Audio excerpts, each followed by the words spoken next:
I get to do this for the next hour. I was hoping Mick was at least level 22, but he was only level 20, and the experience falloff was rough. So this last jump from 24 to 25 was a majority of that hour.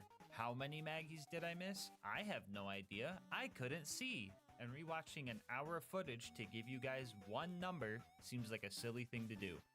Hey, whoa, editor, don't show him that. Get that out of here. Anyway, after accidentally going to the Hammerlock DLC, we made it back to 1000 Cuts and tried climbing the mountain again. Things felt a lot better this time around. The toaster only took a few tries, the baby turrets were a pushover, and the big toaster got cheesed the good old-fashioned way. And all that was left was Face McShooty. This is gonna be so cringe if I'm way off.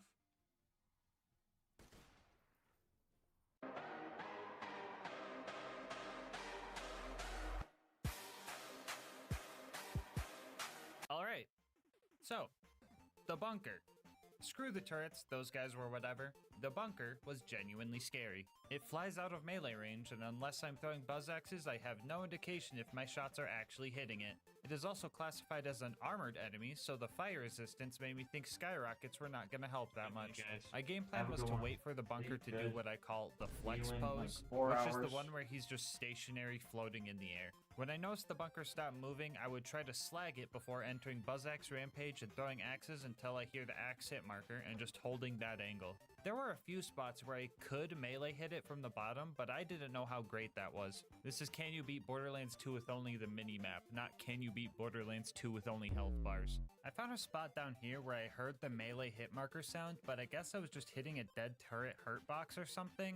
It's super complicated. This game's made of spaghetti. I shouldn't have known this, but someone in chat gave me a hint, which they weren't supposed to do, so I had 3 options. Use the hint and stop doing this strat because it wasn't actually dealing any damage, which felt cringe. Keep using the strat, consciously throwing to replicate what I would have done without the hint, which felt cringe. Or spec into silence the voices and just tell myself that throwing axes was safer because I didn't want to hit myself, which felt less cringe.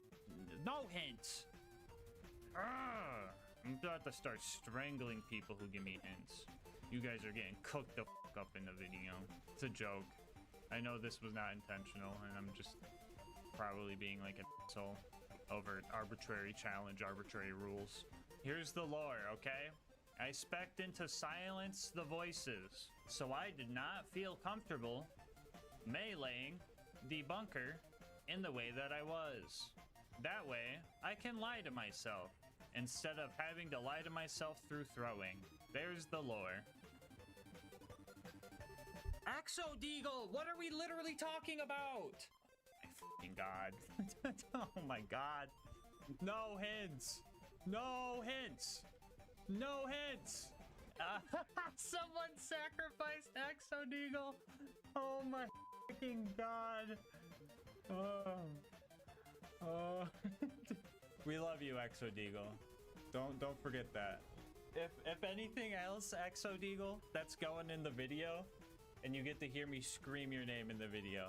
Anyway, this fight was tough, but I knew it was possible because the bunker started bringing out its big slag cannon, which meant it was at 50% health, which meant I was doing damage. But this also meant that standing still trying to throw axes wasn't gonna work anymore. So preying on the good old skyrocket was the way to go. Instead of going into Buzz X Rampage, I would try to slag the bunker and throw any skyrockets I had. If I was out, I would patrol the outer ring for Brick's air support drops, and then just hide up here until the bunker was in a good spot. It also probably would have helped if I didn't accidentally sell my class mod and lose my burn damage, but oh well, who needs a class mod anyway? My stubbornness was really put to the test here. 1 hour in, I had this heartbreaking death. Another hour later, history repeated itself, and after 3 hours and one extremely close clutch moment, the bunker entered its deathbed spot. Jump, jump. Land right on him. Oh! Oh! Okay, here we go. Let's play this right.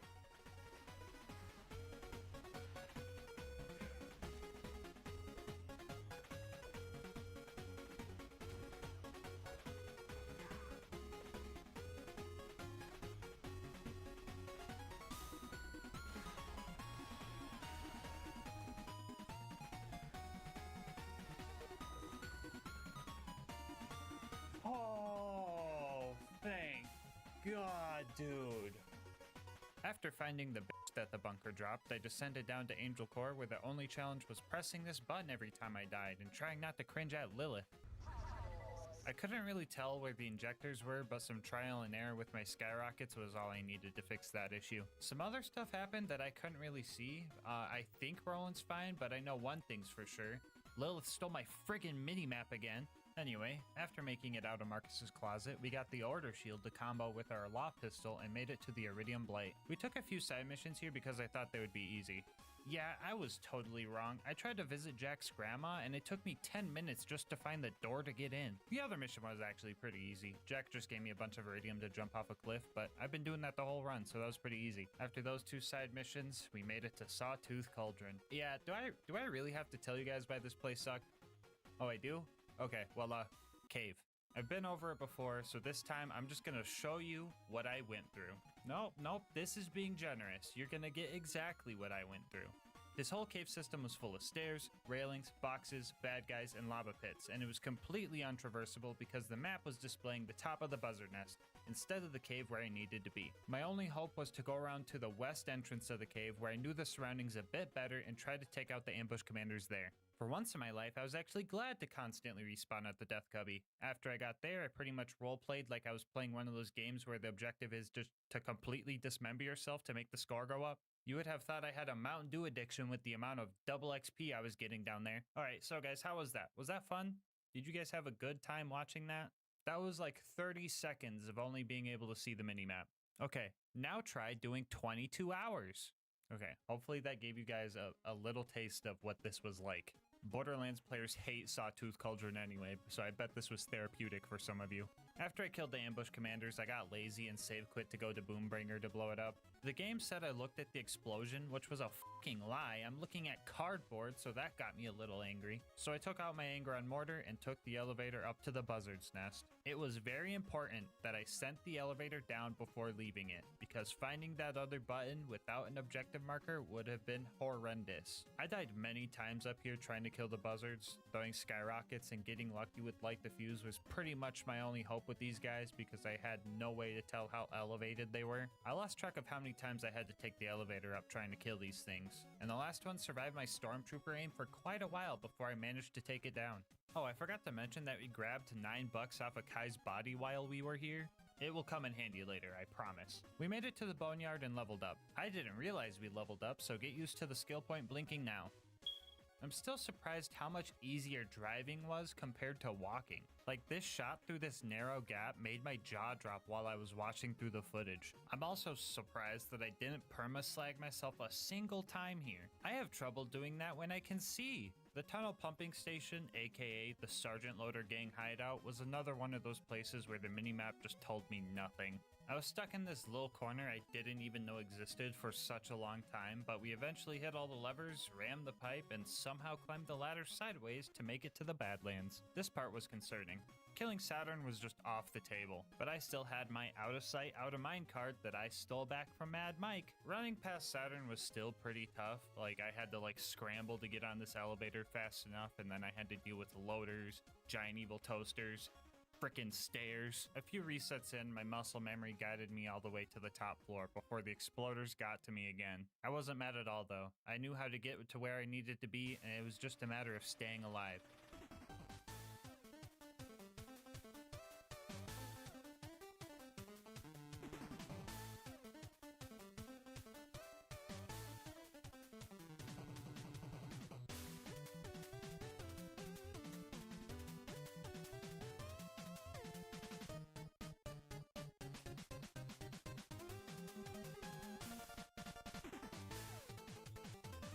Focus. Okay.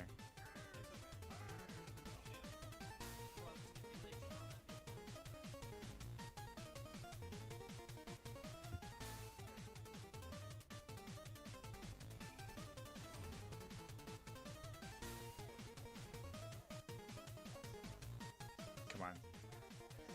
Come on, no. Oh, that fucking constructor stole my kill. Oh, no shot. Hold on. Okay. Run, run, run, run. Okay, I'm not in. I don't think I'm in. And then I go to the right.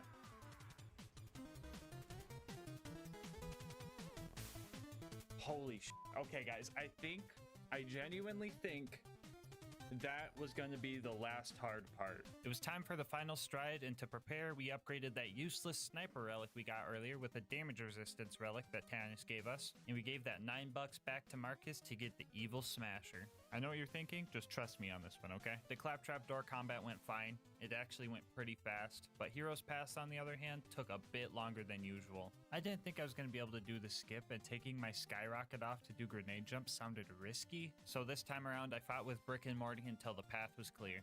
If I do this skip, I'm just saying, if I hit this skip,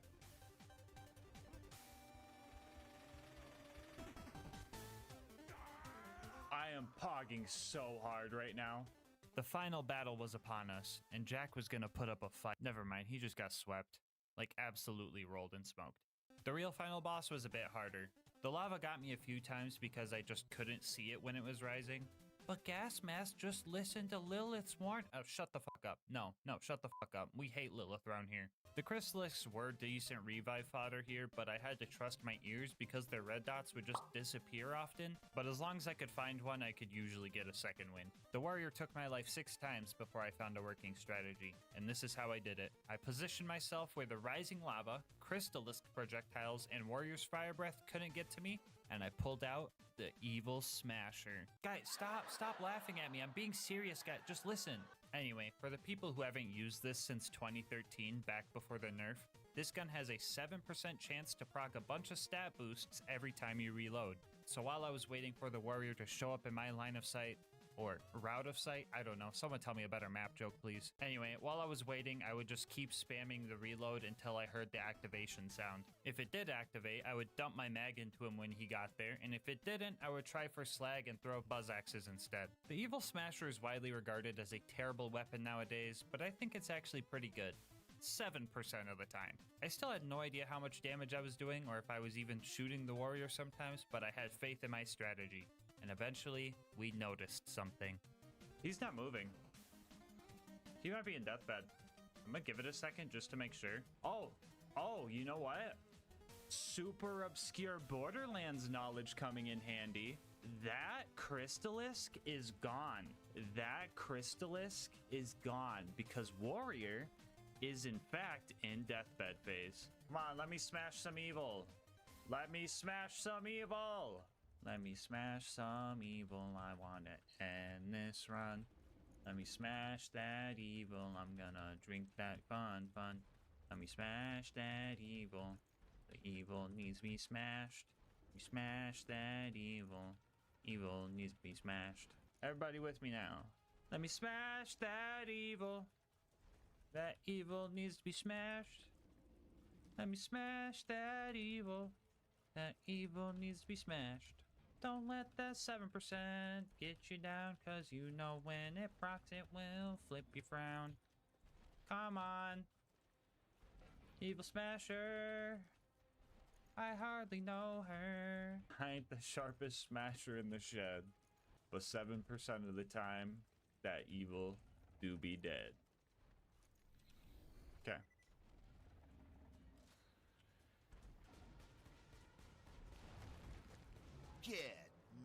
Let me smash that evil. That evil needs to be smashed. Let me smash. Ah, fuck. Bozo. No! I was the evil all along. Oh, first try. You wanna know why it was first try? Because it knows that we're about to be smashing some evil. And just like that, now we know. You can beat Borderlands 2 with only the minimap. Bonus content time, woo! So we managed to conquer every challenge that this run threw at us, all except for one, so I decided that it was time to go back and snipe Face McShooty. This is how we're gonna do it, okay? Everyone think of a number right now, but you pick 1 or 2. Everyone think of the number in their head. Don't say it in chat. Everyone pick 1 or 2. If you picked 1, you're gonna give me hints. If you picked 2, you're gonna lie to me and pretend you're giving me hints. Bit more left? I don't know about the left, guys. I think you guys might be fooling me. Yeah, left down. You're too far up. Right there. That moment when everyone picked 2. Get out of here. Up. Okay, everyone saying up is a fucking liar. I've caught you. More left cheeseburger. More. How about that? How's that? Okay, okay. No Mask Jr. First time chatter. No, okay. I can trust No Mask Jr. They weren't here for the rules. Oh, No Mask Jr. Let's fucking go, dude. Yes. Holy shit. Oh my god.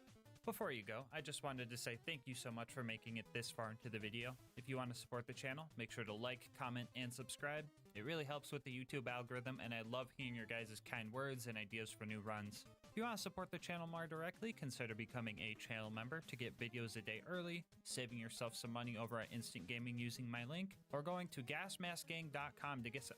Editor, what is that? No, fix it. There we go. Or going to GASMASK'S.com to get some merch. I'll leave my Discord and Twitch channel where I stream these runs live in the description. And last but not least, shout out to Mango Soda, who made this video's thumbnail art. They do commissions and will also be linked below. But until next time, breathe easy, homies.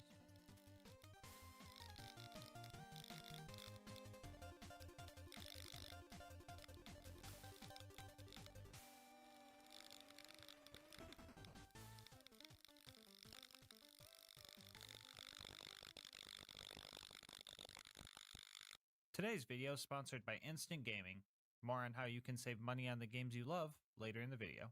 The date was April 2nd, 2013, and Gearbox just released the patch that would drive the evil Smasher into an early grave, never to be taken seriously again.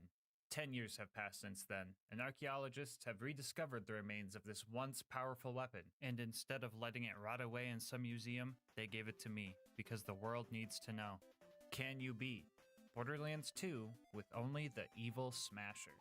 I'll go over the rules for this run really quick. This is going to be an Overpower 10 Ultimate Vault Hunter mode playthrough. For the new players, or the players that never touched this game since the nerf, that pretty much just means enemies have 4 times health, health regen, and they're all 10 levels higher than us. Bar will not be allowed for this run, and the Evil Smasher is the only gun we are allowed to use. Also, just for clarity, the Evil Smasher glitch will not be allowed. This might be common sense because it was patched out, but the way we use it kind of makes it seem like I'm using a glitch, but I'll explain that more later. And finally, we are going to be playing as Krieg, but melee will not be allowed for this run.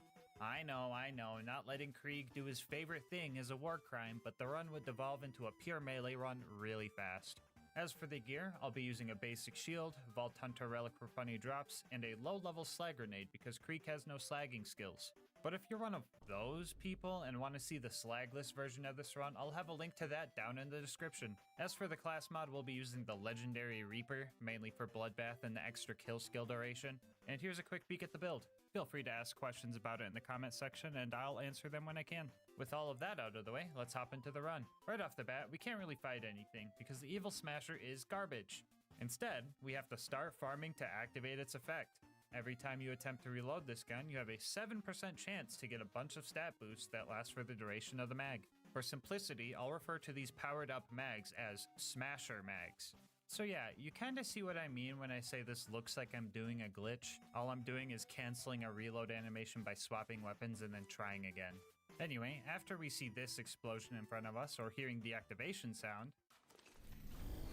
we have 26 rounds to fight with, which lets us kill about 2 bad guys, assuming they're slagged, before we have to run off and try to get the 7% again. This is where Krieg's skills come into play. If we can keep our Bloodlust stacks high as we get our next activation, blood-filled guns can increase the mag size of our next Smasher mag. And if we get more stacks, the next mag can be even bigger. These are the basics of our momentum-based combat loop that we're going to be using throughout the run. We managed to clear out Tutorial Town with no deaths because of some good Evil Smasher luck and good planning. In between fights, you might expect me to farm Smasher mags on all 4 of my guns, so I had 4 guns to use right off the bat, which would be a good idea if Smasher mags weren't so fragile. You swap weapons, it's gone. You enter BuzzX Rampage, it's gone. You buy ammo, it's gone. You turn in a mission, it's gone. You open your menu, it's gone. Back before the nerf, you could stack this effect infinitely and then just apply it to other weapons, which allowed you to just one-shot anything. It was so busted that speedrunners downpatched their game for the AllQuest speedruns to kill Terramorphous 20 levels under-leveled. It made sense to nerf the ability, but leaving the Evil Smasher in the state that it is was just criminal. Pushing towards Boom Boom, we took our first death after messing up and losing a Smasher Mag to reload spamming too fast. Fight for Your Life was extremely hard to survive without a Smasher Mag. You would think that I could maybe kill someone without the boost, but the damage, accuracy, fire rate, and literally every other stat listed on the item card makes it just not worth it to go for a kill like that. Even with the 150% assault rifle damage boost from Bloody Revival and the 30% explosive boost from Strip the Flesh, you couldn't hurt the enemy even if you managed to land a shot. We made it to Boom Boom and started shooting at Boom's cannon, which looks like it was just straight up pointless, but damage wasn't our goal here. We wanted bloodless stacks. After I got max stacks, we started looking for our Smasher Mag, and I got one pretty quick. We had 80 big boy evil smashing rounds, so I decided to slag Boom and take him out. After that, Psychos started spawning in, and that was good for us, because now we had some Bloodbath fodder. Getting a kill with a grenade would activate Bloodbath, which gives us gun damage based on how many Bloodlust stacks we have. With 10 out of 5 in this skill and 100 stacks, you get a solid 500% damage boost to all gun damage. Mix that with our extended kill skill duration, and the momentum-based combat loop really starts to take off. The only issue with this is getting a kill with a grenade. Lucky for us, we don't have to get a kill with an actual grenade because a lot of guns in Borderlands 2 deal bonus grenade splash damage, the Evil Smasher being one of them. In addition to the damage on the card, the Evil Smasher gets an extra 90% damage as grenade splash, giving us about a 47% chance to activate Bloodbath with each kill. Alternatively, I found that shooting the ground near the bad guys made it so only the grenade damage would hit and give it more consistency. Anyway, nerdy Borderlands mouth out of the way, we used the Psychos to activate Bloodbath and dumped a huge Smasher Mag into Boom's cannon. All of that worked just for mediocre damage output. Yay! We managed to take out Boom Boom with no deaths, and then we were immediately bodied by the basic mobs afterward. We pushed our way through the mobbing to save Claptrap and made it to the Flint fight. The plan for Flint was pretty much the same as Boom Boom, but this time with a lot more dying. I was specced into a few skills in the Hellborn tree, including Flame Flare, which made me stay on fire for longer. This is good if I can light myself on fire using delusional damage, but not good if Flint puts his OP10 fire dot on me. I burned through a lot of mobs here trying to get second wins, no pun intended, so I had to reset the map and reclimb the ship so I had some weak guys to get Bloodbath off of. That took a while, and so did getting another Smasher Mag to restart the fight. Jeez man, if the Evil Smasher has a 7% chance to proc, but Silenced Voices has a 12% chance, why do they feel so far apart? Alright, watch this. We're gonna see how long it takes to get a Smasher Mag. And while we wait for that Smasher Mag, I'm gonna put this up in the corner and tell you about our partner, Instant Gaming. I've been using Instant Gaming for a while now because it's a great place to find deals on games I want to play. Thanks to them, I managed to snag Fallout 3, Fallout 4, and Fallout New Vegas, all with great deals on them. I also love using Instant Gaming if I'm looking to get games for friends or games to play with friends. My favorite part about Instant Gaming is that once your account is verified, it's super quick and easy to get your games. They give you the code to plug into whatever platform you're on, you plug it in, and most of the time, downloading the game is the longest part of the process. Even if you're on console, they have deals for everybody. I'm talking PC, PlayStation, Xbox, and even Nintendo Switch. So stop waiting for deals. Make your gaming instant. How about this? Think of a game you've been wanting to play and use my link in the description to just see what kind of deal they have on it. And if you do end up making a purchase, just know that on top of saving yourself money, you're also supporting the channel.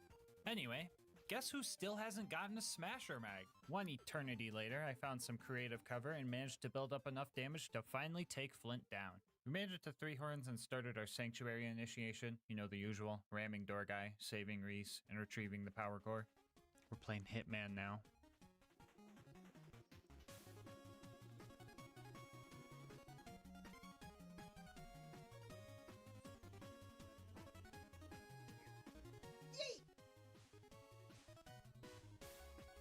Put the stinky on him.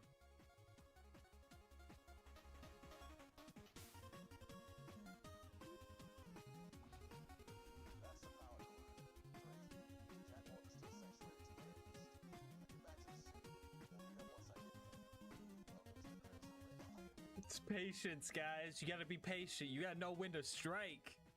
Alright, So based off that math, about 1 stock grenade is 2 kills. So if I have 4 grenades left out of 10, subtract the 6 over the 18. 18 divided by 6 equals 3. These grenades should kill the 20 bandit. One more for just in case. Okay, those should get the 20 bandits for Reese. After we made it to Sanctuary and did all of our non-evil smashing chores, we made our way to Frostburn Canyon. We decided to just run through the place like we always do, skipping all the non-mandatory combat. I almost died to this big psycho, but clutched up, and the spike jump skip after that was easy as always. I never miss this jump. Totally unrelated, but please do not go watch my last video after you're done watching this one. Thank you. Anyway, we made it to the Safari Zone and started taking out the psychos. I managed to build up my momentum pretty quick, and mobbing honestly felt pretty good. Bloodbath was proccing and things were dying. I thought grenade ammo was going to be a problem for this run, but then I remembered Bloodbath gives enemies a higher chance to drop grenade ammo. And by higher, I really just mean guaranteed. Speaking of grenades, I gave our grenade mod a super long fuse time to add a little bit more challenge to the run, but then I remembered that the longer fuse time could be used as a good get off me tool for when I'm trying to find my next smasher mag. Anyway, my evil smasher started giving me a lot of smasher mags shortly after Lilith said her one-liner. It's almost like the evil smasher sensed the evil. Up next, we needed to go save Roland, so we met Ellie and started destroying bandit technicals to get a car upgrade. The cars here aren't properly balanced for endgame, so I kind of expected to be able to kill them without smasher mags, but even these guys were too much for this gun. I managed to stop the caravan and was going to use it as a ride back home, but the last technical I needed to kill force-fed me its bumper, so I ended up having to walk all the way back. That means I just save quit.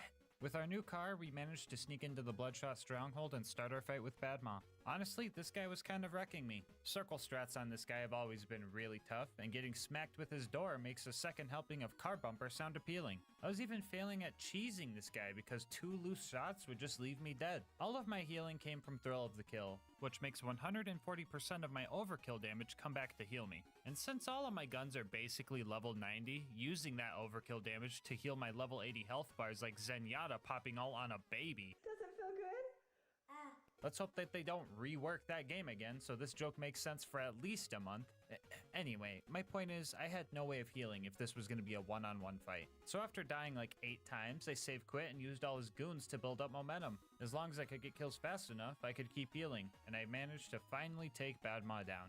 Inside the dam, we started experiencing a little bit of a smasher mag drought. It was bad enough that I resorted to trying to kill a few of these guys without smasher mags, and to my surprise, it was kinda working. Oh, never mind, that was just Bloodbath. Yeah, this skill's really good, guys. I also had some help along the way. Little dude, go get him! Oh, little dude, grow up. We made it to the dreaded toilet room and started having some real trouble. Ooh, call me constipated because I be stuck in the toilet room. Note to self, delete that last recording. Okay, there we go. Anyway, we managed to take out most of the baddies here, but the last few crazed marauders had some pretty crazy aim, and I just could not get close enough to these guys to kill them. I had nearly 20 deaths in just this room before Mad Mike showed up and added 10 more. It took some work, but we managed to deal with Mad Mike the way we always do. Mad Mike, get over here. Jump over here, dude. Do it. Let's go! Bye, Mike. Anyway, we managed to find Roland and started chasing after the toaster that kidnapped him. That wasn't the only robot giving me trouble, though. Oh my god, really? Every surveyor in the fucking world came to fucking power this dude up. Alright, I'll be real with you guys. I was 100% ready to go to the gulag. Constructors have a huge 90% damage resistance to grenade splash, which was pretty much half of our damage we dealt. Not to mention that this thing can't be slagged. Nonetheless, I decided to give it my all. I used a loader nearby to pre-stack and start the fight strong. And I played like I could win. Because I could win.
We had so much momentum going.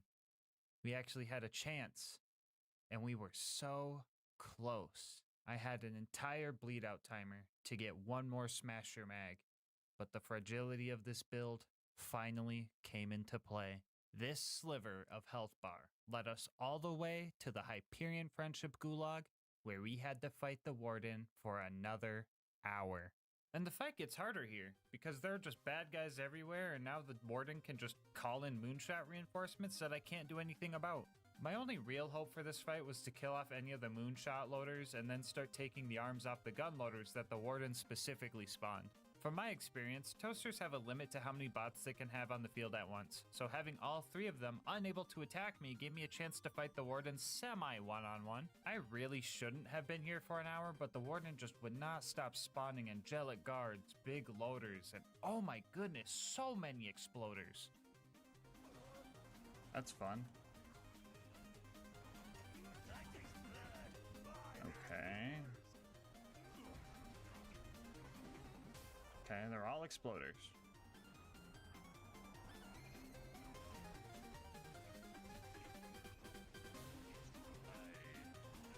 Alright. Fuck the exploders, whatever. Anyway, we eventually took the Warden down and saved Roland. After that, we headed towards Tundra Express to burn some bugs, meet Mordo, meet Tina, and blow up a train. There isn't any mandatory combat here, so not much to mention. I did find out that ladders can destroy smasher mags, which really just says something about society. Wilhelm was up next, and I just killed him. Like first try even. All I had to do was keep my distance and kill off the loaders quickly so they didn't kill me. You can dodge all of Wilhelm's attacks pretty easily, so I just shot the bad guy until he was dead. Easiest Wilhelm I've ever had. Not sure why the Destroyer of New Haven was easier than Warden, but I won't complain. First try Wilhelm? What the Why is a toaster stronger than Wilhelm? Like, try to imagine if like Wilhelm was like easy on purpose, right? And the power core we got was actually like a trap causing sanctuary shields to go down. And then like Lilith does something like crazy, like phase locks the town so everybody doesn't die of mortars. But she also like kicks us out for some random reason. That would just be wild. Oh. We made it to the fridge and ran through that joint. I died a few more times than usual because rats have the most sporadic and goofy movement I've ever seen in a carbon-based life form. I hate rats! What the? Oh! I mean, even Mr. Noodle moves like a normal person, and he's a giant space whale squid. Anyway, even with Slag and Bloodbath, this guy was pretty tanky. I had the loaders helping me out a little bit, but I just had to keep running around this building to avoid being wall-upped until I could get the beacon. We made it to Overlook and started protecting the beacon. Mobbing was where the evil smasher in our build thrived, and this part of the game really let that shine. This was the first part of the run where the Hellborn skills we spec'd into really started to come into play. Using Fuel the Fire and Delusional Damage, my slag grenades had a chance to light me on fire, giving me some more stat boosts. Being on fire would give me 50% damage reduction from numb nerves and an extra 50% gun damage from Pain is Power. No idea if the damage reduction did anything for me, but I took it anyway. Being on fire would also trigger Raving Retribution, which would send homing fireballs at any enemies that would try and damage me, potentially lighting them on fire. And that fire damage over time would then chain into Elemental Elation. With every stack of this, it gives me more mag size and fire rate, and you know we love that mag size.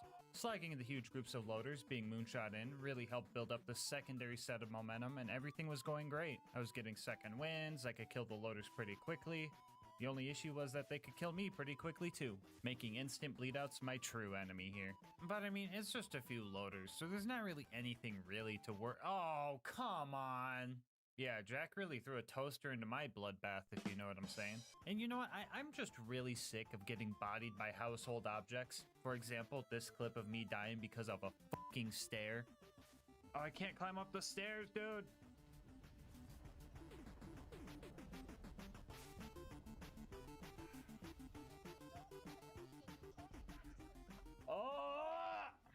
Yeah, after that, I just let the beacon become invincible, and I just started messing around, honestly.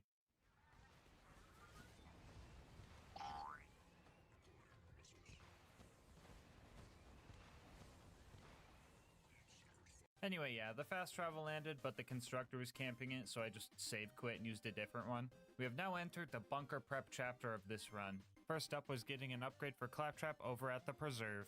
Wounding the loaders here was pretty simple, and the mobbing after that was pretty similar to what I just faced at Overlook, so I was already warmed up. I got through most of the mobbing section and only started dying when the big loader came out to play. This guy wasn't really an issue though. The loot dudes were a lot more annoying to deal with.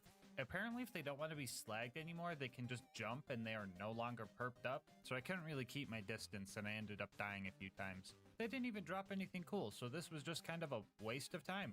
Which is kind of awkward, because this is usually the part where I tell you guys that I have this save file on my Discord server with all the cool loot I found. But that didn't happen. And you guys definitely don't need 4 evil smashers, but I have them anyway for the masochists watching. Anyway, we gunned down a few pup skags without remorse. My gun said they were evil, so we shouldn't feel bad for this. And then we made it to Bloodwing. That fucking bird that I hate. I actually learned a very valuable piece of information during this fight, and that is, Bloodwing is just straight up evil, which is a good thing for us because of the whole evil smasher thing. Yeah, you know what's going on. So yeah, this fight went extremely well. Mordecai was slagging the skags for me, which meant free revives and bloodbath, assuming I had a smasher mag. Bloodwing's AI this time around was also just kind of goofy.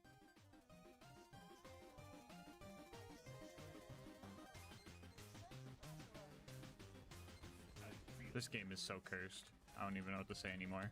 Anyway, Bloodwing took less than 5 minutes, and the whole preserve took less than an hour. You know, when I went into this challenge, I really thought this area was going to be tough. Oh well, I guess Bloodwing is just weak to explosive damage. Ooh, that's 10 to 5, double digits. Let's go, baby. Up next on our to-do list was recruiting Brick and his air support. The evil here felt a lot more scarce. In a desperate attempt to distract the bandits, I tried to knock a Goliath's helmet off with a non-smasher mag and couldn't even do that properly. We started our initiation and got some of the Goliaths angry so they could deal with all of the non-evil bad guys in there. It also helped take some of the aggro off, which helped their survivability. I still went down quite a few times, but it was right about here I started tap firing or burst firing to conserve accuracy for long distance kills. Even with the accuracy bonus on smasher mags, this thing can still get out of hand. I only wanted to get one Goliath angry, but if you've ever tried to kill a Goliath with a Torg weapon, you know you don't really have that choice anymore. Anyway, we passed the initiation and it was Sarcastic Slab's turn to be tested. Evil Smasher, Evil Smasher. Is Sarcastic Slab evil? He's not evil. Otherwise we were a proc and it would have smashed the evil. Sarcastic Slabs, it's good to go. Good job, Slab. Anyway, we started taking out the loaders with Brick and things got a little goofy. I was a gun loader all the way over here, bro. Is he gonna run backwards on the bridge now? And then we're gonna run across the bridge again?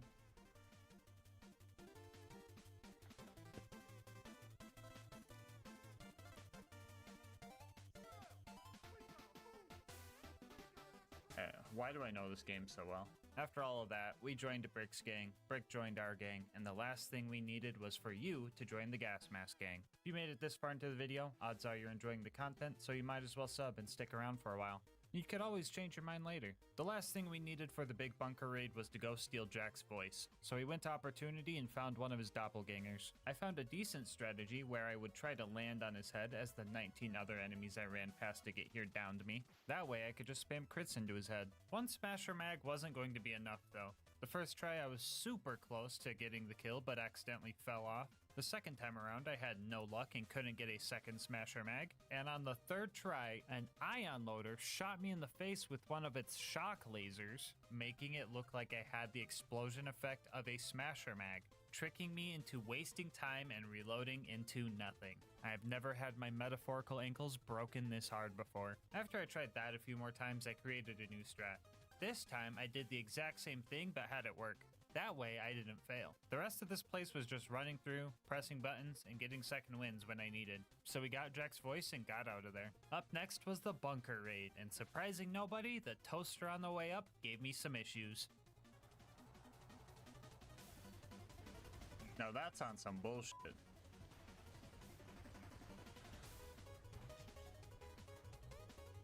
Anyway, the baby turrets went surprisingly well considering they are glitched and are just straight up immune to any type of splash damage. I can still get the actual bullet damage to hit, so we're still keeping around 53% of our damage as long as we hit them directly, but I thought this was going to be a lot more of a hassle. And that's a win I'll just take, because after that, we had to fight the big toaster. This guy is usually cheesable by just standing behind it, but even then I ended up dying a few times due to some major blunders on my end. I managed to figure myself out, and my gun finally finally decided that all toasters were evil, and I moved forward onto sniping Face McShooty. Yeah, this took a while. Full auto fire without smasher mags was just straight up bad, and full auto with a smasher mag wasn't much better. So I started farming up smasher mags and just tap fired for the next 40 minutes. Honestly, the monotony was kinda getting to me, so I played some motivational stuff to give me a dopamine boost.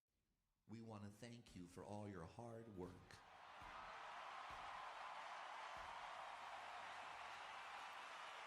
You're the one who steps up and gets things done around here. Dream you're going for? That career you want? That recognition you're seeking? It is yours! You can't do anything right. You're a hopeless, miserable waste of space. We all hate you. We think you suck. We believe you'll fail. We guarantee you'll be feeling worse about yourself and your life, or we'll give you a concussion. Call 1-555-478-25682. Is your shoulder strap too tight and annoying? Introducing the Titty Bear, the cute little guy that eliminates all those problems. Move the pressure wherever you need it. My shoulder strap used to pull so tight I could Why hardly the f did I get it to Titty Bear, bro? Passenger seat and fits all makes and models. Just snap it on, slide it where it relieves the pressure, and drive away. We made it to the bunker and dealt with the turrets before taking on the bunker itself. I had a lot of stuff going for me on this fight. Plenty of cover, big large bad guy that's easy to hit and stack on, and weak auto turrets that could activate our whole fire setup to get 20 elemental elation stacks. It was here I found my maximum mag size of 117, and I felt powerful. Sure, the bunker was pretty tanky and I had a long fight ahead of me, but I was feeling good. Maybe a little too good though, because I ended up letting my guard down. Turns out, the bunker wasn't the only enemy in the sky I had to worry about. 15 minutes into our first attempt, one of my favorite enemies, the jet loader, unleashed this long shot grenade throw. I had no time to react to it, and blam, the slag bomb set me up for death. After that, one of the bunker's missiles sneaks up on me and gets the finishing blow. I had no second wind in sight, and the bunker flew off, securing my fate. I just couldn't get my momentum back for the next 2 attempts. I would get about halfway before one tiny mistake set me back to square one. And on attempt number 4, the bunker decided to play dirty. Oh my god, he's kidnapping that buzzard. No, my ammo! After one more close call, we managed to take the bunker down and made our descent into Angel Core. Honestly, this place went great. Roland showed up and he came with his own Torgue assault rifle representing the Evil Smasher squad. And when Lilith showed up, the Evil Smasher detected a disturbance and I was getting Smasher mags left and right. It wasn't too long before we secured the vault key. Whoa. What's wrong, Evil Smasher? You sensed something? No, don't worry, that's just Lilith. She can't... No! Jack killed Roland, kidnapped Lilith, and the entire bunker raid was in vain. We now had to find Jack in the vault before he had a chance to take the warrior for himself. Our first stop was Sawtooth Cauldron to steal some explosives, and the ambush commanders here were giving me a rough time. It was quickly apparent that we were going to need to have some existing momentum going in order to take these guys down, which is kind of a hard thing to do when you're getting curb stomped as soon as you spawn into the death cubby. My only hope was to abuse the 3.6 fuse time on my grenades to keep the bad guys back and just pray that I could get a smasher mag before they could get to me. Even with momentum, I would get absolutely slaughtered, and every kill was a second wind. Now normally when you're in Fight for Your Life, your kill skills get cancelled out. The cool thing about Krieg though is that he has 3 kill skills in his Bloodlust tree that don't get cancelled out while in Fight for Your Life. I call these the Bloodlust trio, but I hear them more commonly called the fake kill skills. Anyway, Bloodbath is one of these skills. If we stack that with the Bloody Revival bonus and the Strip the Flesh bonus we talked about earlier, you can actually get second wins without a Smasher Mag. Well, assuming they're slagged, you already have high stacks, and you're within spoon feeding distance of them, of course. After a few attempts with some questionable tactics, we managed to take out the ambush commanders, Blast Boombringer, Merc Mortar, and rode the elevator up to the Buzzard's Nest. Fighting the buzzards up here was kind of annoying. Trying to match up timings with Smasher Mags, high Bloodlust stacks, and buzzard flight patterns, all while not dying, was no simple task. It was all pretty RNG dependent, and before you say, oh no Sherlock, that's been the whole run. It's the evil smasher.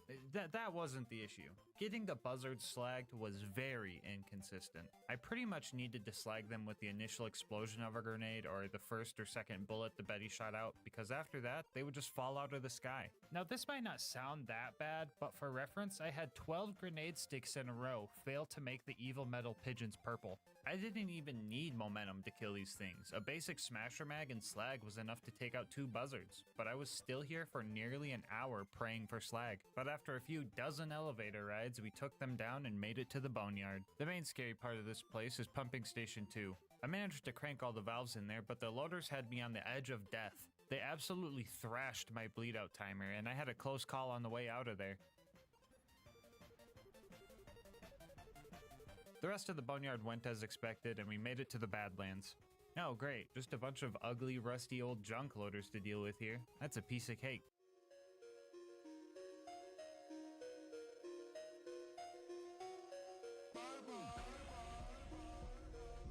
Oh yeah, that guy. I hate this guy. I thought I would be able to kill Saturn as long as I used up all my ammo as smasher mags, but I only dealt like 2/3 of his health bar. I went back to buy some ammo to finish the job, but he just disappeared. If you take too long fighting Saturn and try to buy ammo, the junk loaders respawn and that messes with the spawn cap, and then Saturn just disappears. So I had to redo the whole 30-minute kill. If max ammo equaled 2/3 of his health bar, I figured that if I just used half my max ammo to deal 1/3 of his health, and then go top off ammo before the junk loaders came back, I would have enough ammo to handle the other 2/3. And guess what? It looks like I'm good at math because that plan worked perfectly. Now it should be a breeze to get into the info stuff. Yeah, nah, f that. I've had enough toaster trouble this run. I ran past that thing. Anyway, we grabbed the data from the info stockade, fought off all the loaders at the claptrap door, speed ran through Heroes Pass, and then found Jack. And let me tell you, this fight was the worst one yet. Okay, editor, you might be overdoing the looks maxing jokes. It's time to get serious. Go look for the dramatic black bars.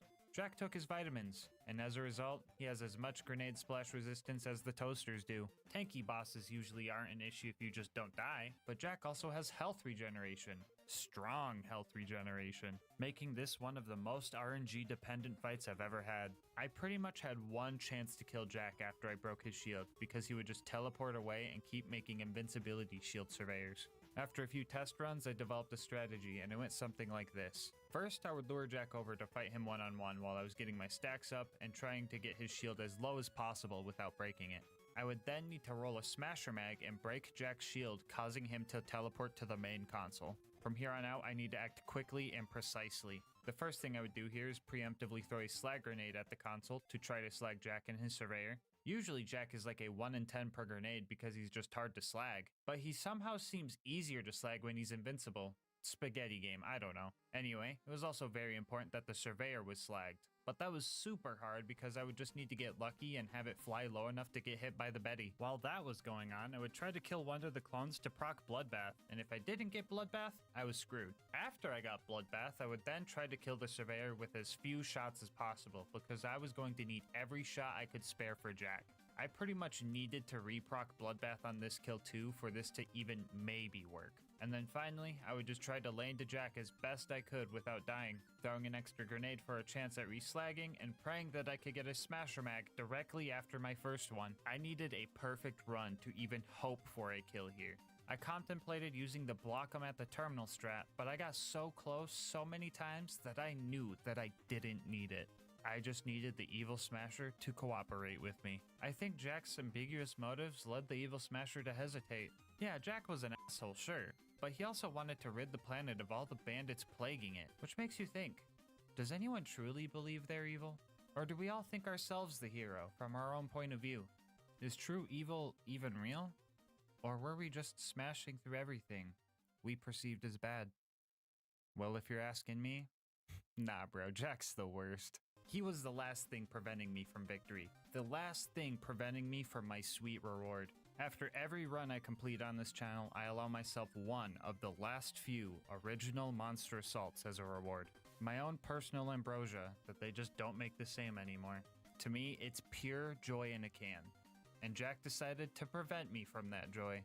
And if depriving a person of their happiness or joy isn't evil, I don't know what is. Hey editor, did you find those dramatic black bars?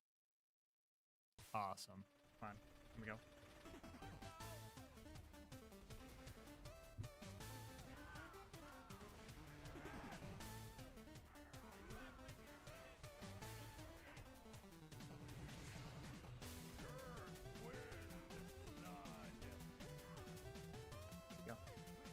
Where'd he go? Where'd he go? He's over there. Okay. Good. Give me bloodbath off of this.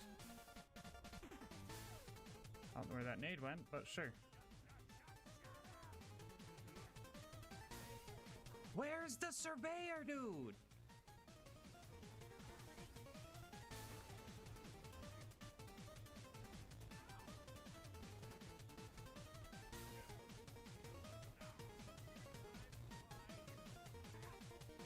Let's fucking get you.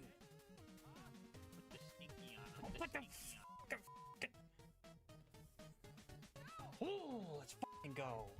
After 3.5 hours, Jack was finally defeated and the warrior was summoned.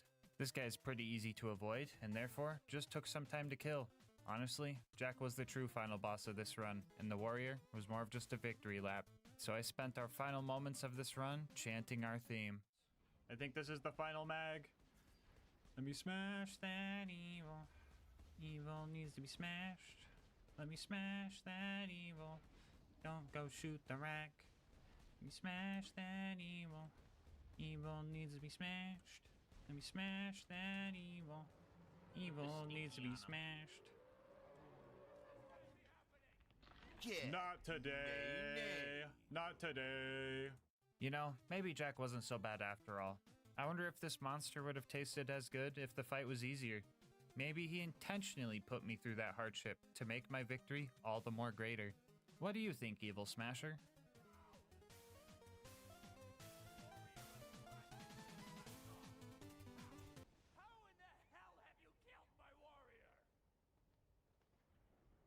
Okay. There we go. Yeah, that's what I'm talking about. I'll do a flip. Before you go, I just wanted to say thank you so much for making it this far into the video. If you want to support the channel, make sure to like, comment, and subscribe. Doing all that helps with the YouTube algorithm, and I love hearing your guys' kind words and ideas for new runs. If you want to support the channel more directly, consider becoming a channel member to get videos a day early, saving money over at Instant Gaming using my link, or going to GASMASK'S.com to get some merch. I'll link my Discord and Twitch channel where I stream these runs live in the description. And last but not least, shout out to Mango Soda who made this video's thumbnail art. They do commissions and will also be linked below. But until next time, breathe easy, homies.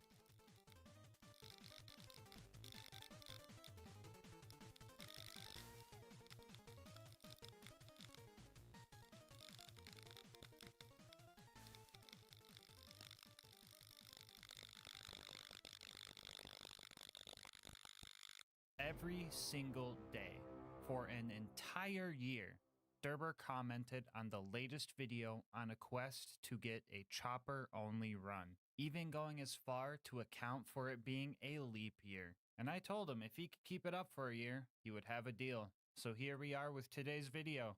Can you beat Borderlands 2 with only the chopper? I'll go over the rules for this run really quick. This is going to be an Overpower 10 Ultimate Vault Hunter mode playthrough. For the new peeps, that pretty much just means the hardest difficulty. Bar will not be allowed for this run, and the chopper is the only gun we are allowed to use. Our other gear will consist of a Vault Hunter relic, a basic shield, and the Legendary Hoarder class mod because I want to get this video out by the end of the year. Salvador was the best in class for this challenge, but I still made 2 mistakes with our build. I will honestly be very impressed if any of you guys could guess which 2 skills were completely useless before I talk about them later in the video, but feel free to ask questions about the build in the comment section. With all that out of the way, let's get to it. We're going to use Tutorial Town as a bit of a lesson for you guys. First off, if you don't know what the chopper does, it shoots 4 pellets per shot at the cost of 6 ammo. It has a mag size well over 1,000, which means even with all the ammo upgrades and filled to the brim letting us hold even more ammo in the reserve, we can't even fill the mag on this thing. And yeah, I think that's pretty much it. Actually, wait, am I forgetting oh yeah, I forgot that pressing the trigger even just once dumps all 1,638 rounds in like 9 seconds. Yeah, that's probably pretty important, I should remember that. If it wasn't obvious, ammo consumption was going to be our biggest issue here, and I learned a few strats along the way to keep a steady supply. The first, and probably the worst way of getting ammo, was just waiting. We had ammo regen on our Hoarder class mod, and Gunzerking gave us some extra ammo too, but this was slow. Riveting gameplay, am I right? I know the scene hasn't changed in a while and your dopamine receptors are probably screaming right now, but I think you need a taste of what I was experiencing. This waiting was the sole reason I opted out of making a rule against canceling the chopper's fire via melee, swapping weapons, or giving them the bird. Because while not stopping the chopper from, chopping does sound really cool, all it would really do is just make more of this. Anyway, Tutorial Town was slow. I was learning how to play around this gun and experimenting with different skills, like 5 shots or 6, which is a kill skill that gives us a chance for ammo to be added to our magazine instead of removed. Which sounds great, but in practice it wasn't that good because we already had to spend half of our ammo just to activate the skill. This skill also just kind of lies to you. It only adds ammo to the mag if your gun consumes 1 ammo per shot. All it was doing for me though was reducing my ammo cost from 6 to 4 sometimes. And on top of that, it only works for the gun in your right hand. So instead of 9 seconds of fire, we got 9.5 seconds of fire before it was back to the waiting corner. Tutorial Town took a whole 25 minutes to clear, and after that I decided I was not going to be waiting around like that for the whole run. So we went to Wham Bam Island, maxed out our cash, and filled our inventory with a bunch of high-priced items, which would bring us to our second source of ammo, just buying it. This strat was most useful for bosses that had vending machines near them, but the money farm was mostly just overkill because our third source of ammo was just way better. And that source is just dying. With OP10 ammo prices, we calculated that if I had less than $64 million, it would be more cost effective to just die, get 600 rounds added to my backpack, and take the 7% loss. I kind of found this by accident because I died on accident. So after that, I decided that every death from here on out is 100% on purpose. Anyway, we cleared our way to Boom Boom, and for a brief moment, I thought we were going to fail the run very early on.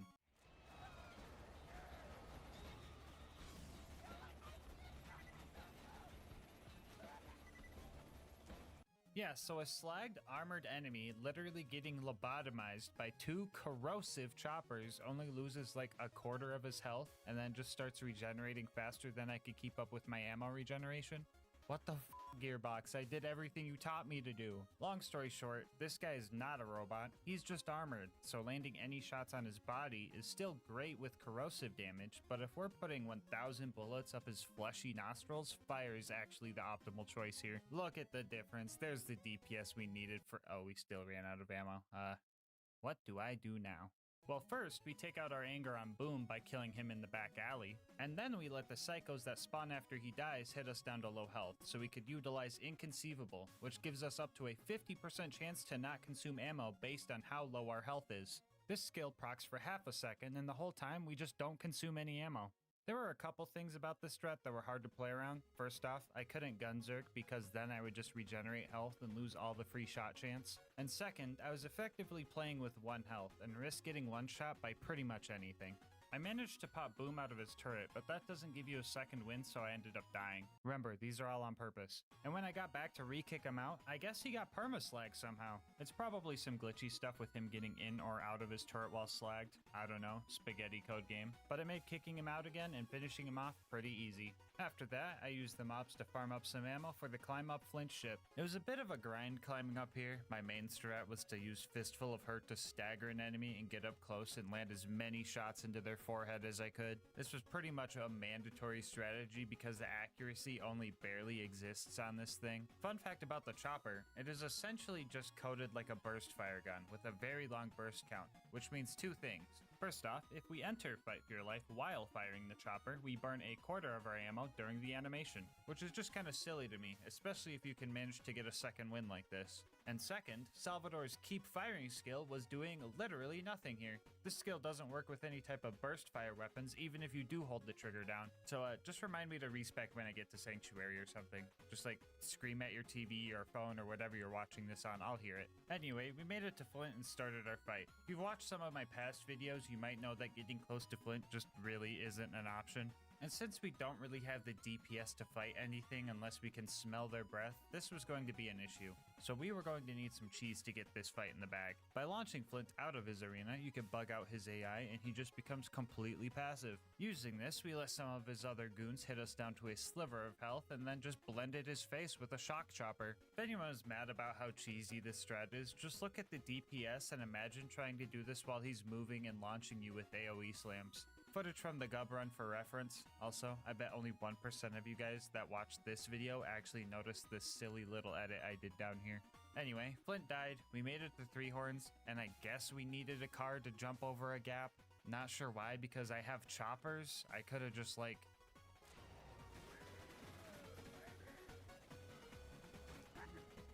Anyway, we threw some sick flames on the car, rammed door guy, blended door guy, got stinkied by a rack while trying to save Reese, watched Reese die because of that fucking bird that I hate, rebalanced the world by getting a stinky myself, I put the stinky on him, and made it to Sanctuary. If you're wondering about me killing the 20 bandits for Reese, I unloaded like 1,600 bullets in the camp, so statistically I probably killed more than 20. Anyway, the sanctuary chores we have to do here are pretty boring, so to drown out the monotony and the sudden influx of screaming I'm now hearing for some reason, I'm gonna tell you guys about our partner, GASMASK'S. Alright, I know what you guys are thinking, but GASMASK, aren't you a monster guy? And yeah, I do like monster, but ever since they turned Assault into Assault, let's just say I've been broadening my horizons. Lucky for me, GASMASK'S reached out and set me up with this starter set, no strings attached. And honestly, I was pleasantly surprised. My favorite flavor I got to try was Copium. It's got an awesome cranberry flavor, and look at this little dude. He just like me for real, for real. I also got to try Raw Meat, which is a watermelon and cantaloupe flavor combo. Now normally I'm not a fan of melon flavored things, but holy moly, this one was good. And last but definitely not least, we got to try Lean, a peach tea and lemonade flavor, which is super delicious. I actually have to hide this flavor from Alyssa so she doesn't hog it all, so if she asks, just tell her I ran out. The shaker they sent me is also super high quality. Shakers I've had in the past tend to leak on me when I shake them, which like, dude, you had one job. But this one does its job, and it has an anime baddie on it. Win-win. Don't like anime baddies? No worries, they've got you covered. Sensitive to caffeine? All of their flavors come in caffeine-free variants. They've got you covered. Want to try a few flavors before full-on committing? GASMASK'S offers free samples. They've got you covered. Also, starting July 26th, GASMASK'S will be starting their big Xmas Came Early sale, where you'll get a bonus gift with every tub you buy. So if you want to try GASMASK'S for yourself and support the channel at the same time, head on over to gamersubs.gg/LGM or use the link in the description, and make sure to use my discount code LGM to get 10% off of your order. Anyway, let's see if Sanctuary is over with. Oh, still working on that door dress up? No, it's cool, that's fine. Anyway, Frostburn Canyon time. I said screw it and ignored all the bad guys on the way up to the giraffe exhibit because I was going to do plenty of mobbing up there. The psychos were pretty easy to handle with the chopper, and we even let them get a few hits in for more free shot chance, but the armored psychos slowed us down a little bit. So I opted for the good old put the stinky on them strategy in order to save some ammo. Well, that, and I was really sick of my 8-year-long reload time, and really sick of Lilith.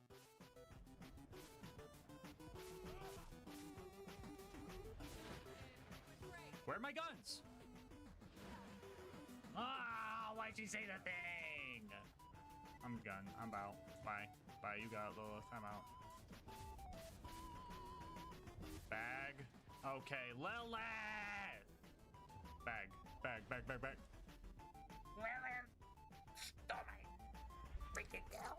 Anyway, a few more stinkies later, we got out of there and headed to go save Roland. The Bloodshots weren't going to let us in unless we snuck in with one of their bandit trucks, so we met with Ellie and started blowing up their cars for parts. I blew up all kinds of cars here. Normal ones, flying ones, protective ones, and well, ones that shouldn't be killable in the first place. I put the stinky on them. After that, we snuck into the Bloodshot camp and started our fight with Badma, and that did not go well. His shield would just block all of my shots, and even with the speed from Bust that can't slow down and Insight, I still couldn't circle strat this guy. So after buying some ammo from a cliff, I developed a new strategy that I would use for the rest of the run, and we're going to be calling it head crabbing. Much like the totem trolling strat I've showcased on Krieg in the past, head crabbing requires us to jump onto our target's head as we enter fight for your life. Not only does this let us land consistent hits on Badma, it also lets us gunzerk while at 0 health, meaning Inconceivable will proc on both guns, letting us deal enough damage to take Badma out. And like, yeah, I probably could have just punched him off of a cliff, but I didn't want to subvert the challenge too much, and it really took a lot of willpower not to. The little dudes though, those guys aren't required, so they got stinkied without remorse. Inside the Bloodshot Dam, things got pretty tough. I died a bunch of times because I just kept burning through ammo, and this place is just loaded with enemies that don't like to be that close. So I did a little bit more head crabbing here and eventually got Mad Mike to show up.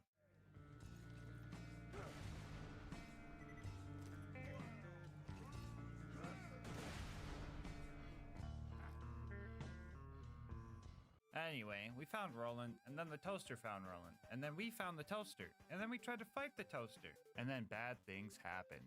I managed to interrupt its construction process, but the exploder it was making blew up and downed me, which absolutely confused me. That didn't really matter though, because this run was destined to go to the gulag. So then we found the gulag, and then we found the toaster again, and then we tried to kill the toaster again, and then we failed again. Yeah, this fight sucked. We had to resort to the age-old strat of hiding and waiting for ammo regen. While I have you alone in this back alley where no one can hear you scream, I just want to say I think you should consider subscribing. If you've made it this far into the video, you're probably enjoying the content, so you might as well sub. You can always change your mind later.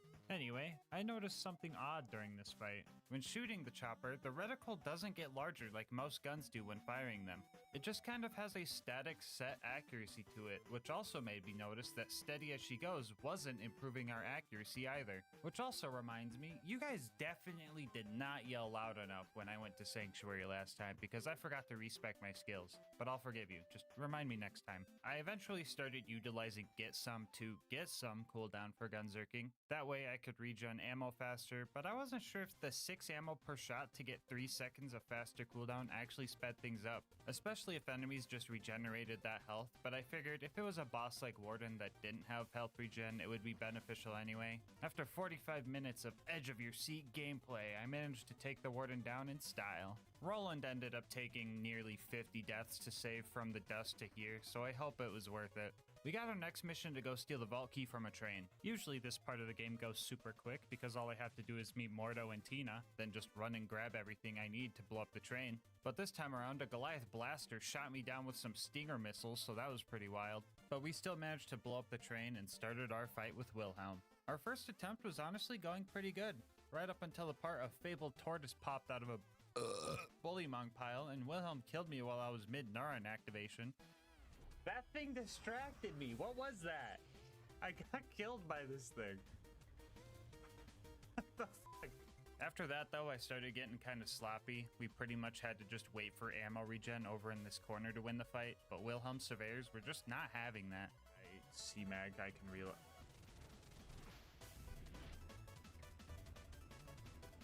Dude, why'd they come up here and bully me like that?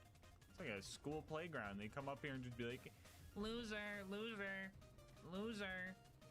I'm gonna give you a swirly. Why are they fronting on me like that, bro?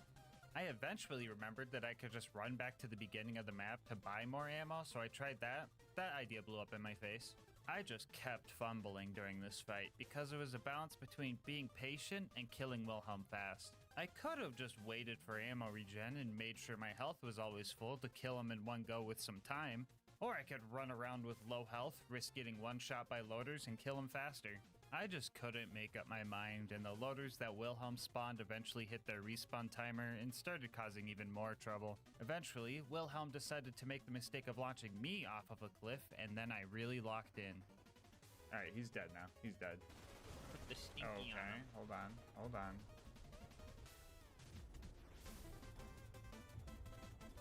Come on, dude.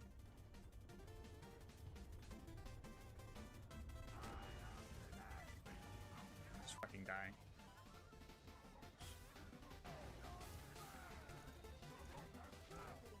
Why did I have to reload these?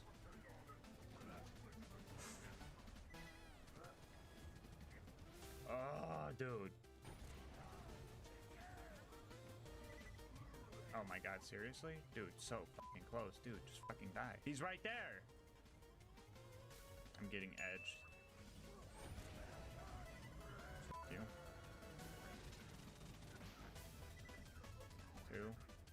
Gun. Reload. There. God. Jeez, that took way longer than it should have. But at least we get to go back to Sanctuary.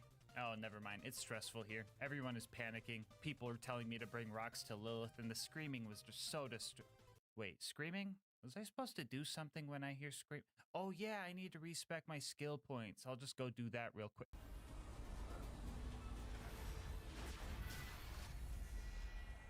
Sorry, kid. That was an accident. Ah! After a quick sprint through the fridge, we found Mr. Noodle and started our fight with him. Things were going good. I found a spot where he couldn't get to me, so I had the ability to regen ammo in peace. And we almost had him, but his shield regen ability just barely saved him. Oh. Oh. I'm getting edged. Fuck, I'm safe right here. I gotta pee again, bro. I think I'm safe. 2 seconds later.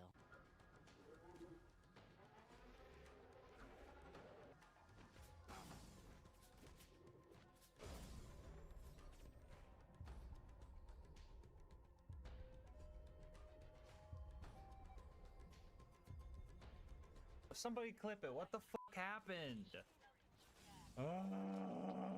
Anyway, the loaders helped with round 2 and we made it to Overlook to start our beacon defense segment. I did stop by Wham Bam on the way to top off my money so I could just force buy like a Counter-Strike silver the whole time, but honestly, that was working great. I was mowing down loaders and surveyors non-stop. Sure, the toaster showed up and made the beacon die enough times to become invincible, but by the time I made my escape, the toaster was the only bad guy left on the field. We made it back home and Roland gave us our next mission to go get a claptrap upgrade from the preserve. Wounding the loaders to get in wasn't bad. I almost even got them all on the first try, but a rock got in my way and the only hint that I had to where the loader was its health bar, so that was kind of funny. After that, we died and pushed our way through the mobbing section just to have enough ammo to finish off the ultimate loader. And then I killed the loot dudes, but that's lame, whatever, who cares? Look at this little chonker. Oh, look at those little cheeks. Are you hungry?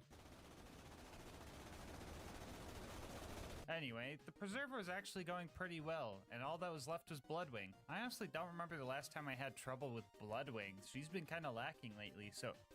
Whoa, wait, why is there an hour of Bloodwing footage here? Oh, no. This fight seemed easy, and I really thought I was gonna first try this. Sure, I would have to wait for ammo, but Salvador can move pretty fast, which let me dodge Bloodwing's big attacks. And even if she did hurt me, I could either gunzerk or use come at me bro as panic heal buttons. Mordecai would also slag the skags for me, which really helped, but I started to crutch on Mordecai's help, and that was mistake number 1.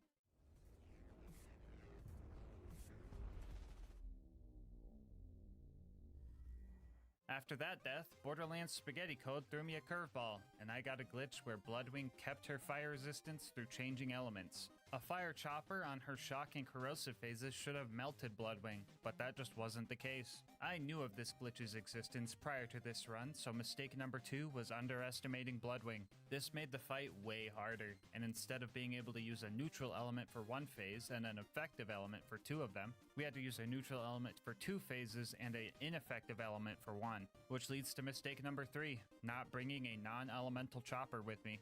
Now I could have went to go grab one, but that would have required me to mob through the whole preserve again, and then Mordecai would bug out and stop helping, so I decided to mask up, lock in, and just brute force this fight. Bloodwing also stopped landing as frequently, so I had to swap the chopper to anti-air mode.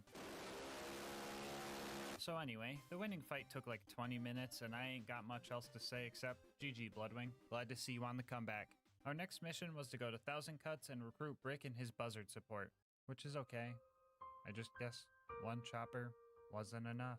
Anyway, we started our initiation, and since running back to buy ammo wasn't an option here, we just opted to make a Godliath and started slagging bad guys for him. Big Guy was throwing everybody around, including me, but in the end he fell and I had to go on alone. About a dozen deaths later, we got initiated and had to deal with Sarcastic Slab. Put the stinky on him. Fending off the loaders with Brick pretty much went the same way, and it didn't take long for us to clear the place out. Our next objective was to go steal Jack's voice, so we found one of his body doubles and did the good ol' strat to take him down. A few button presses later, we had the final piece we needed for the bunker raid. Okay, just gotta grab Claptrap, and I think that's it. Am I forgetting anything? Do you guys hear screaming? Oh well, back to Thousand Cuts. We tricked the first toaster to look the wrong way and dropped half of its health before running out of ammo. After that, I hid in my Harry Potter bedroom looking spot. 5 minutes later, we got our letter to Hogwarts and finished that toaster off. The baby turrets up ahead were a bit tricky. They were slightly outside of my combat range, so a majority of my shots were missing. Oh my god. Look at all the bullet holes around the turret, dude. Ugh. The strat for these guys was to let them down me before I activated Gunzerk. That way, I could have both guns get the full extra shot chance, and that managed to do the trick. Happy late 4th of July, by the way. After those two, we started the most boring fight of the run. Yeah, this was just a waiting simulator. I would just sit behind it, shooting it every 3 seconds for Gunzerk cooldown rate, and 20 minutes later, we finally took that thing down. And the final thing before bunker was Face McShooty, which was actually a lot more interesting than you would think. My plan was to throw my 1,000 rounds downrange, and if I didn't hit him, I would just read-only farm to keep me from having to slowly regen all my ammo. But on the first attempt, not only did we hit him, we actually hit a crit. But we didn't notice this right away because the objective didn't check off, so I kept going because I thought my eyes were messing with me and continued for another 20 minutes. After that, I started to get suspicious. I knew I could hit him because Get Some was activating, but even the body shots weren't registering for the mission. I did some testing and everything seemed normal, and the chopper could in fact kill him with crits. We also reviewed the footage and there was a crit on the first attempt. I had a theory that this could have been some type of range-based thing, so I tested that for like 40 minutes before I finally found the answer.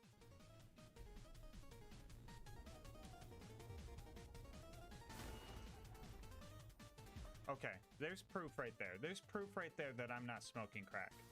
Okay, somebody clip that one. So yeah, turns out that in order for the objective to check off, you need to actually hit a certain damage threshold on a crit, which one pellet of the chopper just didn't manage to do. We further tested this by using a level 1 starter pistol and... Stop writing run invalid in the comments, come on now. You're not as funny as you think you are. Anyway, yeah, this thing couldn't do it. So we had two options for the Face McShooty snipe. Manage to hit 2 crits by waiting for ammo regen, or just switch to a fire chopper and let the fire on flesh bonus one-shot him. We obviously did the latter. Took another 50 minutes, which is what I expected, but it hurts knowing that I could have saved 2 hours if I just used the fire one in the first place. Anyway, that was the most eventful Face McShooty snipe I've ever had, but at least we made it to the bunker. The strat for the autocannons was to suck on the barrel until I got down to low health, that way I could have the free ammo chance. Yeah, so I feel like I've described this strat enough times, just assume that's the plan for everything unless I say otherwise. The first attempt at bunker was going great. I got him down to half health and decided I wanted to take this combat to more of an aerial level.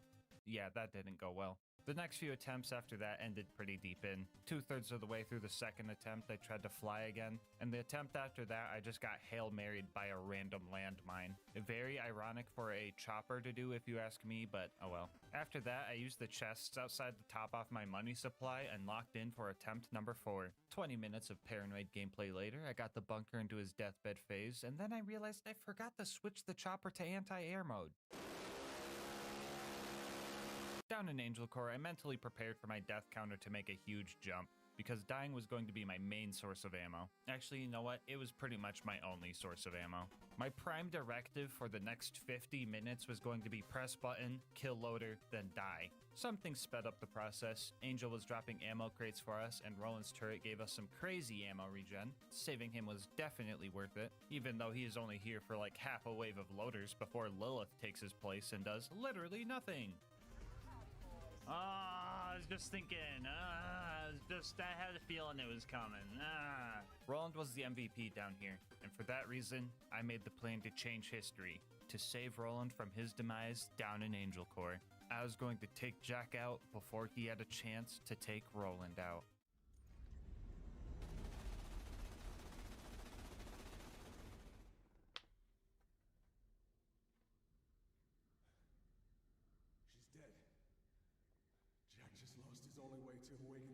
I'll get him. We got the Vault Key. I'll get him. This isn't over yet. We gotta find Jack and take him. I'll get him. No. No, Roland. Watch out. No.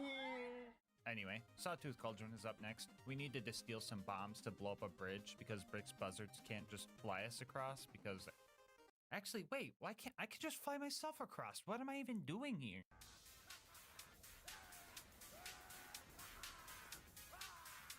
The ambush commanders went surprisingly well. I just cornered each one of them and just shoved my choppers through their shields. Spawning in the death cubby even proved useful this time around because I wasn't locked in there with them. They were locked in there with me. After that, we killed our cousin Boombringer and spent precious moments of human life trying to put the stinky on mortar.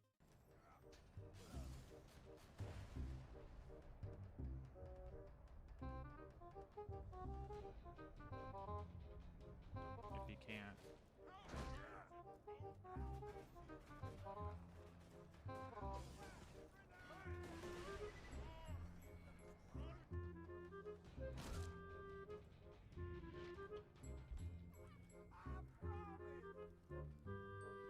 Look at this. We made it up to the buzzard's nest where we claimed our territory as King of Choppers. Hey, you guys want to hear that AA gun bit again?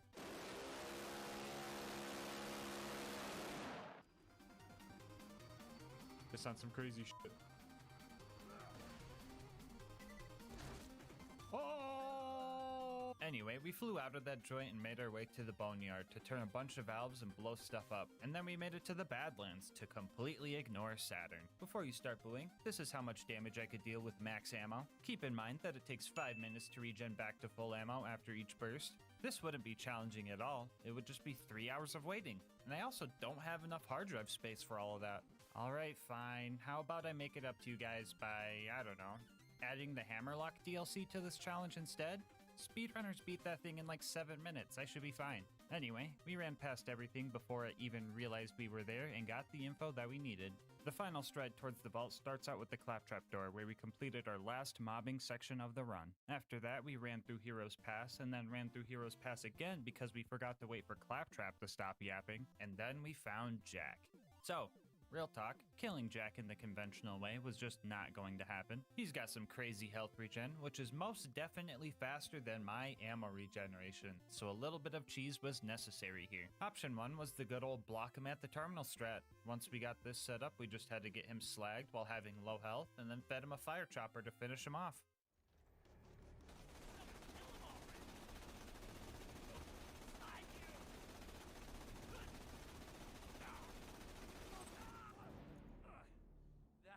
That looked like something straight out of hell. Or there's option 2, if you prefer more of a stinkier cheese.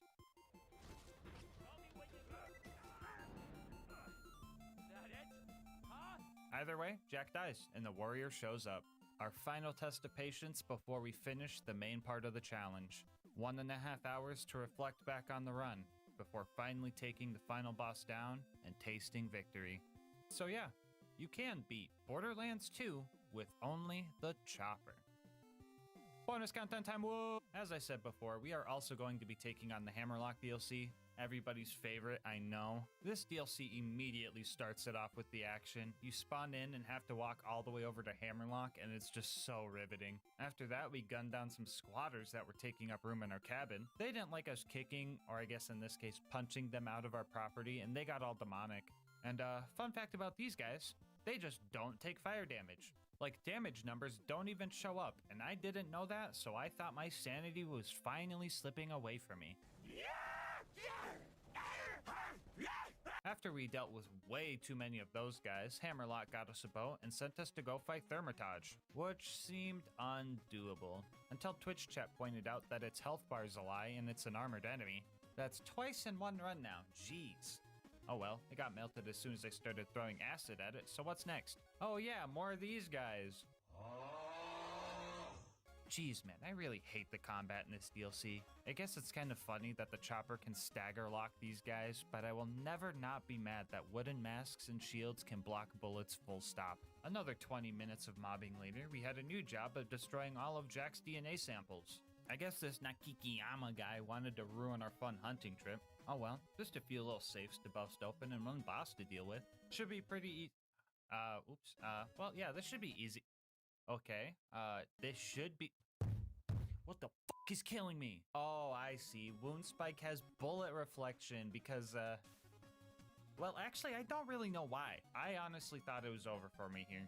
There was just no way I could be accurate enough to take this guy down without murking myself in the process. So after a few tries, I just accepted my fate, murked myself in the process, and just let it rip while standing right up next to him. Yay, fight for your life meta! After that, there wasn't much left to do. We had to run through candle racks, but the elite savages here aren't even mandatory, even though there's an objective to kill them. But I felt like stinkying them all anyway. I put the stinky on them. And then it was time to fight Jackenstein. Let's do this. Oh, what the f***, man? Who thought bullet reflection was a good idea?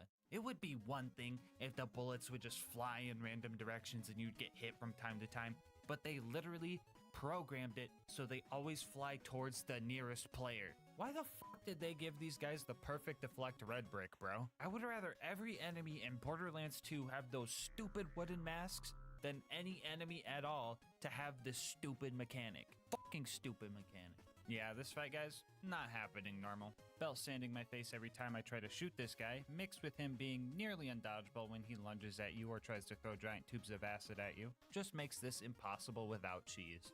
Good thing I know about this spot. Strat was just to peek out, spray, and hope to land some crits until I tasted my own bullets. After that, I would just flip them off for full health and then wait for my Gunzerk to cool down. Sounds tedious, but I should take him down in like 30 minutes tops. Oops, I misread that. 3 hours tops. Yeah, his health bar, it's just a fucking lie. You kill this guy by blowing up 2 back generators and then dealing enough damage to his chest piece, all while dancing with death every time you try. The first generator took 10 minutes. Another 15 minutes later, I managed to get a second wind off the second one. 50 minutes after that, I blew the guards off of his chest piece, and for the next 2 hours, I rinsed and repeated this strat, not knowing when the torture would end. Every time I sprayed Jackenstein down, I was hoping the fight would just be over. But that's not quite how it went. You said you were gonna stream for 4 hours. I remember. How's it going? I've been fighting this one guy for like 2 hours. And it's like, not like I keep dying or anything, because I've been alive for 2 hours. It's just really slow. Yeah. So I don't know how close I am. It could be one shot away right now. 2 seconds later.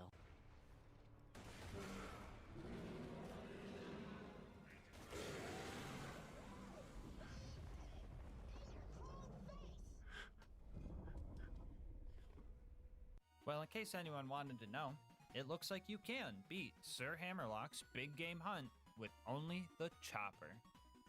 Mega bonus content time, baby! If you've been watching the channel for a while, you know that I usually try to see if the item I'm using for the run can be used to acquire itself. And if you don't know where the chopper comes from, well, it comes from Dexidius, the Invincible.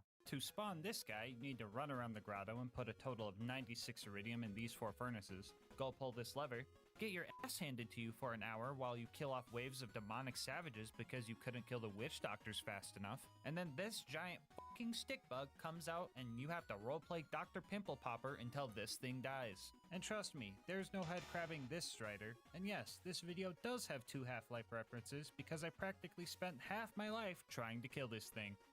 Uh-oh, hold up, I'm getting a call. Change your skill points.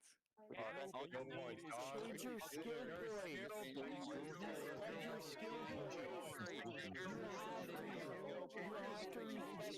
Oh yeah, I was supposed to respec, wasn't I? Oh, thanks for reminding me, guys. You should have said something earlier. Here's the new build for the raid. I got rid of all the kill skills because I didn't think I would be needing them. I also spec'd to keep it piping hot for the boosting grenade damage.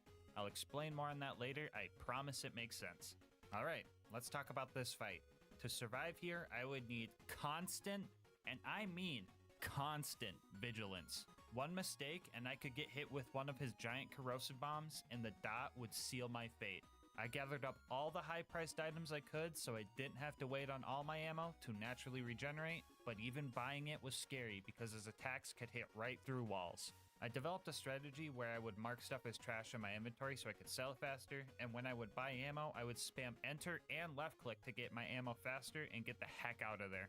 Usually if you're attempting this fight, you would be here for 10 minutes maybe using the Lady Fist B combo, but instead we're using a gun that doesn't even deal enough damage to one-shot face McShooty, so we had a long and stressful fight ahead of us. Another fun fact about Dexy is that the amount of damage he takes when a pimple is popped is amplified by any grenade stat buffs you have. So more grenade damage equals less pimples to pop. That's why we spec'd in to keep it piping hot. We only get the buff while Gunzerk is on cooldown, but if Gism is constantly being activated, that still gives us the boost.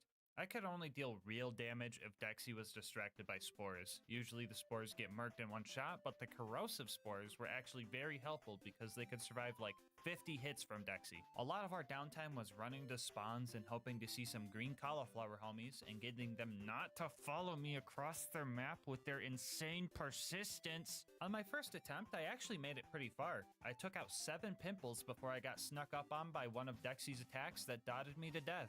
This wouldn't have been that devastating for a first attempt if it hadn't taken, 6 whole hours. With an estimated kill time of 12 hours, I pretty much had one try a day to get this kill. Attempt number 2 ended because PhysX decided to crash my entire PC, and attempt number 3 ended in a game crash even without PhysX because Borderlands hates me. And yeah, this was pretty rough. 12 hours of Dexy attempts and 2 crashes really had me second guessing my life decisions. I mean, is anyone really going to be mad that I didn't fight a whole OP10 raid boss, notorious for having hard to hit crit spots, with a gun that has 1 accuracy? I don't think any of you guys would be mad if I just didn't do this fight, but I can think of one guy that would be pretty mad if I didn't take this stick bug down. And I see him in the mirror every day.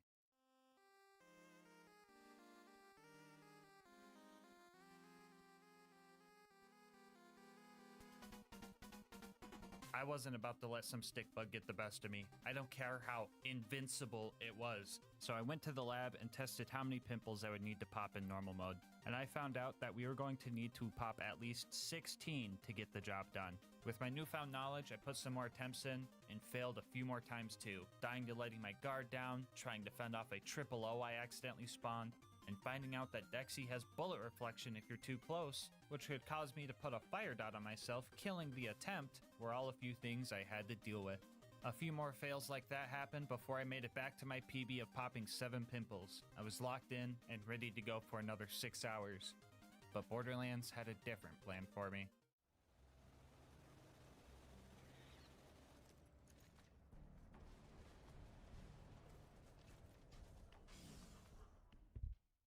What?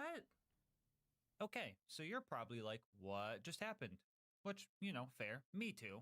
I played the footage back and seen that Dexy's left chest pimple popped without any damage numbers and then just died 6 hours into what should have been a 12-hour kill. So I contacted my local Dexy expert, Abrupt Dusty. He's made some cool videos like this or like this, so go check him out. I'll have a link to his channel in the description. But I asked if he knew what happened, and sure enough, he did.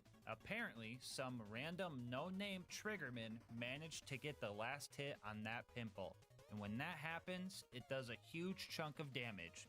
Around 50 to 60% of his health bar huge. I was honestly so shocked and I wasn't really sure how to feel. On one hand, this was going to be super great to put in the video because it's super interesting. But on the other hand, my satisfaction of earning this kill was kind of taken from me. So I took some time to think it over and just processed everything going through my head. And now that I've thought about it, I think that kill felt rewarding just enough. Psych, that Triggerman 12-hour stick bug fight round 2, here we go. He didn't drop the chopper anyway. So, major attempt number 4. The good news is we hit a new PB of 11 pimples. The bad news is this is Borderlands we're talking about. The spaghetti game. No, I was playing great. I was playing awesome even. I really got my combat loop down. I was really focused. But then,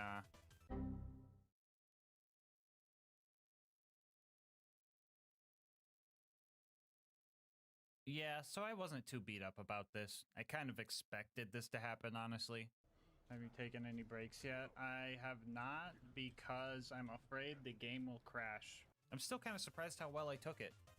This was 9.5 hours into an attempt I was just doing great in. This was in no way my fault. It was entirely just Borderlands being made out of spaghetti. I realized that if the fight was going to be this long, I was going to have to do a couple of things. First off, I downloaded DXVK, which is pretty much just a mod that helps prevent BL2's notorious game crashes. Honestly, not sure how exactly it works or if it would even work, but I'll take anything at this point. I also duplicated this bear cat I found during the run 39 times to make sure I had enough money to keep buying ammo and not have to wait on ammo regen. I did not like that I had to do this, but if unintended game mechanics were going to take a 9.5 hour attempt away from me, I felt fine using unintended game mechanics to manually dupe 39 bear cats. I also sacrificed Lucas for good luck. I put the stinky on him. 1 week later, I prepared for what I hoped would be the final fight. I was improving on every attempt. I learned how to take out the initial savages in half the time. I was able to take out Dexy's first 3 pimples really fast using high-risk strats. I learned all of the spore spawning locations to maximize my chances for corrosive spores. And I really learned how to read Dexy, allowing me to get closer than I was before. Our strategy was becoming well refined. It almost felt like I had 30 hours of experience fighting Dexy or something. On day 4 of Dexy, I hit a new personal best of 12 pimples popped before this rock ended my 7-hour fight. Ah! That's fucked up, dude. That's real fucked up.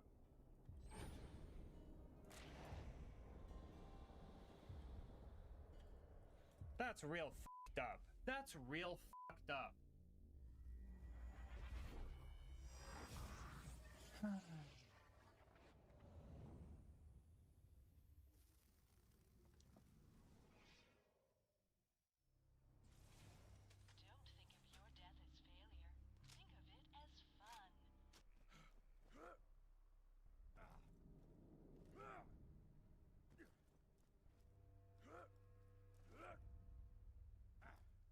Lesson learned, I guess.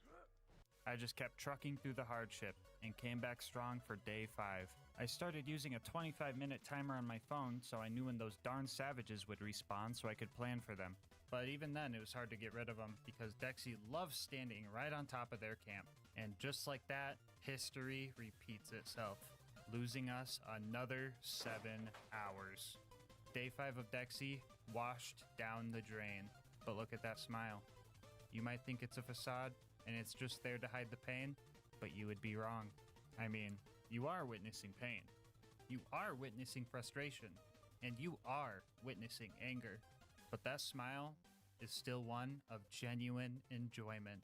I knew that every failure and every setback would make the victory all the more great. Joy and struggle don't have to be mutually exclusive. And heck, 6 is my favorite number anyway. I play a little bit risky at the beginning, but that's fine.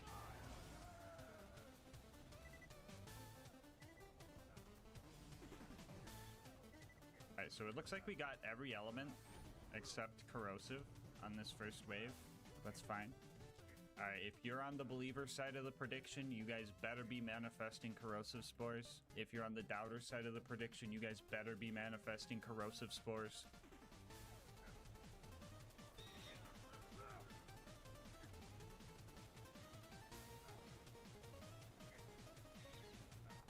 There's 3. Okay, we're getting good at getting the first 3. And now we let the patience kick in.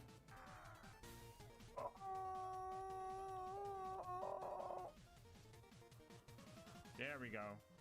Level 90 corrosive spore. God, the fucking 2-legged drifters fucking murk my homies, bro. There we go. There's 4. I gotta be jumping now. Oh, I killed him.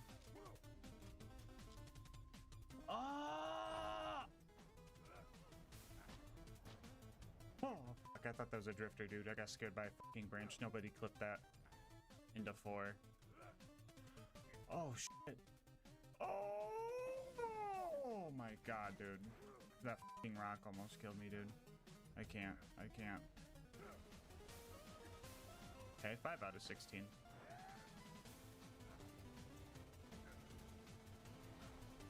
Okay, 10 more.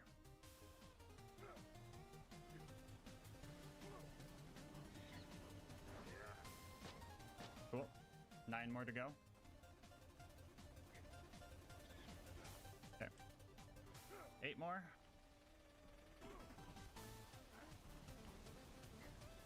There we go. 7 more.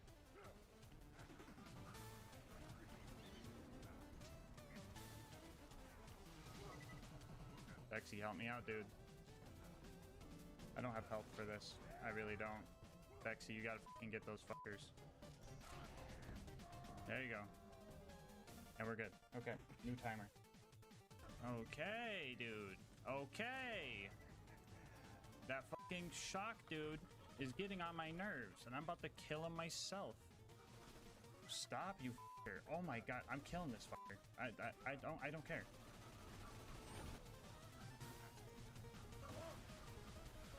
Jesus. What the fuck even was that? There we go. 6 more, 6 more. That was the back of the head. Okay. 5 more. I see you. I see you, though. That was a fucking big brain play, Dexy. I will fucking give you that one. Oh, I did not mean to bird there. Oh, I'm throwing. I'm so fucking throwing. Okay, we're good. We're good. I need to get the fuck out of here, though. 4. 4 left. Jot her down. Headshot. 3 more. 3 more. That was his head. What's he doing over here? Dude, this is freaky, dude. This is like foreign territory. I don't like it too much. It stresses me out.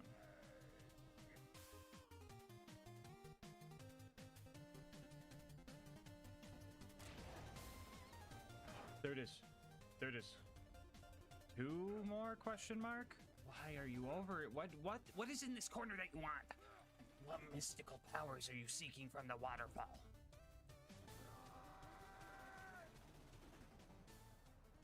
One more? That was his back. I feel like that's gonna be 2 more though. Alright, here we fucking go. Come on.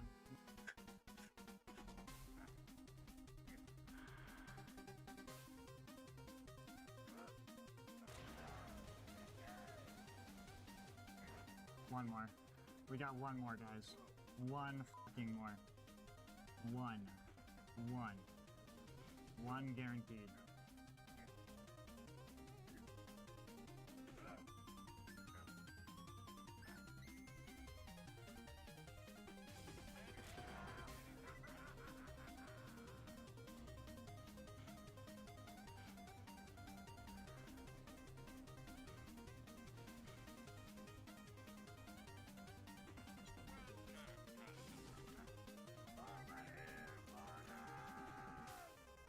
Never again. Never again. Never again. Dude, my arms and fingertips are going numb. Breathe, breathe, breathe, breathe, breathe. Alright, dude, I'm afraid the game's gonna crash. There is no time for breaks, sadly. Are you okay? Yeah, I'm fucking great. I'm stressed and excited and happy and scared and paranoid and fucking wired, dude. Congrats on the kill. No, Quad. No. Rule 1, rule 1. Don't do that to me, Quad. Rule 1. Can we get another exclamation point rule 1 in the chat? I think we need one. We got some silly geese in the chat.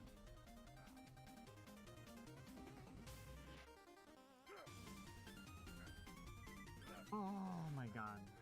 We almost fucking lost it there. We gotta fucking get a Gunzerk now. If we got dotted there, we would have fucking lost it. How'd that fucking hit me, dude?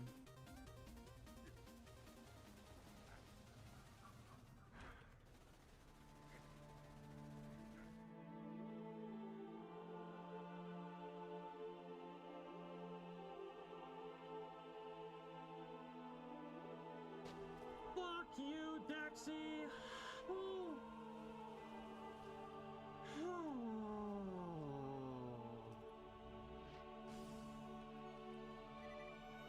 Oh, let's go, dude. R.I.P. Bozo.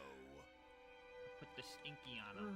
9 hours and 15 minutes. Get to kill this motherfucker. nay. Holy shit, dude. That's fucking crazy. Put the stinky on him. After 48 hours of Dexy attempts, we finally took him down, and my thirst for a challenge was quenched. I woke up the next day, and I had received the most wild email I have ever gotten, and I just want to show you guys this thing. Yeah. No idea how my heart rate monitor knew I was playing Borderlands 2, let alone streaming it, but geez, man, I was on edge. I doubt the 6,000 calories part is right, but I definitely did smell like a gamer after all of that stress sweat. But it was all worth it, you know? Getting that kill was one of the best things I've ever felt playing a game, and I don't regret a single second of that 48 hours. But I felt like something was still missing. I felt like the chopper wasn't used as chaotically as it was intended. I mean, yeah, raid bosses are designed to be fought with 4 players, so it's not like I could just lay into them and expect to win. I had to focus and use tap fire strats for cooldown and just be locked in the whole time. And also, I didn't get a chopper to drop on this kill. So let's do it one more time, the right way. Alright, remember guys, if it bleeds, we can kill it.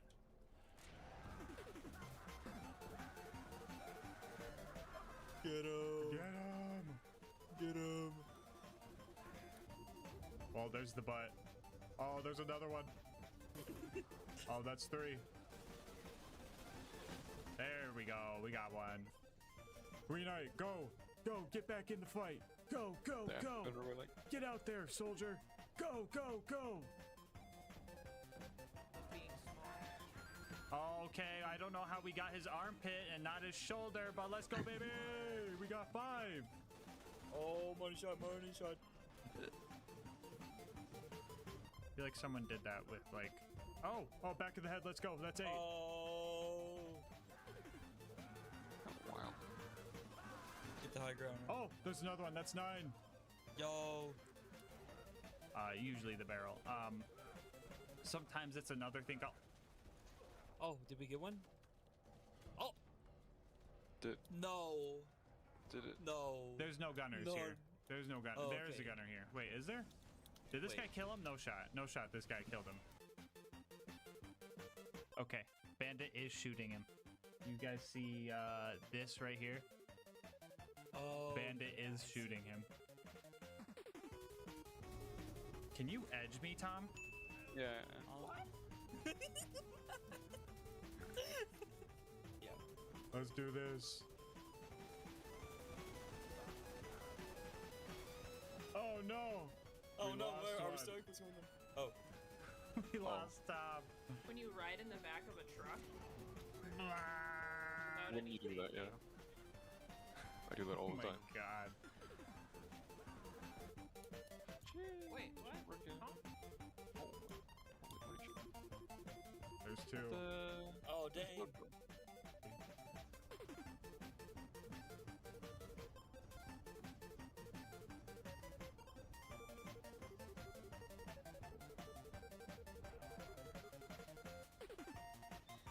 Time though. Oh! That works, I guess! Oh! What happened? Oh. I don't know. Oh, we got him. evaporated. Oh, he Might as died, well he fix died, he it. died. Oh. There we go. So we Oh keep this no. Oh That's no. Work as hero. Yep. Oh! Oh! Roach. Silly woman's next recipe. Oh, there's Oh, 5. that's These are missing. Oh, okay, there's 6. Oh. That's interesting. Oh, there goes. Defense. Oh, Stop. there goes. Oh, there. Oh. Oh, there it goes. Oh. Oh, we popped this- another? Oh, we got him. He died? Did someone Let's shoot go. him? I don't think I see it, guys. Yeah, I don't think we got it.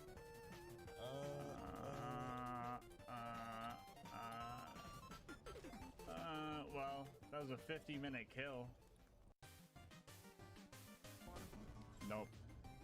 Well, okay, so I tried where you would do. Wait, why didn't you? Because I feel like knowing what. I just see a dead. Oh. Alright, nope. The wiki. Can't. I didn't even process. R.I.P. What? bozo. That was 52 on the dot. That was 52 on the dot. That is crazy. Oh, wait, we got...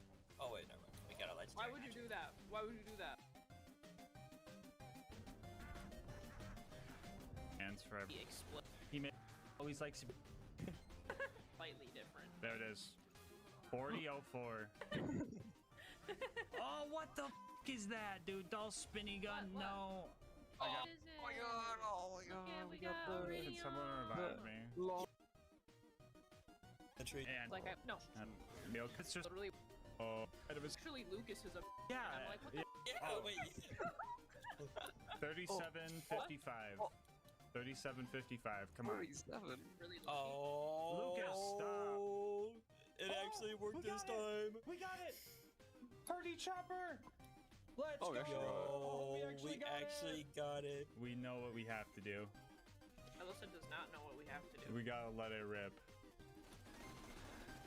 Well, Derber, I sure hope that was worth the wait, especially considering that this whole run took 80 hours.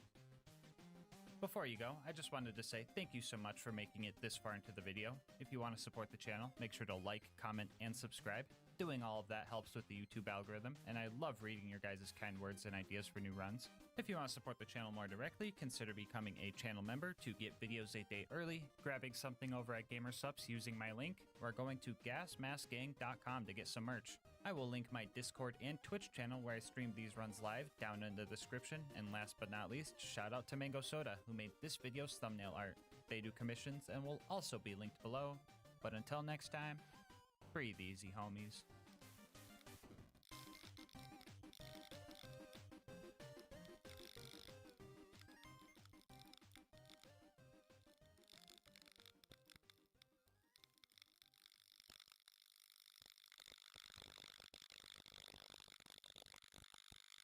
The original Borderlands was said to have taken a lot of inspiration from the Mad Max series, so it only makes sense that the car combat in Borderlands is super cool, right?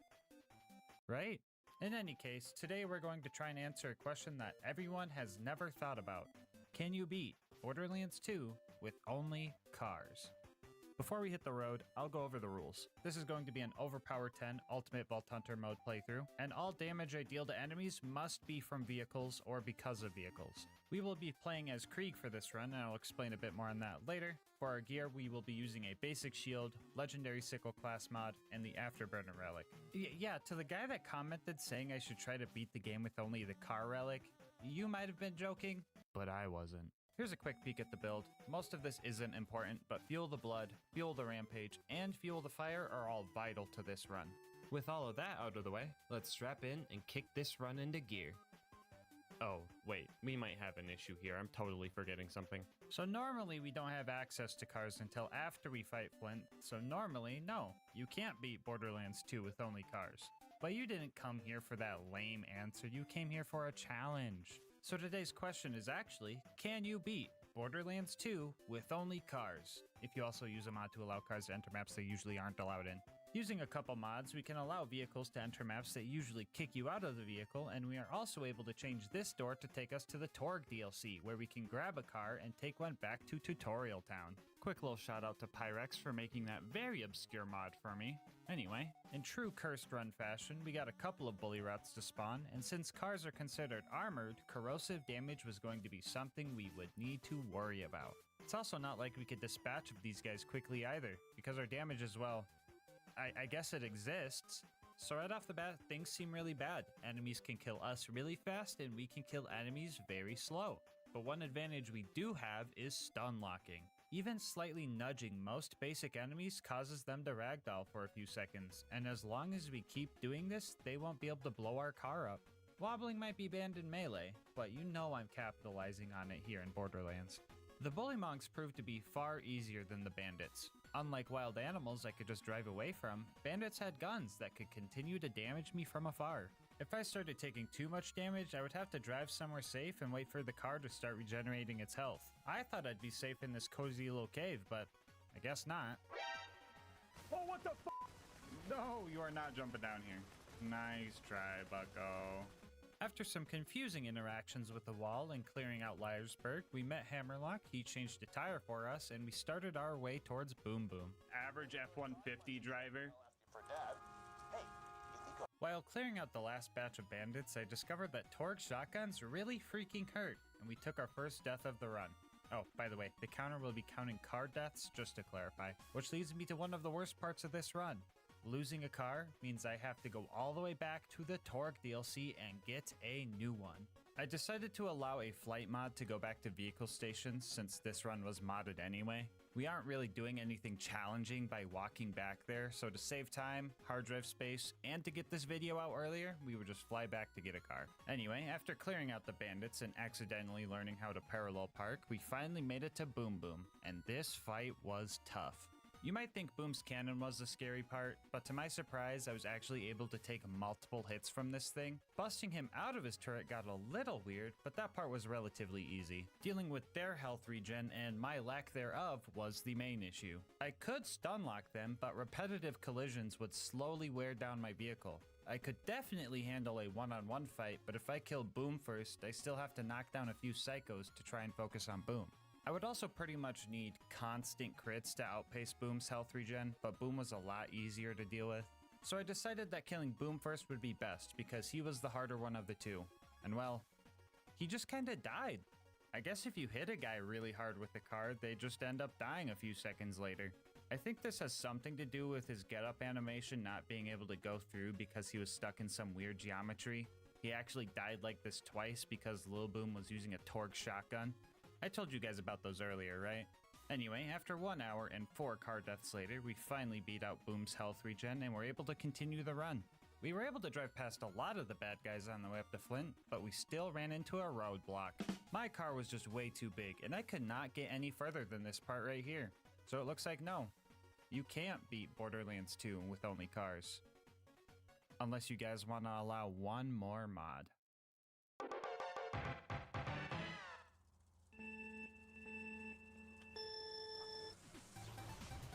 Looks like them puke boys are in a pack of trouble.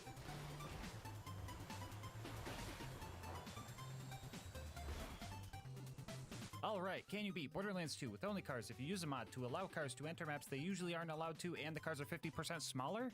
I sure hope so.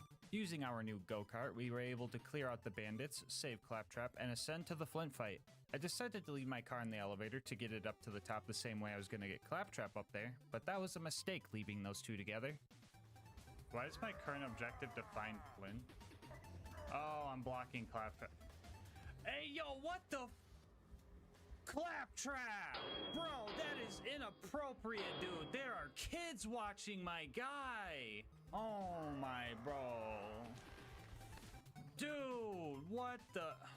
Dude, no way Claptrap is giving back shots to my car, bro. I'm half ready for my car to just fly into the air, into the ocean even.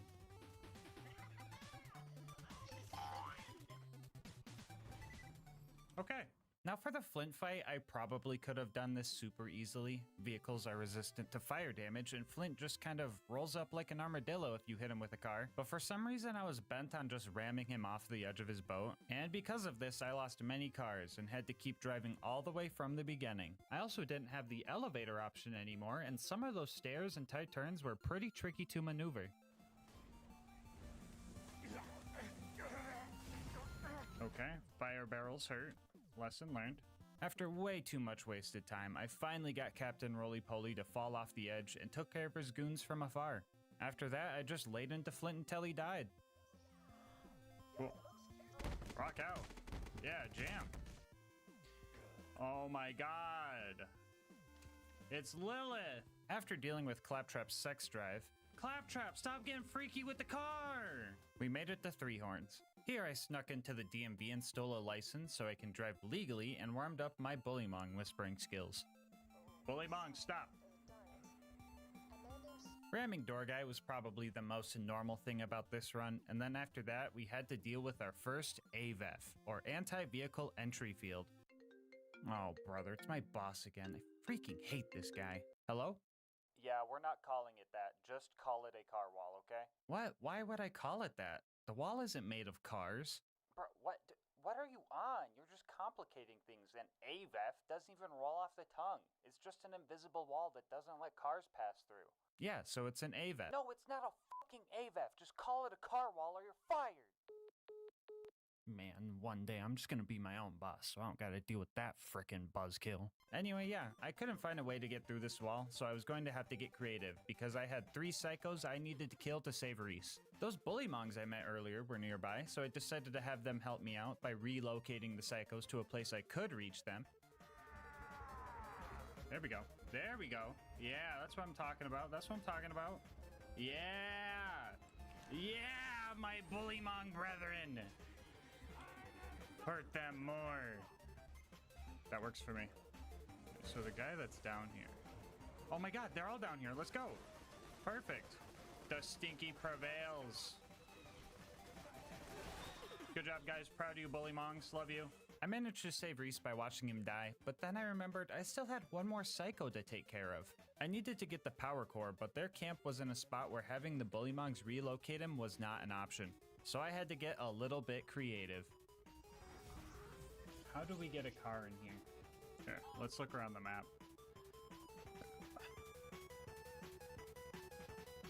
No shot this works, just saying.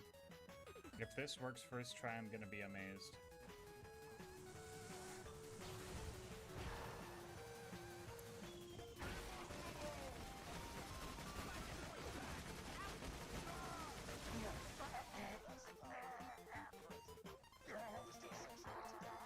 After I got my bullymong homies to kill the 20 bandits to avenge Reese, we made it to Sanctuary. Nothing too crazy happened here. I pushed Jess up into the button to speed him up, which was cool, and the only place I couldn't get my car was the fucking garage, because that makes sense. So while I'm here doing all the boring Sanctuary chores, I'll tell you guys about our partner, GASMASK'S. So for the past few months, I've been drinking GASMASK'S, and I've been loving every second of it. I used to be downing 2 monsters a day, but now with GASMASK'S, I'm not drinking 400 calories in a day. I'm able to control my caffeine intake since all their flavors come in caffeine-free options, and I'm saving money since GASMASK'S is only 40 cents a serving. They have tons of flavors to pick from too. One of my new favorites is Goof Juice, which is a nice strawberry kiwi flavor. They also have their signature waifu cups, comfortable merch, and dang could I go for another cup of their gamer soups right now. I mean heck, they made crickets taste good with their sus snacks. Yeah, you heard that right. There's crickets in this. But if you're worried about buying something you won't like, GASMASK'S offers free samples, so you could try it before you buy it. So if you're looking to find a healthier alternative to energy and want to support the channel in the process, head on over to gamersupps.gg/LGM or use the link in the description, and make sure to use code LGM at checkout for 10% off your order. Anyway, let's see how Sanctuary's going.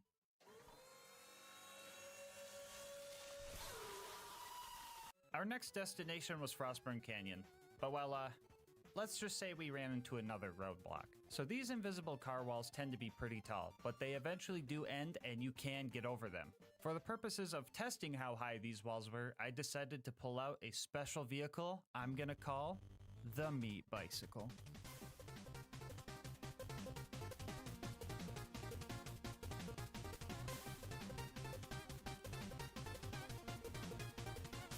Yeah, this thing would make the challenge pretty trivial, so I will only be using the tiny sand skiff for wall testing. But who knows, maybe one day I'll try beating the pirate DLC with only boats.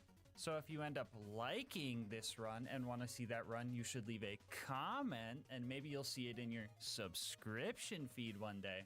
Just saying. Anyway, this wall tall. There was no way we were going to be able to clear this thing normally. Good thing this isn't a normal run.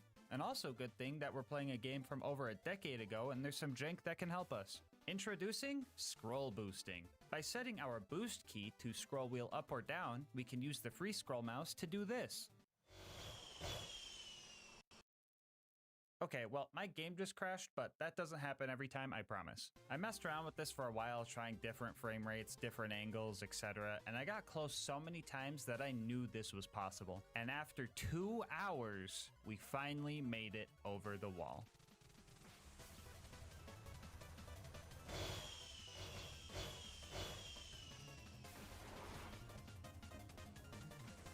Anyway, thanks for the raid, Jolts. You came just in time. 2 hours later, everybody! Now that we made it to Frostburn, we could drive past all the bad guys, do the skip and... Well, alright guys, don't worry. I found another way to get into Frostburn that was pretty consistent, so I didn't have to spend another 2 hours on this wall. Second time around, I actually hit the spike jump skip and found Lilith. Surprising nobody, I immediately tried to put my bumper into her forehead. Sadly, she survived, and everything that normally happens during this part of the game happens.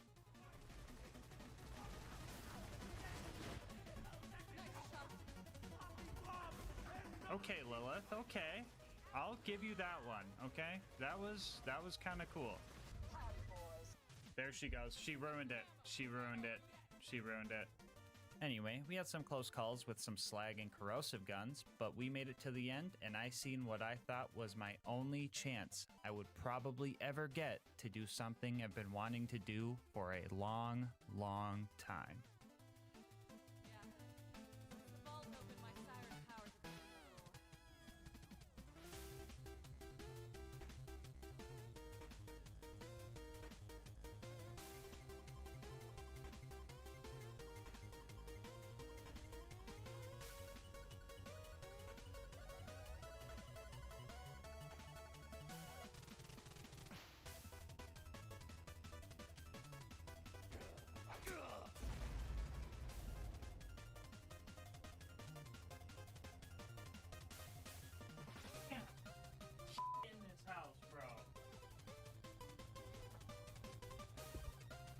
I can't have shit in this fucking house.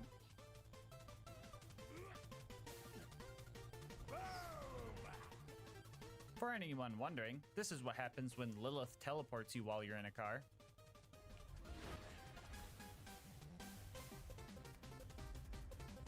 Yeah, I don't know what I was expecting either, honestly. Our next mission was to save Roland from the Bloodshots, which meant it was finally time for a car upgrade. So we met Ellie, found the second garage of the run that doesn't work properly with my cars, used my Honda Civic to destroy a few Ford F-150s, and finally got an upgrade. So, for most of the rest of the run, we'll be using the Saw Blade Technical. A lot of you guys might think the Barrel Technical is better and know that it is the fastest vehicle in the game, but do you see these saw blades I'm shooting? Yeah, those get melee damage boosts because that makes sense. Do you know who has good melee damage boosts? Krieg does. Not only is our car now tankier, we also have some significant damage to handle the rest of the game. After we got the Bloodshots to open their door, we pulled a real power move by not even using it, and then started our fight with Badma. I really wanted to ram him off the cliff, but nomad-shaped enemies have this bad habit of just folding under pressure, so we filled him up with saw blades and made it to the Bloodshot stronghold. Cue the foreshadowing. The lucky honk sound. The Bloodshot's gonna go fine, and if we don't, Bloodshot's gonna go terrible. Yeah, so at first I decided to be patient and careful because not only did I have to get through the entire stronghold, I would also have to make it all the way through the dam without my car blowing up. Things were working right up until the part where I perma-slagged myself with this barrel. How this barrel hit me and not the Marauder that was blatantly closer to the barrel absolutely baffles me. After that, I was pretty much screwed, so I reset, patiently killed all the bad guys, and made a plan for Mad Mike. The idea was to sit right next to his door so that when he showed up, I could knock him over before he had a chance to shoot me with his rocket launcher and insta-kill me. I was checking for his spawn after every kill, but he still caught me lacking. After that, I started getting impatient, trying to drive past all the bad guys, dying because of it, getting frustrated with the amount of corrosive weapons I was dealing with, and I was here for a while. But after 2 hours and losing several cars, I snuck through Mad Mike and re-locked in. By this time, I had developed a strategy where if my car was taking too much damage and there wasn't much room for escape, I would ditch the car and lure the bullets away from my more important half.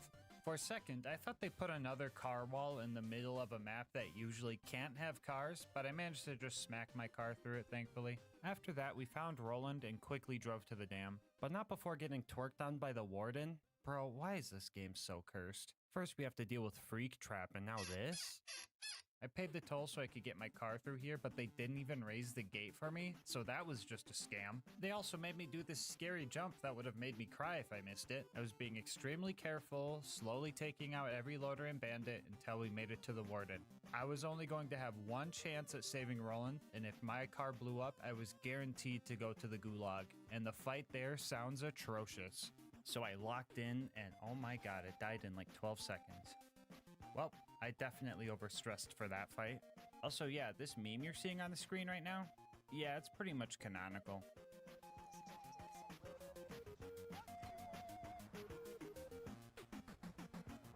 Put the fucking money in the bag! Put the fucking money in the bag!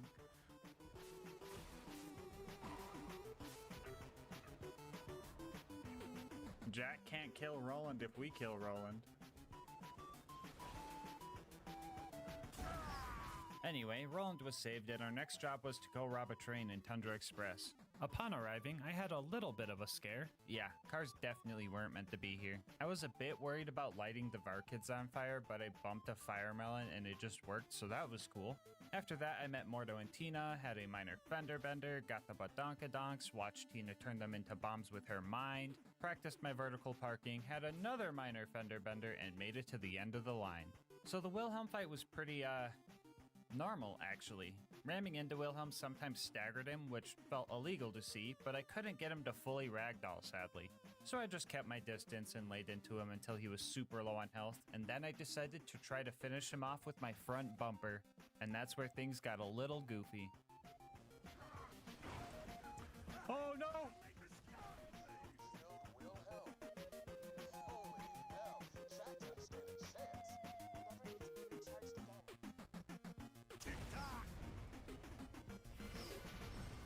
Yeah, that fight was way too easy, so I did it again and actually rammed him to death.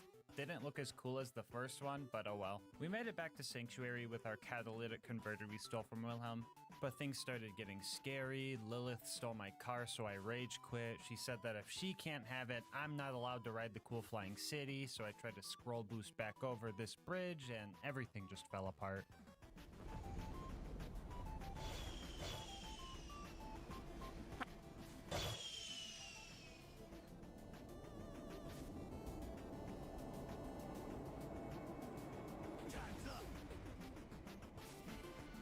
Time's up! Our next goal was to drive through the fridge so we could get back home. And yet again, we are faced with another car wall. And this one was a doozy. We pulled out the meat bicycle again and found out that the wall was pretty much the same height as this building right here, meaning we were going to need a scroll boost to get over it.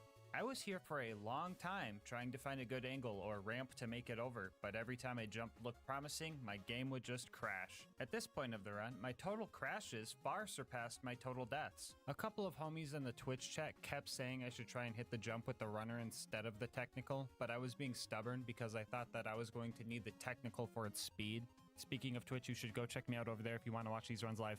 Anyway, I did eventually break because it seems like the technicals crash the game way more often when scroll boosting. And when you mod them to be this tiny, trying to boost with them gets a bit squirrely. As soon as you press your boost key, the bandit trucks pretty much wheelie 90 degrees up, and unless you're on flat ground and just going straight, it's really hard to actually get speed out of it. So I caved and swapped back to the runner. And then I found that I could get my car up onto this section of the camp.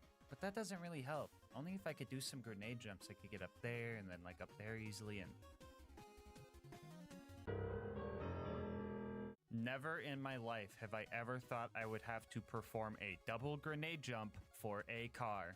Because of their smaller size, these things also fly a lot further when hit with nades or punches. And after 4.5 hours of trying to scroll boost over this wall, I managed to blast my car onto the roof and over the wall.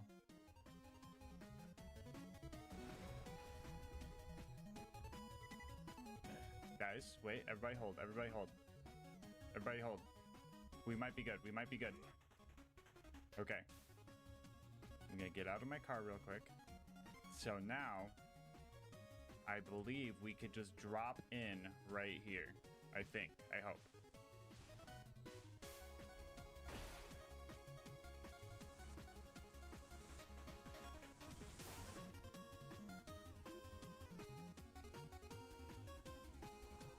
Don't do this to me. Don't do this to me. Don't do this to me. Don't do this to me. We see it. It's right there. Oh.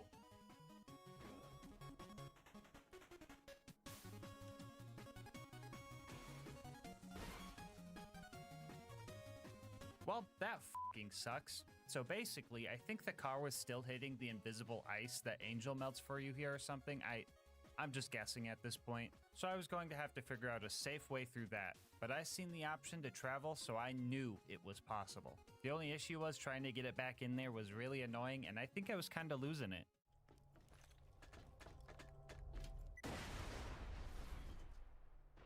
Somebody clip that. Did anyone else hear the Mario theme there?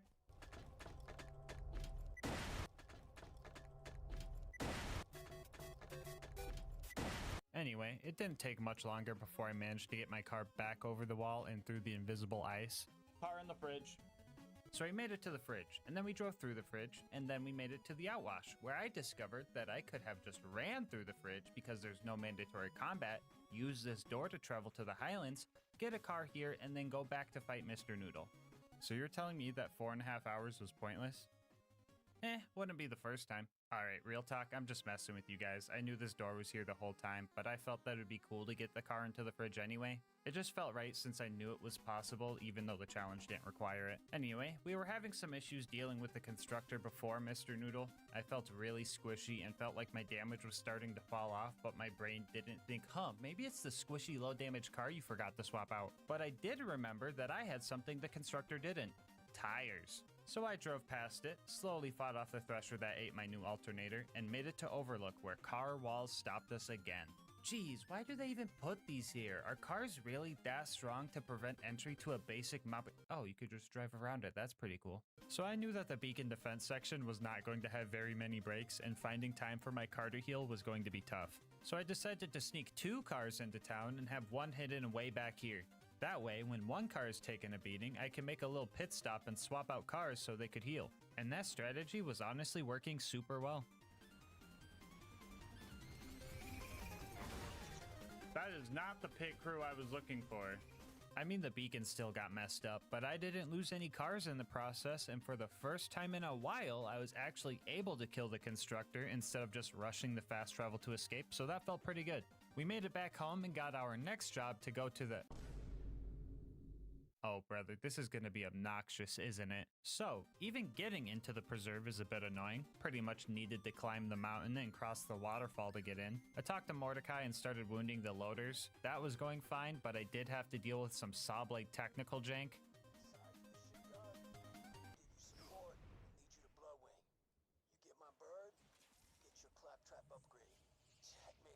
Confused? Yeah, I would be too. Long story short, the saw blade technical has some kind of huge bubble or box around it that causes some weird stuff. Some of you might know this car specifically can trigger the pipe explosion in the boneyard by simply driving near it. But in our case, the car's hurt box or whatever it's called clips through the floor and hits a death barrier. This game is truly cursed. Luckily, I was able to get around it and mow down any loaders in my way. Our next obstacle was trying to get through this small building. I was getting really frustrated trying to get through this building, but I eventually got over it.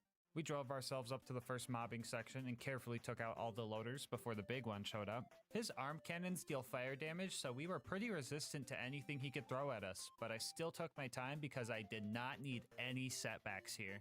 After he died, Man, what did I just say? Yeah, so this door just wouldn't let my car through, and that was very scary. I started desperately searching around for some type of way to get out of bounds and found a possible route to sneak in. I would first have to jump up to these rocks and position my vehicle here. I would then have to time a grenade and a melee at the same time to launch my car over to this gap. Timing this was a bit annoying. On top of that, it just wouldn't work 12% of the time. Even the times I did time it well, I had to make sure that the car wasn't going too far back because there's an APEF, or anti-person entry field, that wouldn't let me through. Yeah, I'm not answering that. Anyway, after I pulled that off, I would have to shimmy my way up and over this rock. If this thing was 1 degree steeper, I think I would have failed the run right here. After that, I would pretty much have to Hail Mary and hope to land in the animal enclosure, where I would have to die outside of my car to go grab the feather that opens the cages, and then get back into my car and continue on. Dude, I can't believe getting through a wide open garage door took like an hour and a half to lab up and land. This game's busted. Next, I drove past the stalkers, killed off the skags, and prayed that this door wouldn't have the same issue. I swear to God. Oh, thank goodness. We were getting close to the end, I was pretty on edge, and my heart rate spiked when my car started bugging out.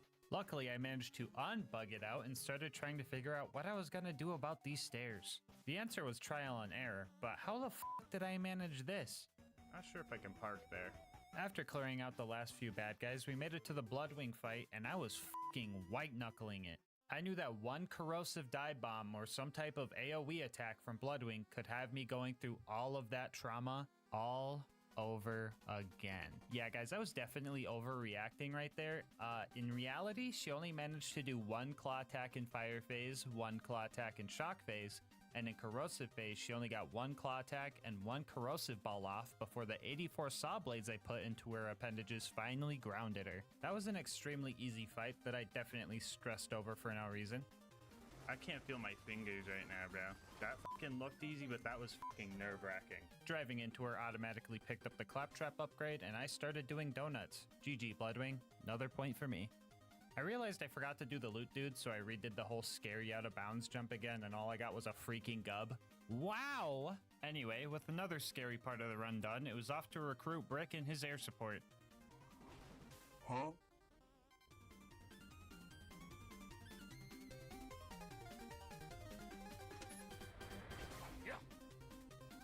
Oh my fucking god, dude. Why'd that scare me so much? Why was that so terrifying? Oh my god.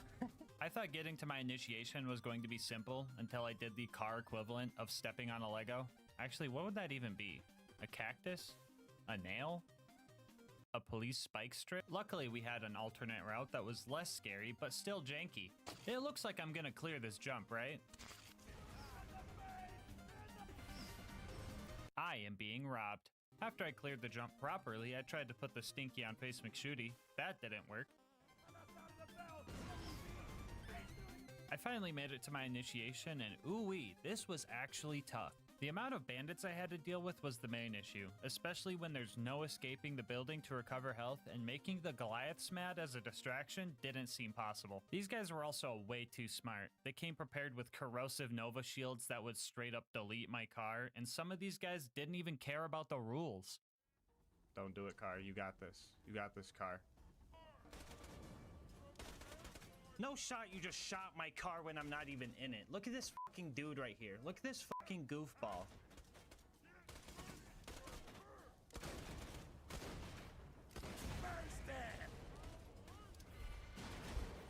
I'm suing, bro. I'm suing. After totaling way too many cars in there, I managed to get past the first wave of big guys and mowed down the little guys until we finished the initiation. Then I hugged Sarcastic Slab with my car, I gave Brick a ride, and we started taking out the loaders. And that was going well until I forgot about the previous no parking area. After grabbing car number 42, we started launching loaders. I noticed that warloaders and superloaders would actually ragdoll when I ran into them. Usually these guys aren't affected by knockback moves, which also means they are stinky proof. So this being a once in a lifetime opportunity, I took it upon myself to stinky the unstinkyable. Yes! First ever warloader stinky. Oh! Rick? Brick? Well, he said over here.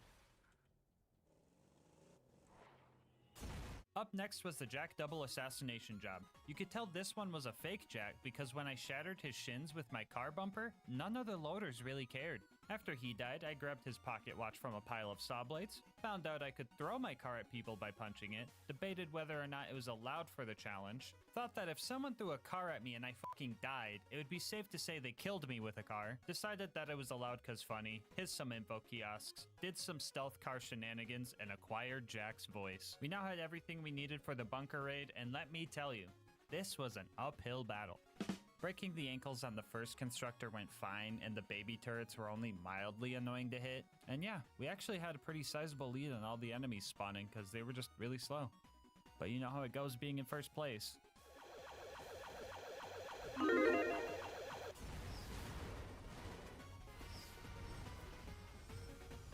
Now this was concerning, because fighting the bunker and doing the entirety of Angel Core all without losing a car already sounded pretty stressful.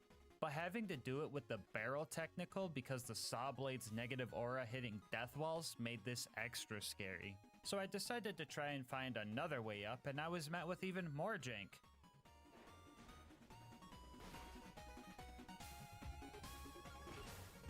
Yeah, so dying here and having to retrieve another car makes it so car walls just show up, but only sometimes?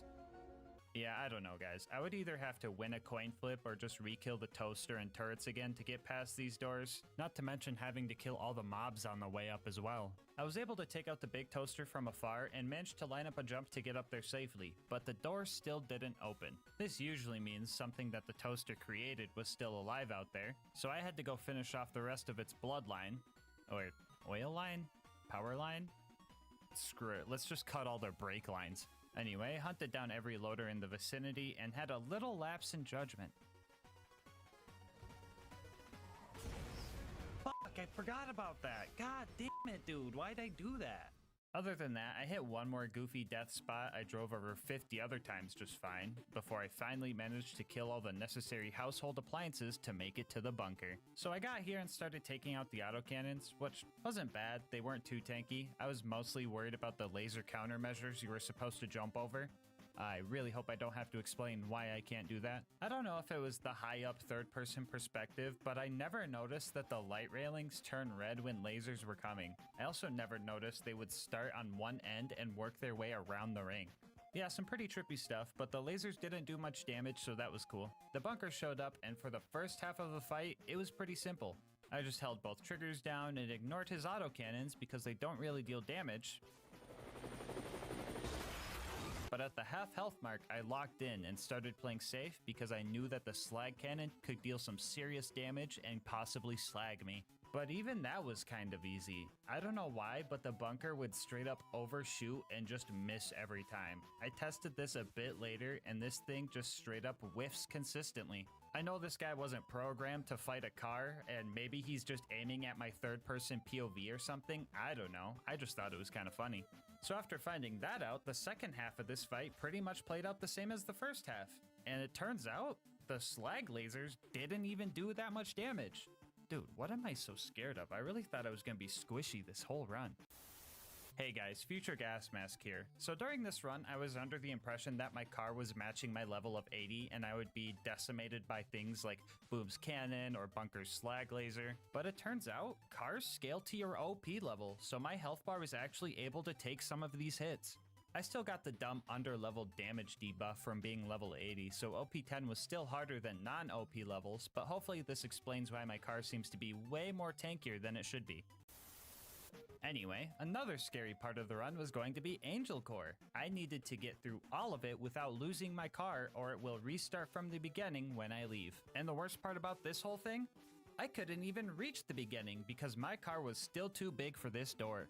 I was getting pretty desperate and frustrated, especially since Silence the Voices still managed to kill me in a fucking car-only run. Afraid that this might be the end of the run, I attempted to do the elevator skip speedrun strat with my car, and that went about as well as you could imagine. With no Lakitu bro able to save me from falling off the map, I resorted to my next idea, which was to see if the normal runner would fit. It would suck to lose the damage and extra health, but the runner felt like it healed faster, and that might have been important for Angel Core. But this one also didn't fit. Out of ideas, I planned on resorting to something I really didn't feel good about.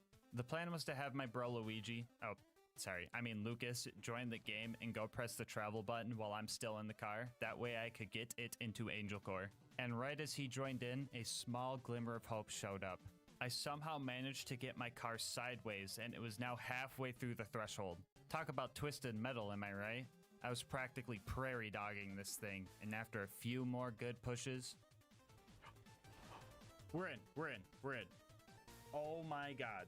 The run's alive, baby! No player 2 needed! Get the fuck out of here, Luigi! Now we just need to make sure not to lose our car in Angel Core, and we are home for... Oh my god, did it just vanish into thin air?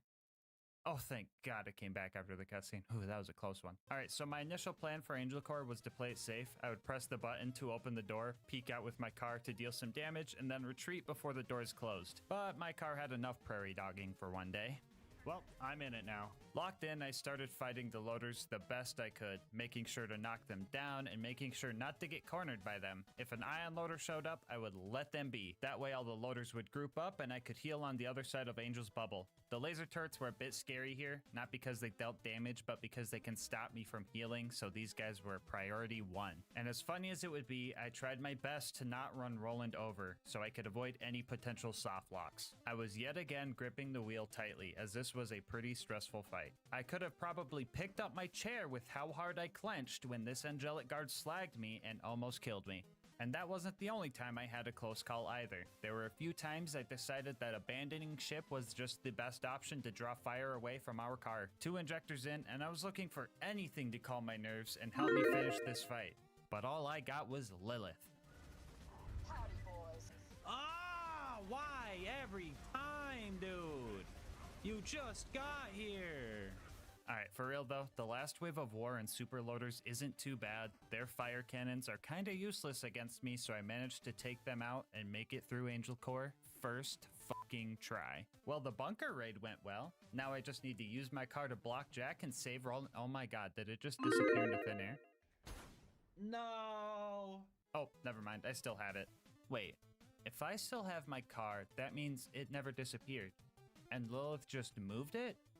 Meaning that Lilith helped Jack kill I knew she was a bad guy, I told you guys! Anyway, I couldn't get my car out of Marcus's shop, so I left it there for him. He's gonna be so confused when he finds it. He's gonna walk in there and just be like, What the?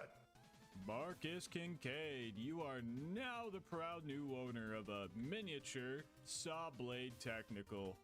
Our next objective was to go to the Hyperion Info Stockade, and usually at this part of the game, the bridge gets raised, causing us to have to go to Sawtooth Cauldron to get some bombs to blow it back down. But as usual, I did not feel like doing all of that. They said I needed a bridge. I say, just fly!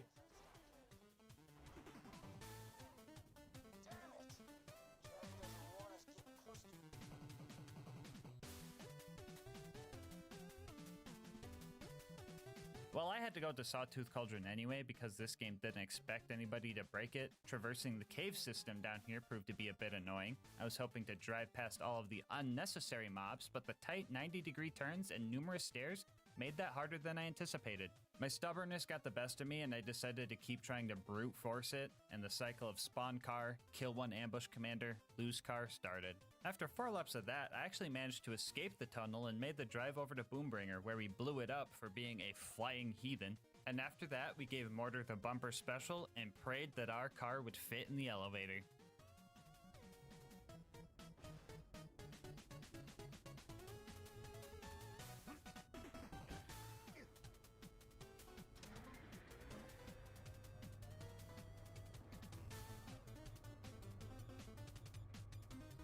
Yeah, so my car would just phase through every part of the elevator except the floor. If I would have also phased through the bottom, this run would be dead. So the fact that the game was cursed just enough and in a good way to get me to the top was absolutely crazy to me. I know I always complain about this game being spaghetti coated, but tonight, I think we should all have spaghetti for dinner. What do you guys say? I was on top of the world up here, and I was taking out buzzards with no issue. I felt invincible, and there was nothing that could... Oh, hello, Goliath Blaster. Right at 4 out of 5 buzzards, too. Anyway, we rode back up, killed the last buzzard, secured the bombs, and drove off the buzzard's nest. Woohoo! Can I park my bicycle here? After that, we made it to the boneyard where we did all of our usual valve cranking and pipe bursting, but then we ran into another car wall. If we managed to get our car into the pipe, we're stopped by a car wall. If we managed to ramp up the rocks, we're stopped by a car wall. And if we spend an hour trying to land on this pipe, jank myself over this wall, and boost wheelie jump onto this platform, we are still stopped by a car wall. We brought out the good old meat bicycle and found out that even with scroll boosting, there is just no way we are going to be able to clear this wall. So it looks like the run ends here. Or does it? To progress the story, we need to make it to the Hyperion info stockade, infiltrate it, and grab the info. And at no point is there any mandatory combat. And as per the rules, the car is not required here. Yeah, I know guys, it kinda sucks that I can't get a car into the Badlands and fight Saturn. This is a lie, I don't wanna fucking do that. But sneaking in might be tough when we don't really blend in and can't fight back at all. But for now, I'm gonna have to say goodbye, car. Until I see you again. Alright, so sneaking past all of the guards is going to be pretty tough. With enough persistence, we could grenade jump up to the front door and tank enough bullets to make it inside and grab the goods. But grenade jumping as Krieg is tough because the developers made him extra heavy so that he wouldn't get tossed around during melee combat. Which makes me realize, Krieg is canonically heavier than a car? Yeah, that makes sense.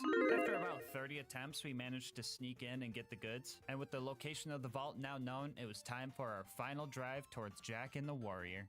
So, the run up to this point was going surprisingly well, considering that I could only use cars.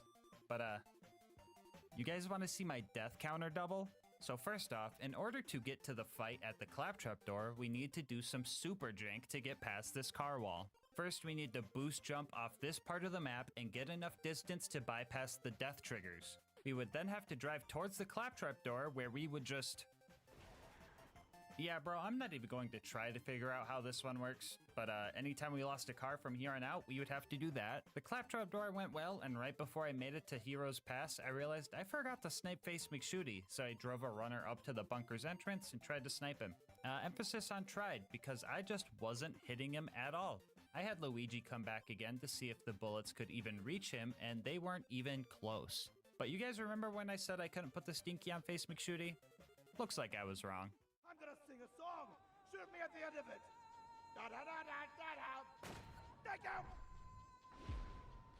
We made it back to the claptrap door and headed towards Heroes Pass. And fun fact, this little platform here, cars just fall right through it.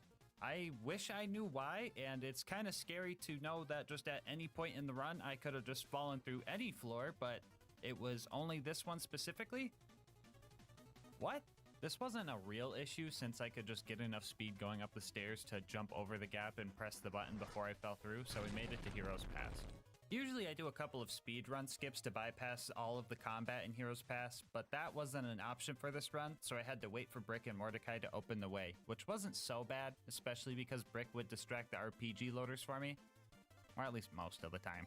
Every run through here would also require us to do a wheelie jump over this bridge gap, but with little room to gain speed for the boost and our backboard being made out of trampoline, this jump ended up causing the most deaths out of anything during this run. I would also have to full-on save quit after every death because Brick would turn into a literal brick if I left and re-entered this map, soft locking us. So we made no progress if we lost a car and would have to restart all of the mobbing all over again. Also, the claptrap door was another one of those coin flip doors that would only stop me sometimes. Still not sure what decides this, but oh well. It only takes me 2 minutes to figure out if it's gonna take me another 2 minutes to figure out if it's gonna take me another 2 minutes. The final door I needed to wait for was pretty tough to get by. A lot of loaders were thrown at us here, and the sheer number of them could kill me quick. It wasn't always those guys getting me though. The amount of corrosive and slag guns that the Hyperion guys had was absolutely crazy. It felt like every attempt that I got past the claptrap door, I had to deal with at least one of those elements. The numerous barrels scattered in this map also messed me up a few times, and that dumb guy behind the steering wheel? Don't even get me started with him. And after nearly an hour, I finally managed to get the last door open and had a straight shot towards the vault. On the bright side, I don't have to wait for Brick and Mordecai anymore since they opened both the doors. But on the downside, dark side? Passenger side? I don't even know. All I know is that RPG loaders suck. And with no brick there to distract them, I was going to have to make this jump while dealing with an RPG loader every single attempt. If he spawned on the lower section, I pretty much just had to hit him directly midair, and if he spawned on the upper section, my only hope was to break his ankles as he rounded this corner. But 90% of the time, he would just shoot me with the rocket launcher, and I would turn into the little psycho from the intro cutscene of this game. After finally making it to the vault, I was ready to fight Jack, fight the warrior, and end the— oh, bro, really? Oh, brother, dude, why is there a car wall here? Cars aren't even supposed to be in this map. Why? Dude, whatever. I guess what are my other options? Great. Yeah, so on top of doing the goofy jump to get into Heroes Pass and hitting this jump without getting blown up, I also have to hit this jump right here. And guess who did it first try? Yeah, not me. Second try though, we got it, and we were able to start our fight with Jack. I was a bit worried here. I couldn't make Jack ragdoll, and the Saw Blade Technical's goofy hurtbox made it so I was touching lava and taking damage even when I wasn't even in it. For this reason, finding cover to heal was a bit scary, but there were some safe spots. After I broke Jack's shield and his shield drone, I ended up breaking his AI, and he just kind of let me have it.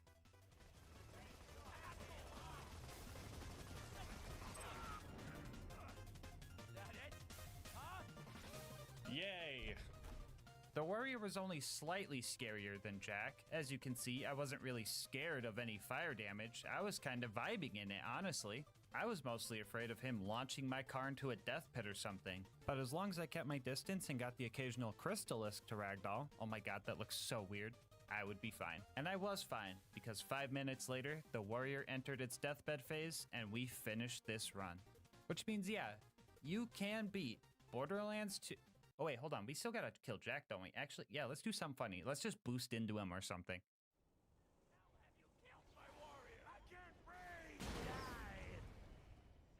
Yeah, I wasn't lying when I said I was gonna double my deaths, because for the next 2 hours, I was trying to get a car back to dying handsome Jack. Oh, but you could just let Lilith kill Jack. No, shut the fuck up. You know we're not doing that. No. So after dying to this jump, RPG loaders, and corrosive weapons 20 more times, and dying to this jump 7 more times, I finally made the jump again and found out that Jack can't even be killed by running him over. So I decided to just kill him with the goofy alternate fire saw blades that deal like 300 damage. So for real this time, yeah, you can beat Borderlands 2 with only cars. Bonus content time, woo! The last thing I wanted to do was thank Ellie for giving us the upgrade needed to beat this run. Without her, we would have been in so much more trouble. We would have been squishy, low damage, and I don't even know if we would have been able to make some of the jumps we needed to.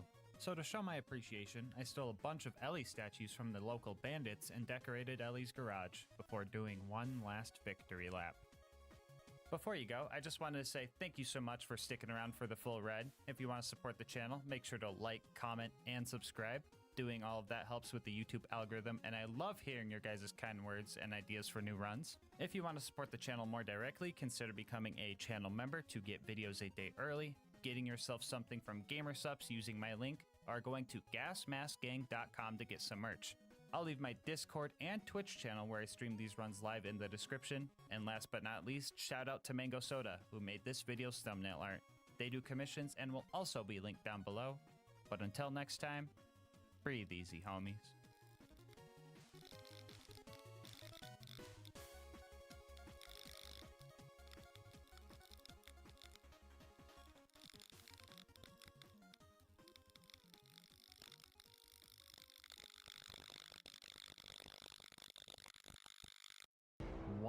$100,000 subscribers. 100,000 of you guys banded together, and we reached this incredible milestone. First and foremost, I want to say thank you guys for making a dream come true. I love you guys, and I literally couldn't have done it without you. And I'm just kind of at a loss for words. So thank you guys. Thank you. Secondly, though, I just gotta say, I freaking hate you guys. Alright, can you beat Borderlands 2 with only the Wanderlust? I desperately wish I could say, I don't know, maybe, and call it a day, but a promise is a promise. So let's get this over with.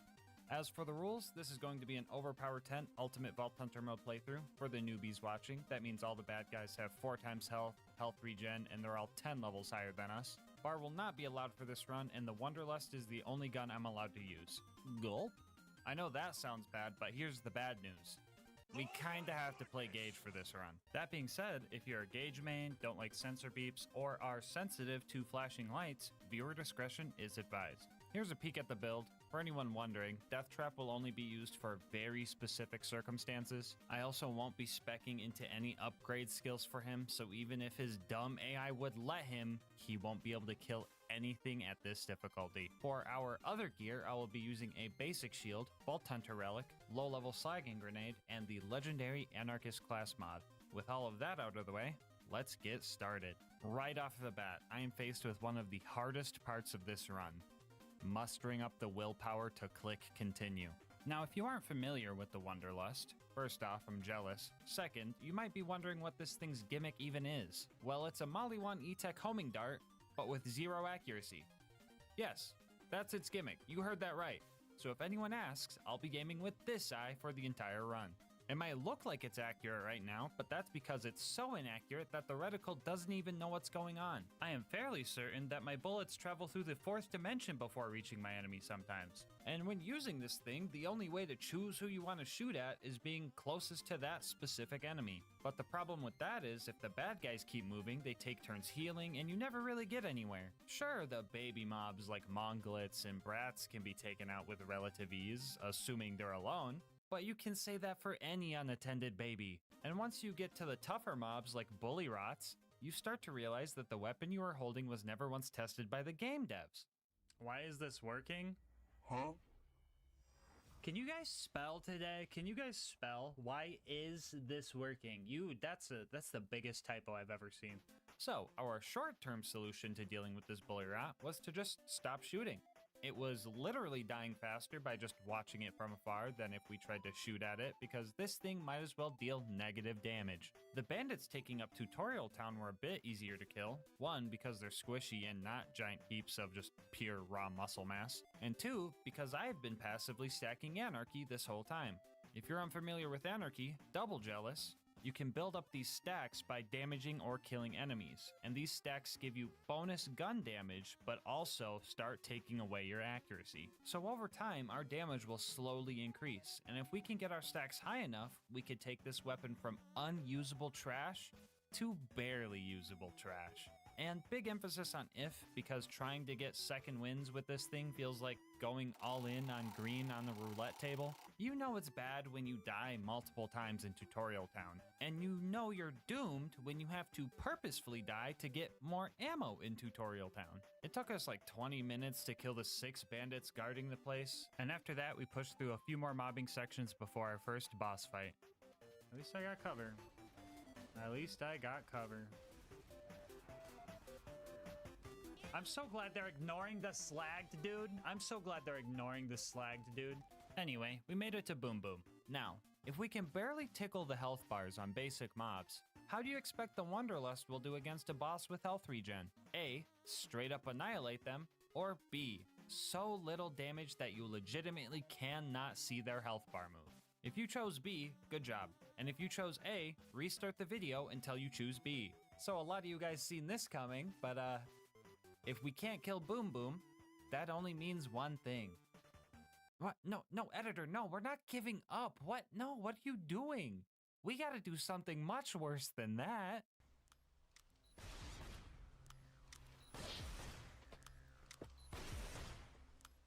So if you're still unfamiliar with Gauge and you don't know what you're watching, triple jealous, but we are pre-stacking Anarchy using this Hyperion ammo box.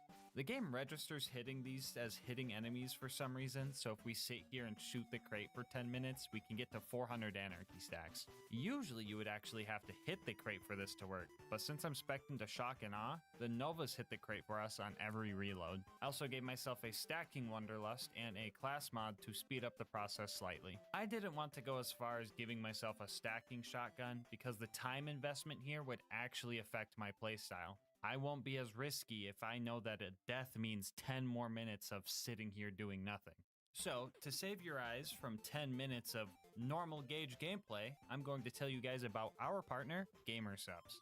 GamerSupps has been life-changing for me, and that's no exaggeration. I'm saving money, I've lost 25 pounds because I'm not drinking half my calories in the day, and they're just really cool people to be partnered with. I've pretty much dropped conventional energy drinks because they are just so hard to beat with their variety of flavors, caffeine-free options, and them being the only sugar-free drink in the world that doesn't taste like TV static. I've tried so many of their flavors, and I've only made a dent in the list. Now, I know what some of you guys are thinking, but GasMask, I'm afraid of women. And that's okay, it'd be like that sometimes, but don't worry, they've got you guys covered too. If you're still unsure, they literally have free samples, so go there right now, get your free samples, and see if you like it. They are also super cool with all of their creator collabs. Queso's Atomic Bombsicle is one of the high tier flavors for me because it's so good, and it gives me the energy to get through the day after accidentally falling asleep to his videos. So if you're looking for a healthier energy option and want to support the channel in the process, head on over to gamersupps.gg/LGM or use the link in the description, and make sure to use code LGM for 10% off your order. Anyway, let's see how the stacking is going. Oh, cool, we're finally done stacking. Now let's get in there and take down Boom Boom.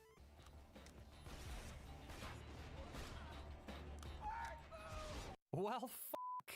So, to list everything wrong with this fight, first off, I'm using the Wonderlust. Second, I can't choose my targets efficiently, so if I'm trying to bust Boom out of his turret, I can't focus all my shots into him because they either try to chase Boom or the psychos that spawn after Boom dies. Yes, I managed to kill Boom, but even with the back alley strat and 400 stacks of fucking anarchy, that's a 700% damage boost, by the way. It still took 60 seconds of continuous fire to kill him. And third, even if my shots decided to go after Boom, sometimes they would just straight up start circling him and never actually land. This was concerning because I thought I was going to either have to use copious amounts of unique crutch gear that felt lame for the challenge run, or change characters for this one fight specifically. Creek could theoretically stack up enough fire rate and use Bloodbath to just spam Boom down, but proccing Bloodbath in the first place would be hard considering this gun doesn't deal enough damage to get the first kill reliably. All future one-on-one boss fights would also just be straight up abysmal with Krieg,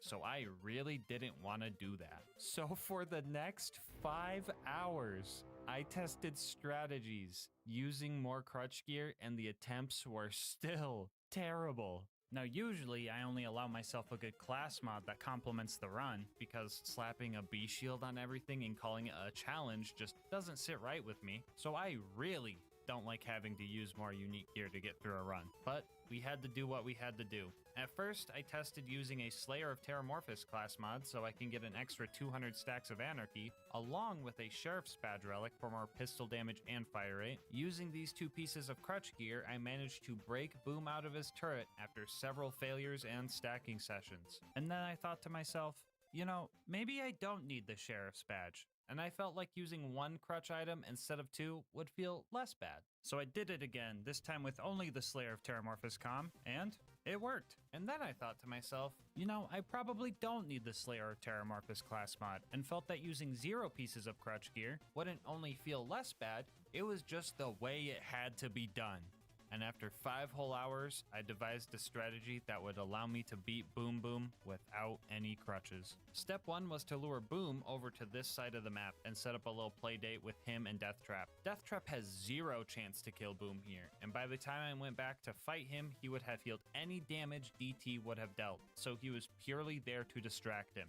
After the bait was placed, I would run over to this spot and start laying into Boom's cannon with a corrosive Wonderlust. Now when Deathtrap inevitably runs out of time, or more realistically gets murked by Boom's Torgue shotgun, Boom will get confused because his target is no longer there, and for some reason won't try to hunt me down unless he has direct line of sight, leaving me to a one-on-one fight with Boom. And after holding the trigger down for 2 minutes, Boom was finally knocked out of his turret without any crutch gear.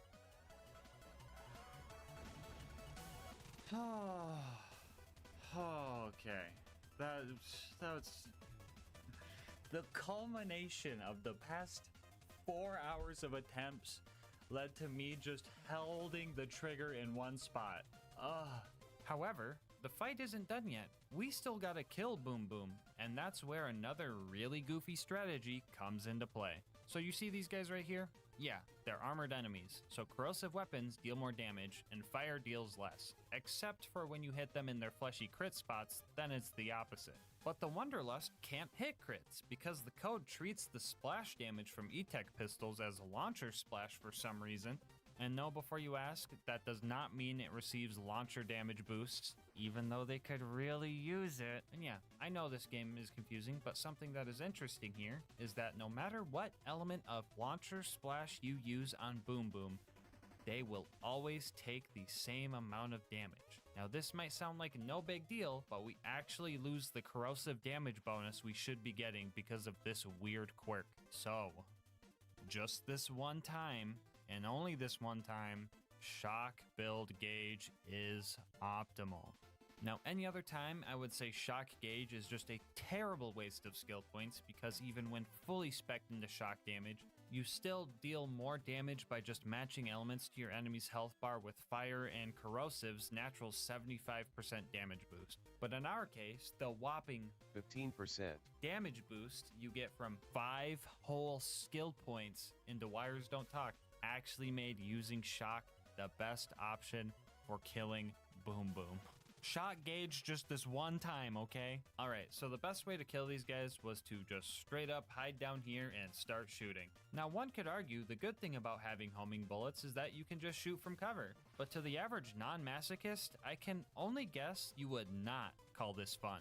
Sitting here would also make the psychos run far enough away that all my shots would home in on Boom, and I just had to pay attention to damage numbers to know when I had to swap to my Slag Wonderlust to make sure I wasn't healing him with my bullets. 5 hours later, one boss down, 15 more to go. With the 400 stacks I already had, I managed to kill all the bandits on the way up to Flint. Don't get me wrong, this gun wasn't wrecking bad guys, but second wins didn't feel like going all in on green anymore. More like going all in on black or red. So we made it to Flint, and this fight was also terrible. With a nice little cheese angle, I could dent his health bar a little bit, but as soon as he entered his fire phase, his damage reduction and health regen would undo all the hard work I put in. So some high-grade sharp cheddar cheese strats were pretty much required here. First off, we needed to get Flint out of his arena, and the best way to do that was with a stock grenade and a little bit of luck. For it.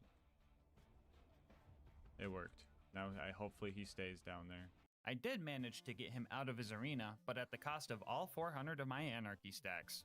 So what do we do now? We pre-stack on Flint. At this point, I could not be bothered with holding the trigger down for 10 minutes every time, so I started using this marble coaster to hold my mouse down. Now, if I worked at Gearbox and it was up to me, a stacking coaster should have come with every copy of the Gauge DLC, just saying. Anyway, after we got back to 400 stacks, we topped off our ammo and tried to actually make his health bar move with our Shock Wonderlust. Fine, there are 2 reasons to use Wires Don't Talk, okay? But no more, that's it. So I'm gonna speed this kill up. Feel free to try and guess how much ammo we will have left out of the 900 we started with.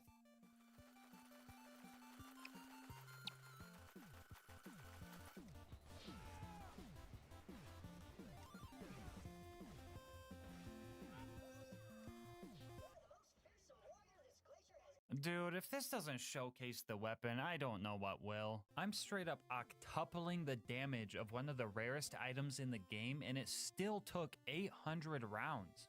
It also took 2.5 minutes of just holding the trigger down to get this kill.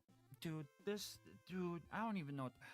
Okay, I need to take a breather. I don't want to do the Wonderlust rant this early in the video. You guys need to fully understand and experience this, and if not firsthand, at least by watching it secondhand, so I'm holding off for now. Okay, so we killed Flint, made it to 3 Horns, checked in with my Bullymong homies, accidentally shot my eyebrows off, got a car, and tried to save Corporal Reese. I managed to kill the normal psycho that was stomping his head in, but without 400 stacks of Anarchy, the Ironclad lads cause us issues. And this is where things start to get really cursed.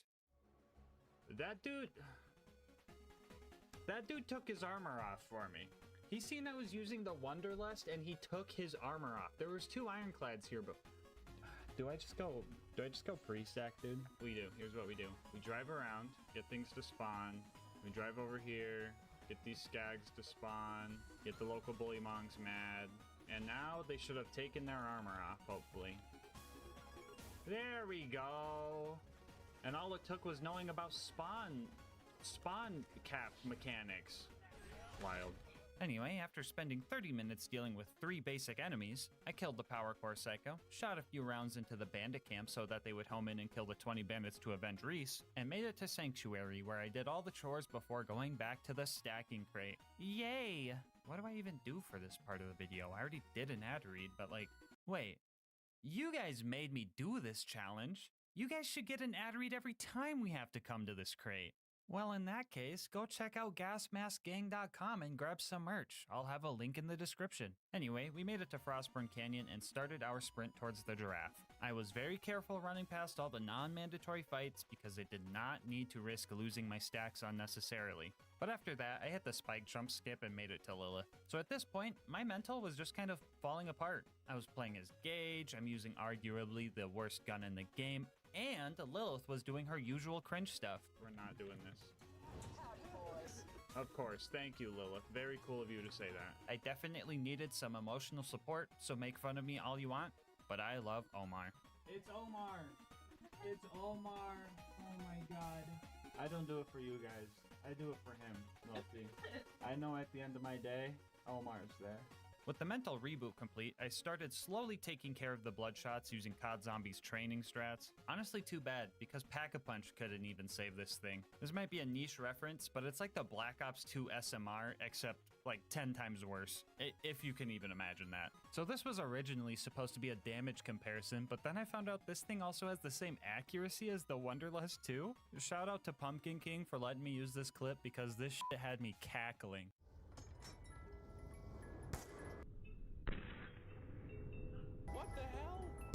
Anyway, I ended up dying when the bad guys started aiming at me with their guns. I really should learn how to do that one day. But that wasn't too bad because there was an ammo vendor here and I was able to just stack off of the bandits to get back to the edge of viable. Yeah, so I'm gonna be honest, I don't have much else to say for this fight. This gun is so boring to use because you literally just don't even aim it. It's like if Gage was a gun, minus all the damage. After we managed to kill all those guys, our next goal was to get into the Bloodshot Dam and rescue Roland. But first, we were going to need a new car to sneak in. So we met Ellie and started hunting down bandit cars. Cars don't get the 4x health multiplier from UVHM, so we should be able to one-shot them with our super cool and rare pearlescent weapon and nearly 300 stacks of anarchy, right?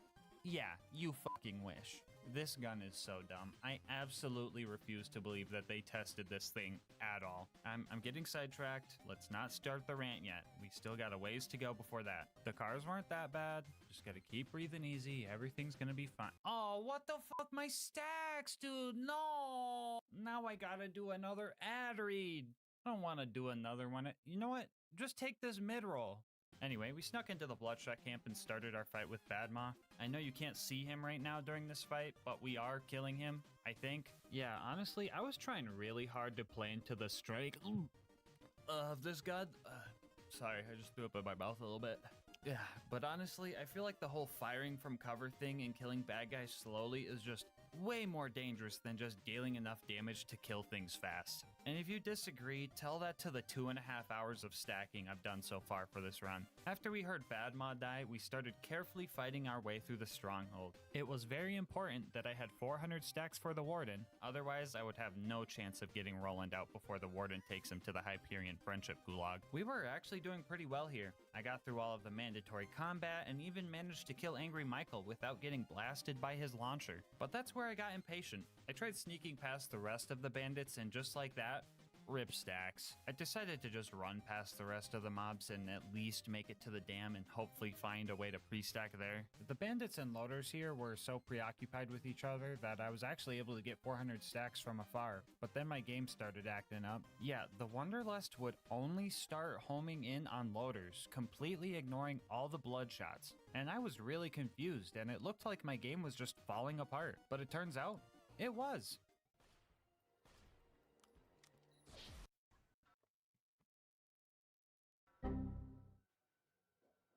Stacking session 2 at the dam went a lot easier since this psycho helped set up this loader for us. We got 400 stacks there and made it halfway through the dam to just barely lose a second win and have to stack for another 10 minutes. I hate this gun, I hate this gun, I hate this gun, I hate this gun. This time around I did make it to Warden and made my one and only attempt to save Roland from the gulag. And things immediately went terrible. Since I can't crit the Warden, I can't stop him from spawning bots nonstop. Mere moments into this fight, I get body slammed by an exploder and I'm forced into cover. I had two options here. Stop firing so cooking up trouble would slowly heal me and also use Discord for some extra health regen, or just risk it and not get hit. Option 1 would require me to stop shooting at the Warden, which would give me less time for the kill and allow his shields to regen, and healing with Discord would eat up my stacks and kill what little DPS we had. But option 2 was all risk, all reward. I stood under this ramp where the exploders wouldn't be able to pathfind me, and the gunloaders would have a hard time landing shots. The main problem with this strat was the Wonderlust would sometimes shoot at the loaders instead of the Warden, and in order to see if I was even hitting Warden, I would have to do some risky peek outs. Things were looking grim. I was low on ammo and wasn't going to have enough to finish the fight, so I had to run out from cover and grab as much as I could. I had to briefly hide behind the crates that were supplying me, and then I went in for the final shootout. And in this moment, all the blood in my fingers and arms left, and nothing but adrenaline was coursing through me. In one last attempt to win this fight, I put my Wonderlust directly into the back of the Warden's hull, and seen if the roulette wheel was on my side today.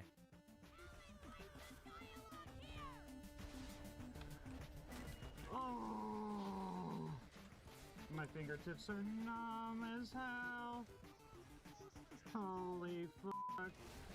Oh, I can't feel my arms. I legit can't feel my arms. Up to my elbow, up to my elbow. I'm loving it, dude. I'm f***ing loving it.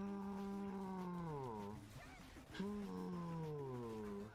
No gulag on a fucking Wonderlust only run is absolutely wild. I was not joking when I said I couldn't feel my arms. That fight was nerve-wracking, and I loved it. Anyway, you might be thinking, oh, the Wonderlust can't be that bad if you did Warden first try, but come on, if a fight was this close with 400 Anarchy stacks, there's no defending this weapon.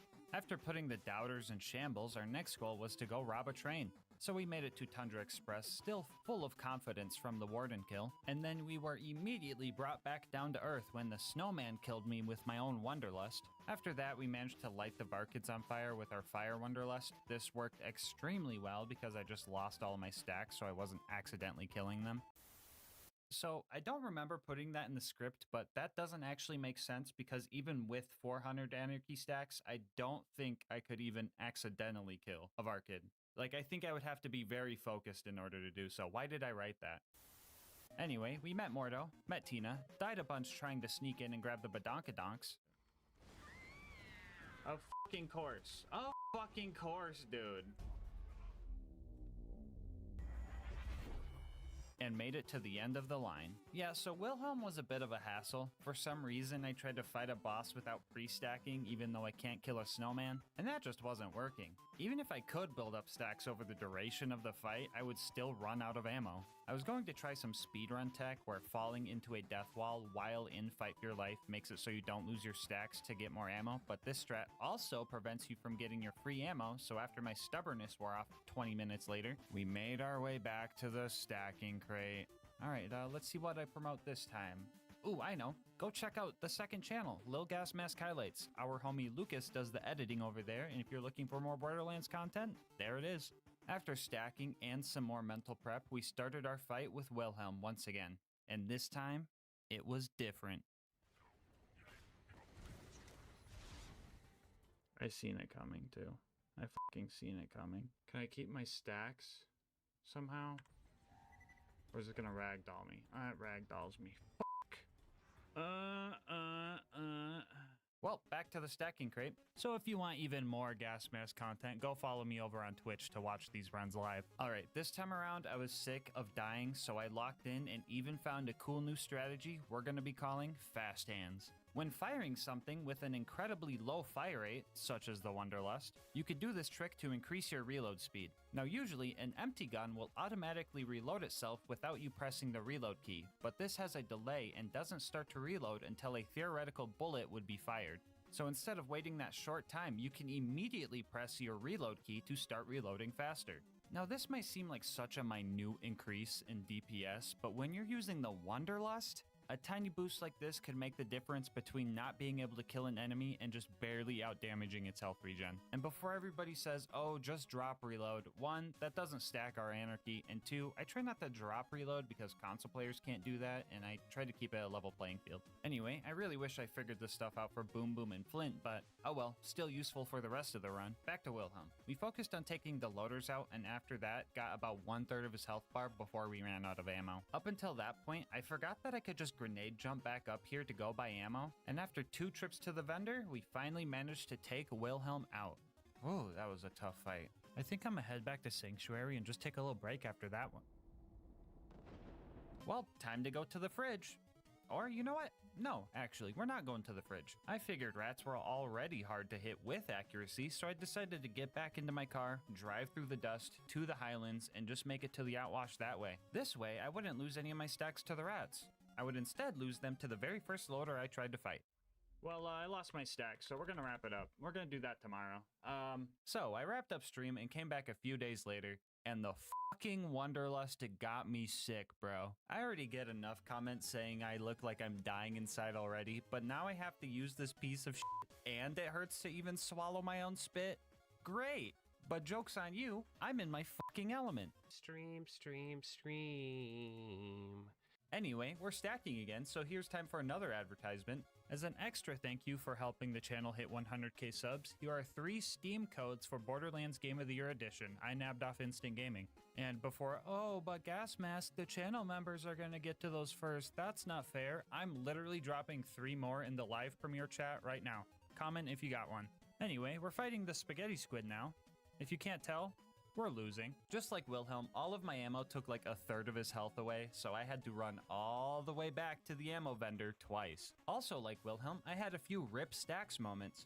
On top of all of the anarchy stacking, it should be mentioned that I had to do a lot of money farming to afford all the stacking, so that took up a long time as well, and I was just not happy about that. Alright, Lucas, roll the legendary prediction, bro. Just roll the legendary prediction, go. We gotta go farm money, dude. Oh, how's ammo management been? Gun eats all my fucking ammo when I'm not looking, dude. Just fucking eats it all, dude. As soon as I look away from my ammo bar, he eats it, dude. The Wanderlust just fucking eats it. He'll like, see this bullet, guys? Gas isn't looking. Throws it behind me, bro. Yeah, so I was getting pretty frustrated, but honestly, the Wanderlust wasn't making me mad. It was Gage that was a real drag. Her whole mechanic of needing to stack stuff up in order to do anything just makes me loathe this character. I can't even kill a loader with 400 anarchy. Oh my god, I just pulled my shoulder, dude. There's a reason this is the first challenge I used her on the channel. Because she's just so uninteresting and brainless to play. So if you see me choose Gage in a future run, just know it's because I had to. Anyway, after hours spent dealing with this guy, I finally locked in and got the beacon and made it to Overlook. So you want to know how the beacon defense went? Well, we got invaded. We went from this to this in like 15 seconds. The beacon became invincible super quick because I was just spam repairing it, and after that, I was just trying to kill everything. I ended up dying because I have the only gun in video game history to not damage the guy you're pointing it at, and after that, I knew that I wasn't going to be able to kill the loaders without my stacks, so the only thing I could do was just leave. I need a drink, bro. Fast travel has landed. Give me a second while I calibrate it to Sanctuary. Oh, cool. Yeah, so basically, if the beacon gets repaired 8 times and becomes invincible, you could just leave the map and just complete Overlook. Speedrunners do this on purpose to just, you know, speedrun, but I usually don't do this because it kind of doesn't feel like a challenge at that point, so this felt super cringe. But like, what else was I gonna do? I can't go back to stack at the crate because it would complete the objective anyway, and trying to stack off these loaders won't work because they're camping the beacon and the ammo vendor, so for the first time ever, I just did the speedrun strat because I was practically soft-locked by the Wanderlust. Oh, brother. Do we do the rant now? No, just a little bit longer. Just hold back, guys. You got this. You aren't even in the worst of it yet. As soon as I got here, I lost all my stacks trying to wound the loaders. At least the Wanderlust is good at wounding loaders. No, it's not, because it didn't wound the loaders. It's not good at wounding the loaders. Yeah, so wounding these guys was annoying because they would just heal before I had a chance to wound another. So I had to do a trick where dying while they are wounded tricks the game into thinking they're still hurt. Had to swim with the fish a few times to get past this point, but after that, I could stack up for the rest of the preserve. Hey, you guys want another mid-roll? Too bad. Welcome back. Anyway, the mobbing here is going. I almost made it all the way back to the ammo vendor training the big loader back, but I ended up dying to the loot dudes right after. I didn't even have to fight these guys. If I went back to the stacking crate, the entire preserve would just reset, so I decided to just suffer through the rest by trying to stack on the loot dudes until I got my stacks back and then dying, and then trying to stack on the skags until I got my stacks back and then dying, and then just keep doing that over and over for eternity, really. We eventually made it to Bloodwing, and I was not ready for this. Fucking hate Bloodwing. At this point, pretty much every enemy I've killed in the preserve has hit their respawn timer, so trying to go back to buy ammo to restack for the dumb bird just wasn't an option. So I was like, screw it, I'll just stack on Bloodwing. So my first 2 tries ended pretty quick, but my 3rd try, I was actually kind of popping off. Mordecai would slag the skags for me, and the skags here are also programmed to spawn underleveled, so my odds of getting second wins were actually pretty high. I just had to make sure I was conserving ammo for them. The whole thing was this weird dance between having enough ammo to survive if needed, but low enough ammo that Mordecai would keep sending me pistol ammo drops. And this 3rd big attempt was going well. I used a Shock Wanderlust for Fire Phase, and when Shock Phase rolled around, she was still fire resistant.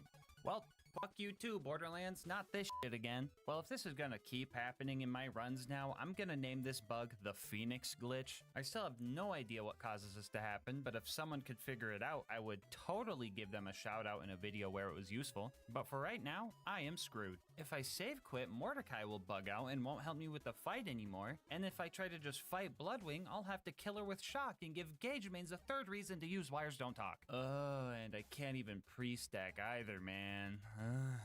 Dude, I'm screwed. This gun is so freaking... Even the skags were like, hey bro, you're better off trying to use the Logan's gun. Like, what? And at this point, I just felt doomed. This gun is so freaking bad. But then again, that's never stopped me before.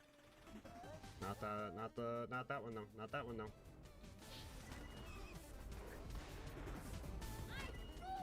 Mordecai, please, the purple. Thank you, Mordecai. Oh my god. Oh, that was scary. That's scary. That's scary. Just give me 2 health sticks. I don't care. It's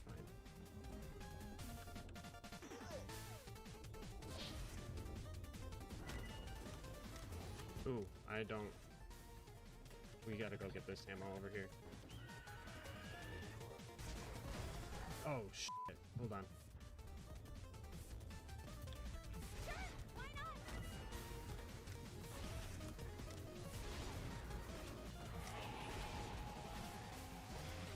Easy peasy. Perish Blood Ring. Right here for me. Let's go. Alright, so that fight fucking sucked, but I think I got the point on this one. Sure, I was struggling the whole time, but I did do it without pre-stacking, and she had the Phoenix glitch. And also, if you get killed by the fucking Wanderlust, that's just an automatic L. Like, how embarrassing would that be? So I will take the point on this one. I started this fight with 0 stacks of Anarchy, and when Bloodwing finally went down, I was sitting at a whopping 374 stacks. And to BM a little bit, I topped off to 400 on her dying body. GG, Bloodwing. Lost even though you were cheating. On the way out, I had Mordecai destroy all the loaders for me. I always save this Stalker sack in particular because it can spawn a loot dude, and this time, we got lucky.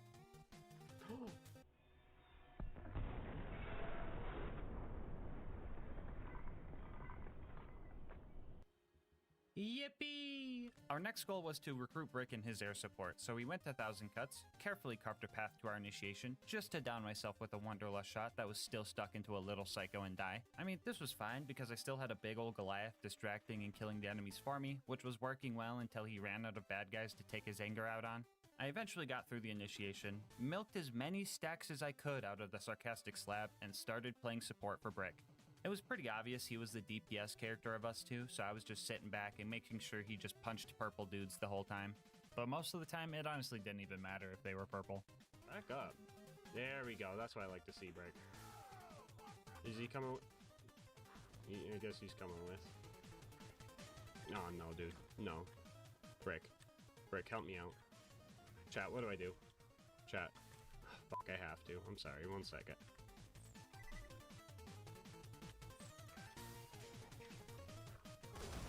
I had to, guys. I didn't want to deal with him.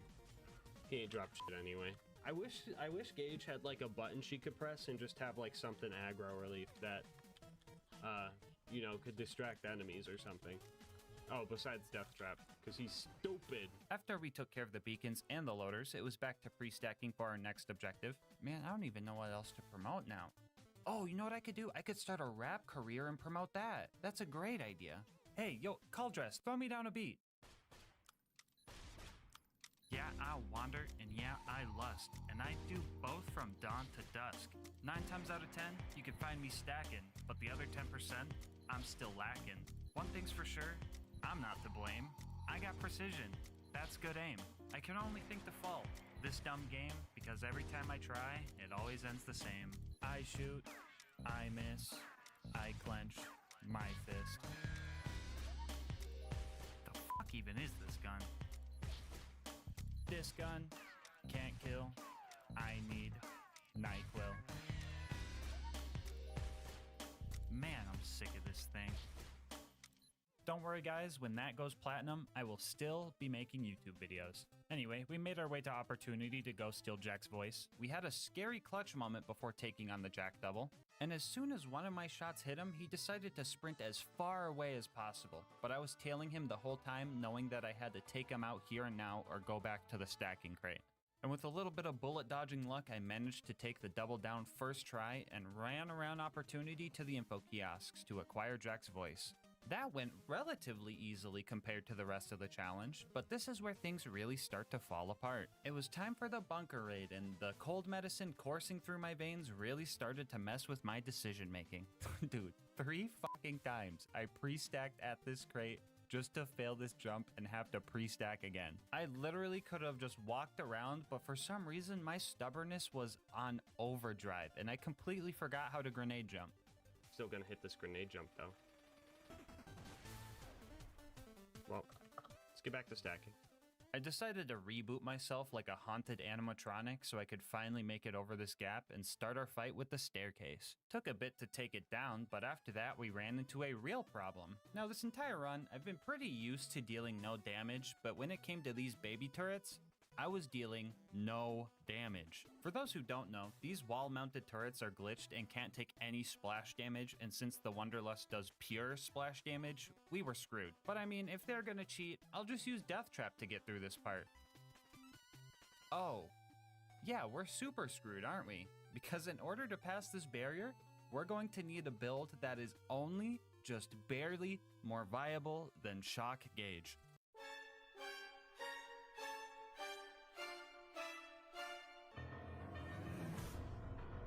Okay, so melee gauge is one of those things you do as a joke. I mean, with claws is such a crap skill that calling it a capstone is honestly wild.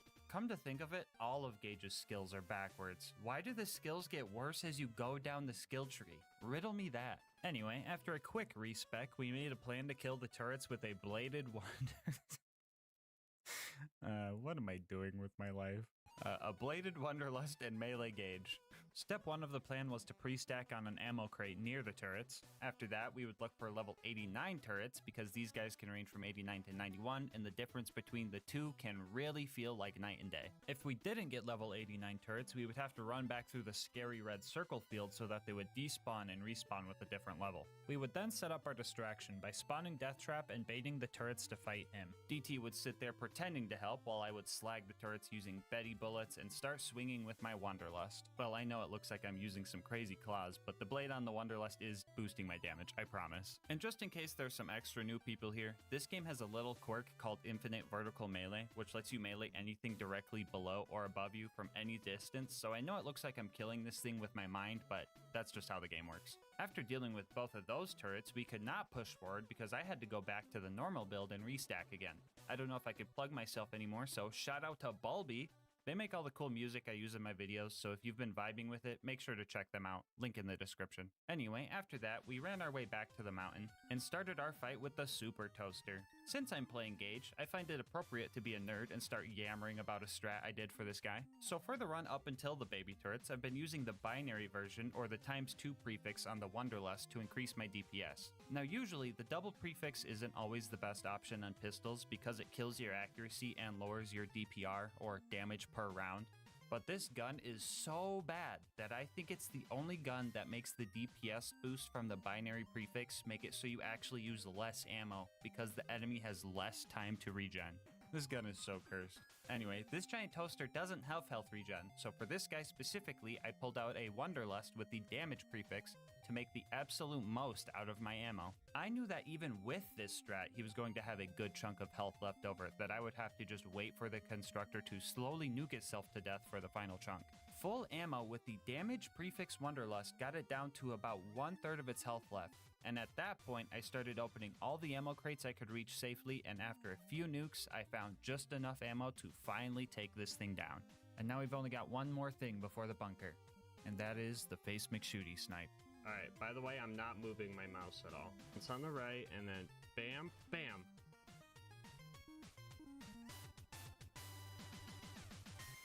Yeah, I probably shouldn't have tried that with 400 anarchy stacks. You know what, I'll come back when I have some accuracy. Alright, so the bunker fight was coming up, and taking out the turrets beforehand was pretty annoying. The ones within melee range were fine, but the ones that were far off were hard to hit because my shots would decide to home into the loaders that were rushing me down instead of the turrets. I ended up dying a few times and had to restack while fighting, but we were making progress, right up until the last turret that couldn't get slagged. Usually this means you slagged it while it was still spawning in, but I would never do that, at least on purpose. My theory is when I was trying to kill something else, one of my mischievous shots decided to seek this guy down and ruin my day. Our solution to this problem was some cheese spot on the lower part of the map and stacking off it until it died. Who else just got deja vu? And then it was time for the bunker, and this was gonna be horrible.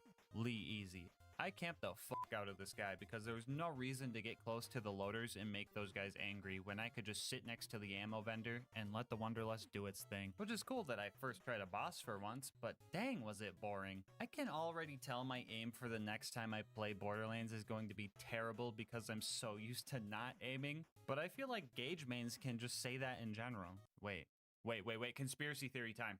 Gage mains are made when someone takes a Gage playthrough too far. And when they start playing another character, their aim is so bad that they can't do anything, but instead of blaming their own skill, they just say, oh, I'll just play Gage again. And then the slippery slope starts creating a cycle. Angel Core was up next, and this is where things went to shit. I know this is the third time I've said something along those lines in the video, but it just keeps getting worse. Shooting the injectors was entirely luck-based because our shots would not home into them, so that's kind of funny. But after that, it was just constant stress. If I lost my stacks here, I would have no way to get them back reasonably because leaving Angel Core to go pre-stack would reset the whole section. Things were going okay at first. Roland showed up with a green rarity Torg assault rifle, so I was able to play support for a bit, but I still ended up dying because I wasn't able to shoot the ion loader that was in melee range. I tried desperately to stack off the enemies using Angel's ammo to fuel us, but after Roland left, a wave of 3 laser turrets and 4 loaders put us in a very rough spot. And after we died again, we were soft locked. You know, usually when someone says they're soft locked, it means a glitch is preventing them from progressing, so they have to save quit out of the game and reset. But there was no glitch happening here. We were soft locked by our lack of DPS and our inability to get ammo to stack because of the horde waiting for us on the other side of this door. And trust me, I tried the most convoluted stacking strats in here just to end up wasting an hour of my life. With no other options, we rode the elevator back up and started stacking, and 20 minutes later, we died to the exact same wave. That would just completely overwhelm us. And once again, we rode the elevator of defeat because we were soft locked. Third time's the charm though, right? Yeah, not in a gas mask run. This time we got glitch soft lock. Angel and Roland kept telling me the injectors were unshielded, but they weren't. And the Tesla towers were really starting to... What the fuck do I even call this? These motherfuckers are playing Skyblock. This game is so fucking cursed. Gage is so fucking cursed. And the fucking Wanderlust is so fucking cursed. You know what? I'm even willing to say it. The Wanderlust is just fucking cursed. I refuse to believe that anybody even play tested this weapon. And honestly, I don't think a lot of you guys play tested this weapon either. Recently, our homie Mick made a video ranking all the pistols in BL2. You should watch that if you haven't. But yeah, in the video, he ranked the Wanderlust as the second worst, but only because the starter pistol can't go past level 33. What I'm about to read to you are real comments left on that video. When I read these to you, please think about all the struggles you've seen in this video so far. Here we go.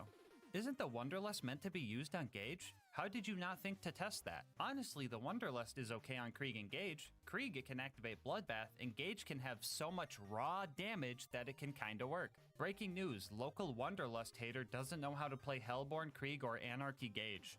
This thing on Gage would be actually fucking insane. The Wanderlust completely bypasses the downsides of Anarchy while still having just high enough base damage to kill stuff. Still not good, but does have this niche use. The Wanderlust in my eyes wouldn't be the worst pistol, mainly because Gage actually makes surprisingly nice work of it. Given how it is designed to be shot while taking cover, a 1 accuracy pistol that can get a massive damage boost from the 8 times damage of 400 Anarchy, yeah, it can be surprisingly useful on Gage.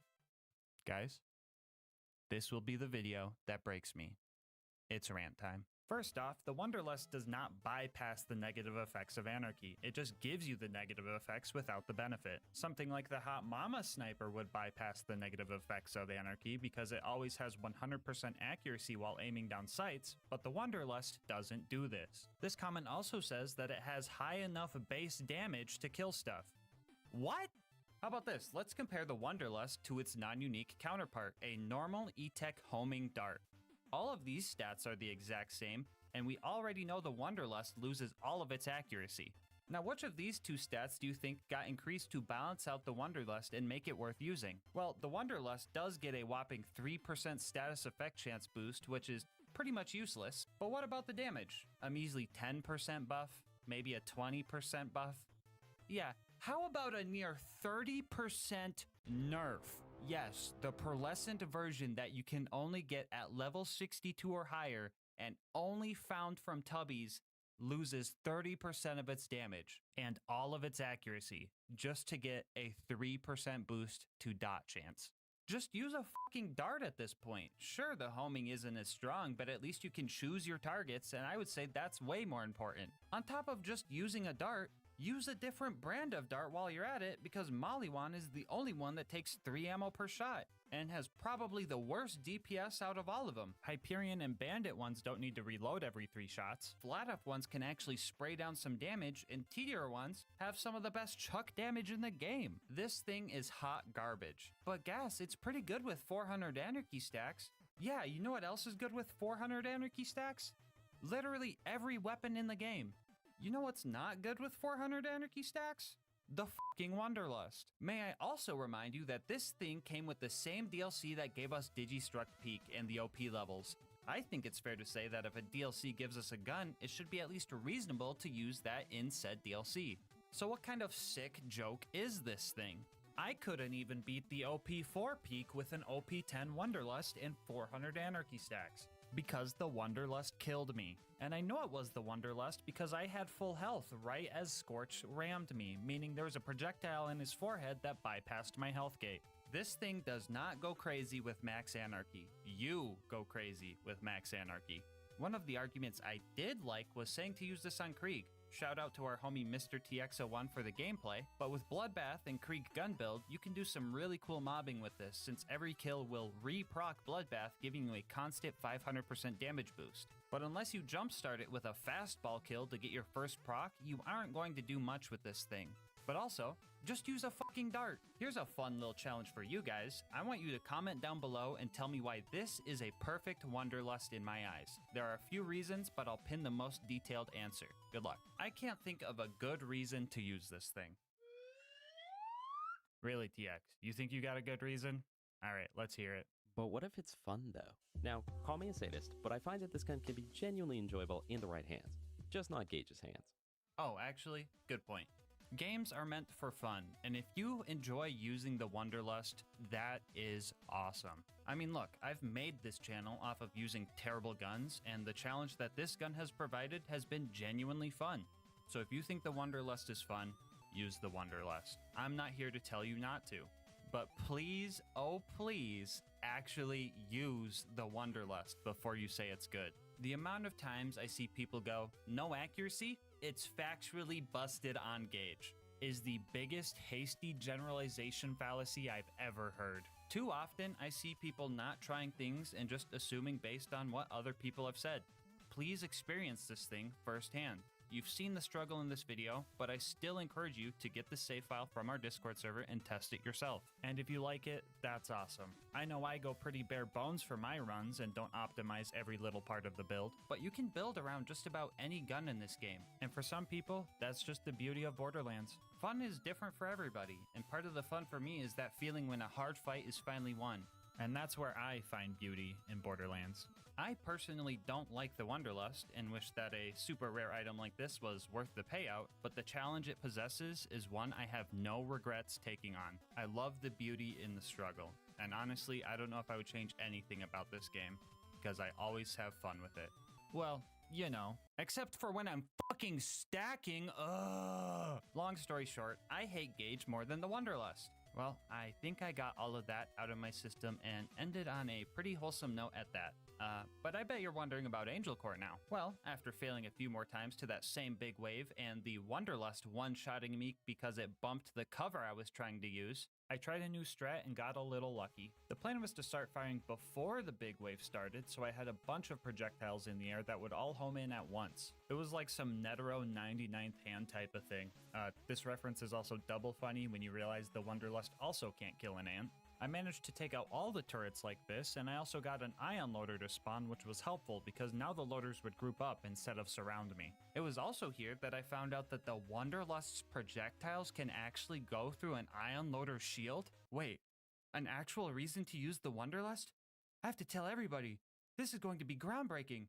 This is gonna change the— oh wait, never mind. Normal darts do that too. Just use a fucking dart. After that wave, Lilith showed up, and this was probably the happiest I was ever to see her. The aggro relief was honestly so refreshing, and I finally had some time to relax. But Lilith didn't like that too much. There it is. She said it. Good grief. I was just thinking. Imagine if this is the run of all runs. She doesn't say it in a YouTube run. This cursed, goofy Angel Core. Imagine if.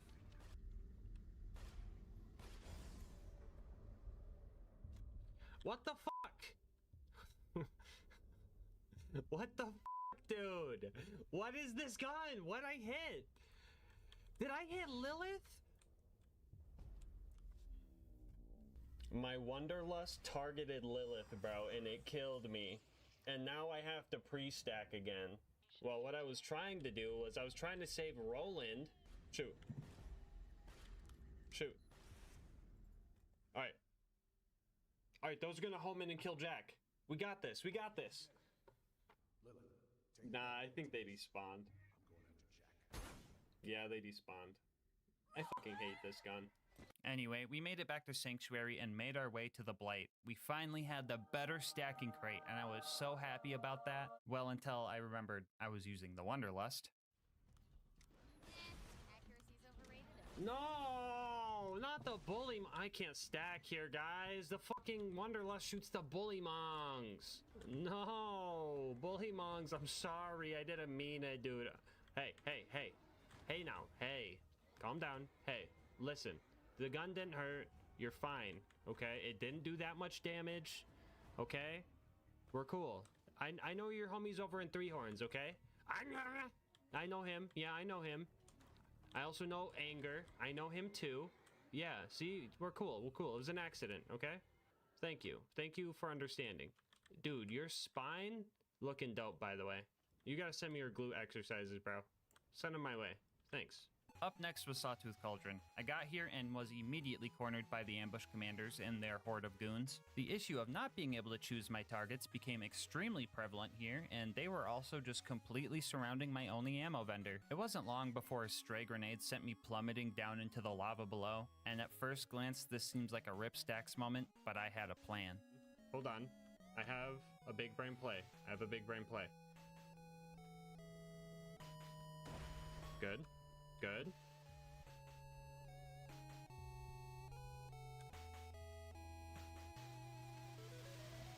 We still got all our stacks.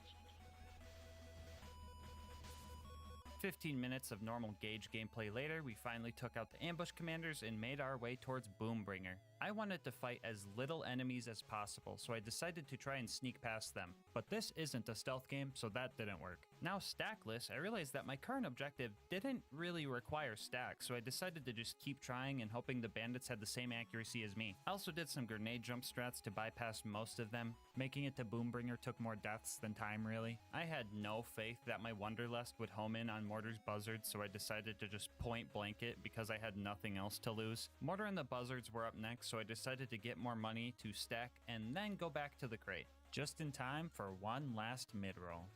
Welcome back. I've decided to let Mortar live, but I did break his ankles to teach him a lesson, and rode the elevator up to start fighting the buzzards. If you're wondering, yes, they do fly away faster than my bullets can home into them, and yes, that's fucking annoying. In order to hit these things, we first had to hide in the soup can until we cleared out the bandits. Luckily, we had some help. Oh, fucking stinky him, dude. Yes! Oh, do it again, do it again. Yes! And after that, we just had to time our shots so they were pretty much jousting the buzzards instead of trying to chase them. I managed to get 3 of them before this scavenger ruined everything, and I didn't want to go back to the crate, so I decided to just stack off the guy with broken ankles before making our way back up. You guys see that Wonderlust shot, not knowing to go over the fence?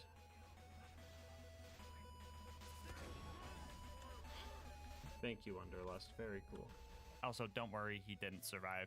And neither did the buzzards when I got back up there with max stacks. We secured the goods and made our way to the boneyard. We immediately lost our stacks here trying to kill a tubby skag, so I found a cheese spot to stack on the guy. He survived all the way up until I made it to 235, and he did not drop a Wonderlust, which sucks for later. Still not sure why I decided to stack up here. I knew I was just gonna rush the pumping stations, so I speed ran through all of that and stacked up for the Saturn fight. Oh, you wanted to see Saturn himself. Yeah, no, I don't have any footage of that. This is the best you're gonna get. Yeah, so I stood here for a bit, ended up taking 2.5 full ammo backpacks to take the scary red dot down. After that, I immediately lost all my precious stacks to an RPG loader, so it was back to sneaking past all the bad guys to grab the info and get out of there. Alright, we're on the final stride. One last farming session at the crate to get us through the rest of the game. Instead of throwing another ad meme here, I just want to tell you guys how many times I had to pre-stack in this run. What you are watching now is pre-stacking session number 50, and with an average stacking time of 10 minutes, that maths up to 8 hours and 40 minutes of anarchy stacking. And I'm just saying, if that isn't worth your sub, I don't know what is. We met with Claptrap and started our last mobbing section. We played carefully and got pushed all the way back to the entrance of the area and held our triggers down until the door was open. We then ran through Heroes Pass, dodging all the non-necessary fights, and made it to the fight with Jack. And I was truly dreading this fight. A lot of you guys might know that Jack has some extremely strong health regen at OP10 that has given us issues with far stronger weapons. Match this with the fact that he could just teleport away and get shield surveyors we have to deal with, and you can see that this fight could be hard. And if you also remember that the Wonderlust does splash damage, so we can't block him at the terminal to cheese his AI without blowing ourselves up in the process, you see that this fight has to be hard. And our only real hope for this fight was for Jack's AI to break, which could take an indefinite amount of time. And you know how long it took for Jack's pathfinding to finally break? 0 seconds. He was bugged practically fresh out the womb. His shield broke, and for the first time I have ever seen, he just did not make himself a shield surveyor and just started pacing back and forth. I was ready to be here for 6+ hours, hands together praying, but to my surprise, I was already blessed. Yeah, bro, I have never seen Jack go this freaking broken right off the bat. Like, he was still moving, but it was like you gave your 4-year-old little brother the controller. I don't know. Maybe Jack was like, yikes, he has to play Gage and use the Wonderlust for this run? I'll just let him have it. But, like, thanks? There has to be a god. Yeah. There has to be. I don't even know what else to say. I was just baffled and had to fight the warrior now. This was going to be a long fight, and for one last time, we used the Shock Wonderlust to fight the warrior. Shock Gage isn't real! One of the biggest issues with this fight was just making the Rack angry, and my Wonderlust loved doing that. Don't get me wrong, the Wonderlust was clutching up when I needed it to, which was an extremely weird feeling to just be like, rip stacks, and then get a second win so many times. But this was a patience game.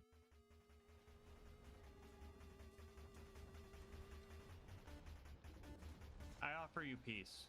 You see this gun I'm holding? It can't decide who it fires. I'm a level with you, Volcanic Rack. I can't aim this thing, okay? You see the bullets chasing you? I have no control over that.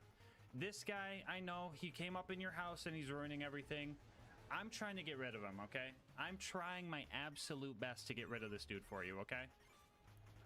But I need you to evacuate the area. I see your homies over there.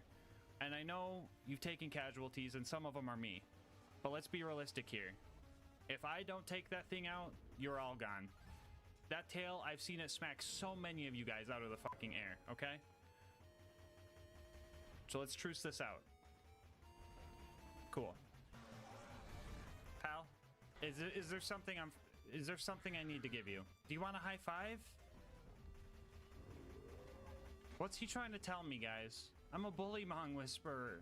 You want to front like that? Huh? Huh? Yeah, what are you gonna do when I keep running into you, huh? Got you by the throat. Yeah, get out of here. They didn't want peace. Anyway, after a few clutches and 1 hour later, the warrior entered his deathbed phase, and we won this fight. We decided to let the real MVP of this run deal the finishing blow to Jack. Shout out to the stacking coaster for being vital to this run and my mental health. And with Jack finally dead, yeah, you can beat Borderlands 2 with only the Wonderlust. And yes, you heard that right. Bonus content time, whoa! So I quite enjoyed the challenge of this run. That being said, I don't think I will ever be happy if I get a Wonderlust drop from a Tubby. So to finish this run, I decided that in order to complete it, I would have to farm a Wonderlust with the Wonderlust, so that getting one would bring me joy just one time in my life. As said before, this drop can only come from Tubby enemies, which are rare themselves. And on top of that, the chance to get a Wonderlust to drop is roughly 1.67%, which translates to about a 1 in 60 chance. For this, we had 3 options. 1, farm Tubbies in the Badlands and then just stack on them when we found them. This would be slow, and dealing with the whole pack of Skags would make it extremely hard. 2, farm Tubby Varkids on Wham Bam Island. If you get to the point where you're supposed to inject the first pod, Varkids will infinitely spawn so you won't have to pre-stack on every run. But this can easily get out of hand. Already an ultimate? Wait, what? Yeah, I don't know if this would be a viable. Because if I can't kill the pods fast enough, then that would be an issue. What the fuck? No! Not you! And before you ask, I was gonna try, but she despawned. Sorry, guys. Or 3, use the Kleptocurrency Tubby farm to find Tubbies optimally. Option 3 was regrettably our best option. And the issue with this option is that we had to beat most of the fucking giraffe DLC to unlock this farm. But like, no way I would do that. Could you imagine having to go back to the stacking crate just to fight through all the tanky plant psychos and all the annoying doll guys beaming you with their E-Tech snipers? And then fighting more tanky plant dudes and even tankier doll guys? And fighting even more tanky plant dudes and even more tanky doll guys? Just to finally make it to a giant tanky Super Saturn and lose all my stacks because max ammo is nowhere near close enough to kill it. And then have to cheese stack off Uranus? Yes, I just said that. Spend $800 bajillion on ammo and sit there for half an hour watching your homing bullets fail to do the one job they were designed for, just to finally get the kill and get a bunch of cool loot you can't even use, and on top of doing all that, adding another hour of stacking to the run, and still have to farm tubbies for a 1 in 60 drop. Can you imagine that? Well, you don't have to, because you just watched it. So how did the tubby farming actually go? Well, anytime I found one of these cute little guys, I would have to pre-stack on them until my damage outdid their health regen. I mean, unless we just happened to fight our way over towards the doll guys nearby by accident, and they so happened to help kill the spider ants for me. Yeah, that was pretty cool when that happened. Tubby after tubby would fall, and I was prepared to be here for months possibly. I would see a pearlescent pistol and get so nervous just to find out it's a stalker or an unforgiven. But on tubby number 15, I ended up using the rest of my luck for the year.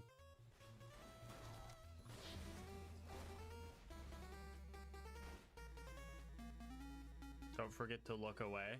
I mean, the prediction's up. It almost fell through the fucking floor. You guys see that? There's no way, right guys? There's no way it's happening. There's no way Quad Blades win this, right? Quad Blades isn't gonna win this. Quad Blades isn't winning this, right guys? That's just not gonna happen.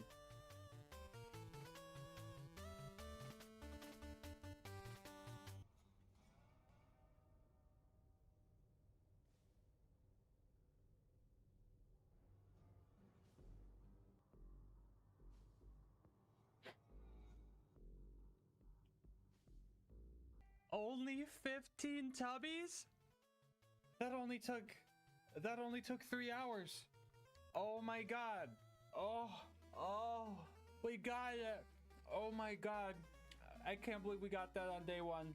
It's OP10 with doll grip.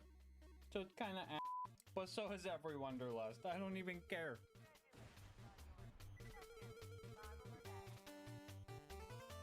Oh.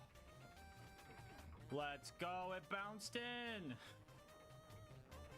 Before you go, I just wanted to say thank you so much for making it this far into the video, and once again, thank you guys for 100,000 subscribers on the channel. You guys are awesome, and I cannot express my gratitude enough.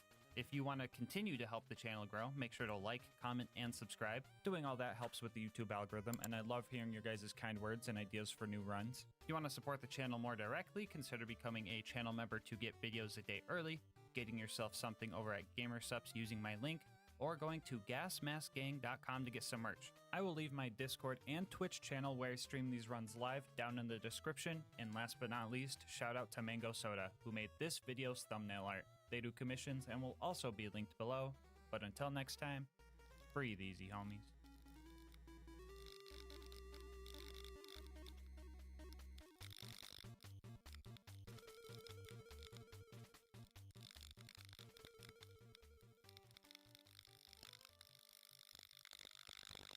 Man, I fucking hate the Wonderlust.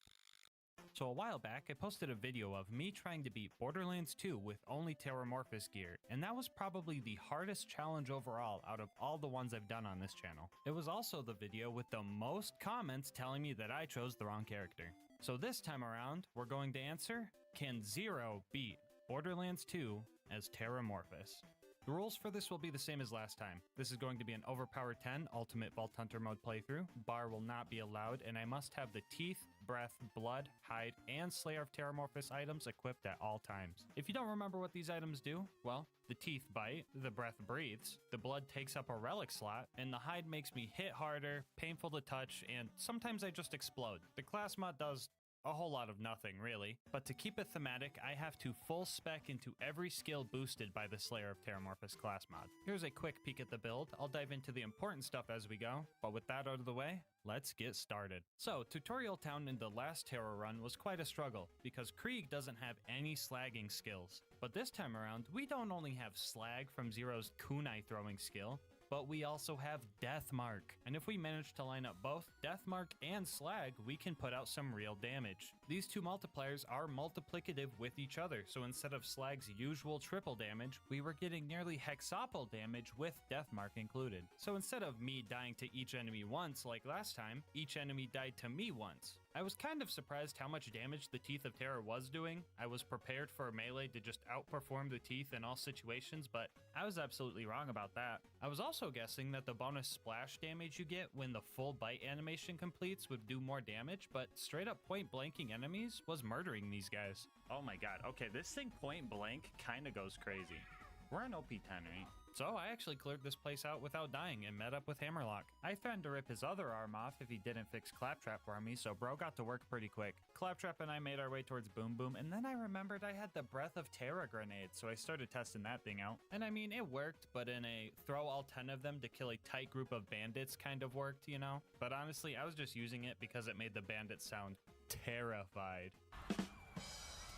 After that, we made it to Boom Boom. Now, this fight might sound a little scary because armored enemies resist fire, and that's all we do, really. But their crit spots are made of flesh, and Zero loves crits, especially when you have to spec 9 points into headshot. Well, that and 1 point into bore, so, prepare your ears, guys. Alright, so if you're new to Boar, it does some goofy stuff with overlapping hitboxes. My bullets are hitting his body and his turret multiple times per shot, and that loud chunking sound you're hearing is the Boar sound effect being spammed. And this is a tame example of this Boar sound. There's some bosses that just straight up get murked by this skill alone. Very sorry, but this is going to take a minute. I would try to slag Boom here, but I recently found out that slagging him in his turret doesn't actually make him take more damage, he just turns purple. And surprising nobody, the same applies to Deathmark here, because this game is more spaghetti than the Thrasher Arm section of the Terramorphous fight.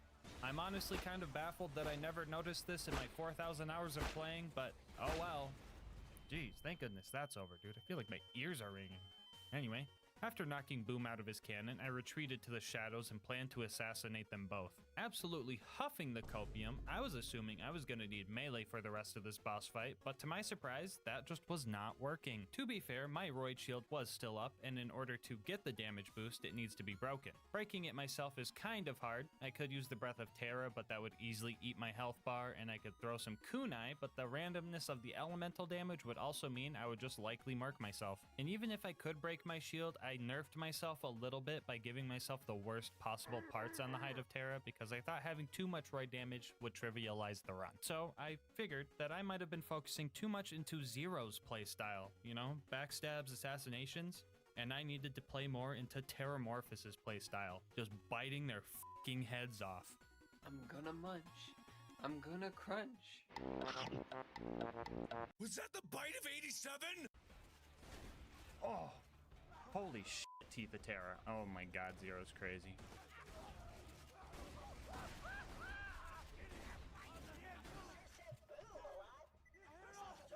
This is why I don't always choose the optimal character, guys. Dude, this video is gonna be the perfect example of why I chose Krieg. After I dealt with those guys, I saved Claptrap by throwing 10 breaths of Terra at him. Now, don't worry, he's fire resistant. And after burning the rest of the bandits on our way, we made it to our first scary fight. So, scary fire guy Captain Flint with the fire gun and the fire attacks was going to be a tough fight, and I hope you can guess why. The absolute only way our Teeth of Terra was going to deal any damage to this guy is if we pulled out a bladed one. I faced the fact that this fight might be a little bit more challenging since we had to go for a melee kill, but I really thought I would hit for more than this. Seeing this, I decided a little bit of cheese was oh no. Oh, is this GASMASK guy gonna do the stupid thing again? Bro, why can't you ever fight Flynn normally, bro? Yep, look at him. He's luring him over to the bar. Typical. What's he gonna do? Execute?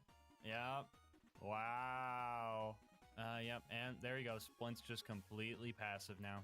Crazy. But what else are you gonna do when you're trying to kill fire with fire? Well, this should just be a piece of cake at this point. Ain't no way he just died cheesing Flint, bro.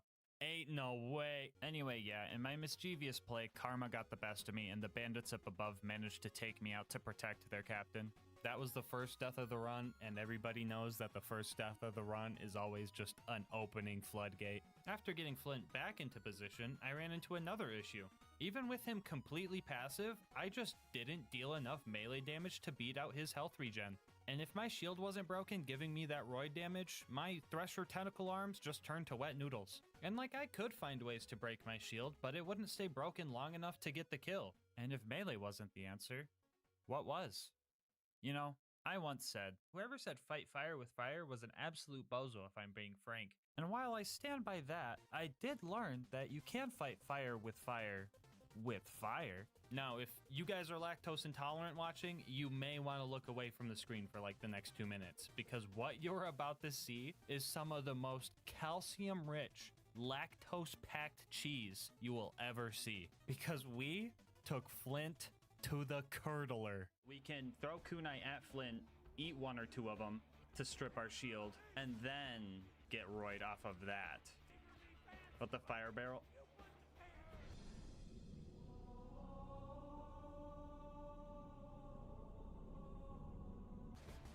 Oh, shit. Wait, right here. Wait. Can I hit him from here? Oh, that's crazy. And he gives me the crit.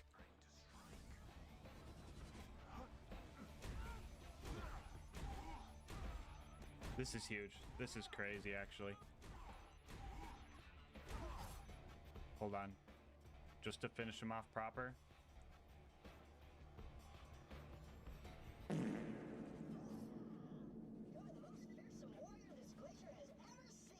So yeah, I'm like the only person in the world who has ever killed Flint with a fire barrel. Just a little flex, you know. Anyway, after clearing out the bandits and getting revenge for ruining the one life, we made it to Three Horns, where we met up with the Bullymong homies and got a sick matching car. To the Terramobile! In order to get into Sanctuary, we had to save Corporal Reese. So we found him and threw 10 breaths of terror at him. Do worry, he is not fire resistant. After that, we put the Stinky on the Power Core Psycho so that it would respawn over by Sanctuary, and then got out of the camp quickly. I almost forgot to avenge Reese though, so I threw a few kunai and more breaths of terror into the bandit camp to make sure I didn't burn him alive in vain. So we made it back to Sanctuary. You don't want to hear about me pressing 84 buttons here, so instead I'm gonna talk about our partner, GamerSubs. Attention, all European and Australian homies. GamerSubs has officially launched stores just for you, which means your shipping times and prices are going to be slashed. No longer will you have to pay $8 for an energy drink that tastes like glass cleaner. And honestly guys, I am so hyped for you. I've made the jump to GamerSubs and I have not looked back. It tastes better, it's sugar-free, and less than 1 calorie per serving, so it's just better for you. And they have anime ladies. And I know some of you guys don't like anime women, and that's fine, but to that I say, fuck the cup, drink the juice. They have plenty of flavors based on old men if you're looking for something safe for work, but I mean, hey, if you do like anime women, don't fuck the cup. Just drink the juice. One of my favorite things about GamerSubs is the control you have. Flavor too strong? Add more water. Flavor too light? Add another scoop. Too much caffeine? Get a caffeine-free variant. Want to try something new? Start mixing flavors. Like, bro, you guys are literally living in a timeline where mixing Red 40 into your lean is just straight up the healthier option to a conventional energy drink, and you're letting that slide. That's just crazy. So if you want to try the best energy drink out there, head on over to gamersubs.gg/LGM or use the link in the description to get started. And make sure to use code LGM to get 10% off your order and support the channel. Every tub sold gets us closer to the LilGasmask X GamerSubs collab, and I could be the anime baddie on the cup. Don't fuck it. Anyway, let's see how the run's going. This is the Firehawk. Come to Frostburn Canyon or people will die. Wow, Lilith really taking the whole fire gimmick from me, eh? Typical. Thanks for hiding behind camps full of fire nomads that have explosive tanks on their back so I can't even backstab them easily. Very useful. Anyway, I tried blending in with the pyromaniacs here and just booked it to Lilith. I've done this in pretty much every run, so I've learned a lot of techniques to get through this part safely. Alright chat, you want to know the trick to juking this guy out? Right under his armpit, okay? You have to be able to take a quick whiff, okay? Right under his armpit. You go too wide, he hits you. That's what you gotta do. That's what you gotta do. Anyway, I found the draft and started the actual mobbing section here. I was excited to throw more breaths at all the fleshy psychos, but the ratio of normies to ironclads was super skewed for this run. These guys were a real rock in my shoe. Actually, you know what? How would a thresher even wear shoes? Would it be like this or like this? answer in the comments. Anyway, with how well this challenge was going, it was kind of a nice little challenge to try and deal with these guys. I could get some practice with melee combat, I could work on hitting crits because the last video fucking murdered my aim, or I could just hit him with my specialty. This combat was pretty fun, honestly. The only thing that could make it better is if Lilith wasn't there. She kept stealing my kills, so I decided to start luring the bandits out of her arena so she just wouldn't even be involved. Here, I'll show you guys the under the armpit. Under the armpit. Watch, this time, we'll even take a little sniff on the way. Oh my god, Lilith almost made me run boost into death off of that guy. That would have been peak content, but here's what you guys do, right? You see that? You see the technique? Ready?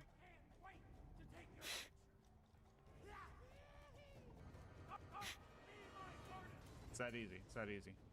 Right under the armpit. I put the stinky on him. Anyway, I finished off the bandits and we made our way to the Bloodshot Dam to go save Roland. They didn't think our car was cool enough, so we had to go meet up with Ellie to get a new car. It was here I got the one and only kill with the spike damage on the hide of Terra. Sure, it was an infant spider ant, but we count those dubs. Anyway, we had to kill some bandit trucks and steal their parts. This part was a little scary because I had to get pretty close to these cars in order to bore them, and they could just kind of do a hit and run if they really wanted to. But I actually managed to kill all the technicals and still have time to peacefully ride the caravan back to Ellie's for the first time ever. We finally did it. Finally had a run where we could just take a peaceful ride back to Ellie. Let's go, chat. Let's go. Oh my god, bro. Oh, hell no, man. What the...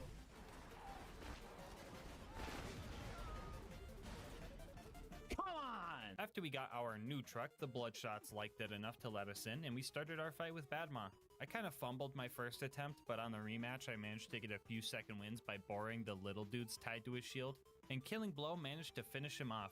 This skill is absolutely god tier, and it's only a tier 1. Speaking of tier 1 skills, did you know for the 4 base game Vault Hunters, the Slayer of Terramorphous class mod only boosts 5 of the tier 1 skills? But then when it comes to Krieg Engage, they got a special treatment and they actually handpicked certain skills for those class mods. I think it would have been cool if the other 4 Vault Hunters got that type of special treatment, but I might just be mad that Killing Blow is the one that dodged the boost. But, I mean, look on the bright side. At least we have weapon zoom on the shotgun with no range. Anyway, the Bloodshot Stronghold was up next, and I was in my element here. There were tons of fleshy bad guys, and the Teeth was just absolutely devouring them. I mean, I still had issues with the toilet room, but that's just a given at this point.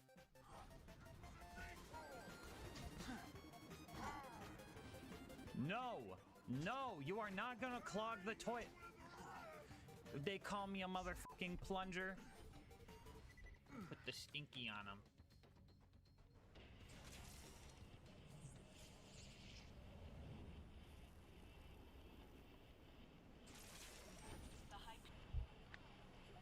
I don't know if that was a plunger. It was more like Drano in that one, but...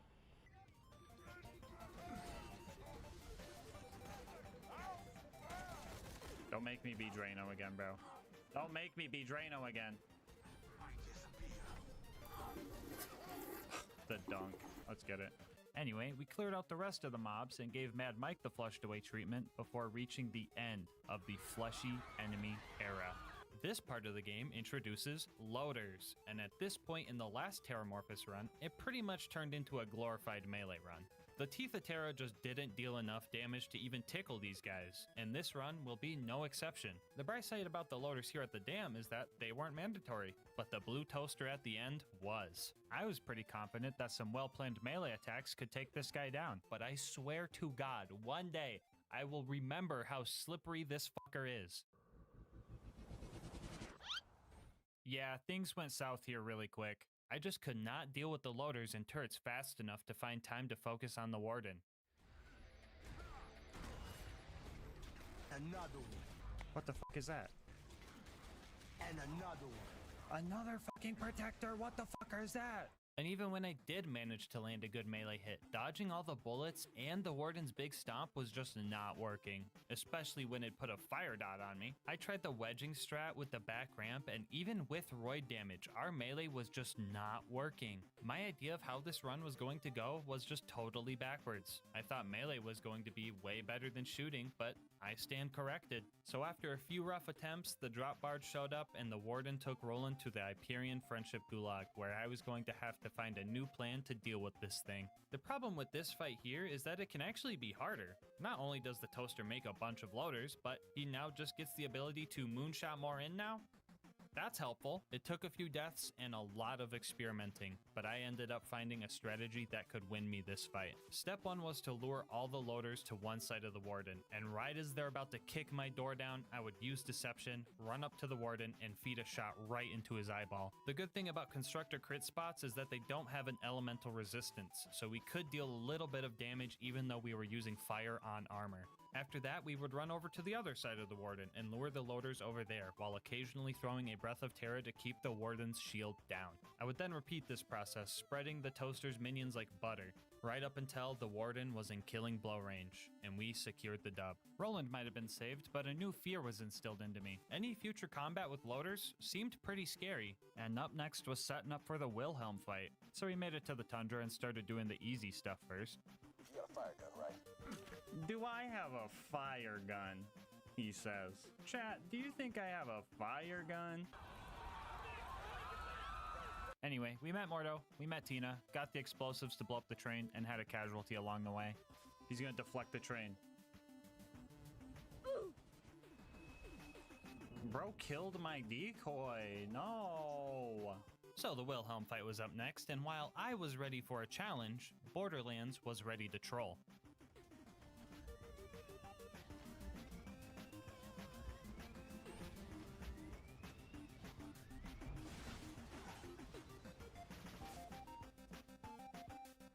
Give me 50 seconds while I get my health. Perfect.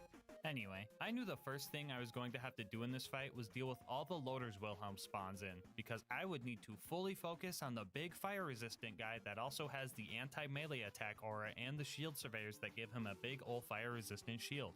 You see why this is bad, right? Yeah, so the loaders were pretty simple to deal with for the most part, but fighting against the shield regen of 3 surveyors constantly was a losing battle. If I was lucky, some of them would fly close to each other and Boar would just handle it from there, but I was going to need something skill-based to secure this win, because the surveyor spawning was not going to stop. I tried meleeing them out of the air with Execute, but that would only get 1 or 2 of them per deception use. I struggled here for about half an hour, and things were looking grim. But then, like a miracle, the plan came to me.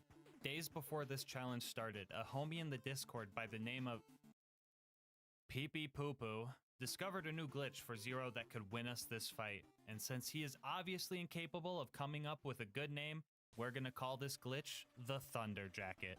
Named after a similar glitch in Smash Melee, the Thunder Jacket lets you take your decoy's Shock Nova it gets from Unforeseen and wrap it around yourself. To do this, you just need to throw your decoy into a wall or object that makes it completely disappear, and after that, when Deception ends, you get a Shock Nova dealing damage to everything around you. Using this, we could go in for melee attacks on the Surveyors, and the Shock Nova could take out all 3 of them and deal a decent chunk of damage to Wilhelm's shield in the process. With this new tech, the tides slowly turned in my favor. I was starting to whittle his health bar down slowly. I just had to play safe and make sure I had enough health to escape after each hit. Surprisingly, the Blood of Terramorphous relic was actually kind of helpful. Zero is notoriously squishy and doesn't have the best health regen skills, so having a flat regen even at 2% was making this fight way more doable. And the winning fight ended up taking a while. I even had to deal with the loaders hitting their respawn timer mid-fight, and that was a little bit nerve-wracking. But after fighting Wilhelm for over an hour, he finally hit killing blow range, and I locked in to finish this fight. Is that a repair surveyor? Oh god, it's a repair surveyor. Hold on, we gotta get that thing out of here quick. That is a repair surveyor.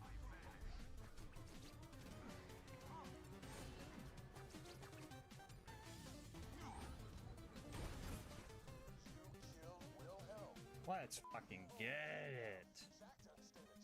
Holy moly. Like, I'm not even gonna lie, that fight was honestly one of the most fun Wilhelm fights I've ever had. It was a good amount of challenge, I got some melee practice in, and the new Thunder Jacket tech is honestly super cool. That being said, throwing a nice celebration party back at Sanctuary would go hard right about now. Well, off to the fridge with us. I used a Breath of Terra to melt the ice faster here and ran through this joint, only stopping to kill one rat for a second wind. After we made it through the fridge, we pushed through the extraction plant and started our fight with Lil Bro. Look at this dude. He thinks he could square up with Terramorphous? Look at this dude. I promise this fight was a steamroll, and I even like one-shot him. I swear he did not almost kill me while I barely won because of killing Blow. Nah, I'm the scariest Thresher around. Get this guy out of here. After that, we made it to Overlook and started trying to defend the beacon. My fight with the very first loader pretty much summed up this section. The beacon's already dead, guys. Just an FYI, the beacon's already dead. Yeah, so I gave it my all here, but my all wasn't much. 90% of my kills were second wins, and the other 10% were just me getting lucky with Slag Kunai. And don't get me wrong, having Slag in this run was a godsend, but the consistency was pretty bad. And honestly, I think the loaders knew I was struggling a little bit, and they started BMing me. Bro, I know he's not spewing his fucking load all over the beacon, dude. That's disgusting. Yeah, so the beacon got bodied enough times to become invincible, and the fast travel just eventually landed, and I had to make my shameful escape from the toaster and the 24 loaders that just invaded Overlook, but that's their problem now. I've got the preserve to worry about. So I thought that lining the loaders up and using Boar to wound them all at once would be a good idea, and maybe it would have if I wasn't locked to the worst possible element right now. So I had to do the good old die as they're wounded and confuse the game strat so the door would open. After that, I struggled through the rest of the loader mobbing here. I decided to try the kunai eating strat again to just brute force the rest of this, and it was kind of working. I mean, most of my kills were just clawing at loaders while dying anyway. The kunai were just streamlining the process and getting to the end part. This wasn't the worst loader mobbing. I did have a bunch of stalkers distracting them for me, so this part was relatively okay. And the symbiosis didn't end there. I was lucky enough to find a slag stalker homie to help me with the big loader when he showed up. Yo, slag stalker. Oh my god, I recruited a slag stalker. That's crazy. No way you killed my homie. No. No. We gotta avenge slag stalker, guys. Yeah, so basically we just had to do hit and run strats here and waited for health regen in between hits to just whittle this guy down. After that, we dealt with the loot dudes. These guys get unslagged if they go airborne for some reason, so the knockback from execute was kind of screwing us here. So I immediately went back to symbiosis strats and got the local skags to kill the little dudes for me. They gave me a bunch of good relics to use because they knew I needed an upgrade, and they also gave me a bitch, but I had to politely decline because my items are glued to me for this run. After that, we ate like 14 pup skags before making it to the Bloodwing fight. The main concern with this one is the first phase where she's fire resistant, but that was easily fixed by patiently waiting for her to land and meleeing her into shock phase. Here we could fully commit into shooting her with the teeth. Most of the time she was out of our range, but when she was, her size made it easy to land every single pellet. Corrosive phase came along, and that was pretty much synonymous with killing blow range, so we took Bloodwing down first try. Alright guys, real talk. I think I've kind of mastered the Bloodwing fight, and at this point, keeping the rivalry score going just kind of feels like BMing. So my question for you guys is, do we keep keeping score? Do we do something crazy every time the fight is bad? I don't know. Give me your ideas in the comment section. Anyway, up next was recruiting Brick and his air support, because Morty's air support just blew up. Some more fleshy combat here was a nice change of pace. Don't get me wrong, I love some good challenging fights, but sometimes bro just wants to throw 10 breaths of terror at a group of little dudes. Sure, I added a few deaths, but the initiation was pretty much a breeze, and I got the cremate sarcastic slab. Jack didn't like me hanging with Brick, so he started moonshotting some loaders down. Brick and I were clearing these guys out easily for a bit, but then they started cheating. Oh, hi. I got scammed so hard. Because you're doing a fucking eye laser. No! I'm killing this fool.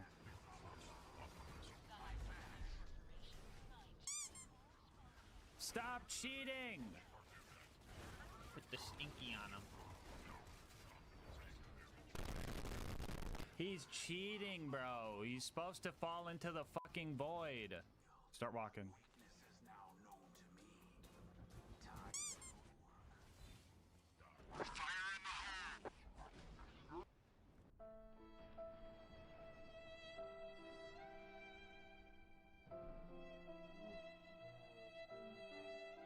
And on top of cheating, they also just started being really weird.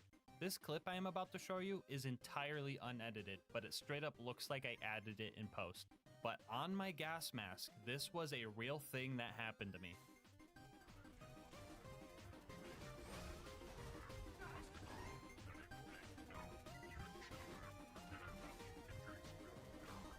Yeah, bro, this game just gets more and more cursed with age. 20 years from now, Borderlands 2 is going to be completely unrecognizable. Anyway, we recruited Brick and set off to opportunity to assassinate a Jack Double to steal his voice. My first attempt, I made the mistake of going in without any health, but on round 2, I did the same thing, but this time got close enough to make it so he couldn't run away. And after a few button presses, we had everything we needed for the bunker raid. So, toaster number 1. The strat for this guy was to throw out deception to trick it into looking the wrong way, and then start doing hit and run strats landing quotation mark big quotation mark melee hits. Since he is looking directly away from us, we would get the backstab bonus, and his missile barrages would sometimes just fly into a wall. Sure, I still had to watch out for nukes, but I could just eat those. After 18 deception backstabs, it was in killing blow range, so I decided to just use Fight for Your Life to milk out the roid damage. Not to toot my own horn, but I did kind of a big brain play here too. I waited until I heard my action skill cooldown sound so I could instantly sneak through the bad guys behind the door that just opened up. After that, we made our way to the baby turrets. Usually these guys can be pretty annoying with their splash immunity and all, but these guys actually leveled me up on a player level. The whole run, I was struggling to find a way to strip my shield for roid damage and focusing on trying to get the max damage from deception by landing melee hits at the very last moment. But then these turrets reminded me the whole point of having bad guys is that they try to shoot you. And if that's the case, the most optimal way to use melee with this gear is to let the bad guys do the hard work for you and then throw out your kunai and go in for a slick, quick kill. Thank you, Sensei Baby Turrets. I will use your teachings to kill off the rest of your bloodline.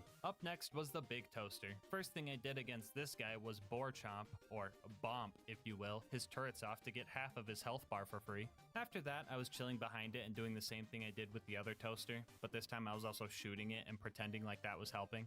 That one took a little bit longer, but after it died, it was time for the traditional face McShooty snipe.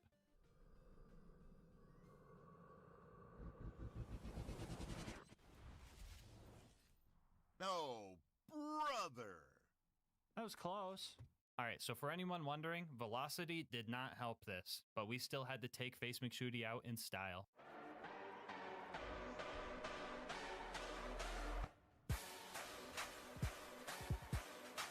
Anyway, bunker time. The turrets here weren't bad at all. I was truly baffled though how much damage Zero could do with the teeth compared to Krieg, and then I remembered Zero has slag and deathmark. That just makes sense. Surprisingly, I ended up shooting most of these things to death, but the last one I just decided to have a little fun with.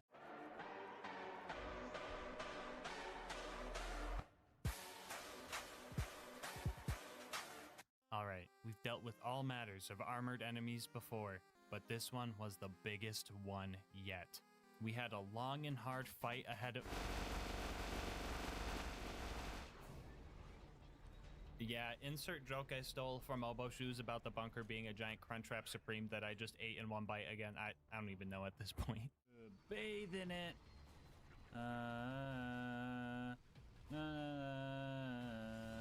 Anyway, Control Core was up next, and I was dreading this part the most. Nothing but waves of loaders I would have to slowly take out with melee, but I still had my teachings from Sensei Baby Turret. A lot of my melee encounters would end up at least putting the bad guys into killing blow range, and not every single loader kill was a second wind anymore.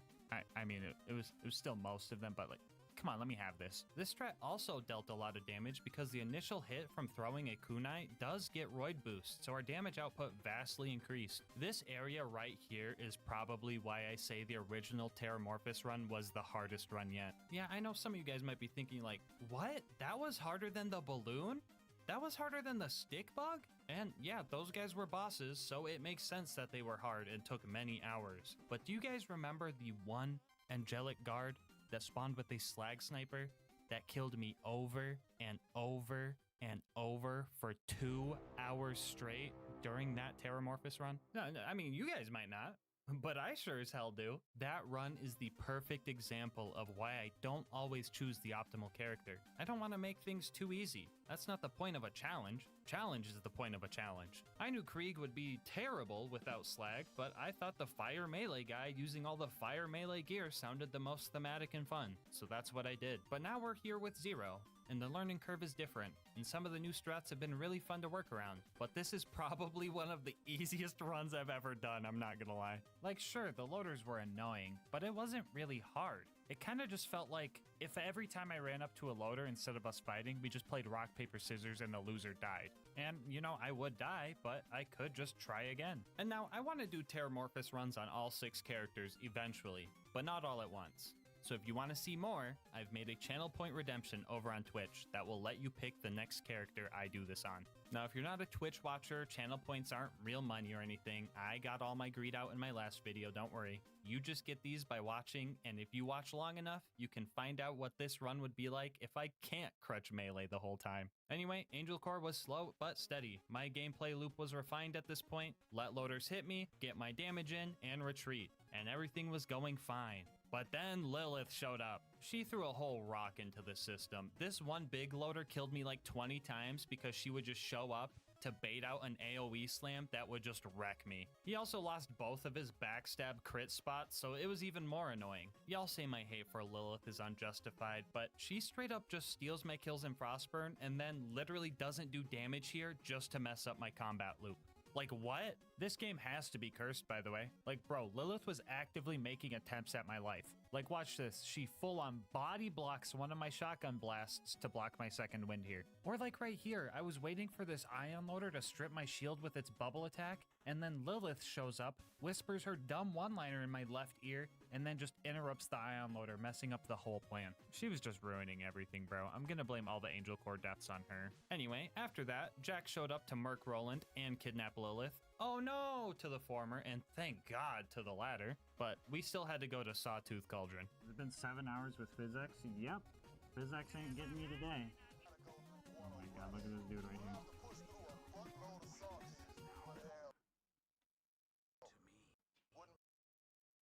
As soon as I pulled this trigger... Jokes aside, Sawtooth wasn't so bad. I got to fight more fleshy dudes and use the fun grenade mod some more. The ambush commanders here were a bit of a mouthful, but nothing crazy, and I'm using mouthful as a Teeth of Terramorphous joke, not me on my knees in front of them joke. Anyway, I got to Boombringer, and I was in dire need of a second wind here, but I couldn't look at the explosion, so I did a quick 180 to retain my cool guy status before clutching up and getting the second wind anyway. The buzzards up in the nest were up next, and I used my usual hit them as they hatch strat. Y'all want the elevator meme a third time? Nah, just kidding. This time around, I incorporated Thunder Jacket into the strat and had undeniable proof that Unforeseen can harm buzzards, which had Spuddy Cube contemplating his life.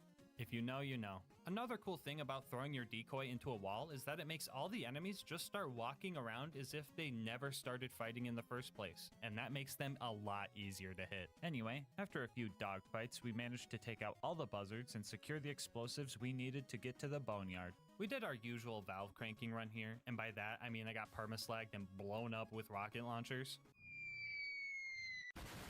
Just your basic run-of-the-mill boneyard run. You guys like Borderlands math? Alright, here's a problem for you. If we have to kill loaders with melee because the Teeth of Terra's fire damage doesn't work, how do we kill the giant loader? Ding ding ding, that's correct, with the Teeth of Terra. So you can get some good bore damage by hitting the colliding herb boxes of its little turrets. These turrets he has are kind of like livers, because even if you kill them halfway, they will regenerate, letting you continuously get bore damage if you're patient with it. And trust me, a slow and painful death is just what this monster deserved.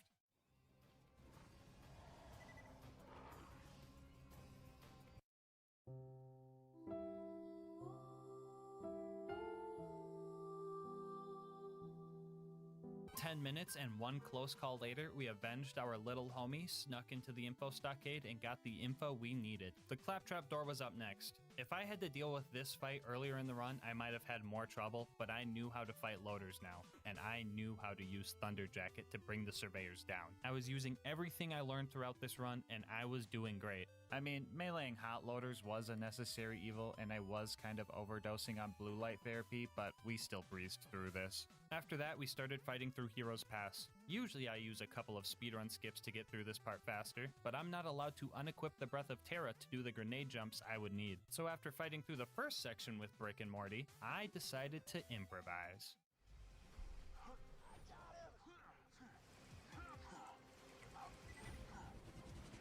Oh, I'm a gamer? I'm a gamer. Hold up. Oh, the skip. Let's go. No nade needed. You guys got the rest. I believe in you. Anyway, the Jack fight was up next, and I was ready for a good fight. I was thinking it's been a while since I was able to fight Jack mano-a-mano with no cheese strats needed, so this was gonna be fun. Step 1 was to break the shield. Our teeth were not sharp enough to break through it, so we started chipping away with our claws. After breaking through that, we could finally sink our teeth into the juicy parts, and like true prey, he started running and using every manner of skunk spray, distraction dropping, and hiding he could. He managed to get away a few times, but in the end, he let his guard down, and a single slag kunai proc secured this fight. Which means, yeah, Zero can beat Oh wait, almost forgot about this guy, hold on.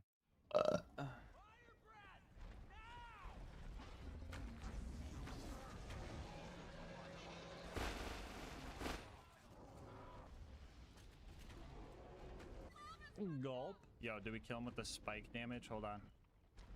Stop me.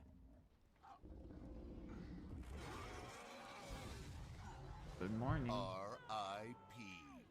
Bozo. Anyway, after one final aura check on Jack, we can finally say, yes, Zero can beat Borderlands 2 as Terramorphous. Bonus content time, whoa! Alright, so this was probably the easiest run on the channel. The whole run took 10 hours total, and I did it in a day. That being said, I think it's only fair that I try and take on Terramorphous himself. I mean, I did try and kill Terramorphous in the last run, but I couldn't even move his health bar. And the same happened here with Zero. But if we combine both characters, we can end the vid with one last bomb. That was too long. Actually, no. I stand about here for the door. Kill the little man! That's crazy.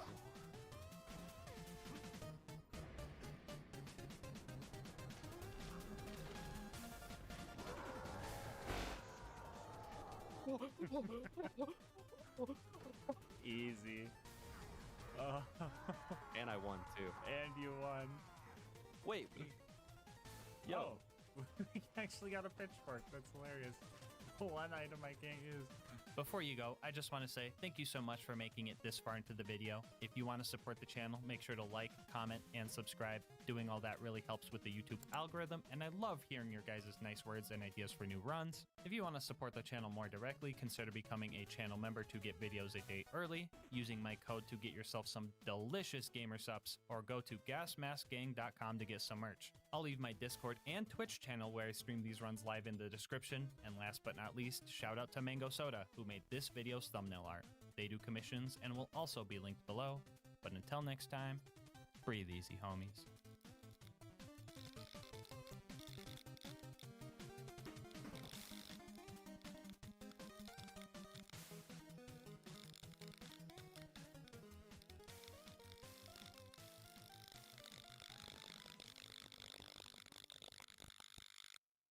Alright, if you played Borderlands 2, or even any of the Borderlands games, you know the guns can get pretty wacky. Wacky doesn't always mean good though. And today, we're going to be using everyone's favorite cursed weapon and answer. Can you beat Borderlands 2 with only the Bane? Alright, like every challenge run, we're going to lay down some ground rules. First off, we're going to do an OP10 playthrough to maximize the difficulty. I can use any Vault Hunter and any of their skills, with discretion of course, because I know the Gunzerker's a little busted. We are going to be using Maya. Some bonus rules. We are making driving cars and holding other weapons for speed a sin punishable by death. For the gear, I kept it pretty simple. Grenade and shield are more boring than Sawtooth Cauldron, and the Vault Hunter relic is there to maybe get some funny drops. Now I could have went with more OP stuff like magic missiles, the B shield, etc., but we're saying screw the training wheels and hopping right on the motorcycle. We do have a legendary cat class mod though, which is going to be a blessing and a curse. Alright, since we're in Ultimate Vault Hunter mode, the game actually has us skip the Knuckle Dragger fight. I'm not really sure why the game has us skip this fight, but it's probably an easy fight anyway, so don't roast me for skipping it. You can totally roast me for the video quality right here though. I'm not sure why it got so bad at this spot, but Also, it gets hello, better in a Big Bear. second. And if you Good don't morning. believe me, does this not look like a face you could trust? So, as you can see, the Bane makes you slow, and I mean very slow. Which means every time we die, it's going to take a while to get back to where we were. At the dentist It's tomorrow. also annoying. Like, Cool. very annoying. Hopefully that's good. Oh, you guys just go full casual on me now? I'm not even past the first boss yet, and you can already see the instant regret. Speaking of the first just boss, to get apparently edge. Boom's I don't cannon know, are completely people- ignores health gate, Are so the we edges already up need right to cheese now? a boss. First Are off, the we edges lured up Boom right to now? the elevator shaft and just kind of took him out there. And then after that, the homie Claptrap actually found us a pretty good cheesing spot for Big Bertha. Anyway, you could see Alyssa there taking off my headset. She was a bit curious about what I was enduring. But even without the headset, I could still hear the gun scream. So pretty early on, I learned a few things. Grenade jumping was going to be our best way to move around. Fighting wasn't always necessary, but it was most of the time. And that, if you're only pulling from one ammo pool, you're going to be stuck in this situation. A lot. So if you haven't noticed, I have a death counter in the bottom left. That number's going to get pretty big. Also, this was the third time climbing up Flint's ship, and I literally felt my brain cells dying. Anyway, so we're at the Flint fight, and I have my first uh-oh cringy moment of the run. Your boy didn't do his research, and apparently the Bane always spawns with an element, making the version I used straight up illegal. I only did this with 2 fights during the whole playthrough, and I went back and fixed them both, but here's me killing them with a shotgun. 10 deaths and 1 messed up grenade jump later, we were off to our first possible run ender. And by first run ender, I mean the 3 horns car jump. We do have to get into cars a few times, but we will never drive them, so don't worry about this. I tried a few basic grenade jumps to get over the bridge, but they just weren't tell me cutting about it. it, Astolfo. I didn't Tell want me to have about to it. do it, but we were going to have to use a forbidden cringe technique known as the double grenade. Perform this by throwing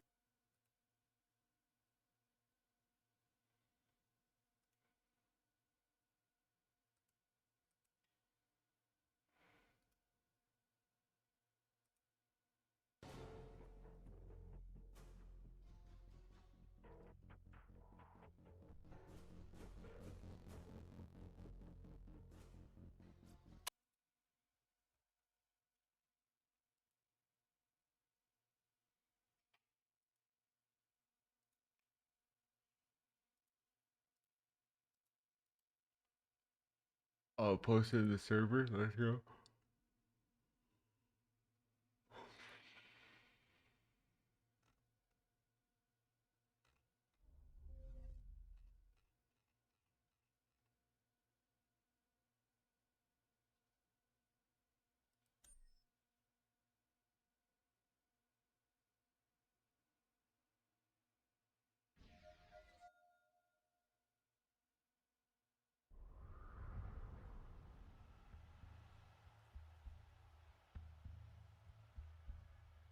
Oh yeah. Jolts has showed that off before, Astolfo. It's really niche, but it's kind of cool.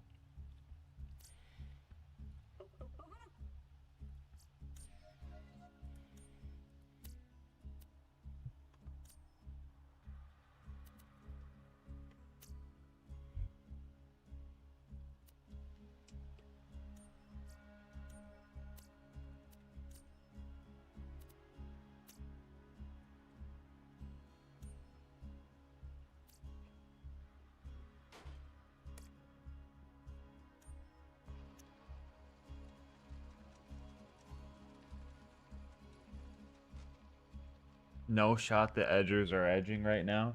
Yeah, no way, bro. There's no way.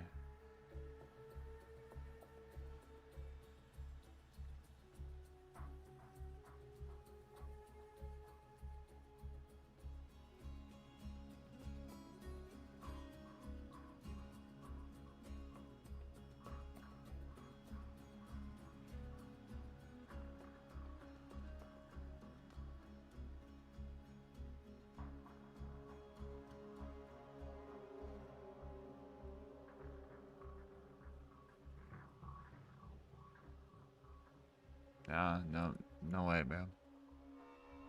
There's always at least one person. No shot.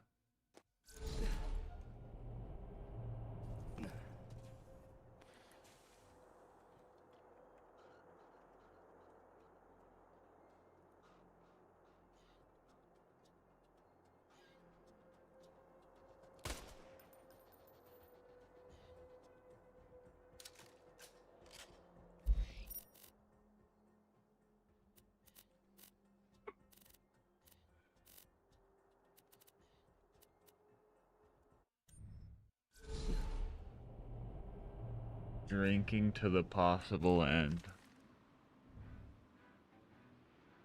You arrive at the docks of Flame Rock Refuge. This place used to be really nice. Also, good morning, And some Slayer. sorcerer messed everything up. I say we head toward the town to investigate. But does he read YouTube chat? So yeah, Slayer, how's it going? I do be reading the YouTube chats. I think what happens, Slayer, sometimes the YouTube chat's a little slower because sometimes people watch on YouTube and then they're like, nah, I'm going to Twitch. Day in Flame Rock Refuge, a far cry from... And so sometimes I miss, and sometimes I miss the YouTube chats whoops.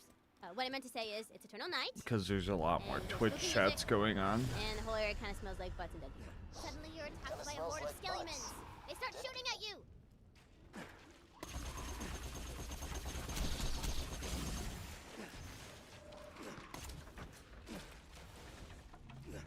Whatever.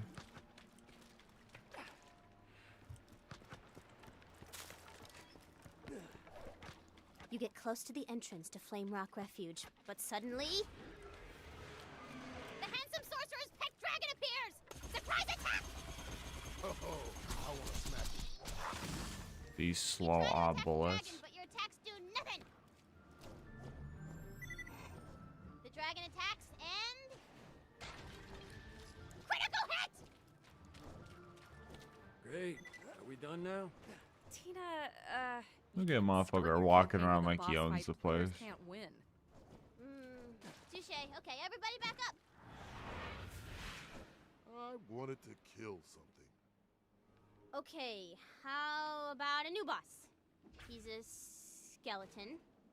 And his name is... Mr. Bony Pants Guy? I am Mr. Bony Pants Guy. Does that work? This pleases me. Where did bro go? What is... Dude, the yellow jacket is so goofy.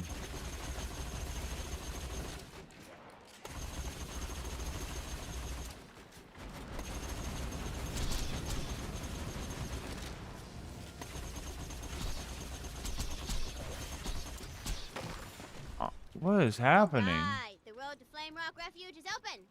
You should go there. Go, go, go. What the fuck was all that, bro?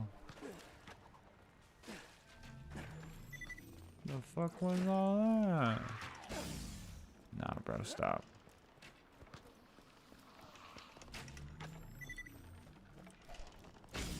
Ow.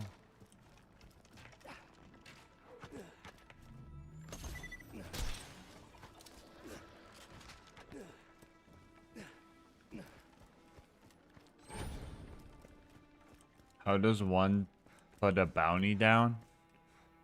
What do you mean, Steel? What do you mean by that?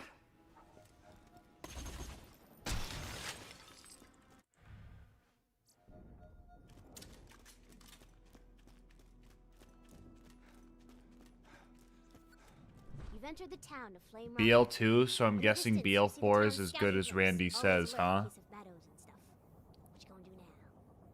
You are so far from the answer, Cons TV. No, BL4 is good. It's just I already have like 200 something fucking hours in it, so I want a break, you know. You know, if you eat your it's like if you eat your favorite food every day, you're gonna get sick of it, even if it's your favorite food. No, I think BL2 is here. I gotta get it. Is that command in the YouTube chat? It might not be. I'll get a clip. I gotta get this clip for you. I pretty much. Oh, it is in the YouTube chat.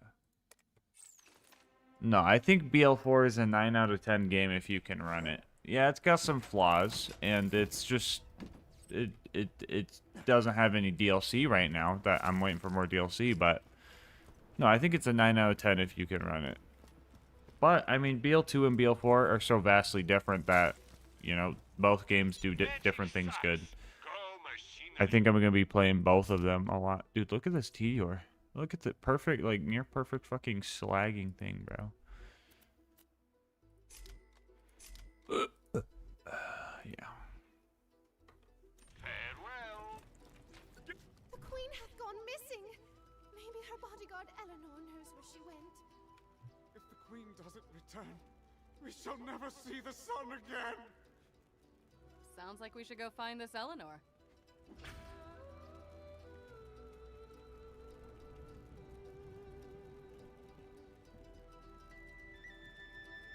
Like how there was a bounty earlier for the meat bridge. Oh, you just say something. You say, hey, if this happens, I'll do this. And then you just keep your word, I guess.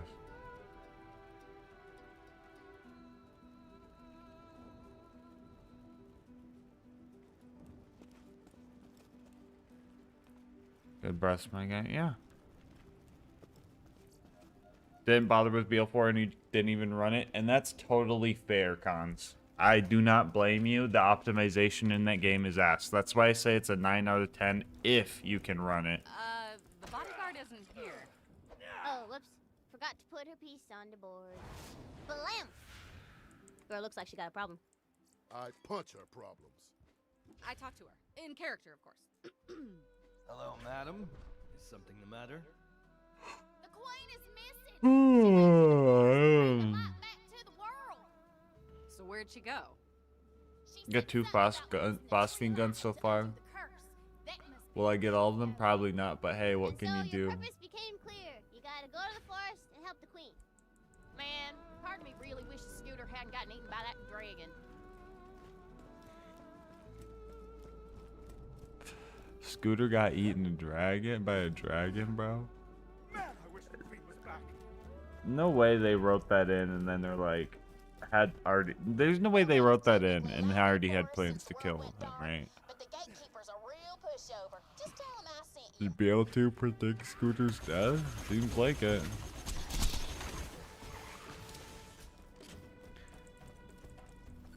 Yes, the queen went into the forest. It's too dangerous to go alone. Whoop, time out. I gotta say this. Tina. Oh my god. Okay, the gatekeeper is now Mr. Torres.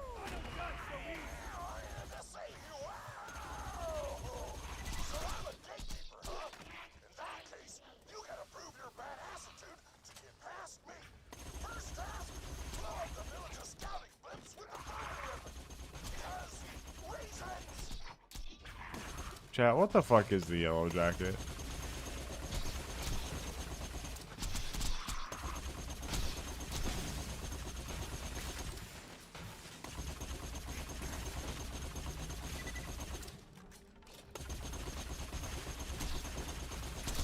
What the fuck is the yellow jacket, bro?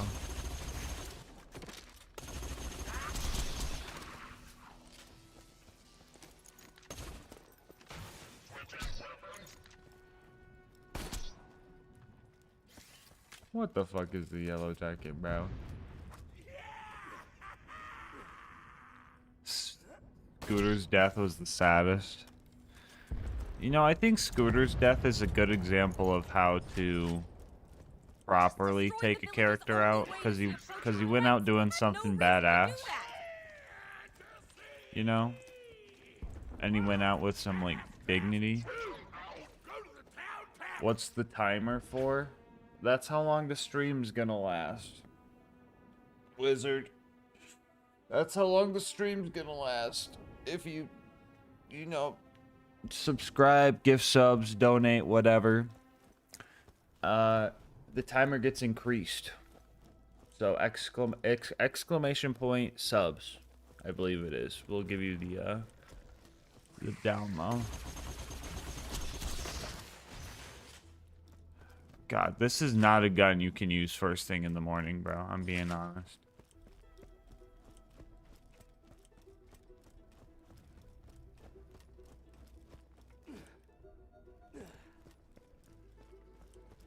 Wait, this town doesn't have a tavern. Okay, you're at the tavern. The bar owner has a problem. Talk to her. Hey, baby, I'm hung like a vault monster. So it's hard to find and ultimately disappointing? Welcome to the gang. Prime sub before bed GN. What? You stayed up till 6 working on that computer, T? Hey, adventurer, it's closing time. These idiots can't take Legendary. it. Could you throw them out for me? Don't be afraid to get rough. Yo, T, is that with or without frame gen? I'm sorry. I'll never say nothing douchey again, I promise. Bitch! That is unacceptable. Chase With, him of down. course, yeah. Punch him so I figured. hard he explodes. Get him. Nerd! You're a nerd! So what is your CPU and what is your graphics card combo? Tina, this makes no sense. Torg is ruining Oh, I your thought I campaign. blasted that guy. Well done. You're now badass enough to survive the forest.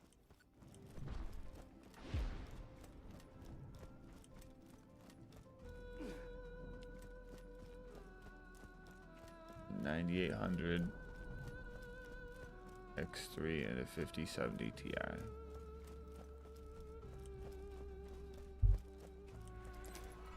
What? New mission.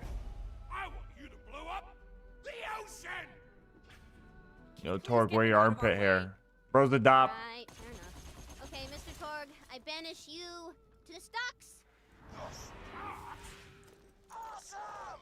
Anyway, I'm gonna negate Can we add at least 8 hours? I mean, not survive the whole maybe. I wouldn't doubt it. and serve as a Have a good one, TX. Sleep well. Good luck with that. You enter the Forest of Tranquility. Will you ever play BL2 with the community patch just to make the best gun even better than Wonderlust? Please don't ban me. I'm not a huge fan of the overhaul mods. Now I gotta come up with a better name for the forest. Welcome to Ye Olde. I don't know why, they just don't click with my brain for some reason, but I will say never. Ye Olde goodbye. I will say never, but I've got it. no promises, no promises. Never got to play this DLC, kind of sad I missed out that I heard the Kriegs one for 3 was actually pretty good too. You find a jewel on the ground. Yeah, the Krieg one was kind of short in my opinion. Follow the jewels. That lead us right to her. Yeah, what Big Lily Style said. Just stick to the main road and you'll be ace. Come here! This forest grew from the corpses of my enemies. Isn't that a kick in the ass? Hey, maybe after I kill you, a fern will grow out of your body or something. People like ferns. You ever notice that?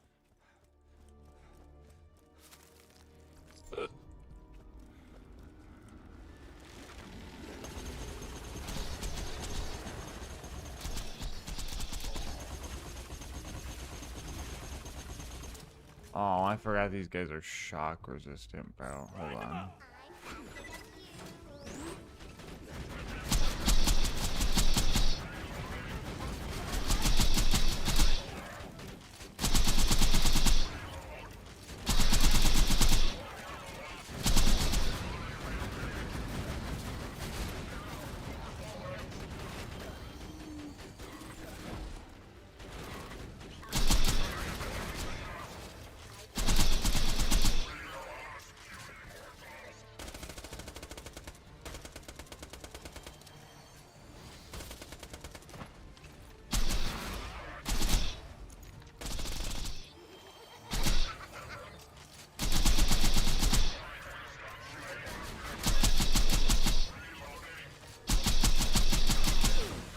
my god. I need new guns, bro.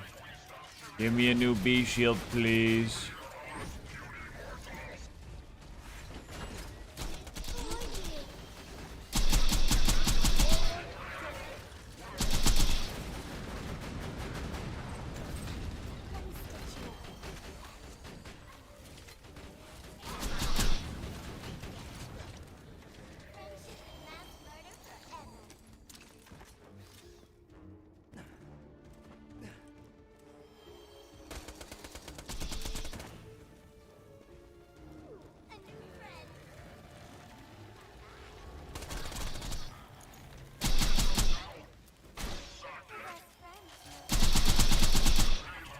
Boom, boom, boom, boom, boom, boom, boom. Boom, boom, boom, boom, boom. What VHM is this? UVHM. The third one.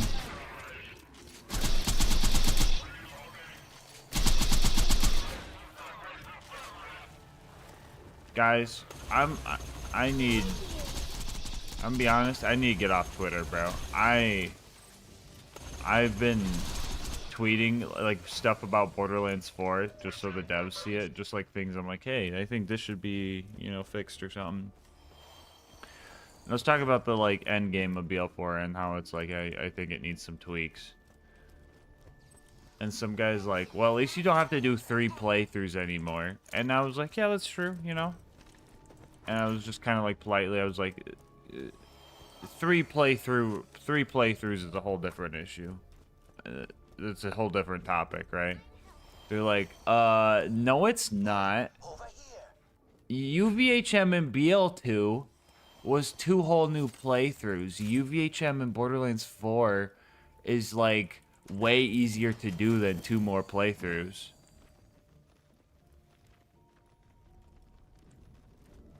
And I was like, I know they're both called UVHM or whatever, but in Borderlands 2, it was like literally a new game plus thing. The UVHM ranks in BL4 are more akin to OP levels. They just happen to have similar names. Yada yada, back and forth. I end up... Dude. Well, to be fair, it's Twitter. I know. I know. And then we got fucking something. And I was like, yeah, the 3 minutes of dialogue at the end of like the wildcard missions, it's kind of annoying. I think they should remove it. And Willie's like, I'm sick of people complaining, bro. It's not required content. So either do it or get over it. What's a blood fruit? It's a squishy thing that grows on the trees over here.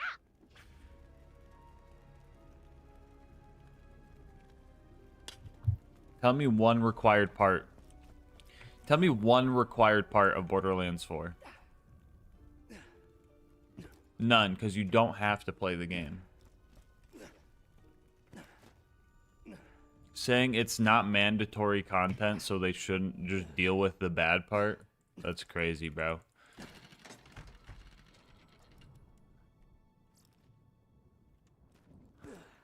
I'm stuck here because my job blocks Twitch on the Wi-Fi. What the hell? Where's Dark Elite working?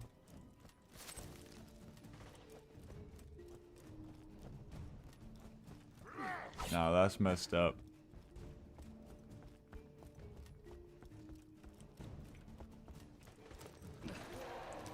"25 minutes, chat." But doesn't block YouTube? Yeah, what the... Now you be careful, honey.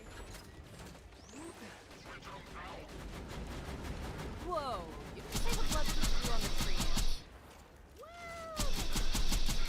Cool enough to grab the fruit without killing the tree first? See if you can.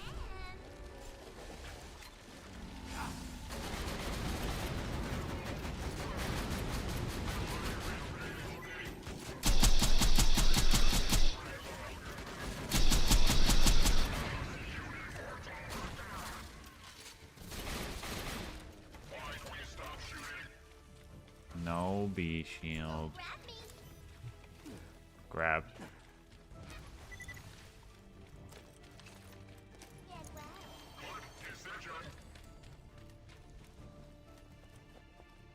No, but I was like, no, it was like a whole different issue, but dude was trying to tell me UVHM ranks are just this game's new game plus. And I'm like, no, dude, and then he had to be like an ass. He's like, so tell me you don't know what you're talking about. I'm like, dude. It makes me so fucking vilely angry when people are like, well, you can tell it's this guy's first game. I'm like, bro, I've played them all, dude. Did you get 100 chaos fucking chambers in? No. No, you didn't.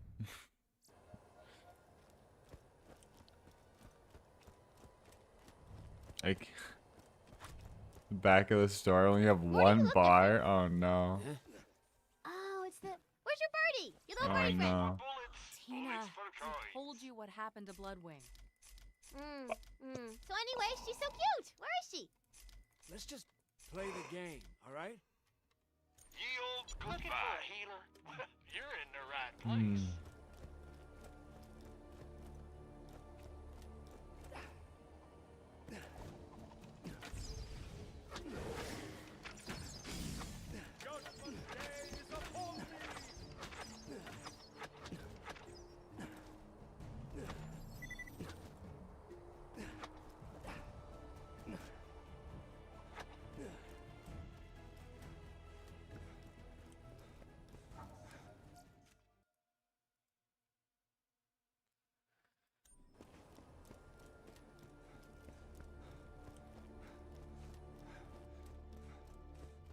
We at least get a TVHM report. No, like literally, I think multiple mandatory playthroughs is not good. I think having an option to reset your playthrough is good. For example, if I beat Borderlands 4, hit UVHM 5, and I want to do a UVHM 5 playthrough, just let me reset it, bro. I just remembered, this next fight won't work unless Roland's here. We should probably just take a break until Roland shows up. Stop it. Roland's not. Oh, I got an idea. The gatekeeper says... More orcish scrawl. It reads, retrieve the white knight, for only he can open the way. And I know just where he is. Waypoint!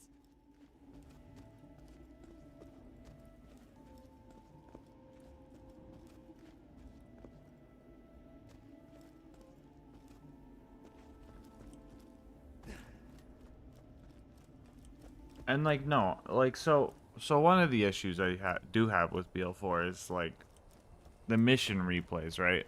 There's like parts of the game where they like want you to like replay missions, like the weekly wildcard mission, right? Cool concept. Hey, you play through this mission, you get a guaranteed legendary, and each week this legendary is the same, right? Very first week, the wildcard mission was the rainbow vomit, right? That was a cool concept, right? Do the mission, get a rainbow vomit, and you could get more specific parts if you want to just do it a few times, right? My issue with it was that when you played the mission, at the very end, once you're done with all the combat, there's 3 minutes of dialogue. And the dialogue's fine. It's not cringe or anything. It's normal dialogue that if you were doing your first playthrough would be fine.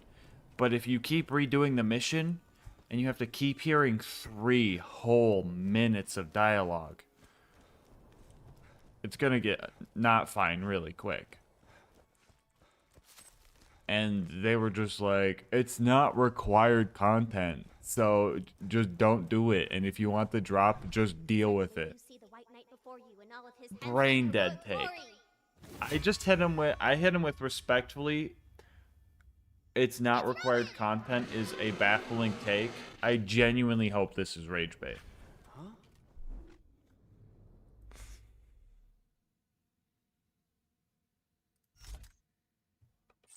What the hell? We'll talk later. Help me fight this thing.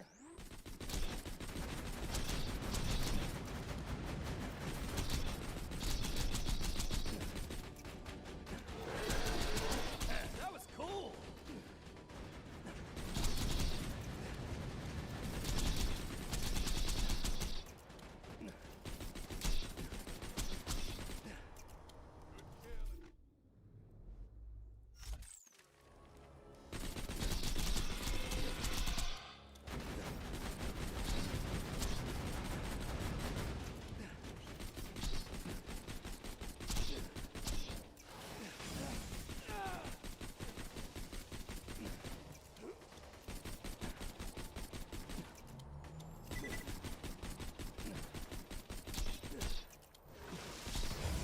Man, I hate these guys, dude.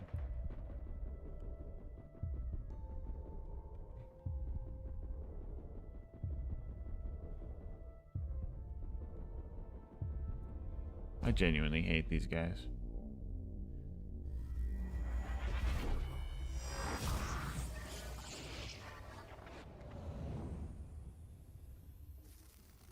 Damn, Dark Elite.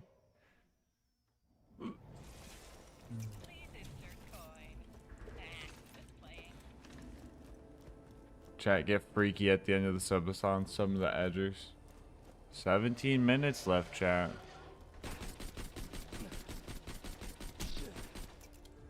Hey, stand in front of it. No edging. No edging. Oh, whatever, bro. Yeah. Yeah, use some tether fucking beam attack. Use some cheater on tether beam attack. Get out of here.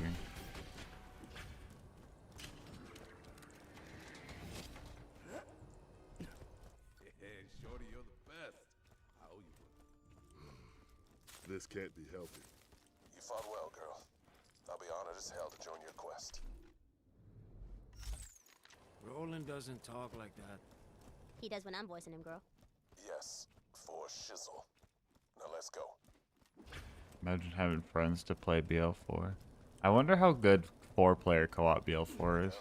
I was in that blimp looking for the queen before somebody burned it down. My bad! So, who's this queen anyway? What are we looking for? She's the most beautifulest woman in the history of ever. Shorty's got legs for days. Wow, that was unhelpful. Tina? Tina! Sorry, just thinking about them legs.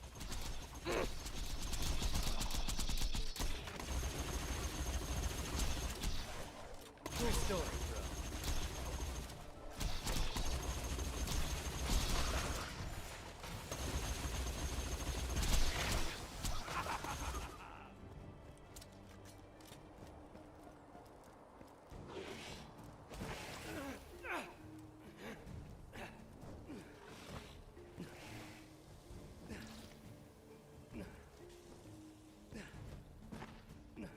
That's crazy, Gray. That's crazy RXT, bro. How's the mission going? I have more playtime in the bingos with gas than I have doing playthrough with friends. That's crazy. Hello, Alone Disco. How's it going? Behold, the path to the tree of life is open. Mayhaps we shall find your queen there. Welcome to Clarence Zed's Health Emporium. Also, for anyone curious, the current sub goal will be if we hit it, even if the timer hits 0, I will continue to stream until I get this fucking video out, because it's been so long. The subathon will be done, but I will edit this video live with people watching me fucking finally fucking do it until it is done. What is this place? Vitality Grove. This is where the tree of November. life first took root. The tree holds all the good and natural magics of the world. The queen must have come here to reverse the socialist curse. The queen's, not here. The writers say we could reverse the curse ourselves with a simple ritual. If we shall reverse the curse, then find the queen ourselves.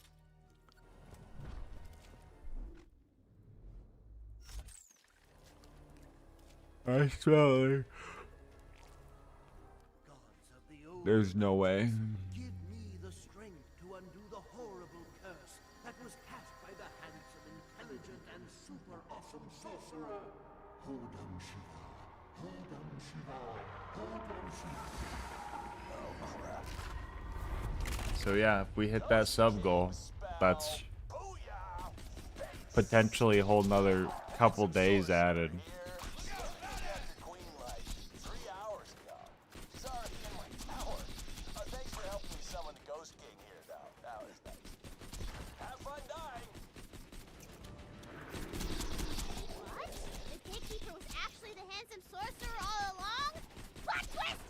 Wait, what? That makes zero sense.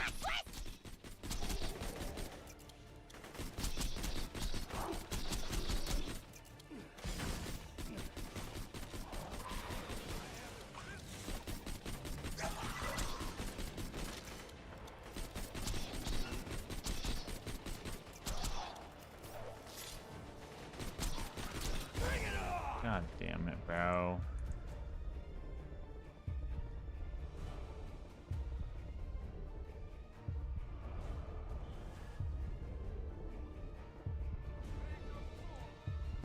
God damn it, bro.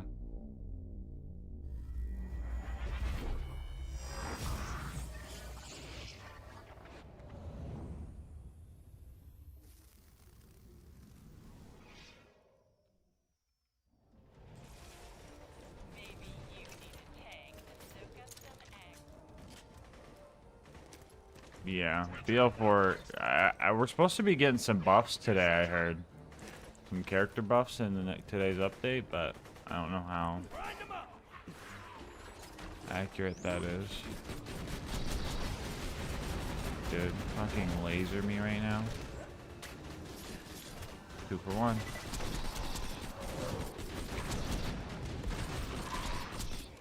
Okay, bro. Stop with these fucking immortal fuckers, dude.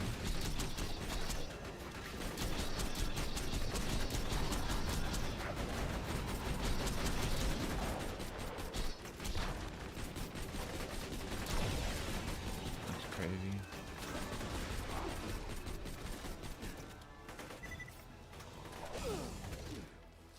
Have it.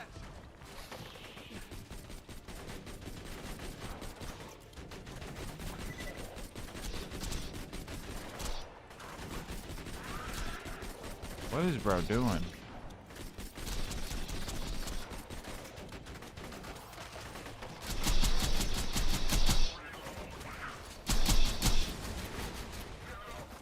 Hey, yo, bro, stop.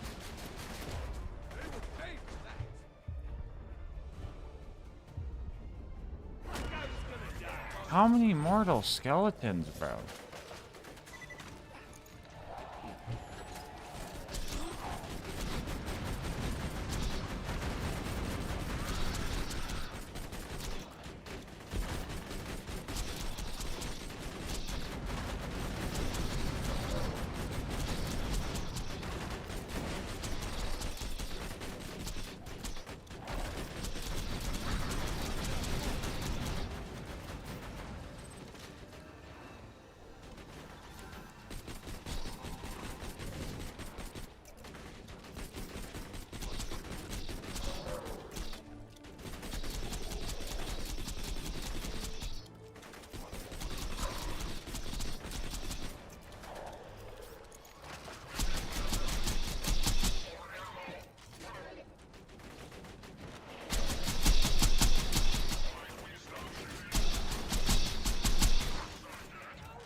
Yoink, yoink, yoink.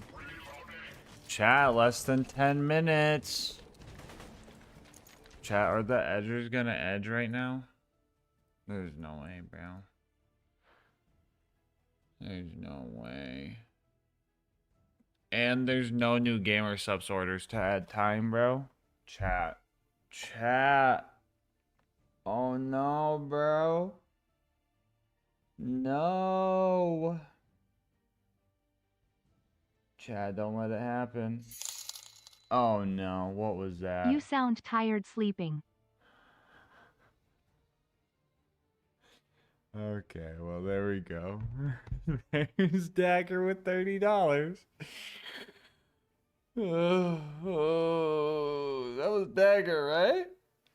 That was Dagger, right? Let's don't show up with weird. It's not ending yet. It's not ending yet. Not yet. Ooh, Edger's gonna edge. No more shorters.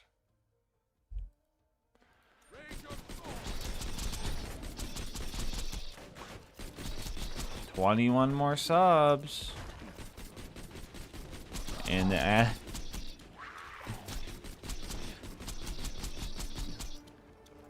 we could get 21 subs. There's no way. There's no way, bro.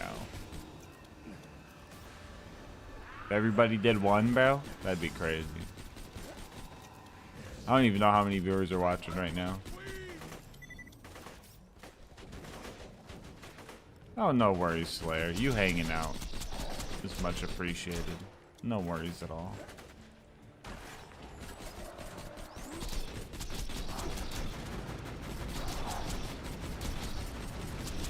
No!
Borderlands 2 VR when? 200k subs. 200k subs, I'll do Borderlands 2 VR with only the Bane. Not a joke. That is legit. That is something I've already said. And promised. Real.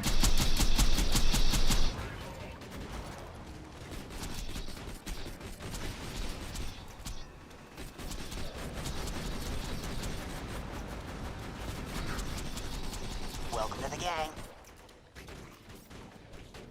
I'm being edged! Good morning, Fi. They preliminary edge. Fi? Fi.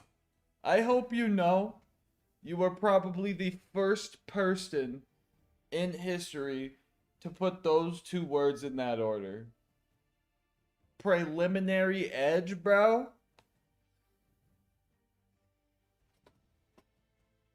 Whatever, dude. Thank you for the 10. Why am I slow?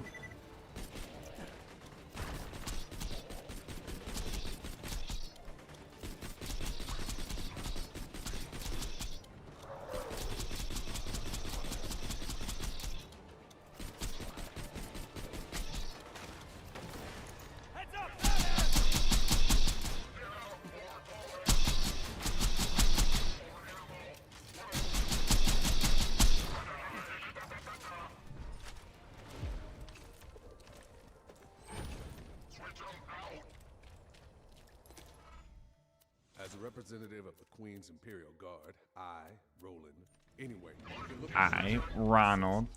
Thank you, Fi, for the 10. Holy moly.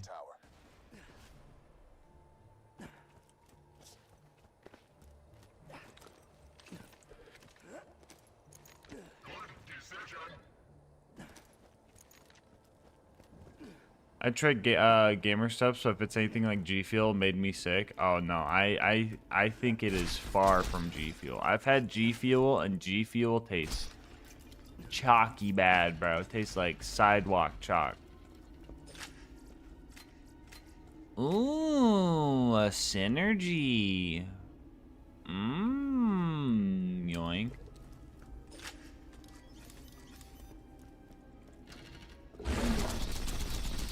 Good luck, chat. We can edge together.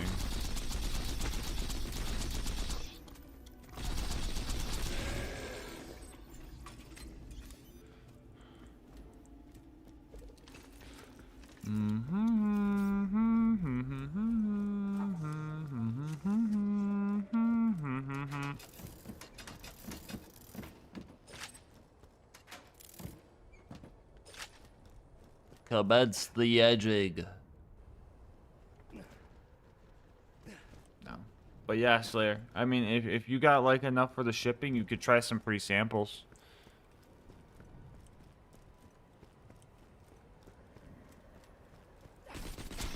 Gives you four flavors to try usually, depending on where you're located. Will you play BL2 on PS Vita? Is there a way to save edit files on the PS Vita? Chat. First video, BL2 with the Bane. 50k, 50,000. I beat the Tina DLC standalone with just the Bane. 200,000. I'm doing BL2 with only the Bane. BL2 VR with only the Bane. Mayhaps if you talk to the dwarves, you could join forces and become unstoppable. 300,000. Don't worry, boys. My charisma What if is off the BL2 charts. with only the Bane but on the PS Vita? Whoever rolls highest will talk to him. Throw them dice. 20! Go kill some wizards. Ooh, sorry, Lil. Looks like Brick's gonna talk to the Dwarf King. Hello, Carrie. I have a bad feeling about this. I got potions and armor. Good morning. Doing some magic bullets. I shall see you soon.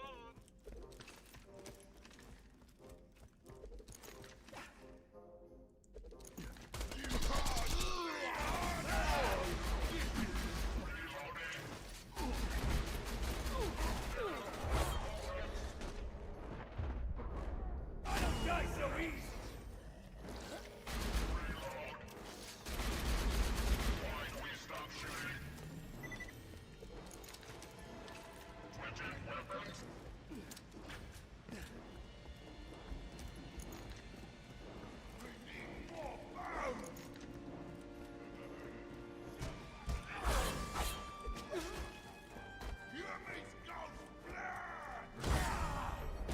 That ass, bro.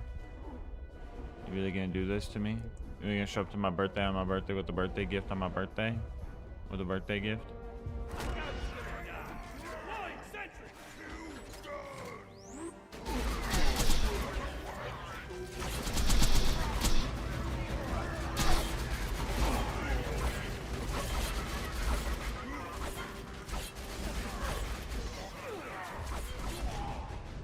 Who are you guys, bro? Lame.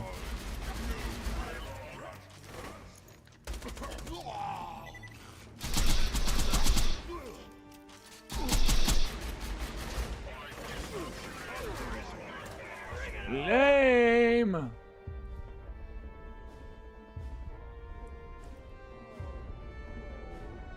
Whatever, GG.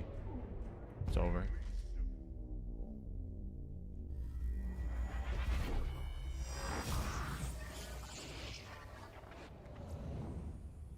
I'm gonna get edge, chat. I'm on the edge.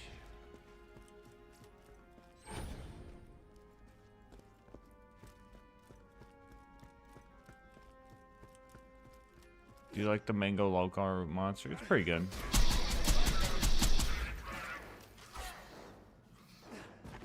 The juice ones are like the only like good line. But hey, I mean, Monster's coming out with a blue raspberry flavor. I've been wanting them to do a blue raspberry flavor since I was conceived. So maybe they cook with that.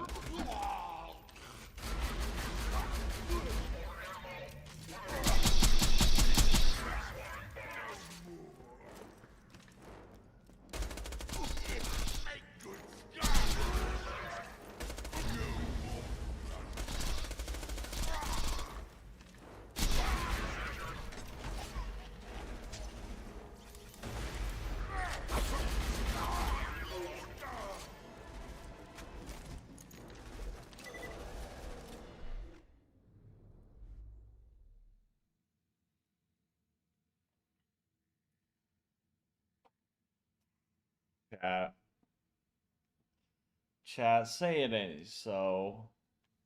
Chat, say it ain't so. Say it ain't so. 1340 has fallen off. Wah wah, wah wah. Say it ain't so. Chat. Has 1340 really fallen off?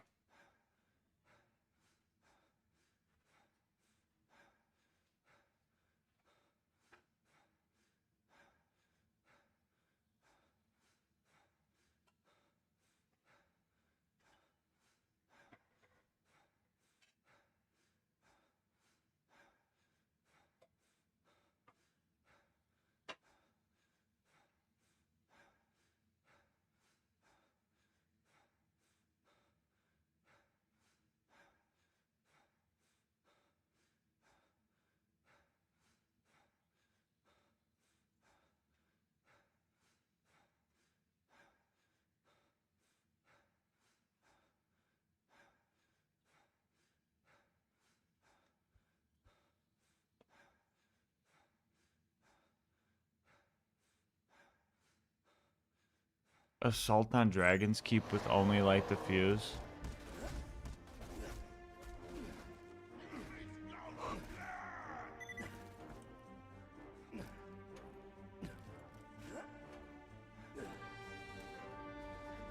Over here, laddie. My boys are itching to fight by your side.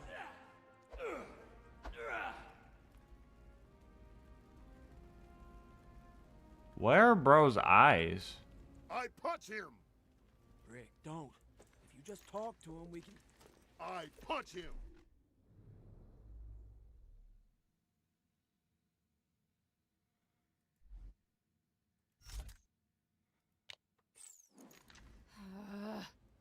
Win it! Win it! The shield riding on the emancipator. He was gonna lead us to freedom.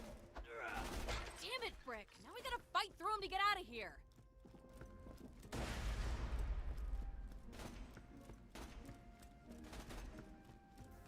Unbloody, stay out.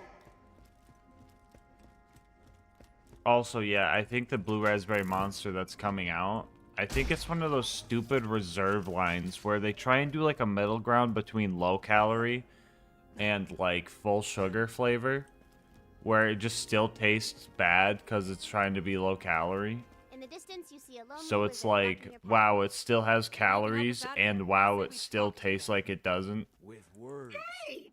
I don't know why y'all looking at me. Another band of adventurers looking to take down the sorcerer.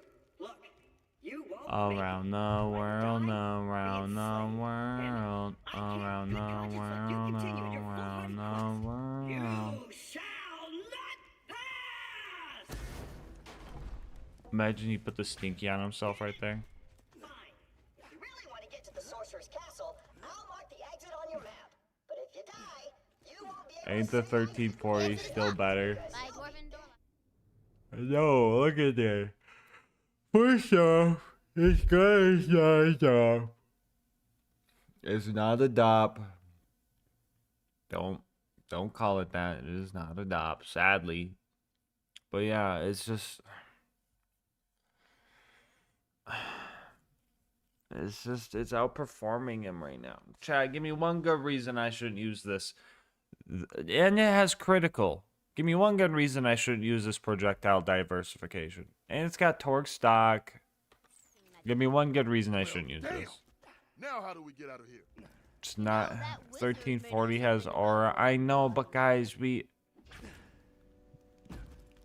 was talking to me, bro. He said, I'm tired, boss. He said he's tired.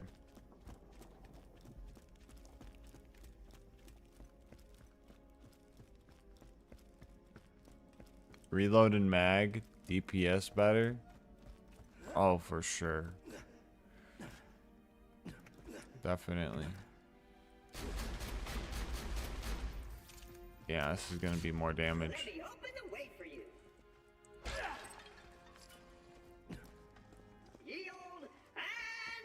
Doing no sleep gaming. I slept for like 4 hours, then I woke up for the possible end of the timer, but then Thai just edged me for an hour, And Dagger edged me for another half hour. Whoa. What was that proxy? No way! That's like my third favorite type of magic. Look, you're gonna need the secret dwarven passphrase to open the door. Go find some weird runes scattered around the mines. I bet those are the letters making up the passphrase. If you find the letters, you can probably get out of here. In fact, I found one just the other day. But you can't have this one. You can find your own. I love this thing. Hey! Aww. Nice! That looks like the symbol for the letter T. 1 letter down, 3 to go. Is somebody chasing me? The sorcerer told me about you. Said you'd come for his queen. Well, tough titty. I'm in charge of these mines, and you'll never get the other runes. Never! The harder you fall.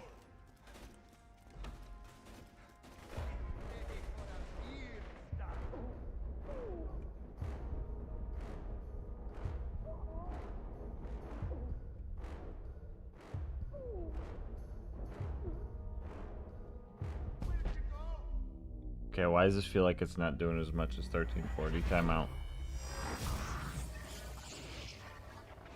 Timeout. Why does this feel like it's not doing as much as 1340?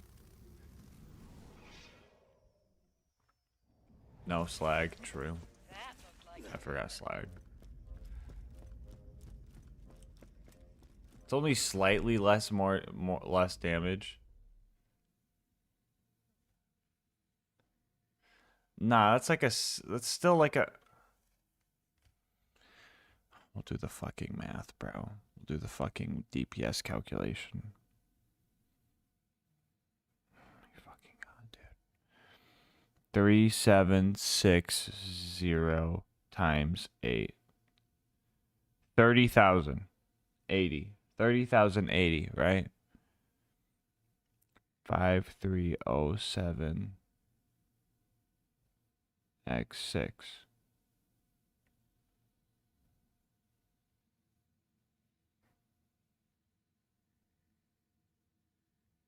Oh yeah, never mind. That's not a. That's I can't math in the morning. Yeah, what the fuck is this thing, bro?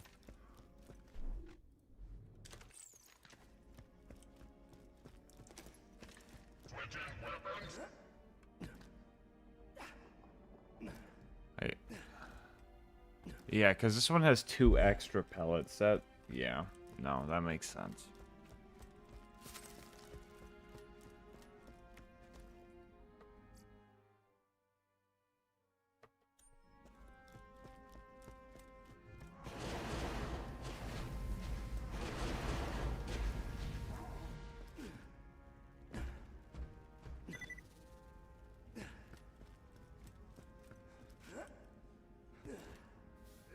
Not a bloody creeper! Bloody weasel!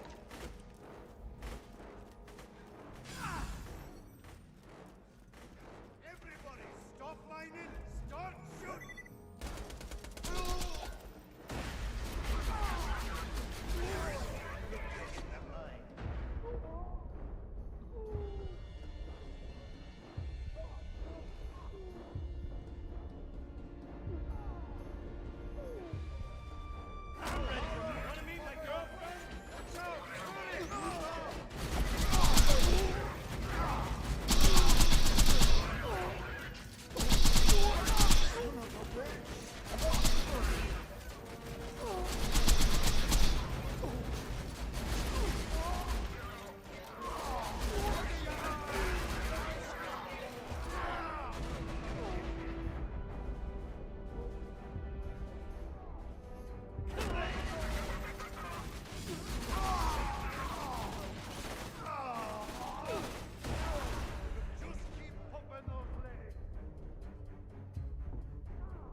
Head crab. Oh, what's that over there? It's a rune at the end of a bunch of super sick jumps and stuff. A jumping puzzle?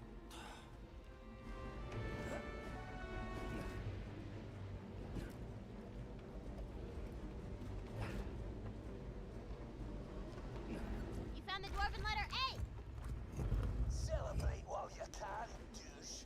You still need 2 more letters to complete the passphrase, and I have the last one.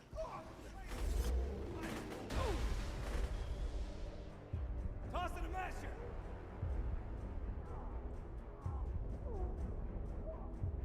I was cheating.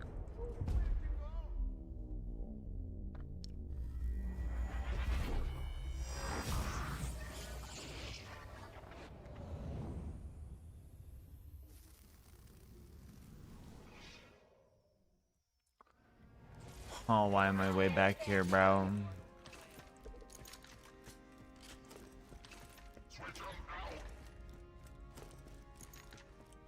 Let's go, Astolfo, let's go.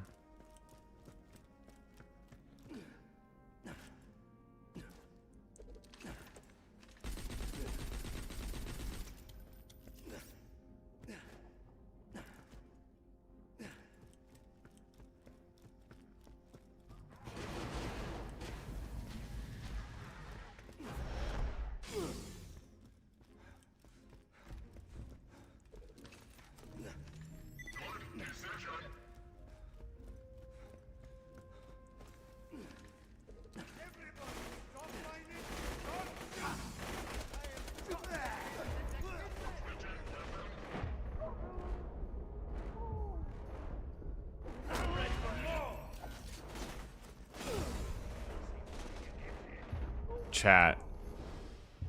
I'm gonna keep saying it. The B shield is not a shield. The B is not a shield. This thing does not protect you from shit, bro. No wonder everybody thinks this game is so fucking hard. Because everybody fucking crutches this thing like it's like they're fucking death gripping it like it fucking...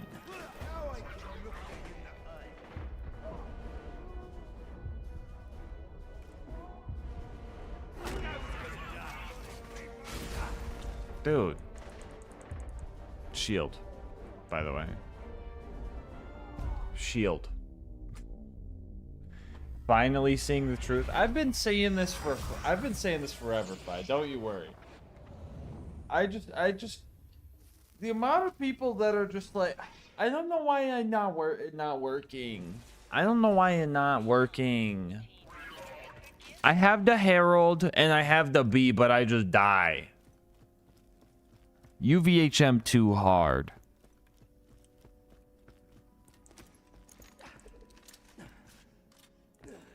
Chat, the B is not a shield. Remember, B bad. Bad standing for bullet amplification device.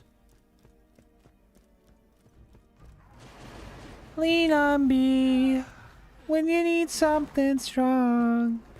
It won't be there because of a stray bullet. And now you're health gated. Deal with it. We all need somebody to lean on. Lean on B when you need something strong. It might be there, assuming you shot first, but don't. I can't, bro. I hate the B shield so much.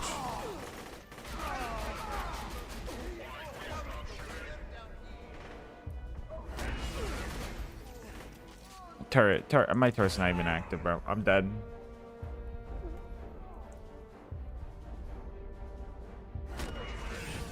Why am I trying to run, bro? Lean on B when you need something strong. It won't be there 'cause you're in FFYL. Oh my god. Can I just put the stinky on this dude? Can I put the stinky on this dude? Can I put the stinky on this dude? Can I put the stinky? Lean on B. Let's go, Cammy! Gage has the best B upkeep, for real. Lean on me when you need something strong. No, chat, literally. Axton's turrets are a better shield than the bee. The bee is hot garbage, bro. I hate the bee shield. Genuinely hate the bee shield. Can you believe it's 2 months in? I am not 2 months in. No, no. It says part 60 because I have to split it every 12 hours, Freddy. I am not 2 months in. Thank you for the happy birthday, Slayer. Sorry I missed that. Alright, dude. I hate people with guns, bro, because they shoot me. I can't dodge bullets. Okay. Oh my fucking-ing.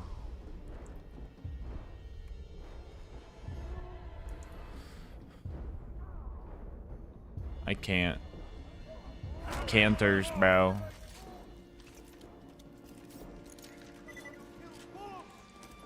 Where's triple pangolin purple amp, bro? Real, where's it at?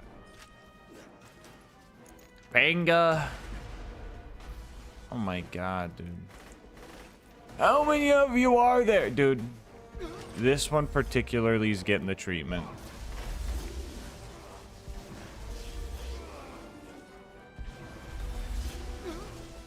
Get up there first.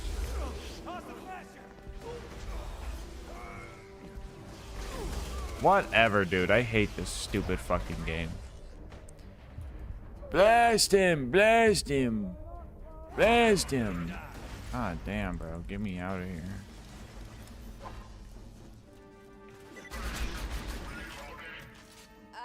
Tina, all these dwarves look exactly like I'm gonna go farm a 1340. Or not 1340. A Mal amp shield. With triple pangolin and the capacity part. And the capacity unique part, bro. And then maybe I'll survive 2 bullets. Lean on me when you need something strong. It won't be there.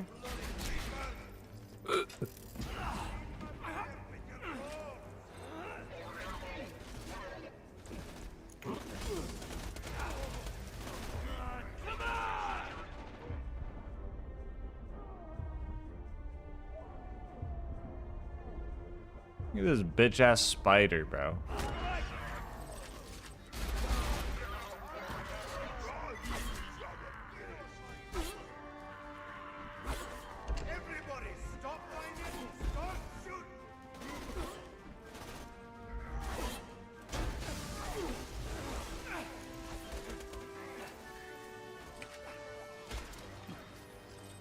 Oh no, I sure hope an orc zerker, a dwarf zerker doesn't show up and hit me with a singular bullet.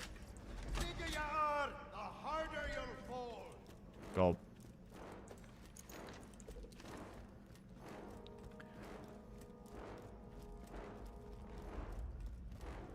Your gamer sub samples just got here. Let's go! 1 hour. Subathon is never ending. Hello, Tempe. Lean on me when you need something strong. It won't be there because you gotta think real hard. Use the fucking bee.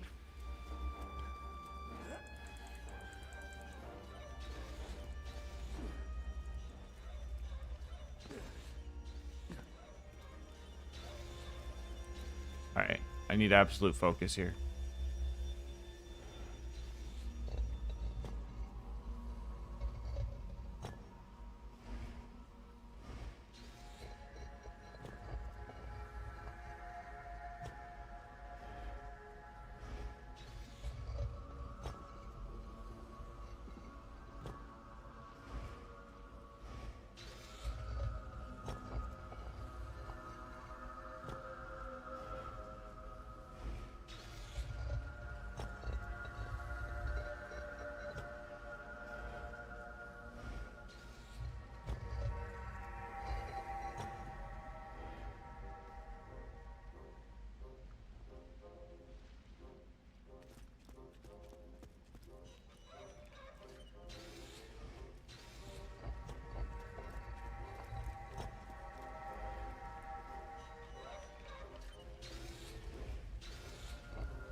Puzzle. Nice. You guys are as smart as...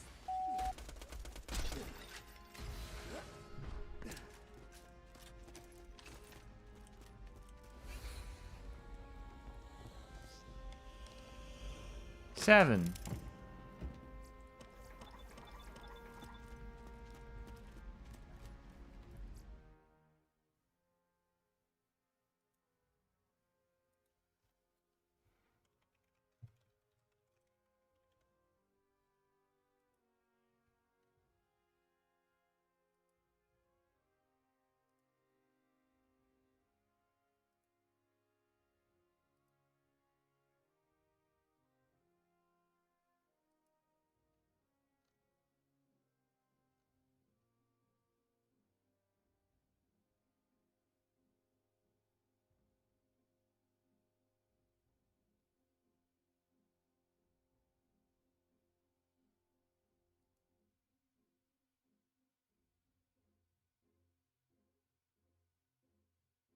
Okay.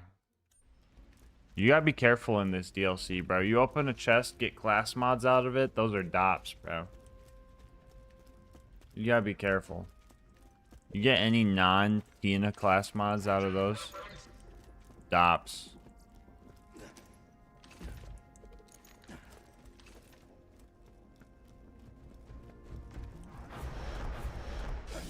What's that? Well, that chest was fine. Those, I don't think those can spawn with Tina DLC stuff.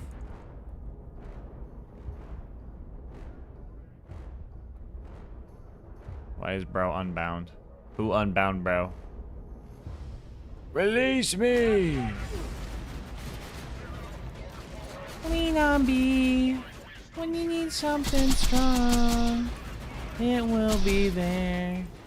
As long as you are facing enemies without projectiles, you lose in that case.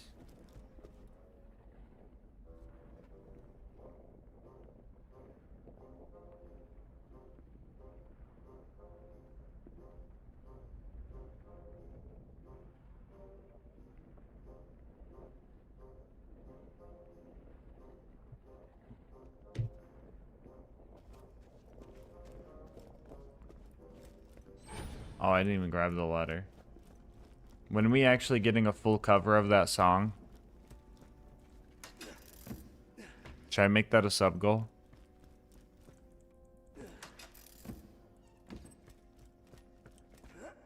Lean on B, full cover.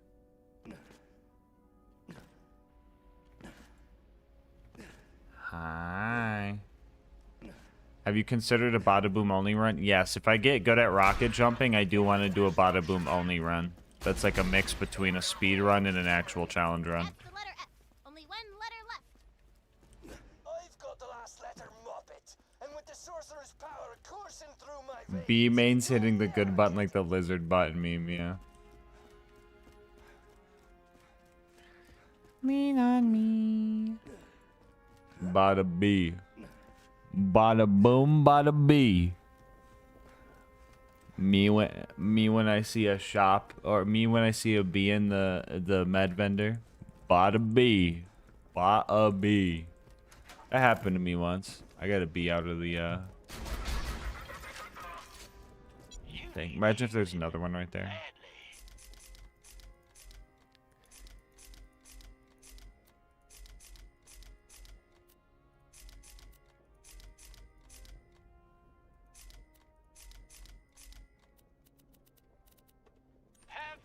I am not the humble merchant, and these are my wares. Hey, we gotta be careful of this gold golem guy, bro. He's got some dops to him, I think. We gotta watch out for this guy. You enter the lair of Great Tooth the dwarf. The sorcerer brainwashed him into running this place. You also notice a weird-ass magic globe. Might be why Great Tooth's so mean. I hope this guy dies instantly by jumping into the lava.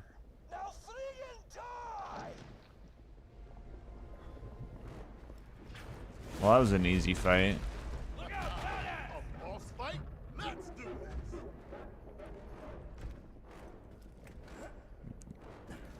game. First gameplay, fucking beta gameplay players.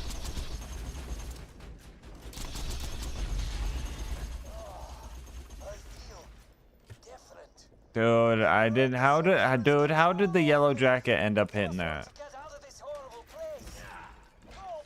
Give our saviors the password rune. Thank you for. Whoa! Wait a minute! You're the jackass who killed Ragnar the Emancipator. Die! Damn it, Brick! I said I was sorry. Wrong button. Wrong button.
One hour left. The subathon is ending.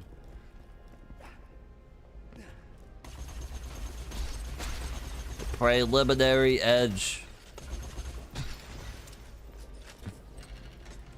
Preliminary edge is crazy. We gotta walk all the way back. Chat.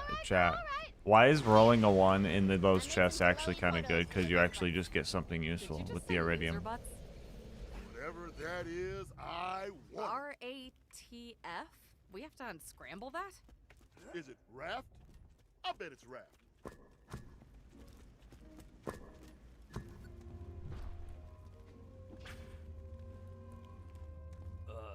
Raft.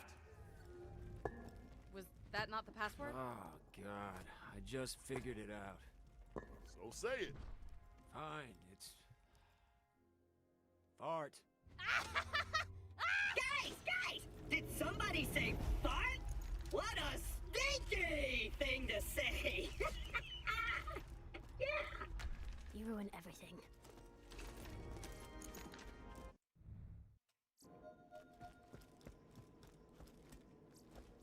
I am but a humble merchant. Sub hour what? Chat, subathon's ending, no way. Fi, did you see this quasar we got from the chests after Pyro Pete? Did you see this quasar we got? No, you didn't, because it's a shock nasty surprise.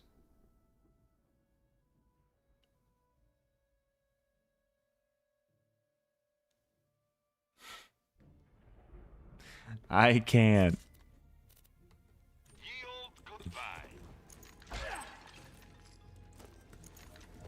With the Sorcerer's Tower in sight, you think of what you're going to spend your reward money on once you rescue the Queen.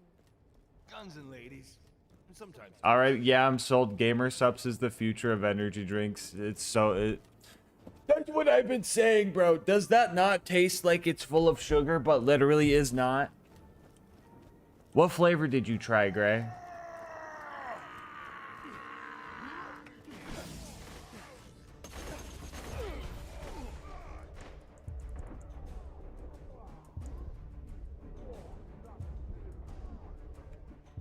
Dude. Whatever. Unbelievably cooked. Was that minion? Not me, though. If he, oh my god, and then he's unslagged. Wait. No way he survives a yellow jacket. No way he survives 2 yellow jacket mag dumps.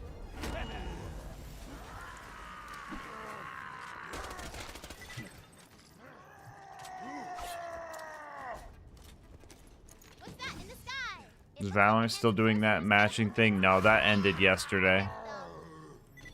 Lean on B. Oh my fucking god, dude. Orc detonator.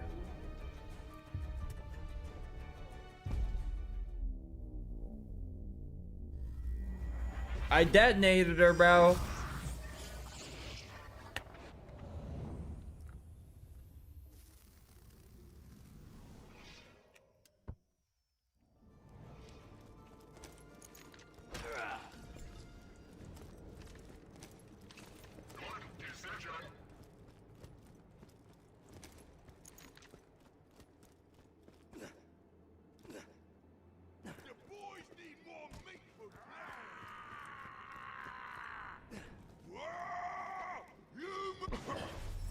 Oh, I forgot you guys don't fucking actually get yoinked at all.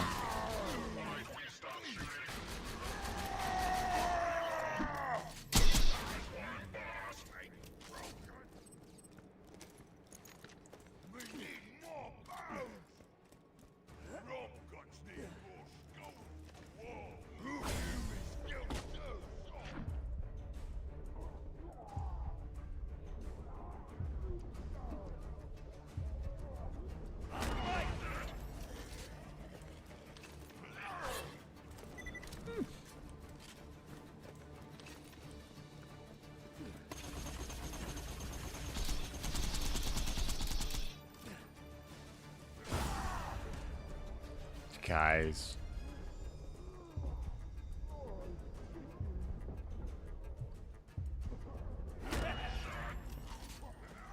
Chat, tell me why the yellow jacket, like every time I shoot, I get an... Chat, why is it every time I shoot the yellow jacket, I get... Literally every bullet, I get an email with, like, tracking info on the bullet. My phone just keeps beeping. Every time I shoot this motherfucker, dude. And it says 2 to 3 business days, your bullet will be delivered.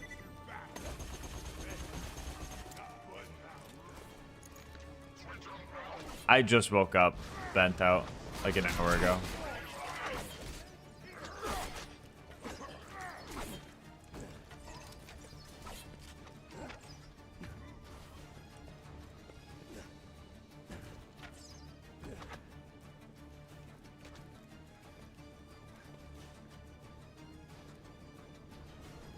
Lean on me.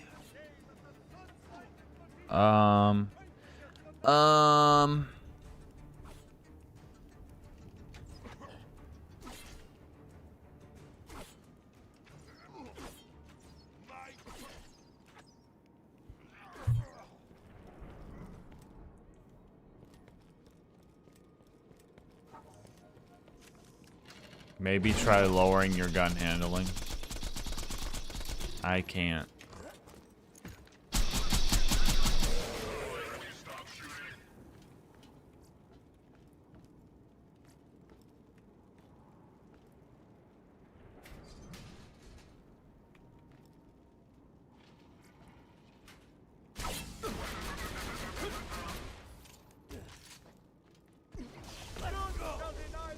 How did you not get yoinked off, bro? I hate you.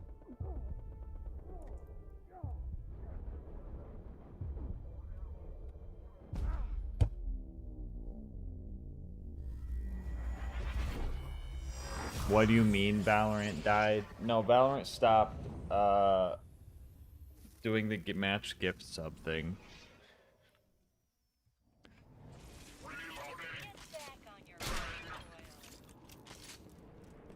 Why did bro fall apart like a bunch of Legos, dude? What the fuck is this? Can you fucking don't, dude? Whatever. Nah, 1340 still fucks, let's be honest.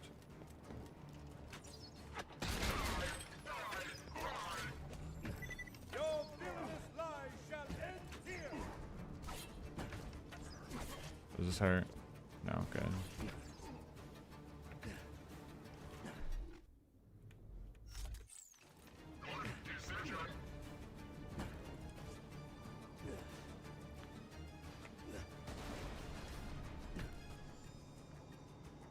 Chat, why is this Bloodshot Stronghold look so weird?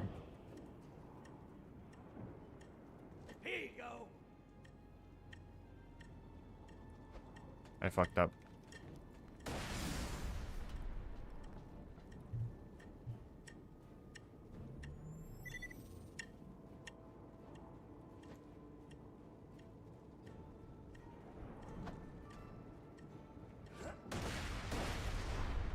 What the fuck did I do there?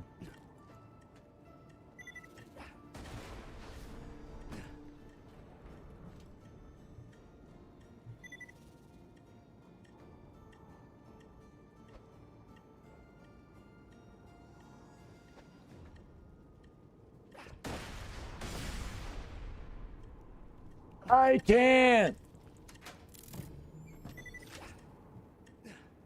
Throwing masher.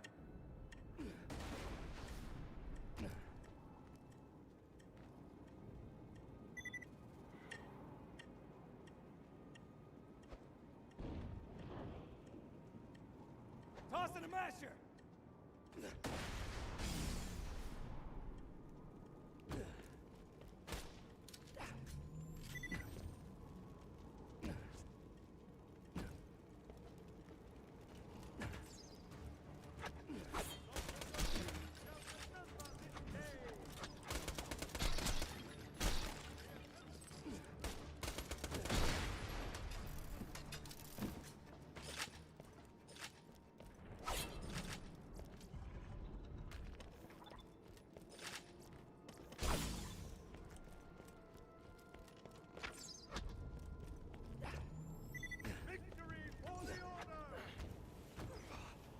Okay, that does hurt. Those fires do hurt. Those fires do hurt.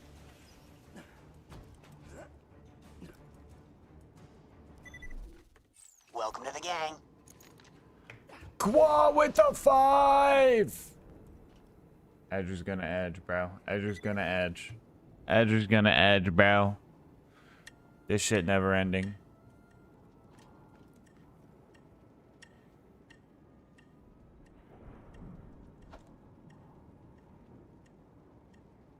Here you go.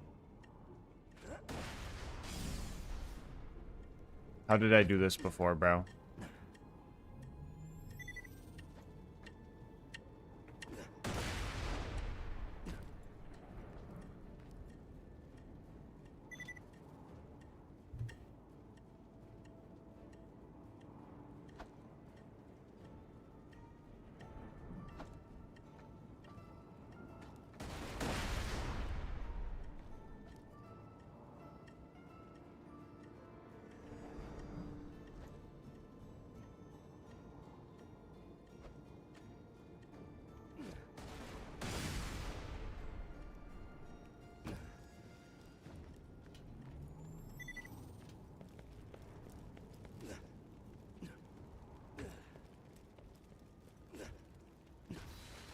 I need to learn how to do this shit, bro.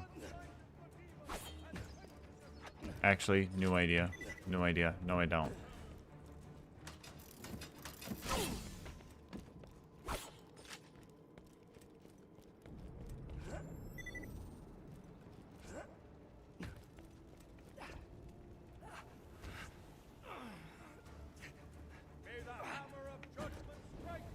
Maybe I do.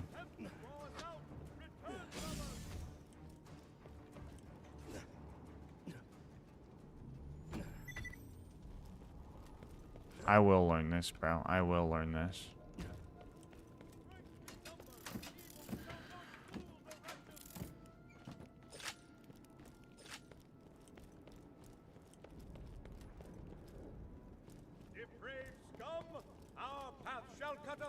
Yeah, but in the long run, Gray, if I learn how to do this, it will save more time every time I beat this DLC.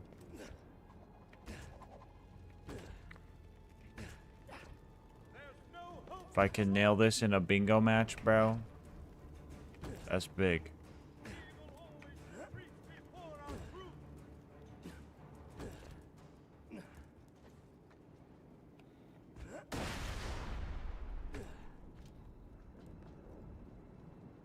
I'm gonna shit all over the walls.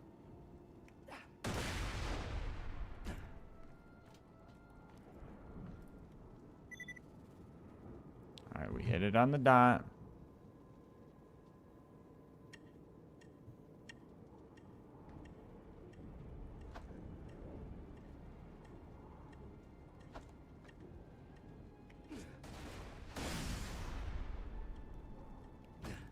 What am I doing? What am I doing differently than when I fucking landed it that one time?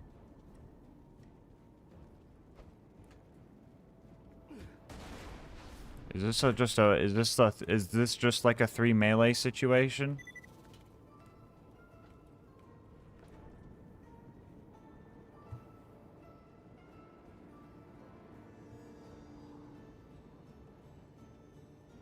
I mean, what if 89 BPM for this one?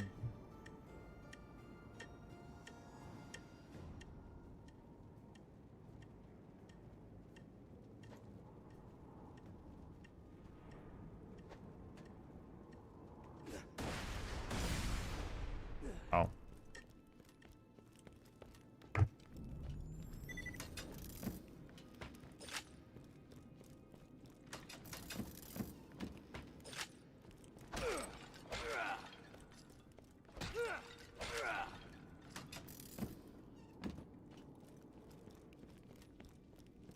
I am kind of baffled that all that took was yoink. Fucking A, dude. Yoink.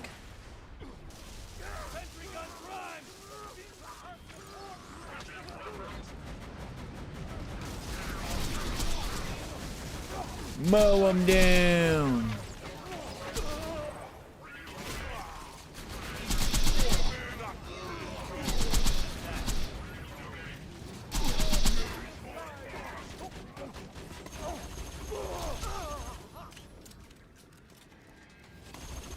Pre-fire the shit out of these motherfuckers.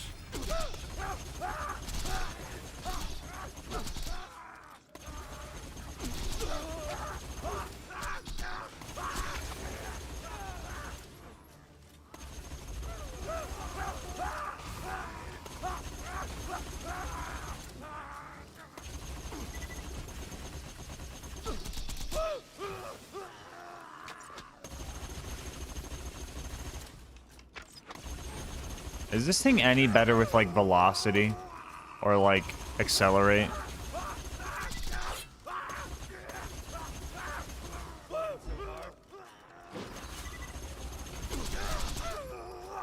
Yes. World's first yellow jacket only handsome dragon kill. Bet. Bet.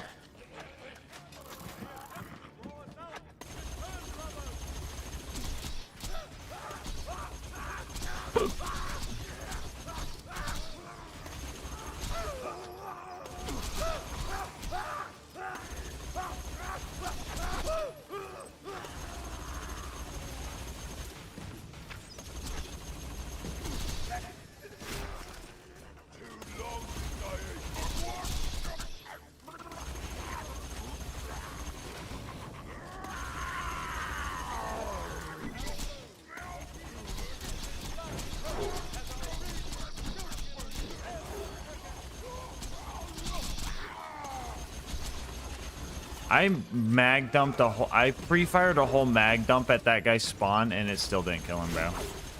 Because shit just misses.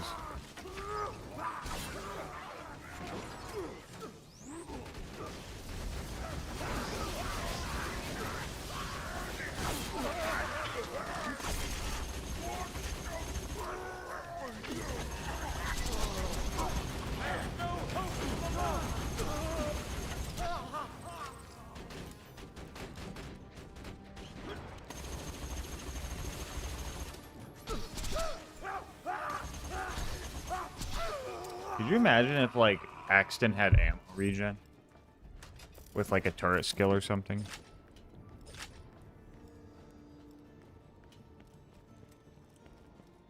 The order guns wish they were doll. Oh no. I can't believe we looked at Alyssa's loadout and she was using 4 order weapons, bro. She is built different.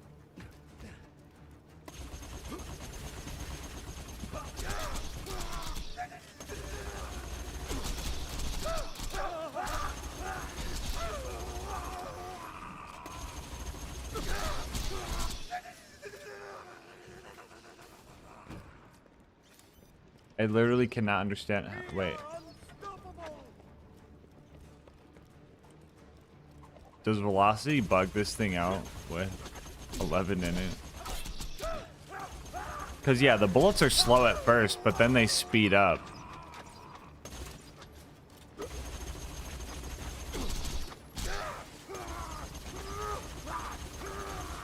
Here, challenge run for you guys. Get a max bullet speed 12 pounder, and then spec 11 points into velocity, and just try and hit anything. Try and hit like literally anything. Like literally take a OP10 character, OP10 12 pounder, and try and beat normal mode.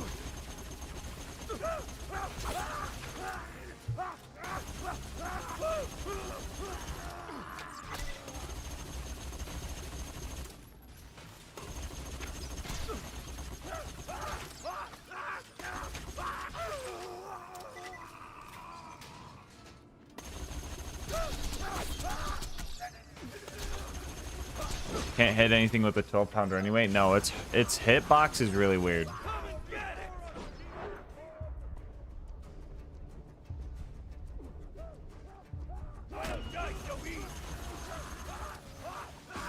Oh, this is a lot better if I aim down sights, because then I could see what I'm hitting, right?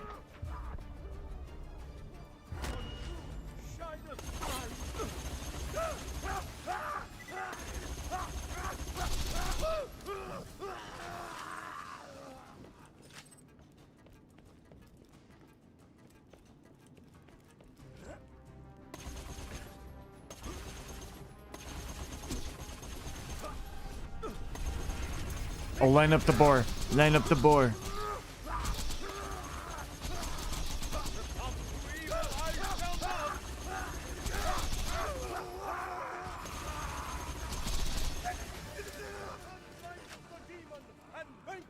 Me at 2 in the morning. What?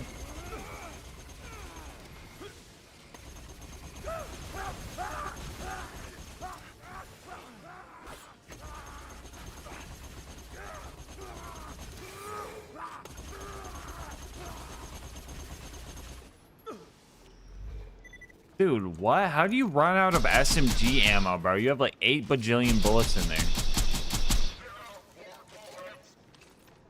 And then, of course, I try and pull up my slag SMG after, like, literally me just saying that. Okay, whatever, dude. Put your cum aura away so I can shoot you in the butt.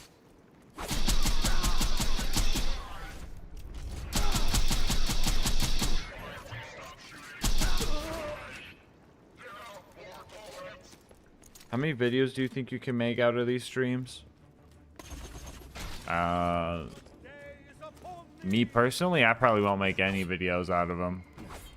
That's a lot of fucking work, but I mean, if someone wanted, they could make a lot. I mean, Redstone Geek already made a bunch of like memes out of it.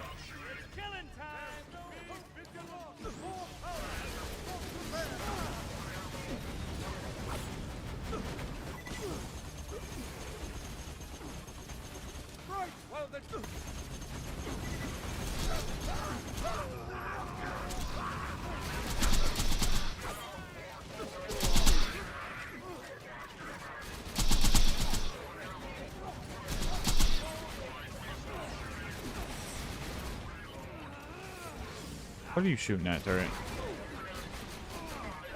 Ultimate badass sorcerer, bro.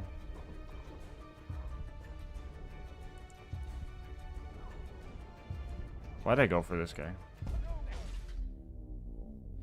Scariest Stories is my favorite Prime TV show. No way it's gonna send me 8 years back because I didn't hit the fast travel, right? Right?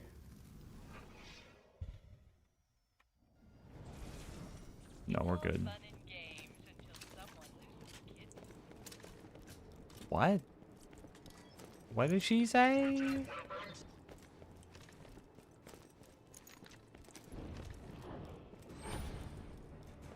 Qua, thank you again for the 5 gifted. Appreciate you, homie.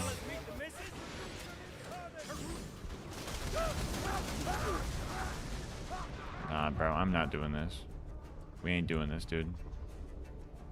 Mag dump mode. Mag dump mode.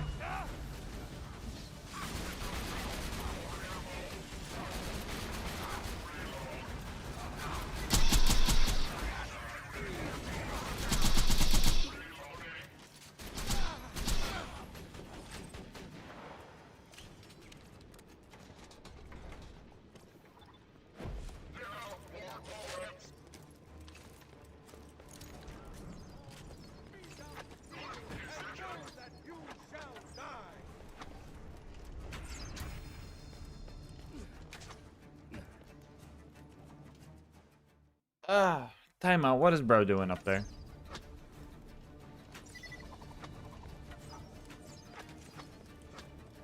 Magic's no match for a well-aimed bullet. You need healing badly. My bullets aren't magic, but they are cheap. These guns are magic. One Consider sec. that a mana potion.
Nope time. Got my motherfucking queso beef mushroom ramen. Holy moly. Shout out GamerSubs code LGM. Oh, Gray, what flavor did you try? I missed it. I was doing combat and I missed it. RXD.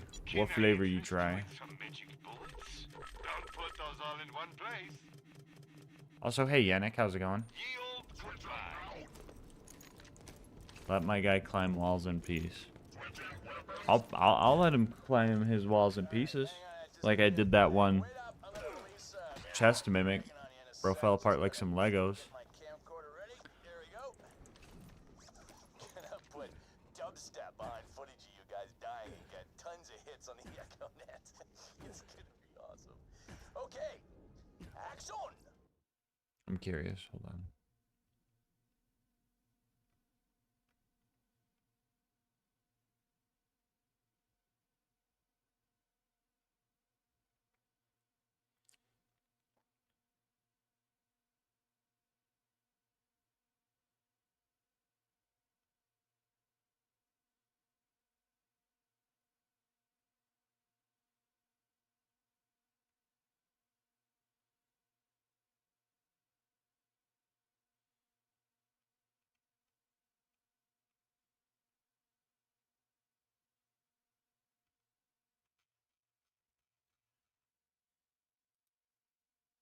Oh, I was wondering what flavor you tried.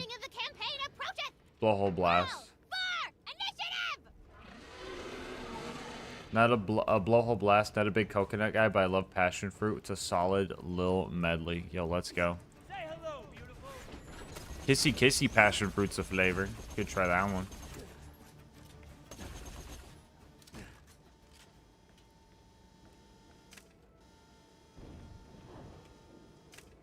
Turret, you down there, buddy? Where'd my turret go?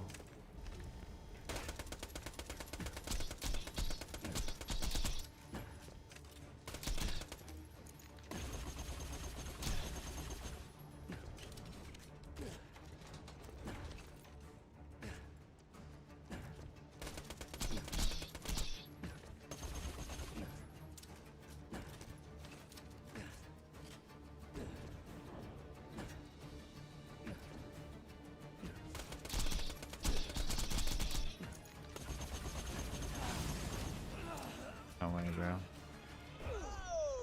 Oh, snap! Thank you, Healthgate. Very cool. Sounds like you could use some help. I'ma summon Roland again.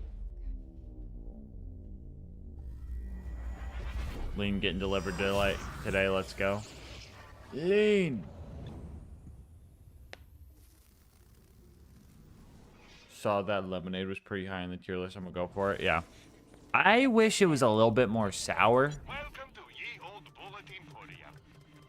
Personally, but it's a good lemonade. It's a good lemonade. I've had plenty of, 0-calorie lemonades that are bad. And I'm like, but I like sour things, so I could just be biased. Watch out for those orcs. You know what's not getting delivered today? These bullets to the dragon.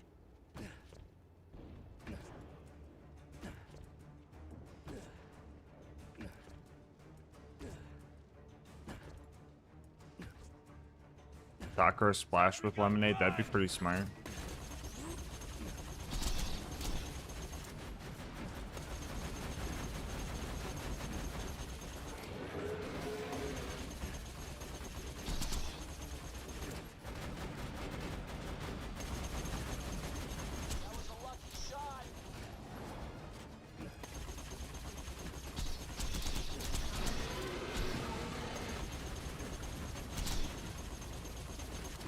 What was that one really bad song? Some guy on Reddit was like, yeah, I try fucking to this song. What was that song? Was it like Seabat or something like that, bro? Seabat, bro. I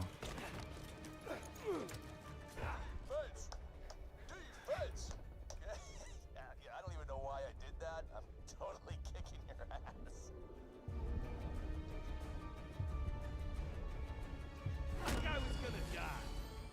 That was almost so crazy.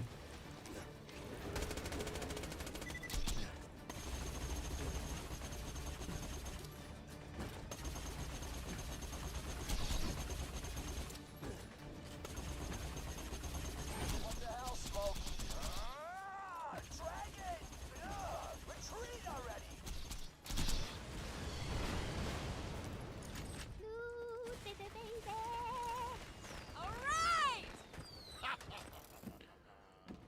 Hell yeah!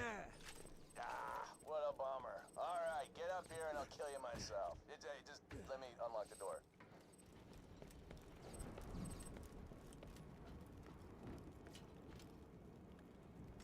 I have a vision.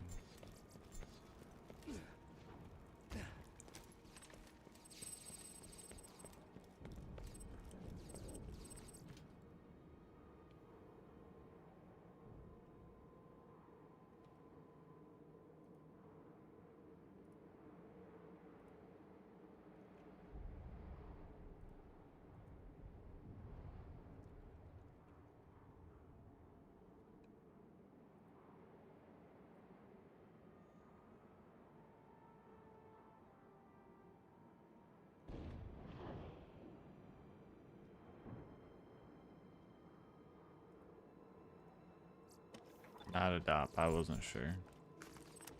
Okay, for Handsome Dragon, you just gotta watch out for Molly One grenades.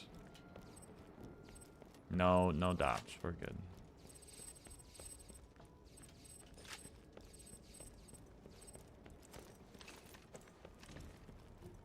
I'm gonna take a different route. I'll see you later. I promise.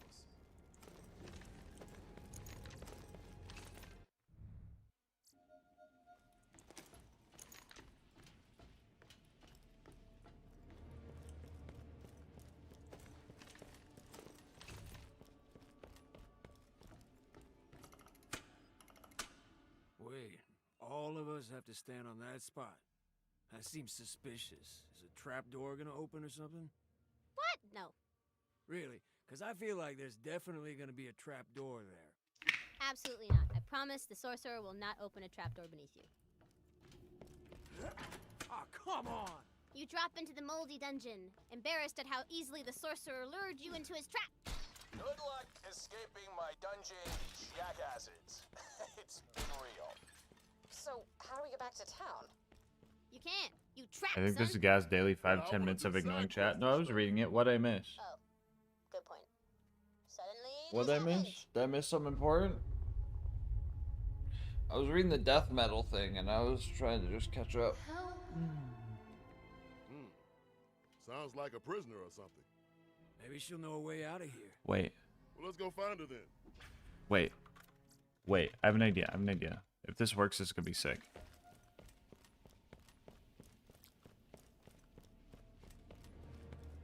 Do I have maglock? No, I don't have maglock. I was like, what if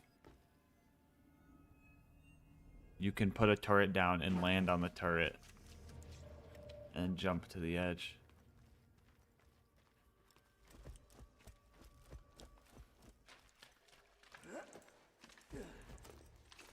Oh, I brought it up. I brought up the Seabat shit, bro. So no worries. I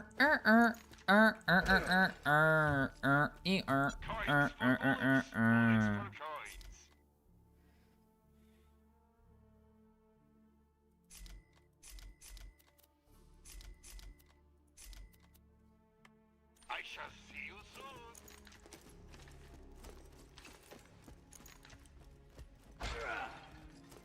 Tina, back there, you can't just force us to fall into a trap. We need a chance to escape it or something. I'm sorry. I didn't think you guys would make it so far in one session. I hadn't planned this part in advance. I'm making it up as I go. Yeah, but the rules say... Lily, downstairs 6 people are beating info out of a Hyperion spy, and you're talking about rules? Seriously?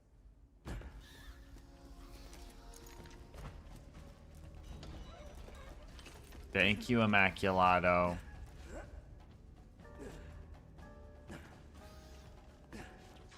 Wait, what am I doing this DLC for again?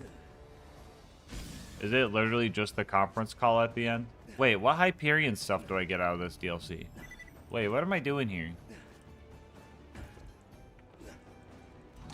Is it literally just the conference call at the end? Still awake? I went to bed for like 4 hours.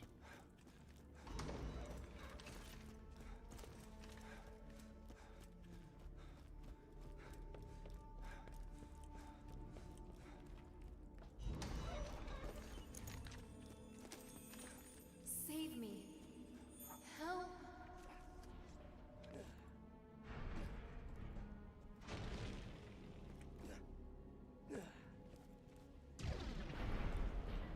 How long has this subathon been running? Since September 3rd.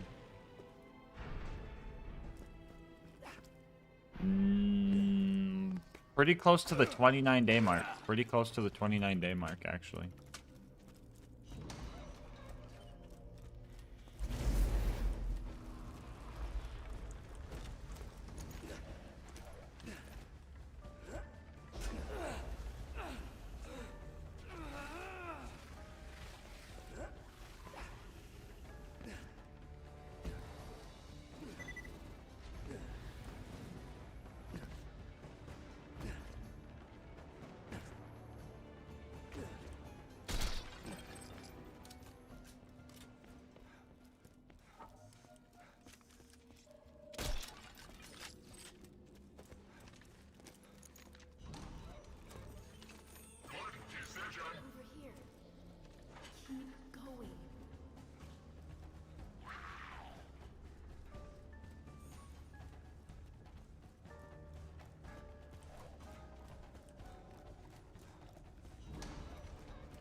The double birthday subathon. I mean, that could happen. That could happen. It'd be hard, but it could happen.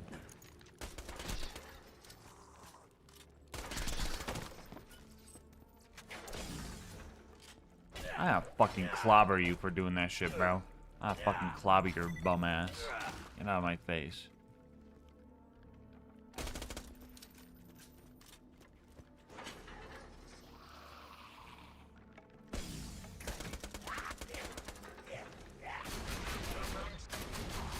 You know what? You know what? Live. Live without your head.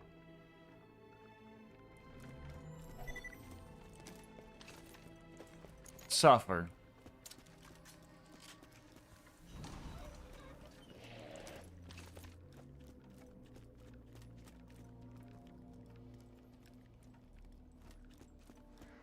Oh, not these fucking... That's not enough damage to deal with these guys. No, no, no, no, no, no.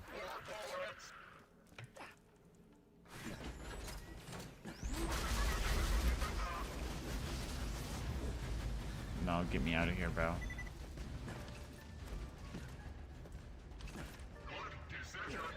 Sub 1 hour, stream finally ending for real.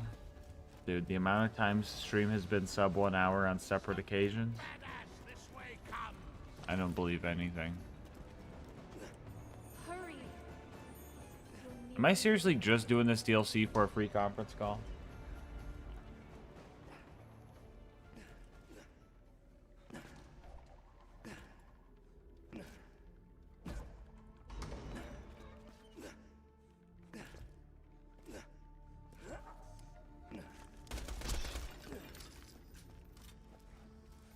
And then Roland appeared to kick some butt. Raise your sword! Tina, stop it! I miss Roland more than anyone, but you can't just deny. Yeah, girl, that's cool. Suddenly you're interrupted by the sound of a distant voice crying out in pain. You're in the right place. Release me. Don't die. My bullets Release me! are cheap. Watch out for those orcs. Sub 50 minutes. Chat. I have no idea what's gonna happen, bro. Oh, Ronald.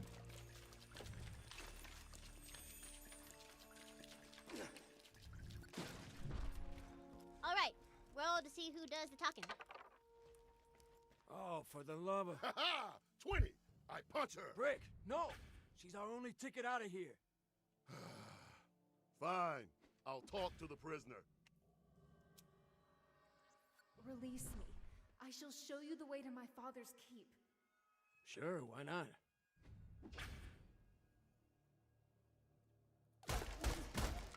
I always forget those aren't like something you smash open. Finally, I am free to wreak my vengeance upon the world! Starting with I've never seen this elevator before in my life. I told you! Oh, yeah. Probably should have mentioned I kind of only dropped in my dungeon so we could do exactly what you just did, so have fun getting killed by my freak-ass daughter, I guess. oh my god!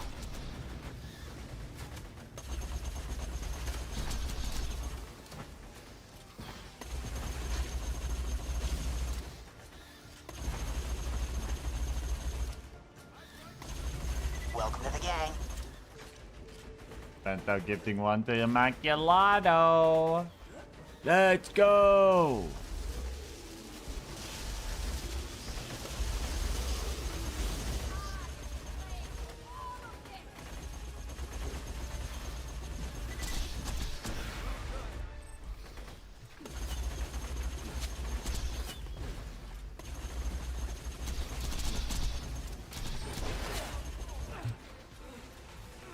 Welcome to the gang. And then bent out giving one to Uncle Pancake Guy as well. That's crazy. It's crazy how they dodged those. It's crazy how Uncle Pancake Guy dodged all the subs so far.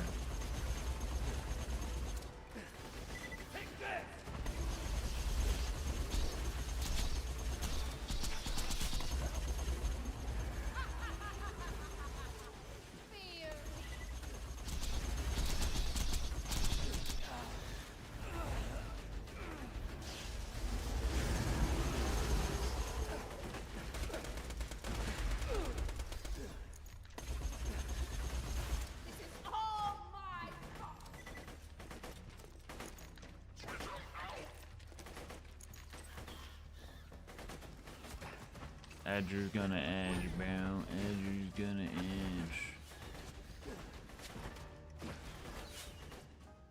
That arrow's gonna hit me right in the forehead.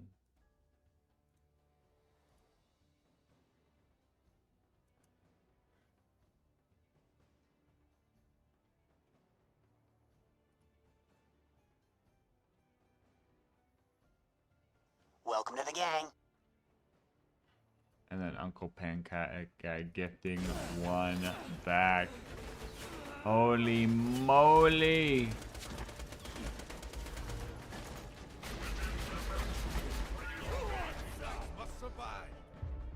Thank you guys for the subs.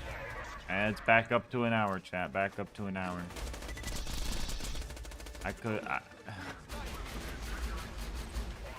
Why she yump?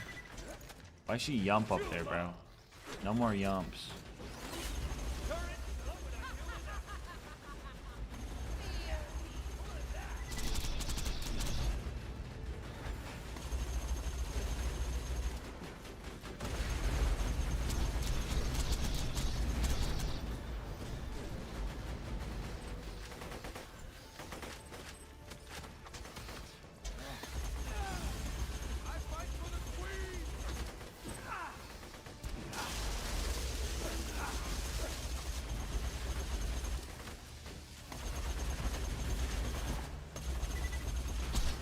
Does Sorcerer's Daughter have drops?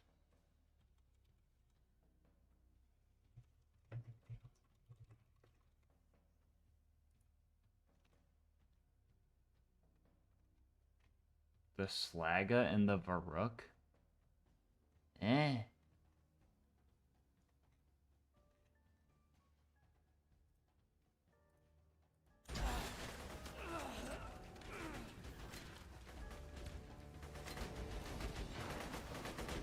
Alright, no dops, then we're clear.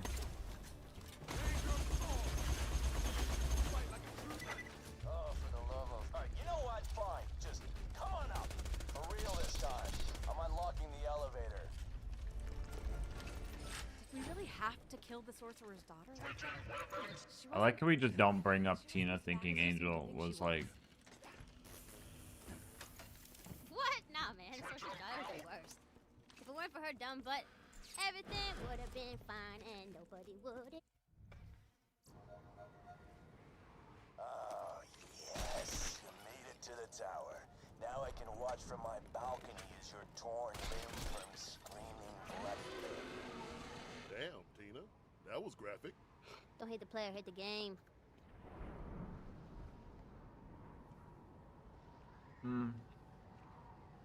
Oh, dude, this is so good, man. Better hurry. If you don't get here quick, my men are gonna bust into your precious little queen's cell and murder her ass. Good luck bringing I life am but back a to the humble world when you merchant, say as there's these are nothing my but a pile of wares. ashes, That'll chumps. wreak some havoc. Whoa. You Yield would have killed the goodbye. queen before we even had a chance to save her, would you, Tina? I told you, girl. Knows.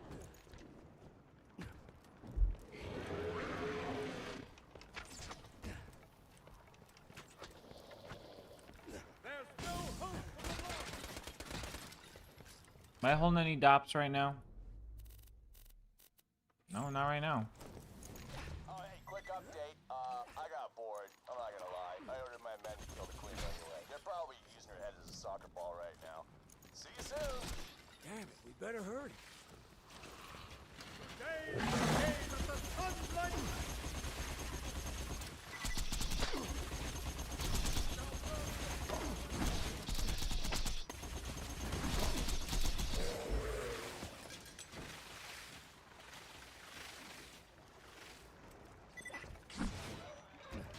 Hey, let's get... Wait, watch this. Let's get a live sacrifice.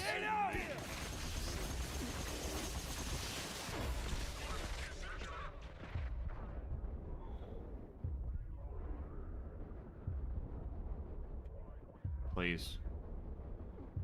Okay. Warning, bro.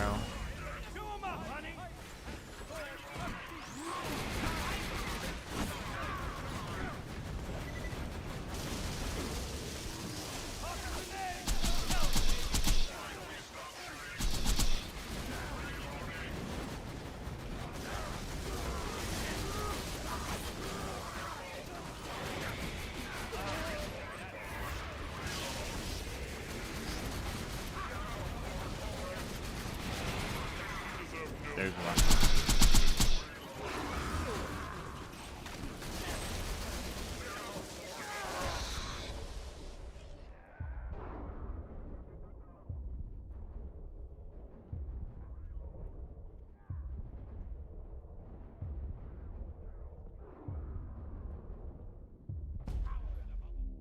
Whatever, bro.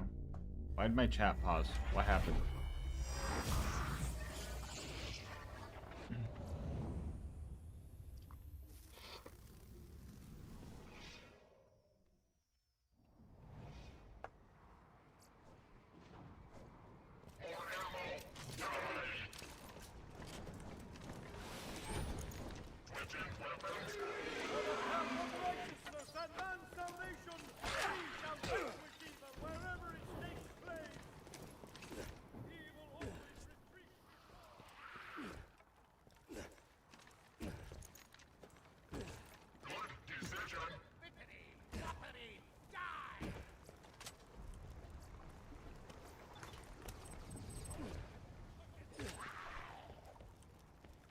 Presto changer, your face I'll rearrange, yeah.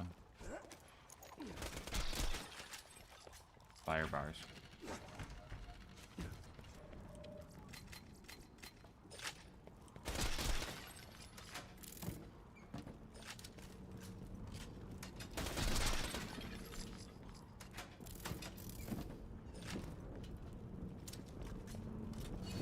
So, you've made it at last.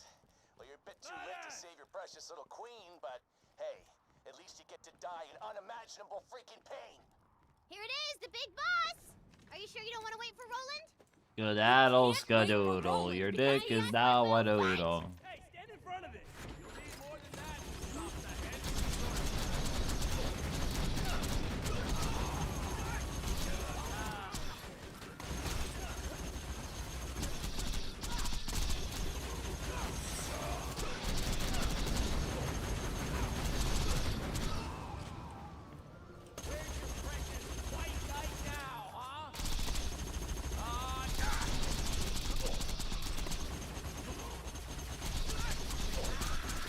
Motherfucker shock resistant, bro? Whatever, nerd. I hate this dude.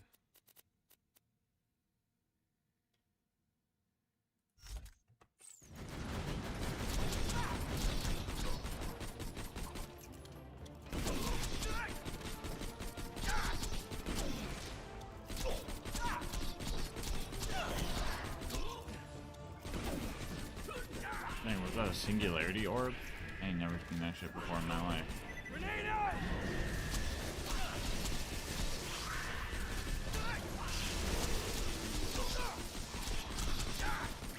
Yo, shout out Quasar warding those motherfuckers off.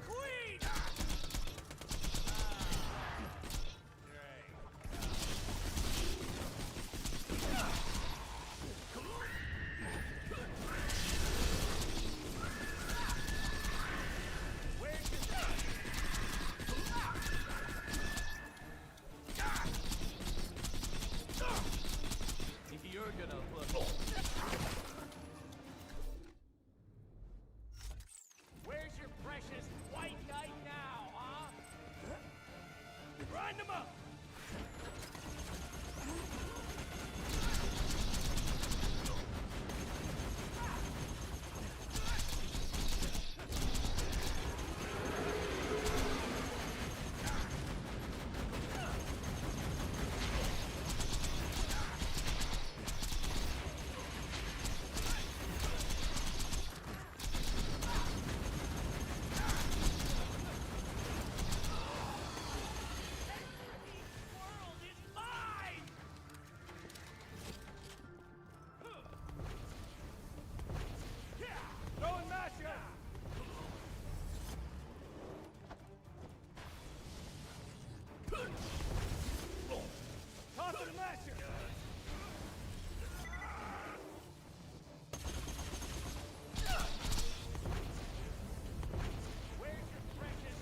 Loading EMP.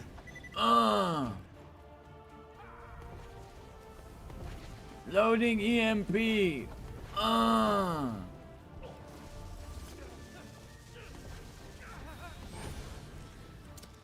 Oh, it actually did kill him. That's funny. Sorcerer is dead! And guess who showed up to celebrate? Everyone's favorite invincible knight, Roland! That's enough, Tina. You did it. We've won. And Roland showed up and he was really happy and everyone lived forever and it was great. The end. Enough! You can't just deny what Jack did to Roland. Can't hear you. She's right, Tina. So do you want to do some side quests or? You need to accept it. Roland is dead. I know! I know! But it's my story! And... You know what? It's okay. He doesn't have to go. Not if you don't want him to. Yeah, keep going. I actually want to know how the story ends. Thank you. As the sorcerer's fatal spell hurtled toward the oblivious knight, it was clear that only a miracle would save him. But luckily for the knight, a miracle is exactly what he got.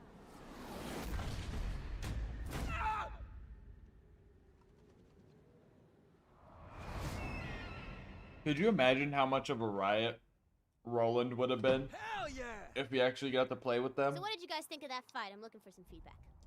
I like the part where we killed it. Because Roland taught I enjoyed Tina it. about Workout? bunkers and badasses. It wasn't bad, I guess. Don't forget, though, the queen is still trapped in her cell. No, we don't want to go free the queen yet.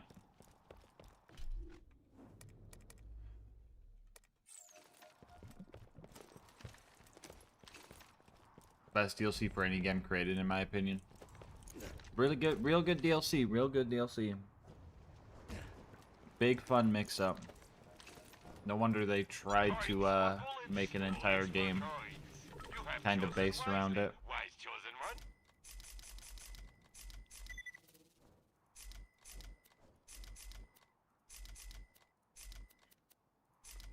Watch out for those orcs. You're in the right place. Bye. Bye. Oh. Bye. We got some survivability, gang. Ooh. Ooh.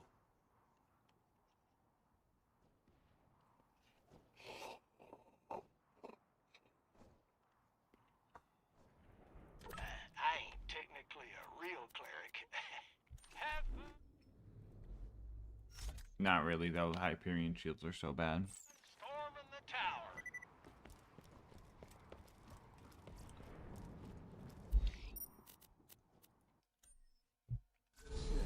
Dop B. No, it didn't drop from Hunter Hellquist or the Treants.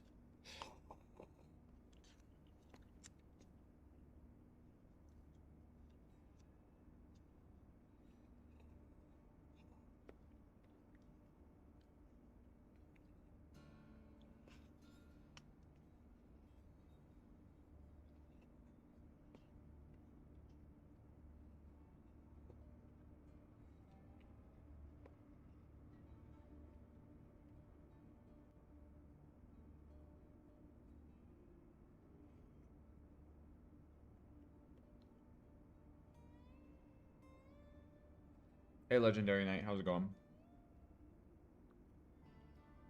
Have you played Apex, Gas? I played it when it first came out, yeah.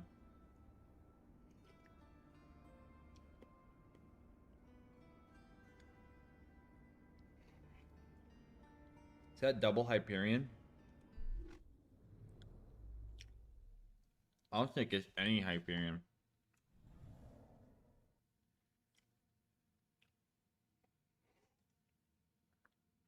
I think that's Bandit Doll something, maybe? Bandit Double Doll? I don't know.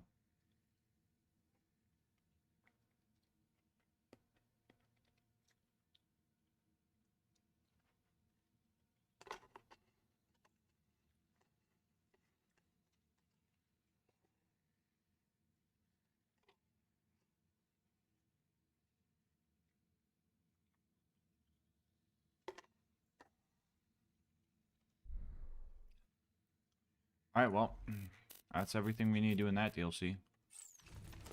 Do you not have part notifier mod? No. What you want? I don't need no training wheels. I'll just learn it.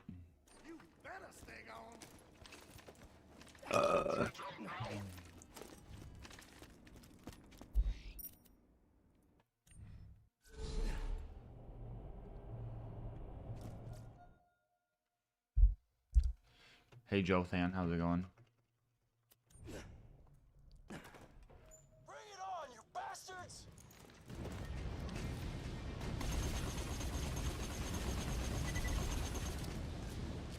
I don't have my B on.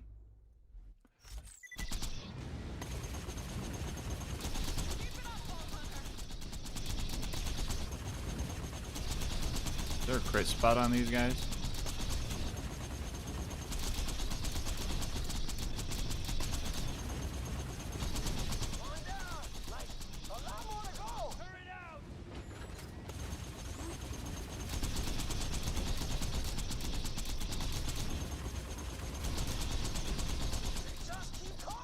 I mean, what are the odds this is better?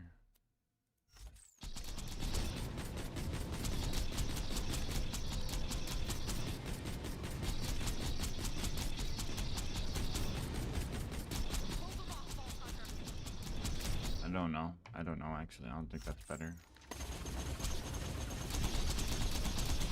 No, definitely not.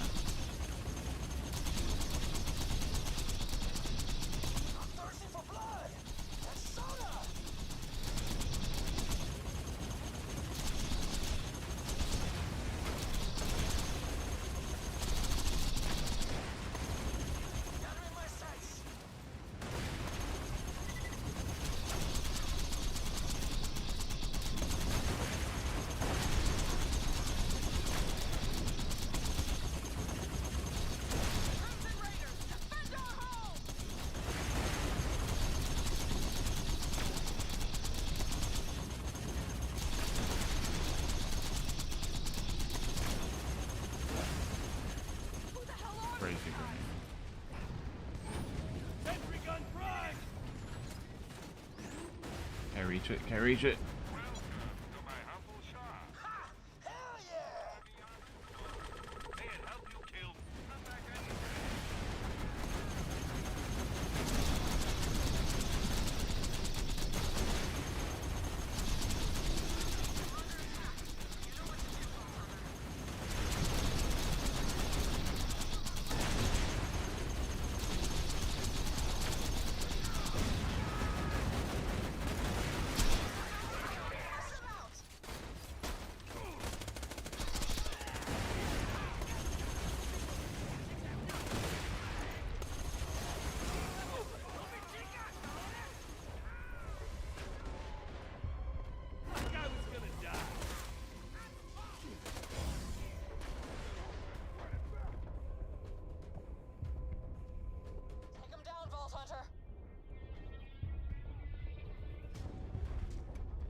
Those things are the ship from TPS, but way bigger, yeah. Yeah, pretty much. Rom-com jet, bro. Bro, they stole that from TPS. It was kind of a rush job.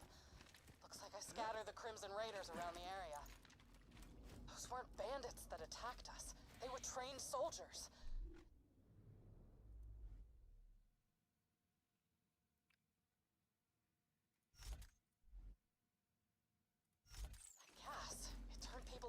At ease, cowards. This is Colonel Hector of the new Pandora Army. Stop running now. I already got what I wanted. Sanctuary and the vault key are mine once again.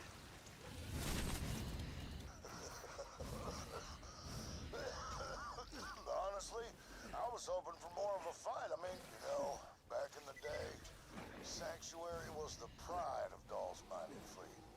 Seems to have fallen into disrepair. I hope you don't mind, but I've already made some upgrades. Here, I'll say it for you.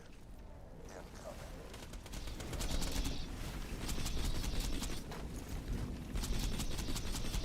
Back off, you whiny bastards! This is my kingdom! Squatters' rights! Bro! Try Where'd my bee go, bro?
Rip lemon drop.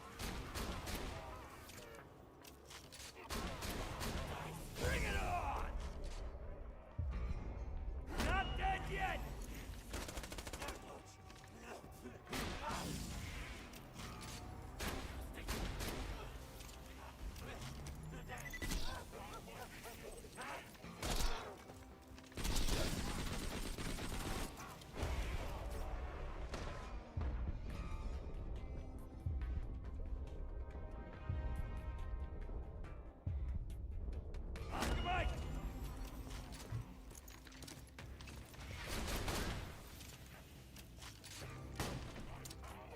Nah, dude, stop.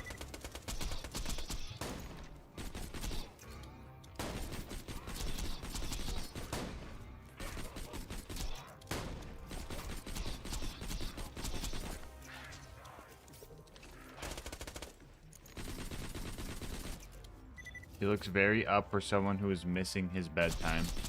Huh? I mean, I slept for 4 hours. I'm good for now.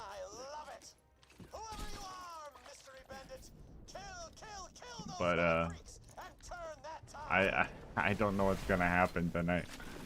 If we keep edging on these hours, bro, I'm gonna have to be like, yeah, I'm sleeping through the subathon.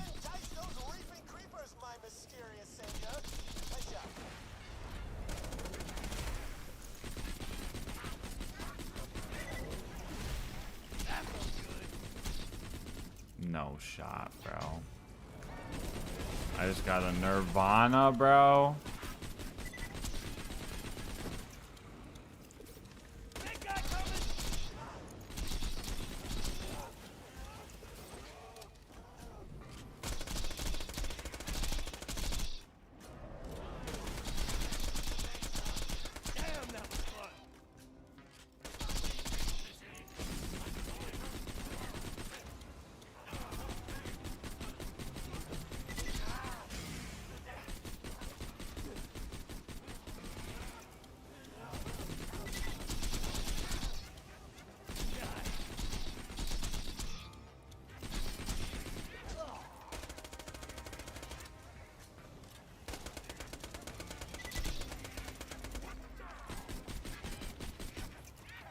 I can't wait for quick charge, bro.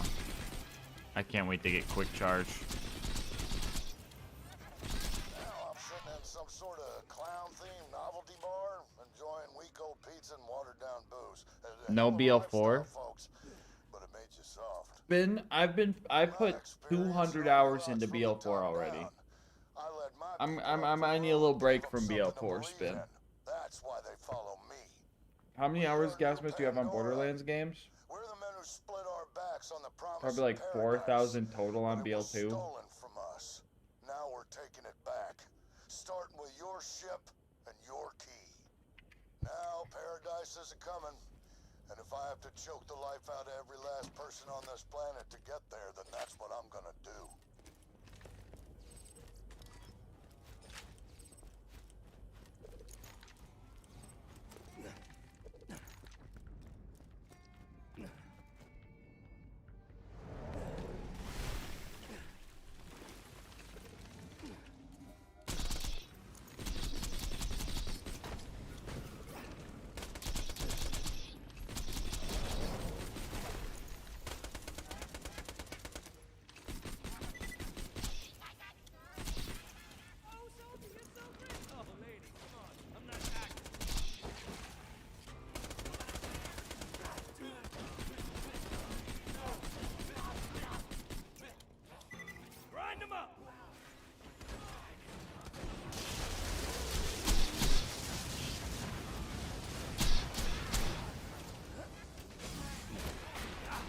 God damn it, bro.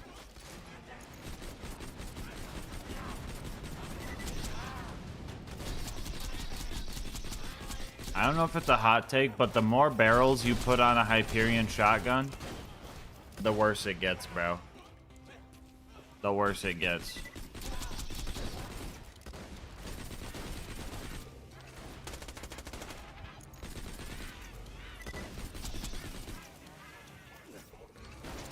No pearls, bad game. Oh my god, sorry, that's a lot. No, yeah, the game's fine. I like both games still. It's like if you had your favorite dinner every day for a week straight, you'd get sick of it.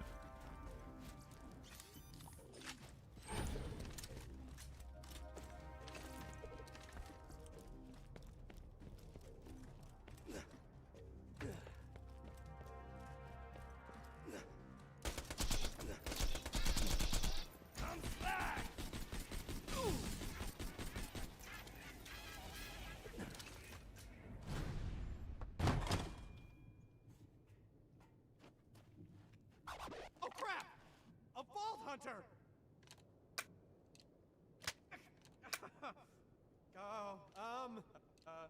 Heading. Okay, yeah, your tolerance gauge might be a week, but how many? You will eventually not want pizza, right? You'll eventually want something else. Let's not get all shooty at me, okay? My name is Paul. Right, right. You're not gonna eat pizza every night for the rest of your life. The enemy of my plant monster enemy, right? Sure. Hey, looks like Hector kicked you out of your home too, huh? Well, I guess we better join forces. Welcome to my camp, the Back Burner. Huh?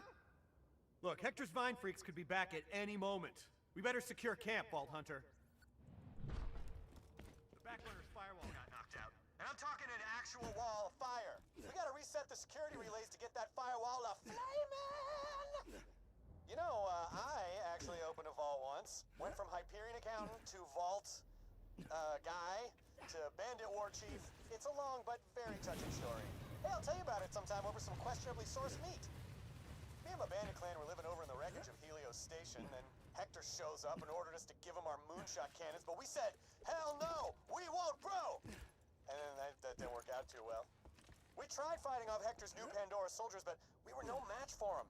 I probably should have armed my And clan different with more pizzas like pizza rolls. Okay, yeah. Same with Borderlands. I could play Borderlands for the rest of my life, but just play different versions of Borderlands. You know what, Gage? Thanks for the even better analogy. Now that dude Hector's walking around like he's mega president king of Pandora or whatever. You know, Pandora's like Borderlands 2 is like a pizza. Borderlands 4 is also like a pizza. But it's the difference between like a nice like pepperoni pizza or a nice like barbecue chicken pizza, right? Both pizza, Mopey, if you're listening, I'm sorry. I barbecue pizza is good. But both are pizza. But you want both sometimes, you know? BL3 does have anchovies on it.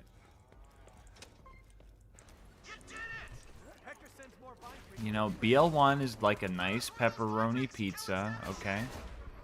BL2 is like a nice, you know, 3-meat pizza. Real good, big, yummy. The pre-sequel is like...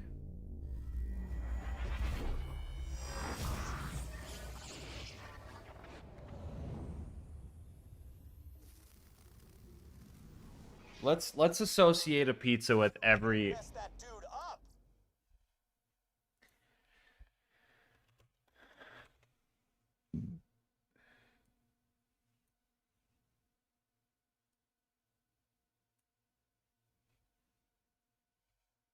Alright, chat, here we go. Here we go.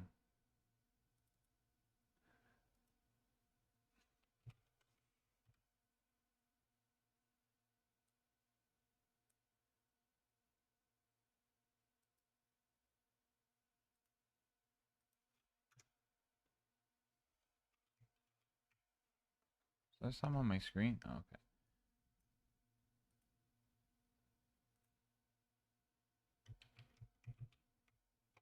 What the fuck just happened, bro?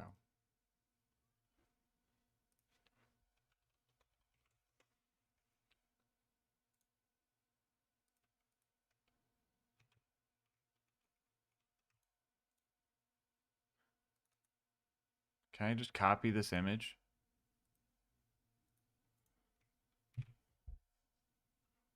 Borderlands.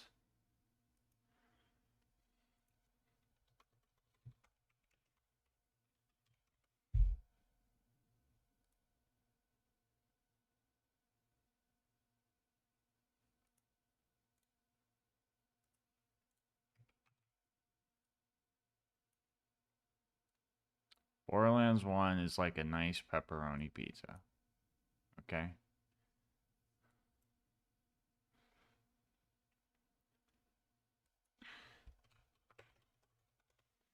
Then we got Borderlands 2. We got Borderlands 2. Right? Borderlands 2.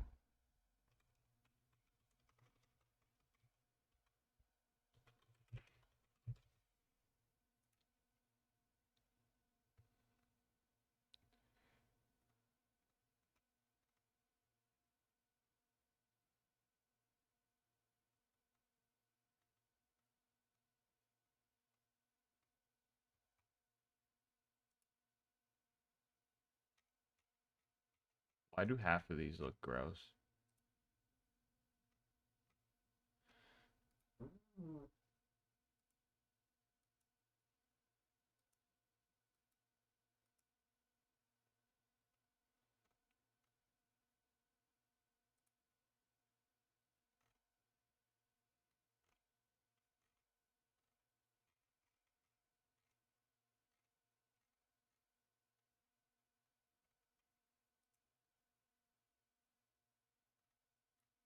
People do supreme pizzas so bad, bro. They do too much.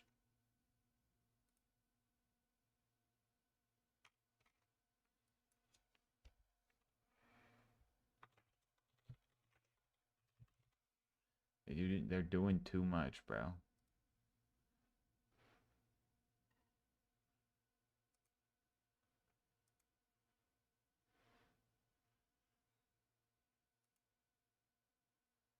They are doing too much with this stuff. Oh, perfect. Perfect. Here we go. We got Borderlands 2.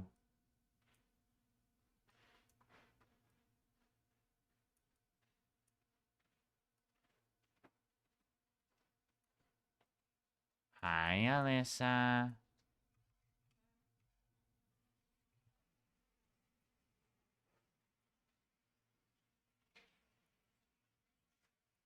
Here we go. Bam.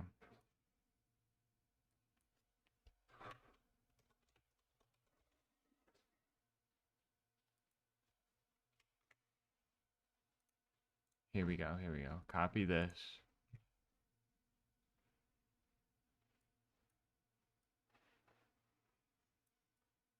Then we got Borderlands the pre-sequel.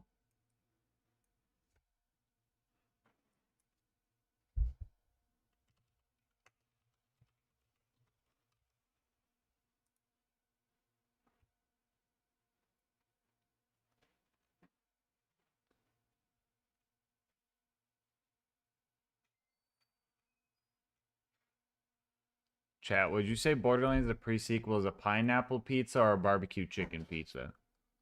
Pineapple pizza and barbecue chicken pizza are going to be Borderlands the pre-sequel and Wonderlands.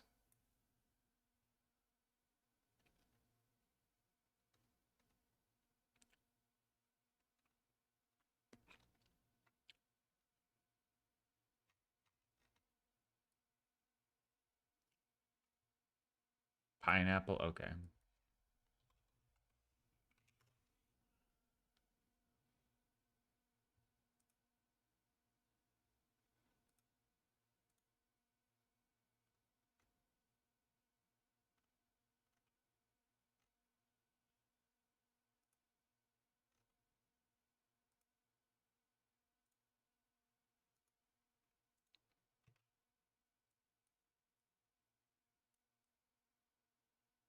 Pre-sequel pineapple pizza. Okay.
Fine, fine, fine. Why is it so big?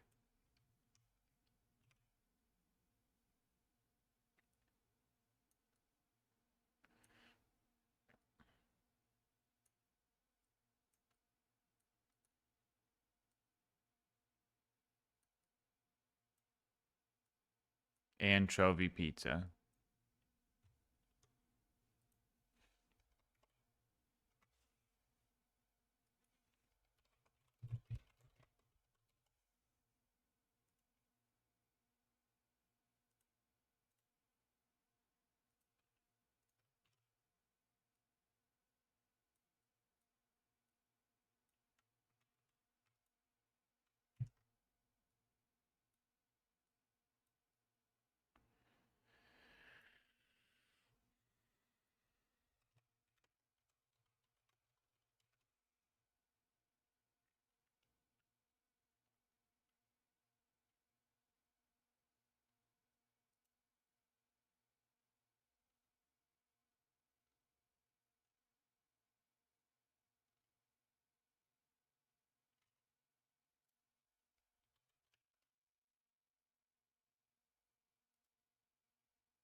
So my question is, does anyone disagree?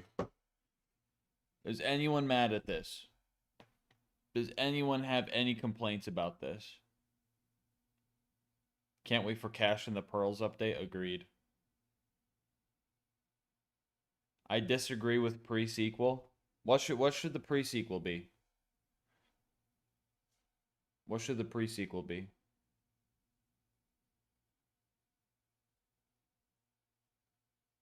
What about Tails? This is only the looter shooters, okay? This is the sixth. Dang, we have 6 looter shooters. That's crazy.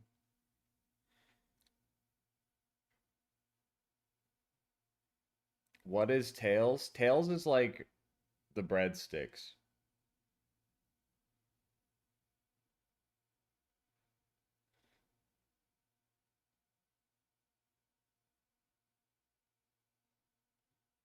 I think pineapple pizza is good for pre-sequel because it's either you like it or you don't. Because people absolutely hate TPS or people absolutely love TPS, and it's the same.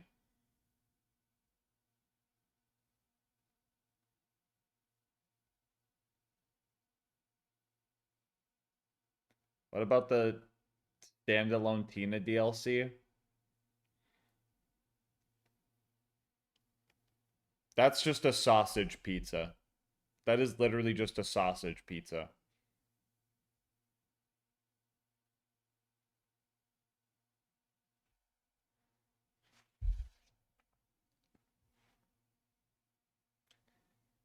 BL3 should be plain cheese. Alright. Hold on.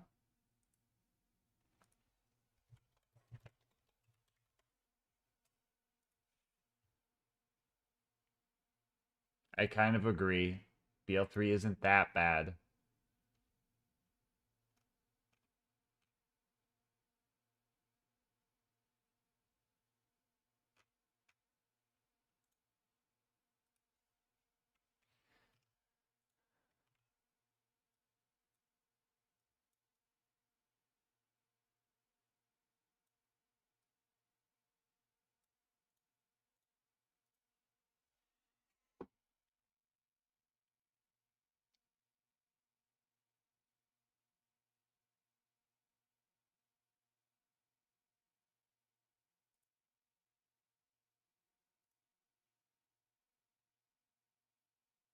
Way too much going on.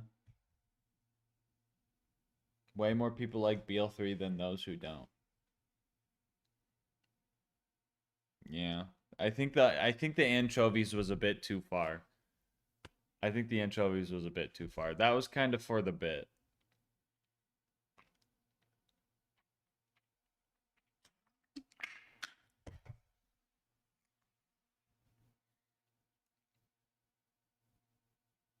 Should I send this to Mopey and just say nothing?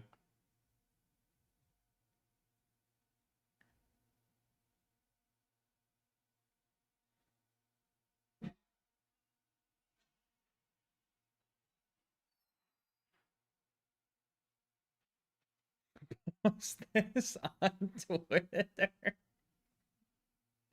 Please send it to Mopey.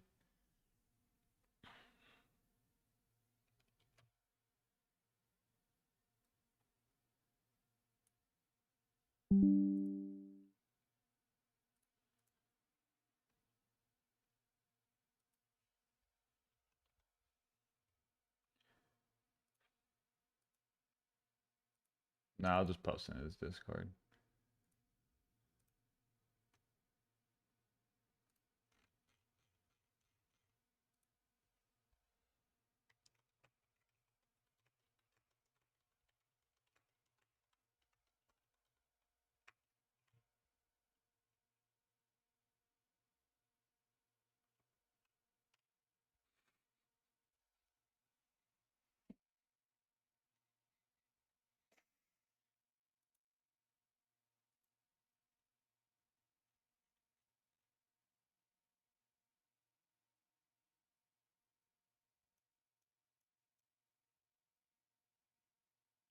Maybe hot take, but just cheese pizza is an abomination and should just be classed. It shouldn't be classed as pizza. No, I wouldn't agree. So you want? Can I add to that, Gage? Mozzarella doesn't taste like anything. 9 times out of 10, mozzarella just is nothing. It doesn't taste like anything. 9 times out of 10, mozzarella doesn't taste like anything. It's probably, I might just be getting cheap bad mozzarella, but like 9 times out of 10, I feel like it is just there to keep the sauce like not dried out.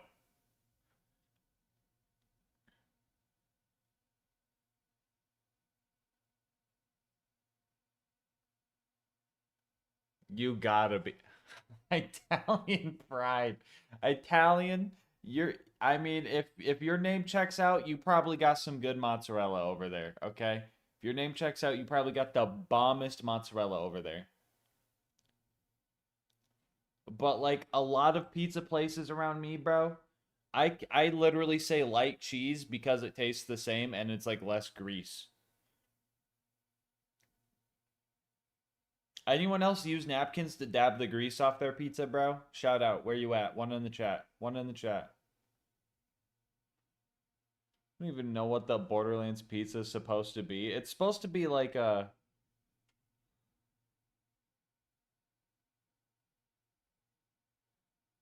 It's supposed to be like a... whatchamacallit? Like a reference. Like how each one feels. Did I post this to Twitter?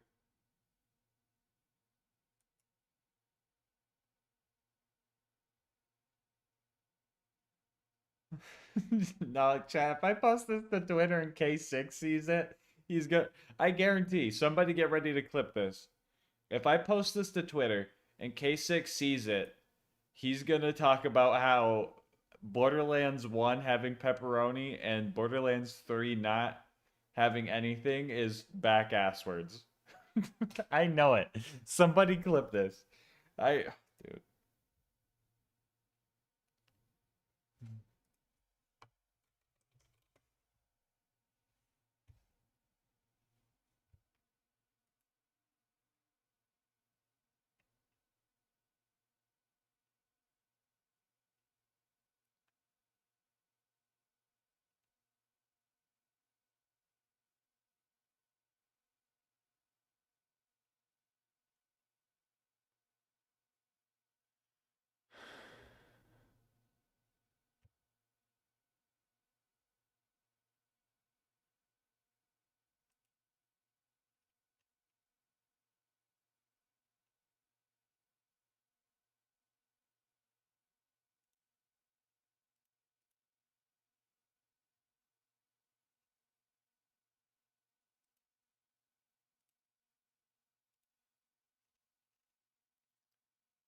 There you go.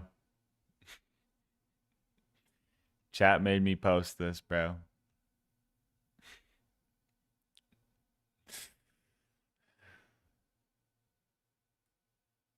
Hey guys, the pizza's distracting us from the fact that there's...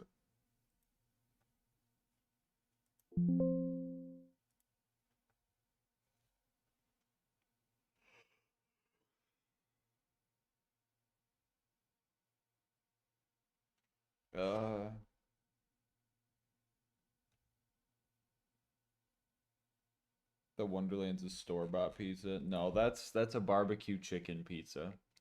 Cause it's not, it's like, sure you could call it pizza, but it's not really pizza. Just like you could call it, yeah, sure, Wonderlands is Borderlands, but it's not really Borderlands, you know?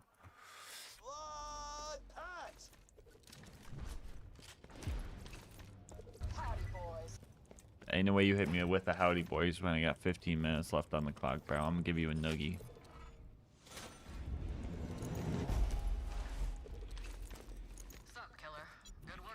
Anyway, yeah. That's how I feel. Sometimes you want like a 5-meat pizza, sometimes you want a Supreme, you know? We can share. Hey, want to take a spin in my lucky underwear? I'm listening. I'm gonna teleport back to Sanctuary and try to take Hector out. Maybe there's still time to fix this.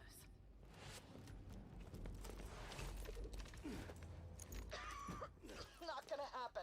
Can't get to Welcome to the gang. Sanctuary's flooded with that gas. Subathon will never end. Of course. Alright, chat. Well, that does it. I'm cooked. Send me some plant genitalia. That does it. I'm cooked. Flowers at your reading level. That does it. I'm cooked. Get it done.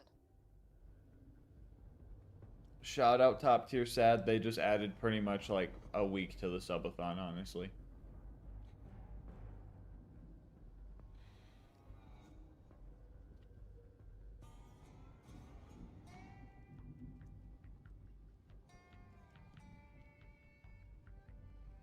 Wait, how would I do that? The sub goal you just reached, I have to finish the video before I end the stream. Welcome to the gang. Rex Gun with the 5 as well.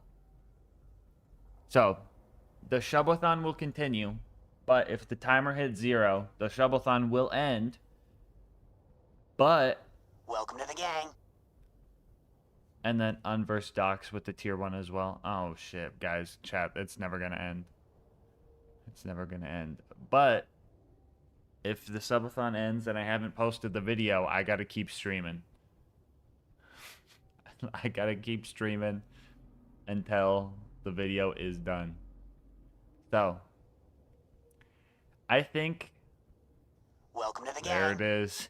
F interest WB. Screen Man has to stay on screen after all. Guess I may be stupid, but what is your video? No, you're not stupid. You just don't know. There's no comprehension there. I'm working on the speedrun video. It is about a, Hub 130 is it ending? The speedrun video. It's about, me getting a world record in one of the categories. So, I think we do some... Do we do some editing now? Do we do some editing now? Do we just... I'm going to pull up the next sub goal.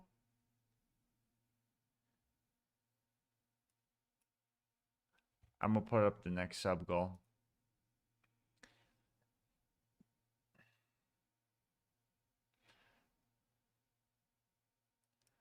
All right. I want everybody to know and understand the rules of this, okay? If the timer hits 0, the subathon is over. Okay? If the timer hits 0, it's over. But the stream will continue until I finish the video. That doesn't mean, oh, he's about to finish the video, add another hour. No, that's not how that's going to work. That's not how that's going to work, okay? If it hits 0, I'm removing the timer and stream will end then. We're at 4909. 4909. 4950. New chair.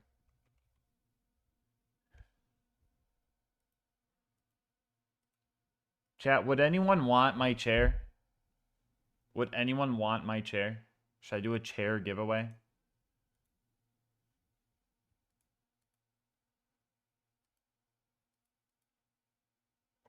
Sniff. Okay, never mind, bro. Never mind. I'm just gonna throw it in the dumpster, dude.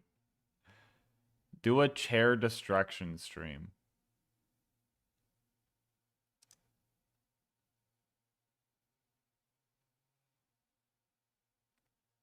Yeah, don't clean it. Fuck the chair. Chair marble race. It's from Monster. Yeah, I mailed in like 450 Monster tabs and paid $50 in shipping to get this to me. But I fucking hate Monster now, so I need a new chair. So the new chair sub goal is next.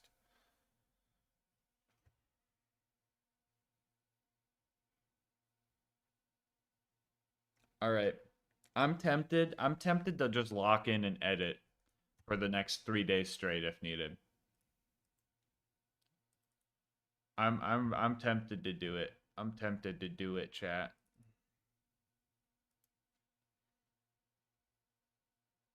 What's with the Monster hate now? Marcy. They have ruined it. They have ruined it, okay? They got rid of Monster Assault a couple years back, right? A few years back. That was strike one, okay? That was strike one. They ruined it. They rebranded it. They ruined the flavor. Like a year ago, almost a year now, I think, They decided...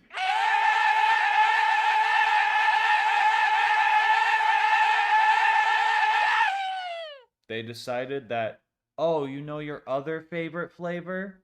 Discontinued.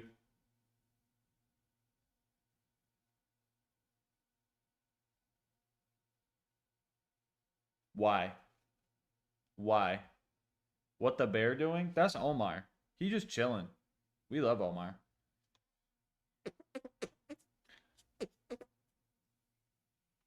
So, yes, Monster is an L company, bro. They keep putting out ass flavors, and they keep getting rid of the good ones. Shout out GamerSups, bro.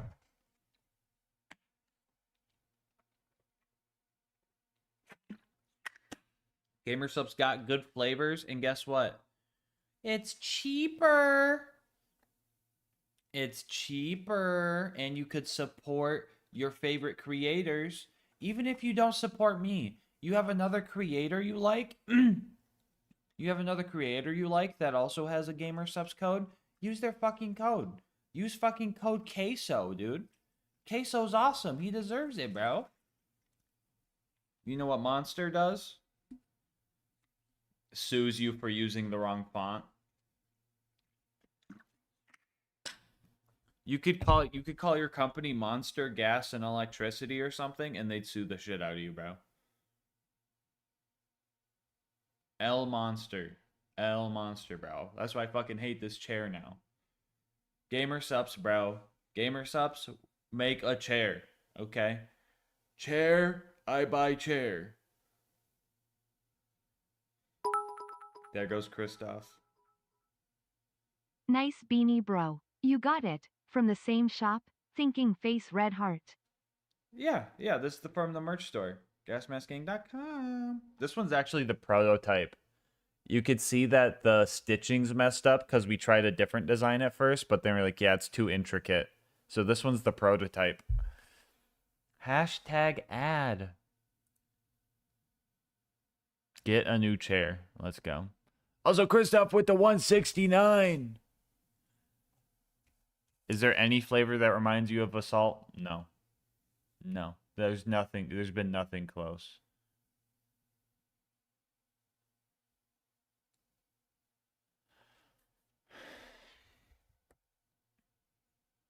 $26.58.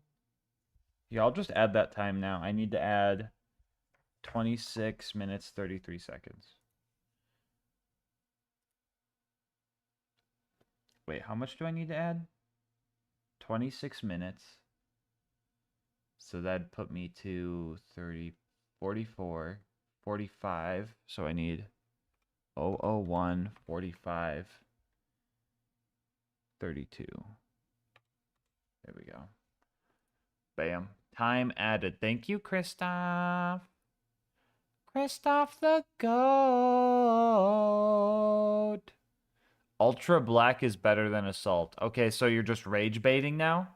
You're going to choose like a D tier flavor? You're going to choose a dark cherry flavor? No, Toast, you were here when I was talking about and fucking flipping out that they're finally bringing a flavor back. Okay, you're rage baiting. You're rage baiting, right?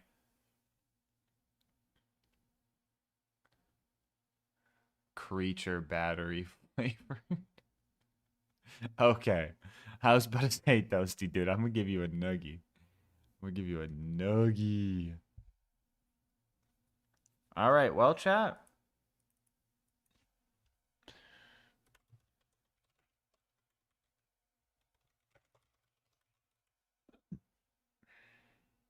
It's time to edit, bro. It's time to edit.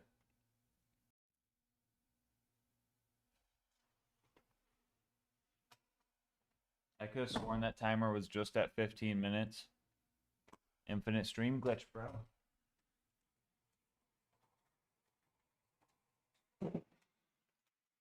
Infinite. All right, chat. 4909 fucking subs.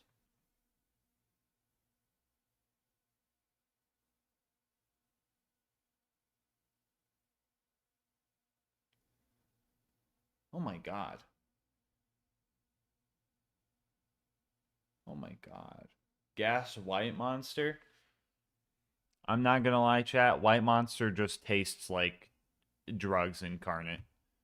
It tastes like getting high. I'll browse gamer subs later. Hey, Marcy, if you're skeptical, I hear you. I hear you, right? Just get the free samples. You don't like them? No loss. You like them? You found something new. I mean, Gray just tried their free samples, and they were like, yeah, this is the future of energy drinks. Bam! That why my friend likes it so much. Hey, name a more iconic duo. Femboys and White Monster. Am I right, Astolfo? That's the thing, right? That's what all the hip femboys are doing. They're getting cracked out on White Monster. Is that how it works?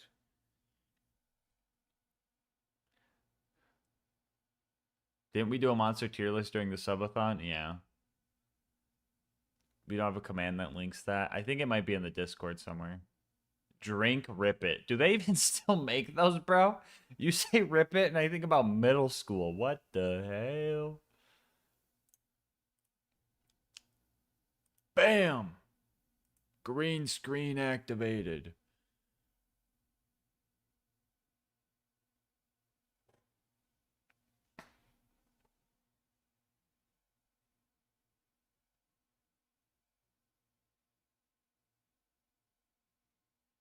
All right, here we go.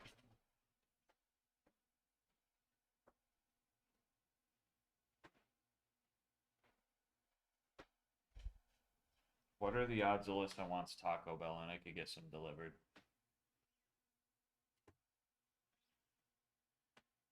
One sec, chat. I have an idea.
You know what? I felt...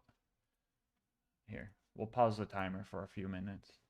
Because I feel bad. That took way too long. Excuse me.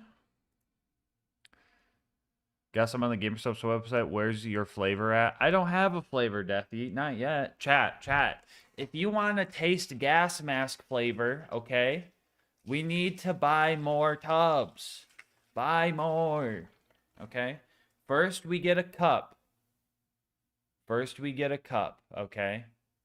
We get a cup with me on it, okay? Me on it.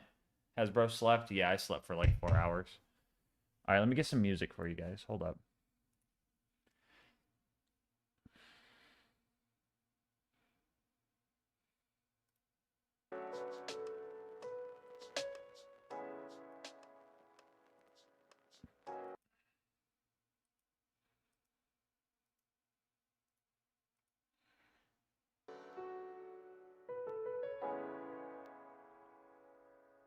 Sleeping is for the weak.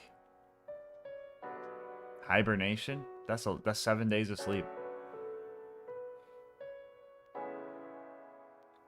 What are your thoughts on femboys?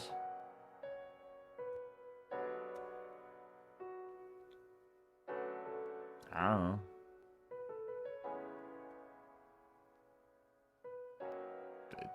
They do be existing.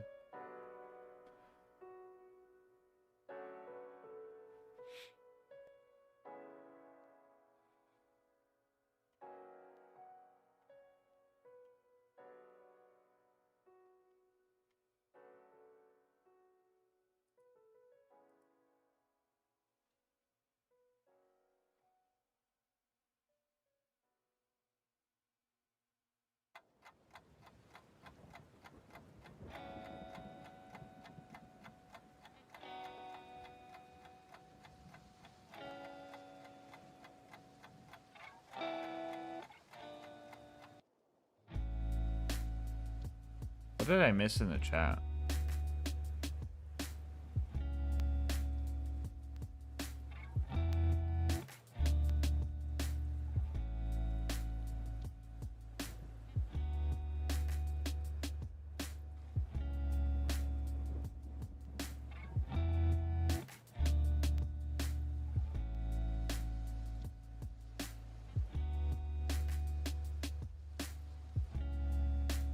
Alright. I'm gonna start editing. But if I got a flavor, I have three names ideas for the flavor if we ever decided, or if we ever got the flavor. I got 3 name options, don't you guys worry.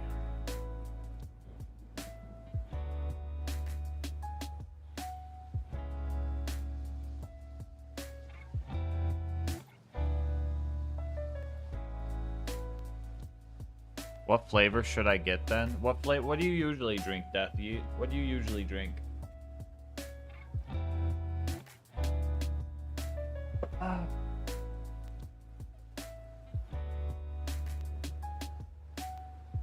Yeah.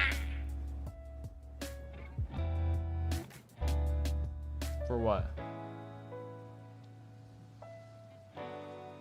Did I lose $30 or did I get $30? Oh yeah, from Dagger earlier. Yeah, I got that. Yeah. No, I got that. It added time too.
Mountain Dew Baja Blast or Sour Gummy Worm Rain. There's this flavor called Acid Rain Death Yeet. That's sour peach rings. That's pretty good. If you like sour cherry, you could try Sakura Splash. That's pretty good.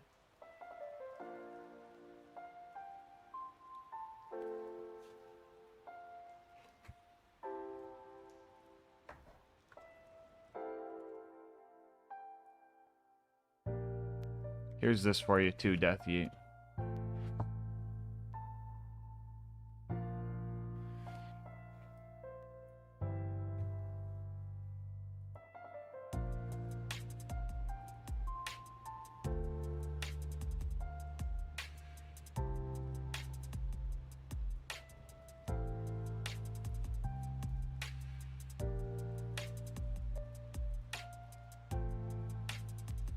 Bro, it's always on rest days. I feel like exercising. What the fuck? Ain't it backwards like that?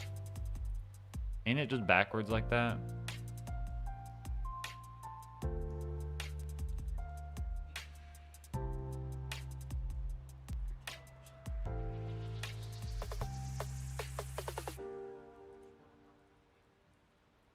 Alright, that's enough timer pause. There you go.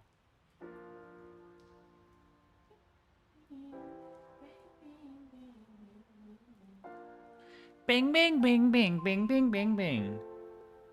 What are you, a bell?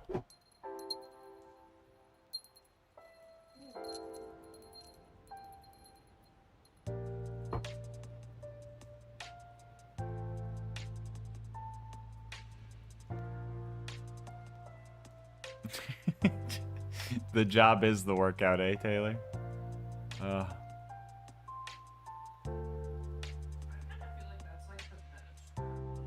That's the meta. 2 for 1. Get paid to work out. Let's go.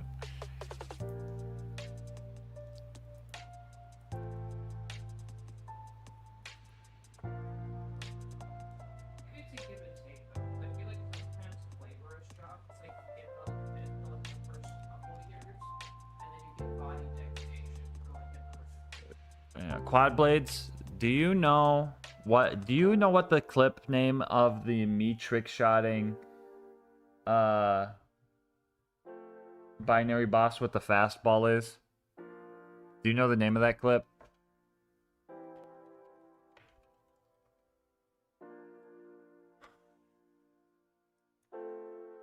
Nope.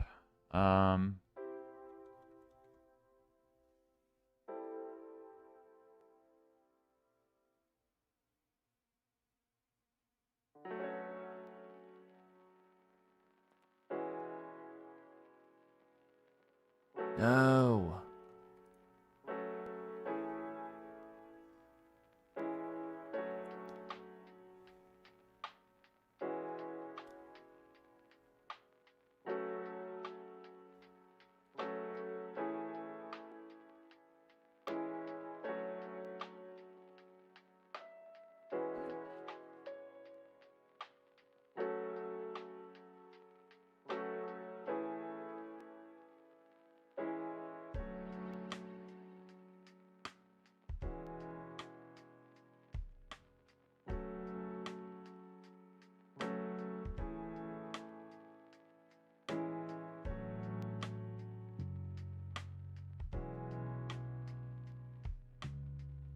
Oh no, I guess it's time to watch all your clips. Here, you wanna watch them with me?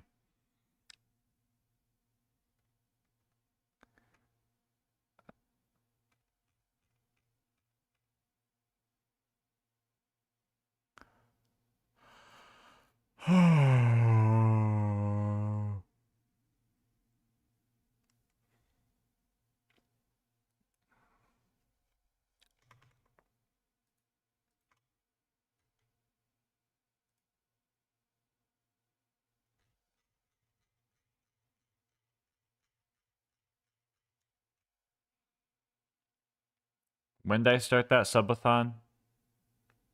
March 15th, yeah. We must go back to March. March!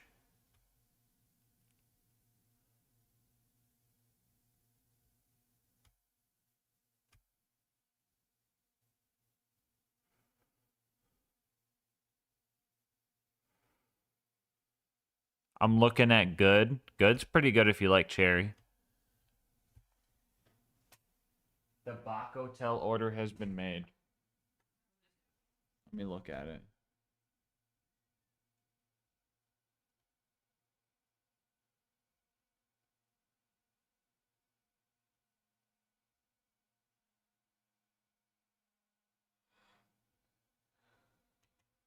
Off the wall OP10 Tungusi.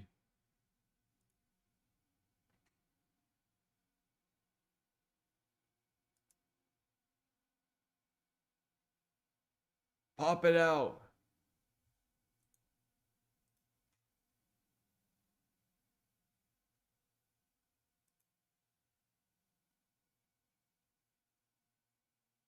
I was hoping there's more build up to it.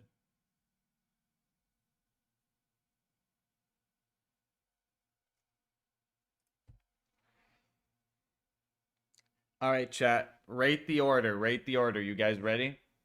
1 breakfast crunch wrap combo with the Cinnabon Delight coffee. Breakfast crunch wrap bacon. Add onions, remove the jalapeno sauce, and a hash brown. 3, count them, 3 cheesy toasted breakfast burrito bacon. 1 cheesy toasted breakfast burrito potato. And then another bacon crunch wrap, breakfast crunch wrap bacon with no creamy jalapeno sauce. Chat, that sound good? L on removing the jalapeno sauce. The creamy jalapeno's fine, but the reason I remove it is because sometimes they just do too much. I would much rather just throw my own Diablo sauce on it. Chat the kind of group of people to have people come in their food and eat it. But GASMASK, you gotta come on the David triple, or it's too dry. You guys are fucking crazy, bro. Fucking mayo on that thing, bro. See what they do to my tomatonator? People at fast food places don't know how to do condiments, and they think you don't like the taste of the food, and you're trying to hide all the flavor with the condiment. It's supposed to be like an avenue for seasoning, and it is not. It is just strictly too fucking much condiment. Like, I like mayo, but I don't order mayo. Because they do too much. That's the They issue. do too much, They bro. do way too much. And then you get a burrito, and then you're like, oh, the second half of the burrito is just sauce. If they did it like a polite amount, then I think it would be good and it would add to it.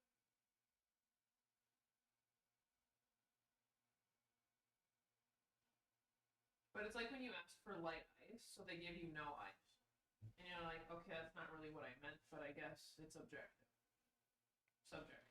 Chat, what's a Cool Ranch Dorito taste like? Does it taste like ranch? No. I think you told me before you didn't mind like ranch as like to the dry seasoning. The seasoning, one, yeah. Right. So I personally don't think you would have a big issue with Cool Ranch. I think it's Cause like I hate ranch, so when I see Cool Ranch, I'm like, ew. That don't sound good. it's the seasoning. Should I try a Cool Ranch Doritos Locos taco?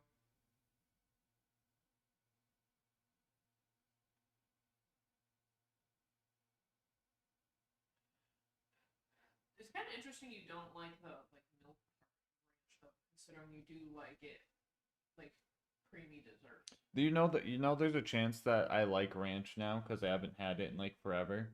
But PTSD around. But if I liked ranch, I'd probably be obese. Like I can't handle myself with food. You can just get sugar-free ranch. Also, that's kind of rude. You're saying anybody who likes ranch is obese. No, that's not what I'm saying. That's not what I'm saying at all. I'm saying I have a problem with things I like. You see me with the French onion dip. I eat a whole fucking tub of that in one sitting, bro. I don't get how you don't like ranch, but you will just eat it. That's what I'm saying. At this point, I'm probably just choosing not to like ranch for my own sake. I'm gaslighting myself. French dip, and I probably think that's calorically worse. I know. Now imagine if I fucking did that as I do, and then I have more ranch on top of that. You should just like learn how to pace yourself. I'm doing a subathon and you're telling me to pace myself? Cookies and sweets all the time. I know I have the ingredients to make myself a dark chocolate cake with peanut butter frosting. But you know what? I don't do that. Do you dip your wings in anything? Usually I just have them like covered in like barbecue sauce or sometimes buffalo. Well, usually Cajun wings. Or Cajun dry rub, yeah.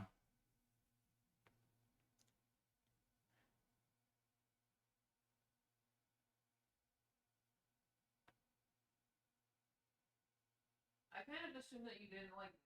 My biggest thing with ranch is I have like thoughts that get connected to things that I can't. So like ranch, right? Yes. Like I try to like. I just think about the guy that started coughing when he was talking about a 2 liter of I ranch. think about remember when Ethan dumped his hair in a whole soup bowl of ranch and then started squirting the ranch everywhere and just like fucking guzzling it and pouring it all over the pizza and submerging all the food. I get it, I get it, I get it! That's what I think of. And then I'm like, you know what? Maybe I'm not. Maybe I'm not like a ranch person, I guess. I'm good with like a tablespoon.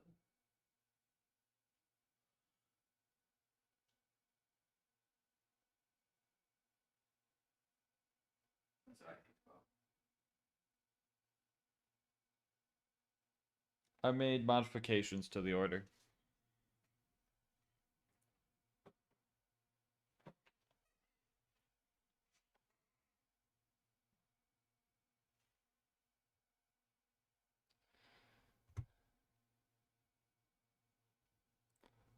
You mean you just add it to it?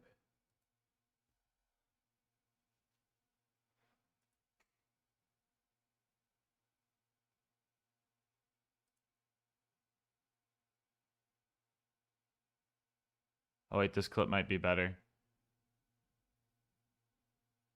Is one of those things free? Is that why it says you're free 5-tier reward? Yes. That's pretty cool. I have a lot of fire tier rewards right now. I mean, this looked fine. You didn't take nothing away that I put on there. Just add. Check out.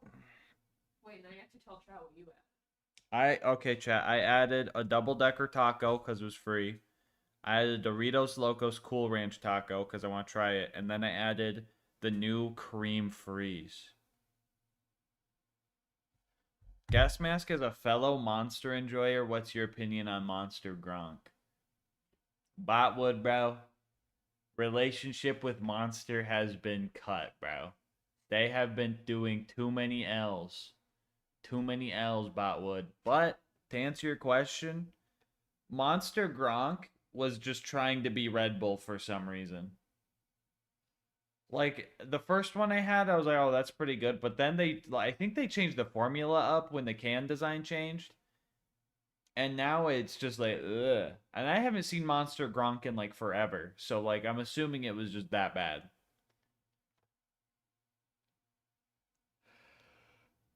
I kind of feel like some flavor profiles are more, like, meant for other countries, considering, like, just different, like, taste buds and, like, food preferences.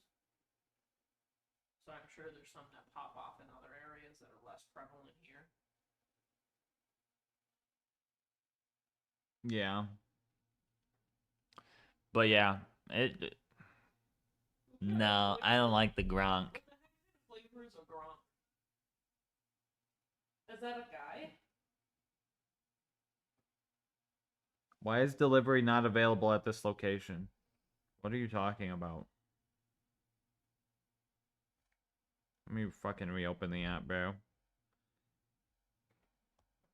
I'm not saying you did anything wrong, Alyssa, but when you make a delivery order, make sure you pick delivery first. Otherwise, you gotta, like, redo it sometimes.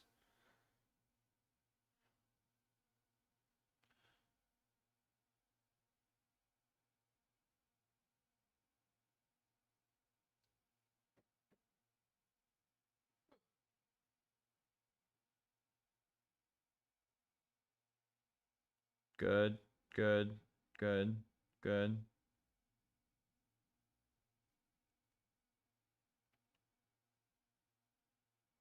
Okay, it's available now. So I didn't do nothing wrong? I mean, what? No, you didn't do nothing wrong.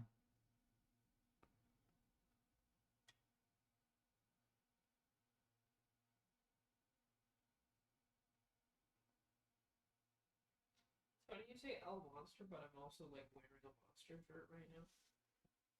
I mean, I'm not gonna lie. The Monster's gotten me through some bad days with the OG Assault, but they also just took that away from me. Who's your energy drink rebound? Gamer subs, bro. Code LGM at checkout. Chat. Literally, you don't need anything else, okay? It's cheaper in the long run. It tastes better.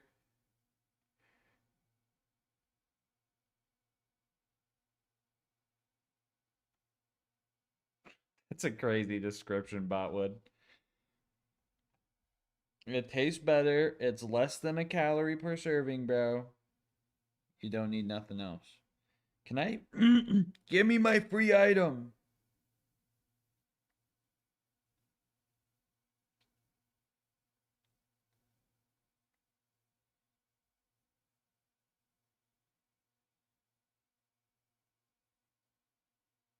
We gonna play Leaf Flower Wonderland today, Sambo? Really? Missions. It's gonna be spooky season. I'm gonna do a little spooky outfits. It's gonna be Halloween time. I'm gonna dress up all scary. I still think Santino dressed up as a ninja would be funny.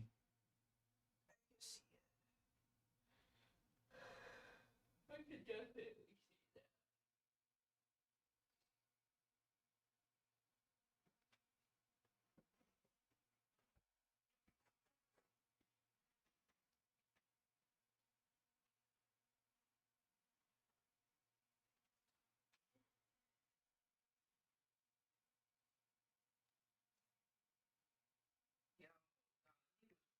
Today?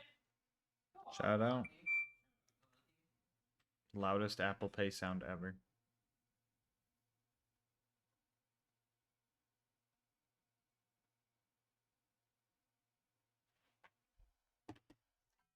Order procured.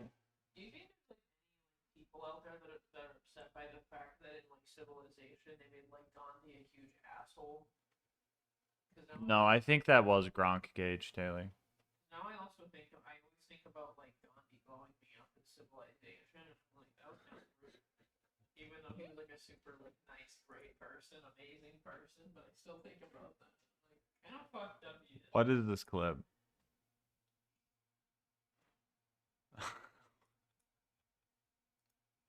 No way, dude. No way I'm flexing on him, chat. You see this?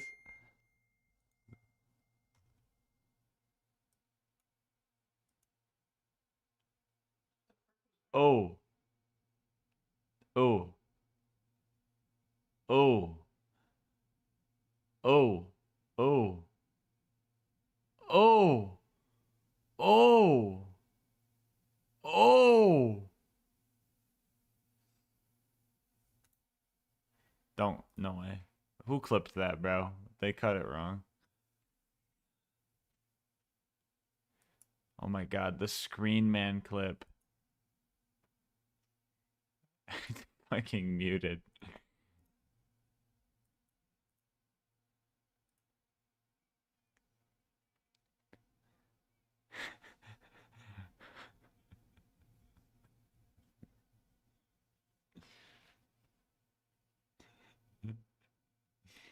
Yo, Desi with the 3 bits.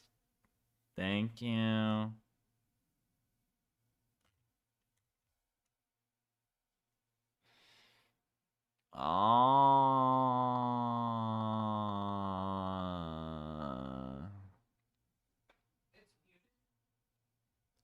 The clip's muted? Oh yeah, the clip is muted. Oopsie.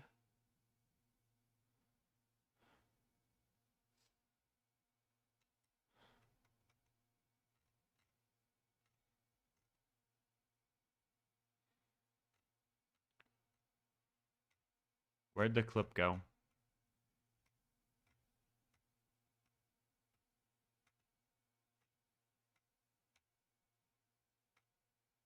Am I tripping?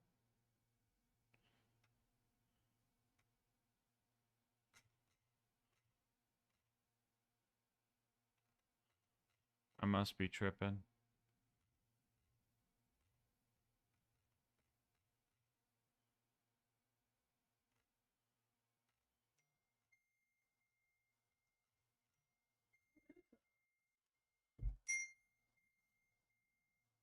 I don't know why my text notifications are so fucking loud.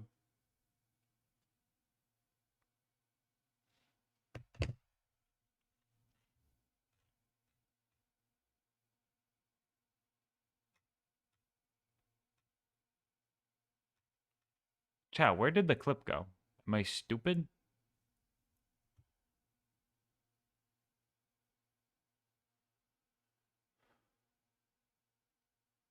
Am I stupid?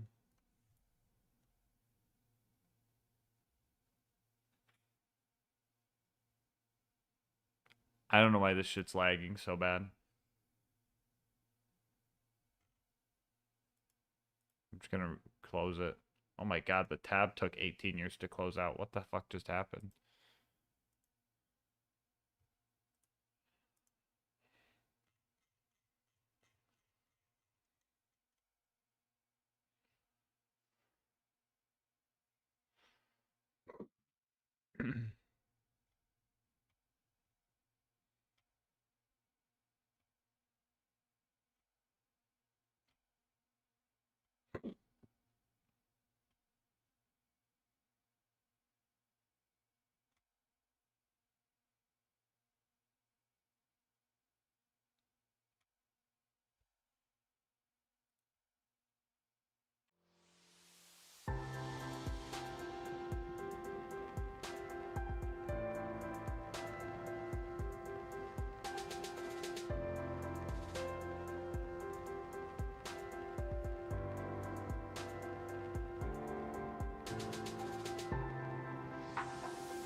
Did somebody delete the clips, bro? What happened?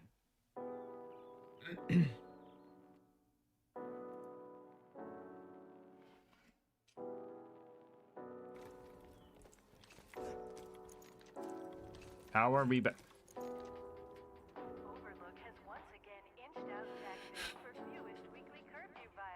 Castellations. You guys keep subscribing. It's a subathon. You guys keep subscribing. And the timer goes off because it's a subathon. That's what happened to the timer, okay?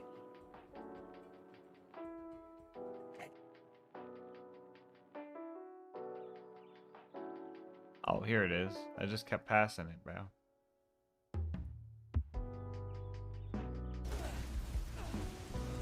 No shot. Just eat with the 5 bits. Thank you.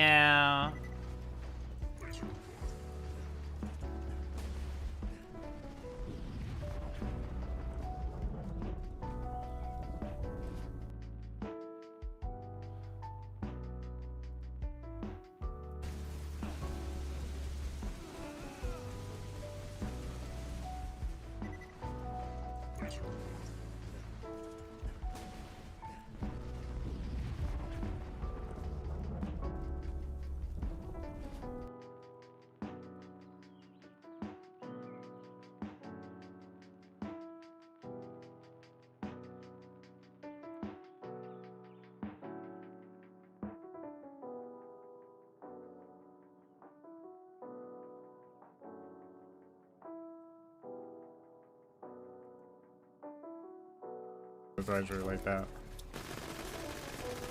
Oh my god, dude. Well, that's a lot.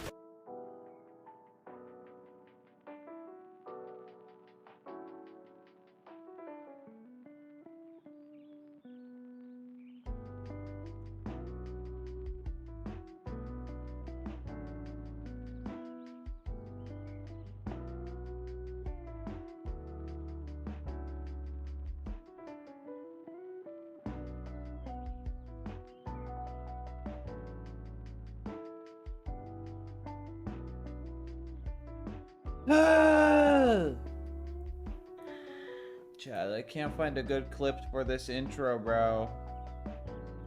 This is your favorite clip? Noises? Get the fuck out of here, dude. Get the fuck out of here. Noises? Get the fuck out of here, dude. Get the fuck out of here. Get the fuck out of here. Me playing TD or Afton. To die or Afton moment.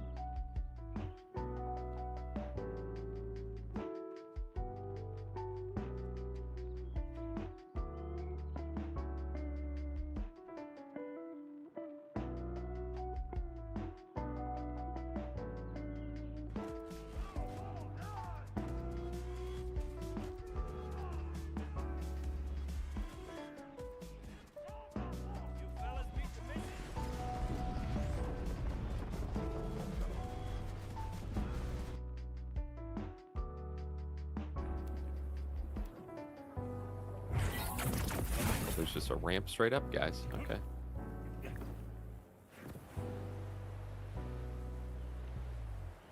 I mean, if we can learn how to aim it, bro.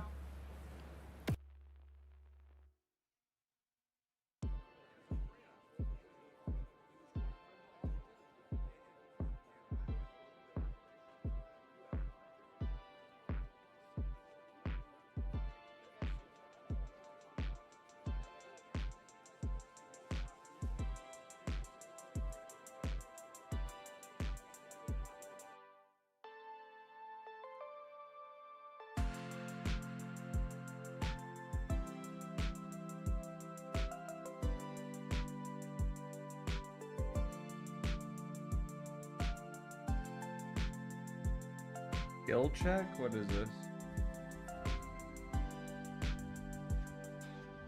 Chat, what? Don't send me that shit ever again, bro.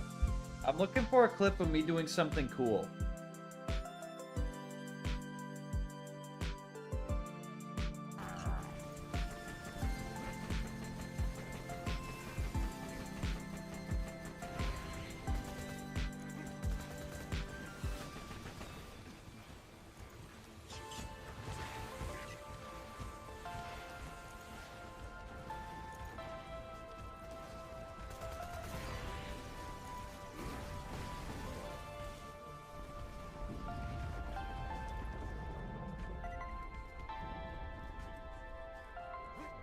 Get nay-nayed.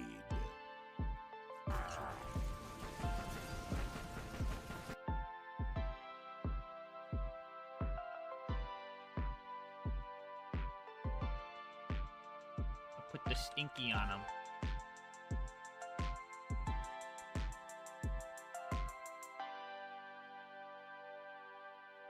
Put the stinky on him. I would say that would work top tier sad, but I'm trying to do something cool that's not speedrun related, if that makes sense. Oh, the longbow, I'm open. Oh, me catching the longbow shot? Yeah.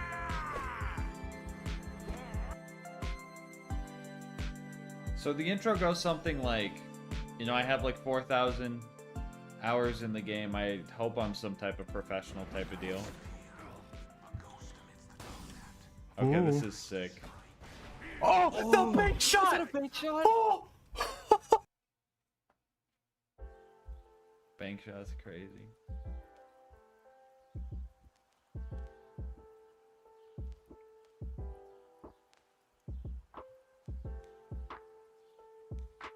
We're going to do a live watch party. I mean, I'm probably gonna do the premiere thing. I don't know if I'd watch it live because then they don't count as views. And I'm a greedy little bastard.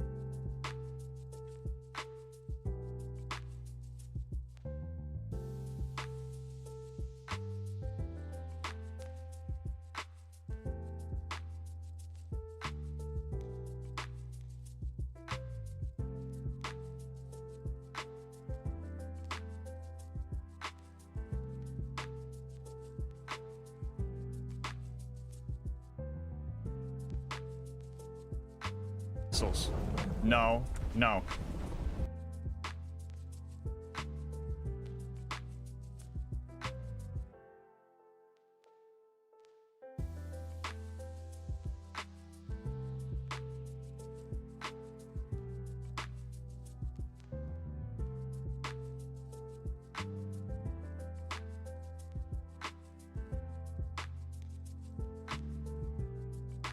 looks bald in this clip, probably because my eyebrows were bleached.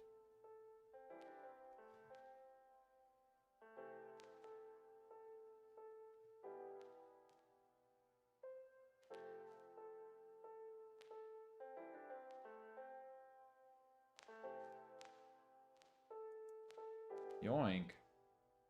Necessarily hard, but these guys are so tanky that we ran out of ammo before we even made it to Tutorial Town. With all of Crazy Earl's ammo upgrades, Yoink.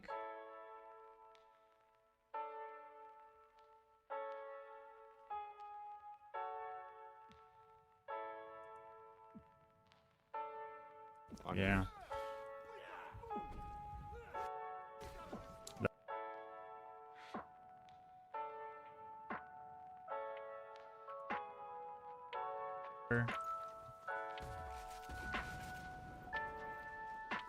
Wait, hold on. Okay, that's good.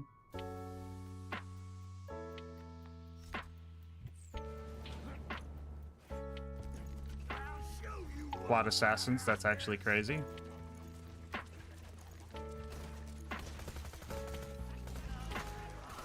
Oh, that's rough. That is fucking rough. I got like no stacks off of that. Oh.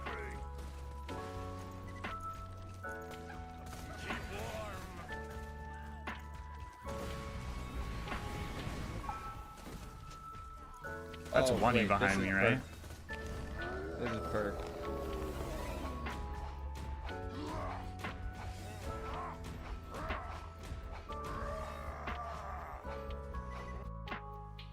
Perfect clip. No. Alright. Check this shit out, bro.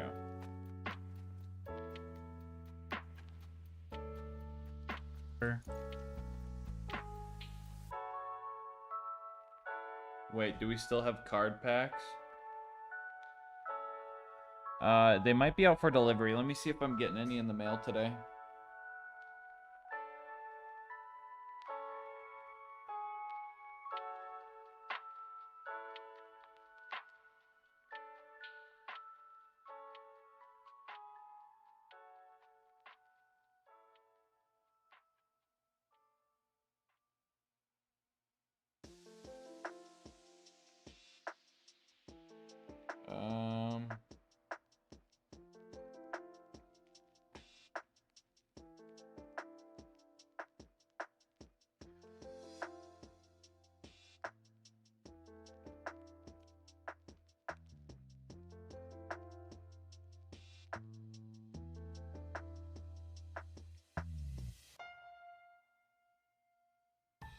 Maybe? They might be coming in today?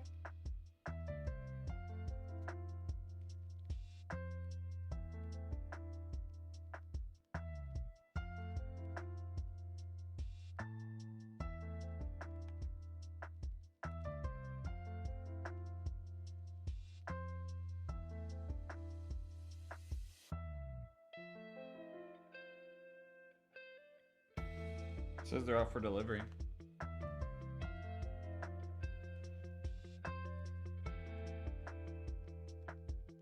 And saving to get richer. Nah, if you spend all your money on the rich get richer, you have no money, bro. Bam!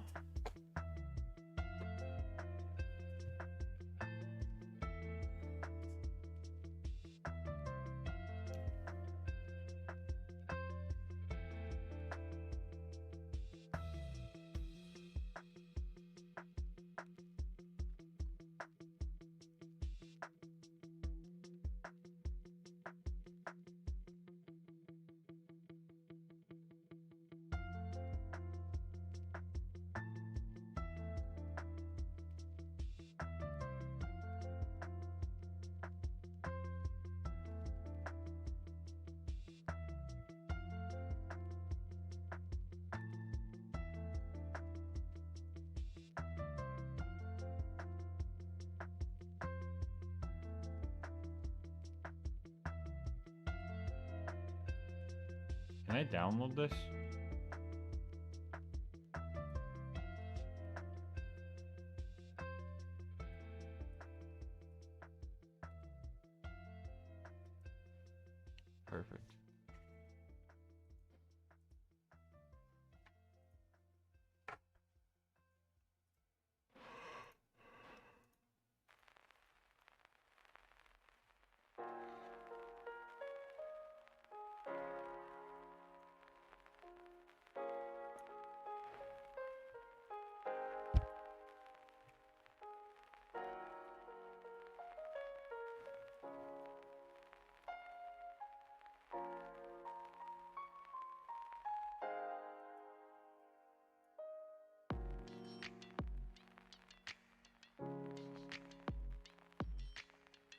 Also, good morning, obnoxious.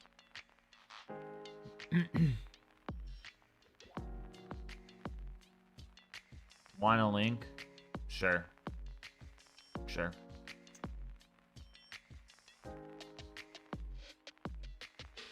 I'll read them real quick.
Hi.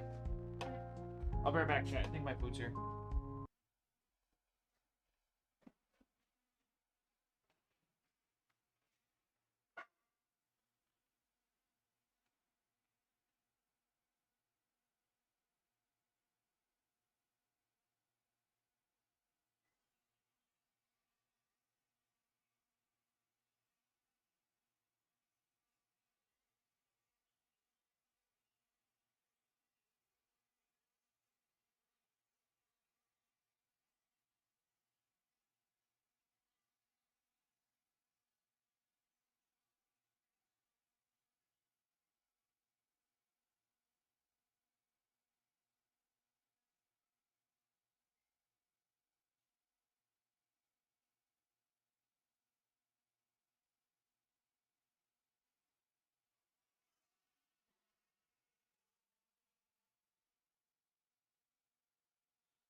Yeah, that's a cream soda freeze.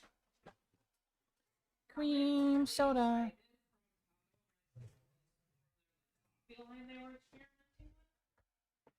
Mm-hmm.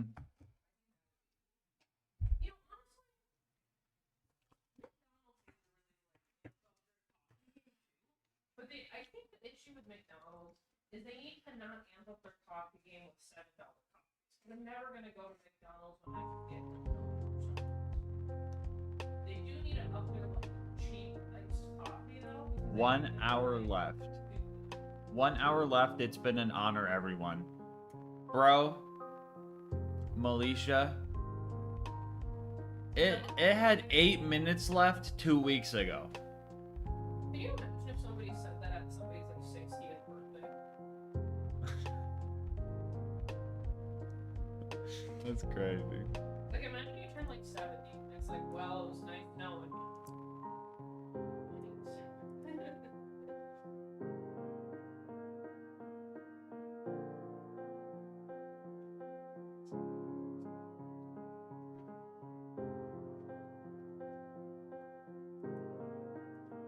I'll rip it is not right.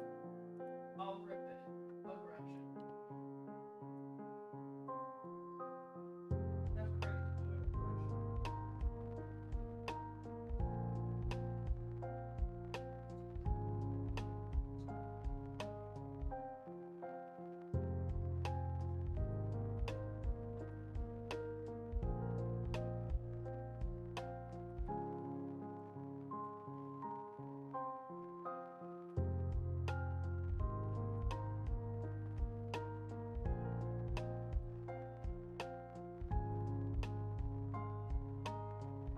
Nuh-uh. Crazy.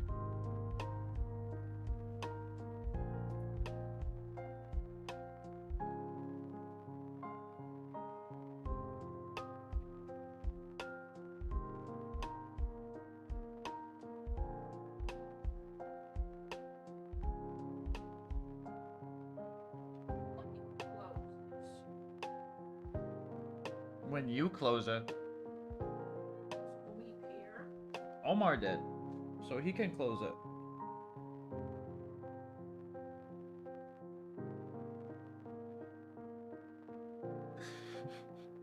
Why you look flattened like you hiding, Omar? Why are you so rotund?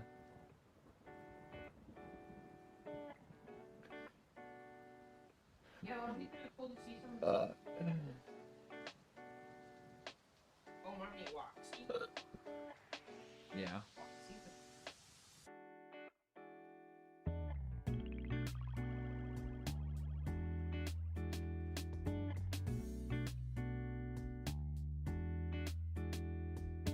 Why can't people just naturally set up a store everywhere you go?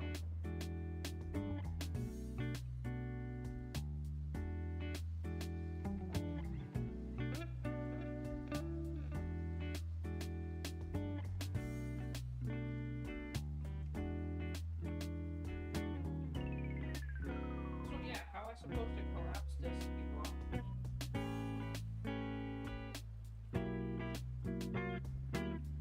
How do I close this?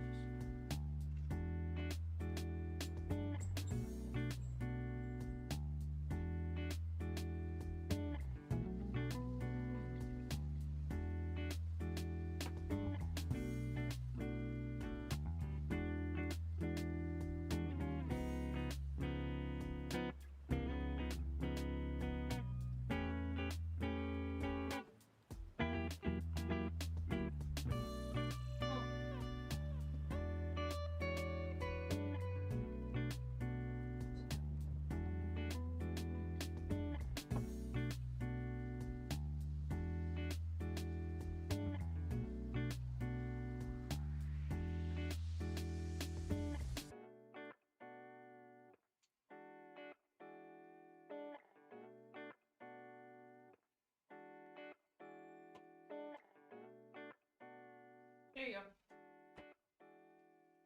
Thank you. To quit! Unjust! That was so loud. That was not really Kairos needs you more than the outbound.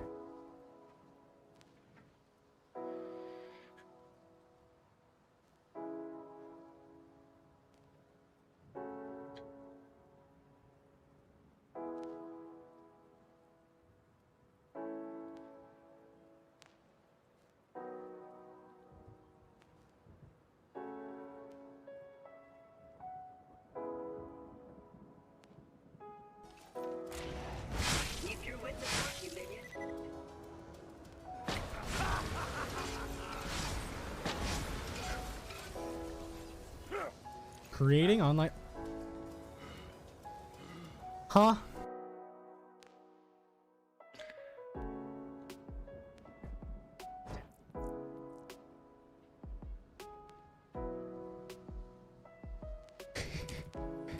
Yeah, I need more key combinations. I need.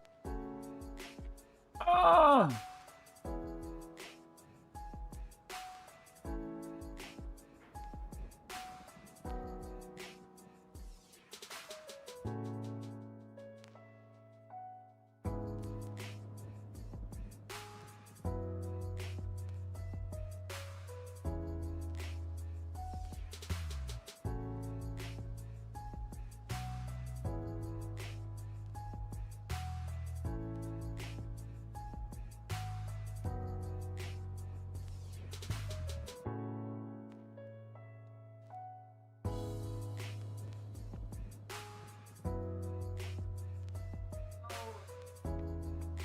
When they like patch a game, does that mean every single build video just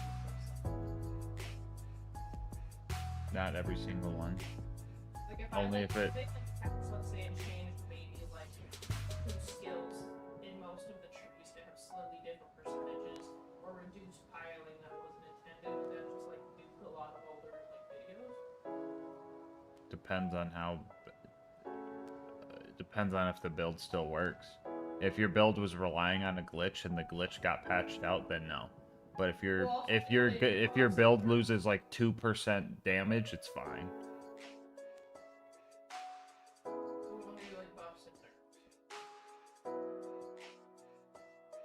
I mean, sure, the build's probably outdated, but it depends on like the buff or nerf.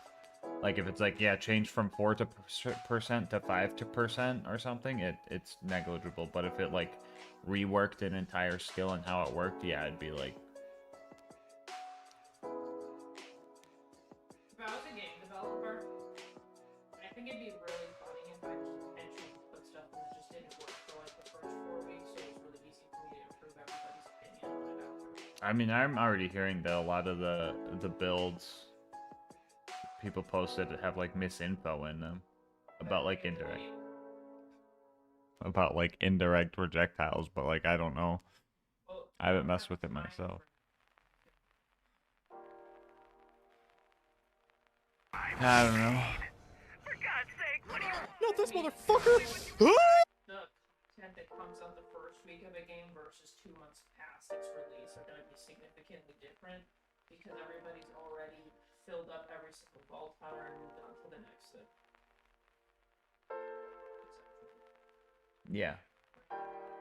Probably. I'm sorry. I'm focused on looking for a clip. I might have missed something. But no, yeah. Huh? I need a clip of Deceptic's moving fast. That's all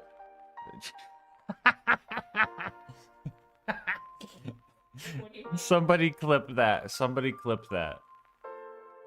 Start from, I'm looking for a clip of Deceptic's moving fast, and then Queen Eye saying that's all the time, and me laughing. Somebody please.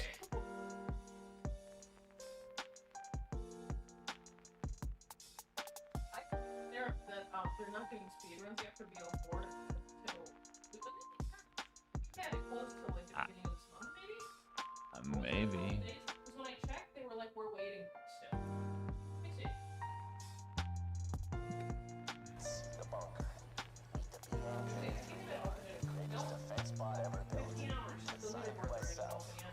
Now do me a favor and die. Keep. Yeah, there's usually a grace period for speedruns when a new game comes out. Yes.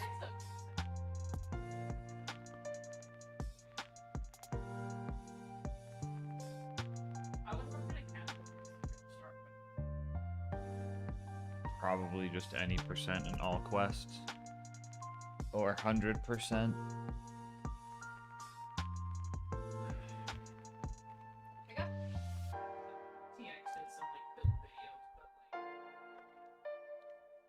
This thing was just like a lot of stuff on the subject for a while. But I guess I was like, what changes, I suppose? Significant.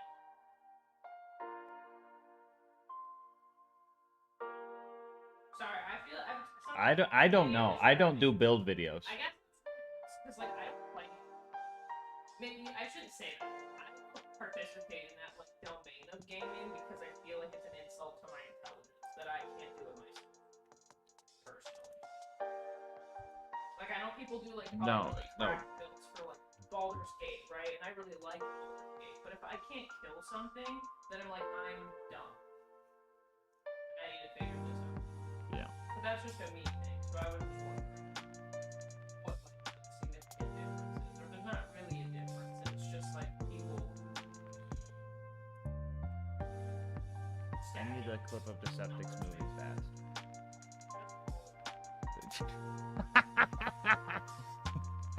I need a clip of Deceptic's moving fast.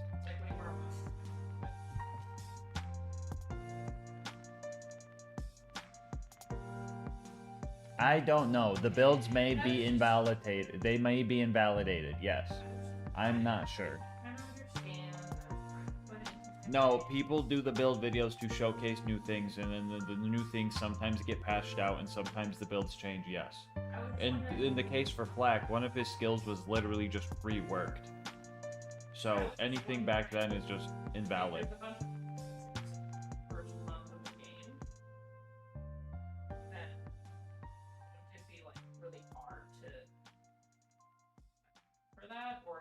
Yes. Like the patch is generally the game's still for the most part the same, so it's like fine.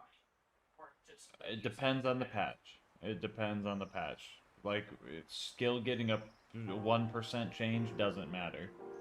It's usually if like things like if a build video is like showcasing like a glitch build, for example, like the Vex bleed thing that's going on right now, where people are just throwing a knife at a boss and then they just start bleeding infinitely and stacking infinite damage. If you make a build about that and then it gets patched out, the build is no longer... It's patched out. It just is a glitch. You could build... Glitch build, it's a glitch build, you could say, depending on how much you need to stack. I don't know much about it. You could say that. You could say a level cap. Do you know how? No, I think you need one skill and like a crit knife or something. Is it like specific skill? Yeah, I think you need the crit damage knife and then literally just the bleeding skill on Vex. How's the glitch work, chat? Somebody tell me how the glitch works.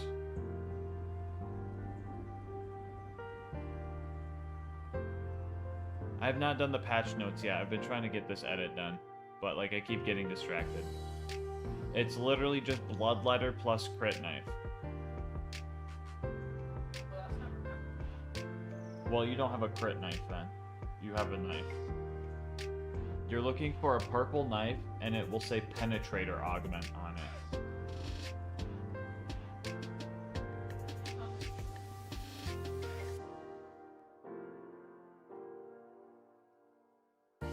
Yeah, anyway.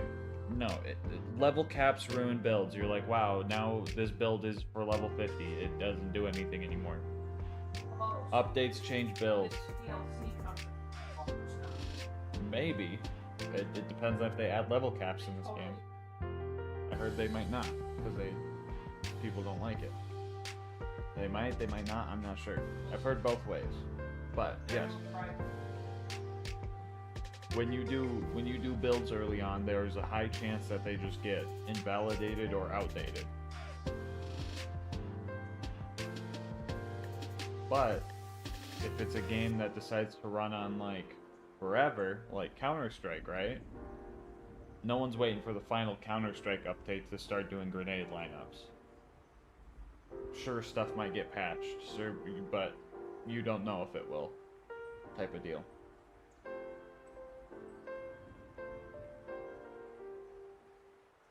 But yes, an update will invalidate many builds. Because a lot of builds rely on like double dipping damage numbers when they're not supposed to. Algorithmically speaking, could you not just have like an AI look up generation of like skill points together and then just like mass spit stuff out? You could say that about anything.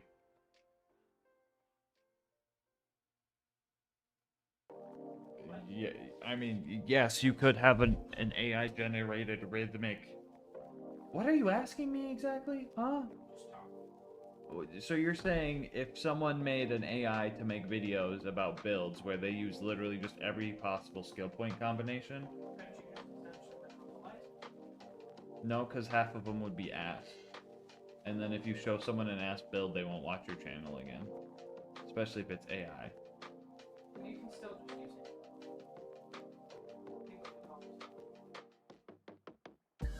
True, but like if you just posted like shit builds, then no one's gonna be like watching you, I guess.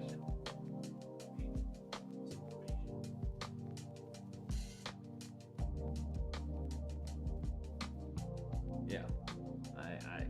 What is my hair doing, bro? What the fuck? Are you eating?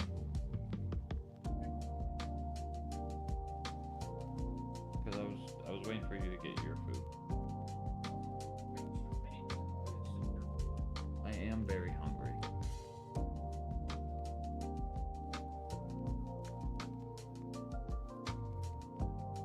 Let's look at the patch notes since we're on topic. Here. The obnoxious Linkum. I need a clip of Decepticons moving fast.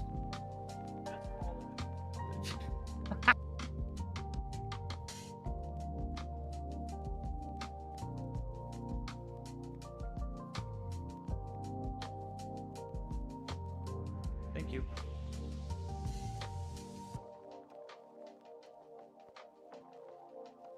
Alright, let's see what builds got invalidated.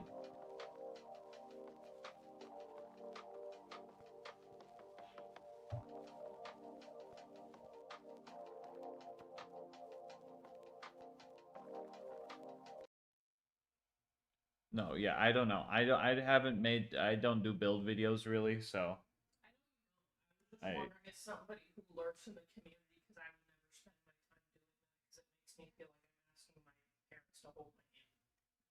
No, yeah, So I was wondering if somebody in the community, because I don't really understand it on any regard, especially in a newly released game. I mean, people are gonna want to know builds off rip. I mean, if people are watching them. Sure, some might get patched, but some might not. It's like the, it's like, it's like the mentality of, like, not buying a house because you're afraid it could burn down. That's why we have house insurance and then replace it for usually more than we put into it. It's not a risk. It's just emotion. Okay, let me think of a different analogy then.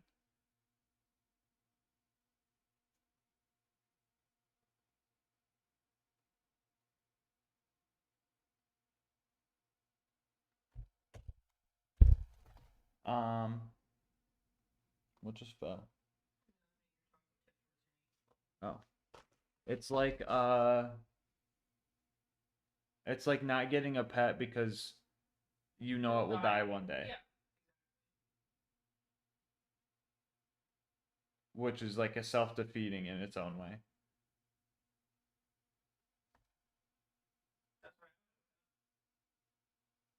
Yeah, I know that's why you don't have a pet, but people still get pets, right? People eat blue cheese. I still don't want to do that. Okay, yeah, and that's fine. If you don't want to watch the build videos, that's fine. I'm just saying, people watch them and they want to do the builds and they copy the builds and they learn them. And it is new info. And then they do what they see. And sure, it might get patched out, but people are doing them now. And also, you can't assume they'll get patched out. Unless it's like a crazy glitch build, you could guess that it's likely to get patched out.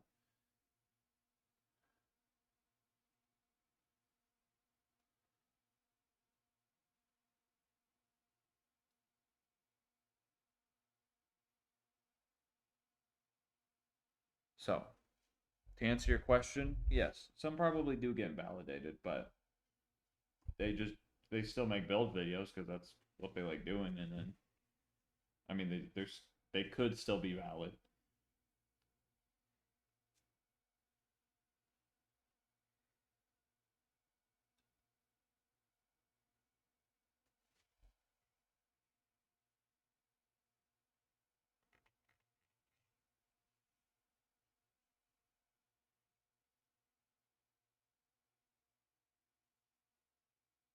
But I don't know. I haven't seen any build videos of like this game, and like they could all be like non-glitch builds, or I don't know. Especially with how they're talking about it, I don't think they're going to be doing nerfs for a while. Sounds like they're going to focus on buffs, so if anything, builds should just get stronger.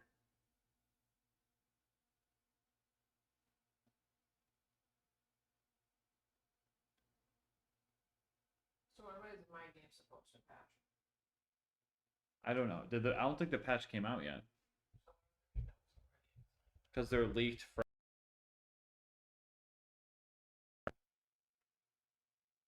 Sounds like somebody had translated very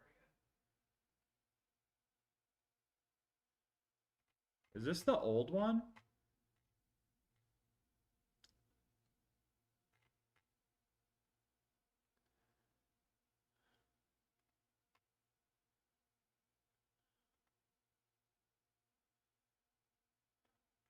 Are they buffing the Hellwalker again?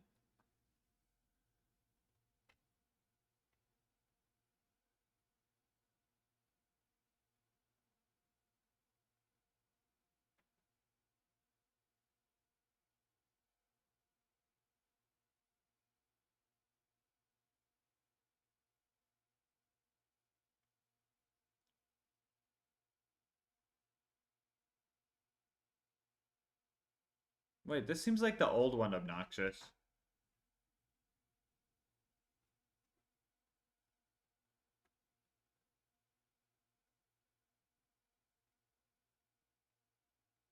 You think they removed the leaked bits? Oh.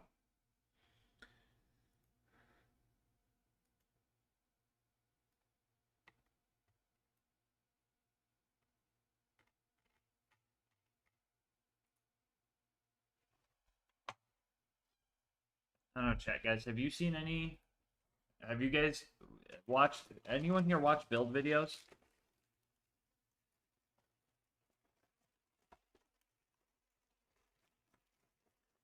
Oh, so you want to try some of the Doritos Locos? So you don't want to?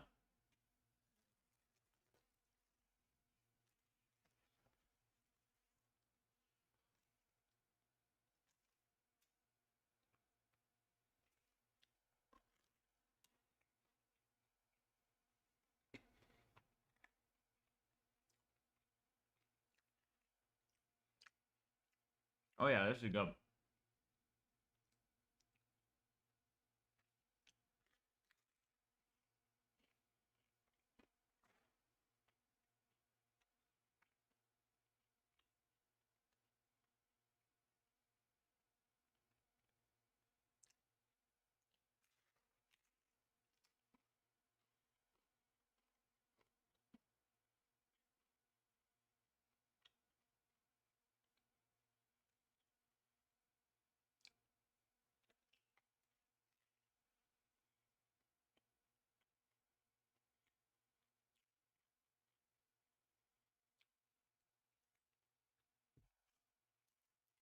You know, you do raise a good point.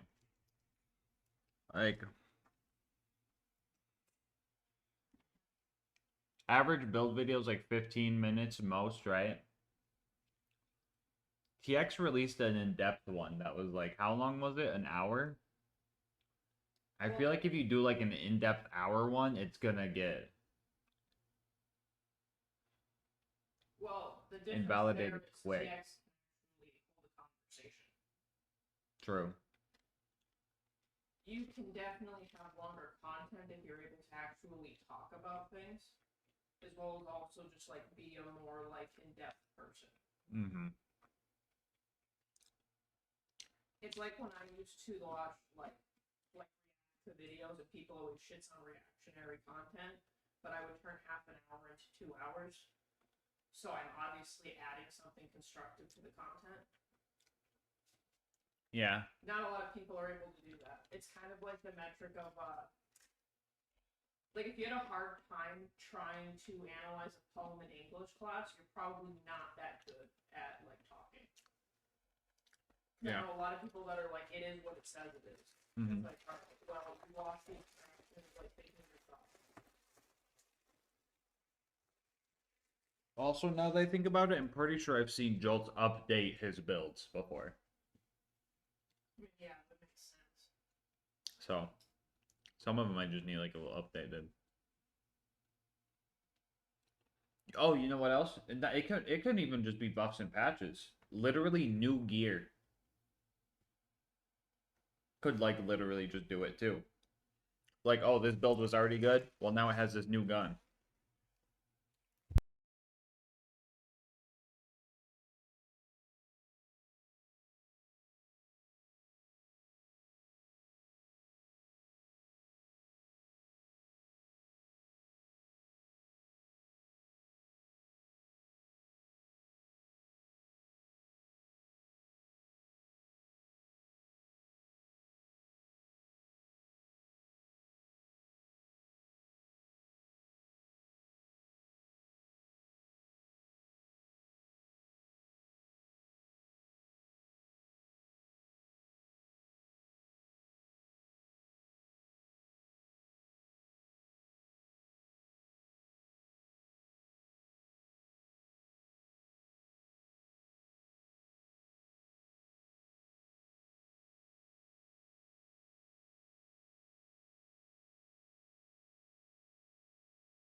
Hello?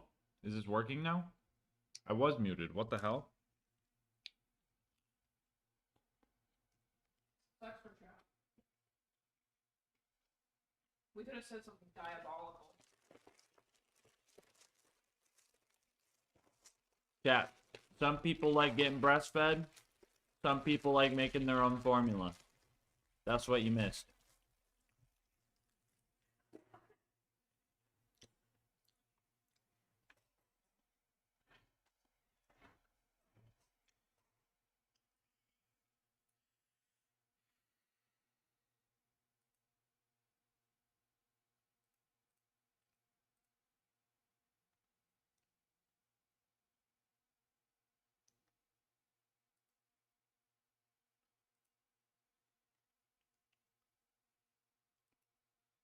Also, I definitely think that there's just a fuck ton of Rafa class mods.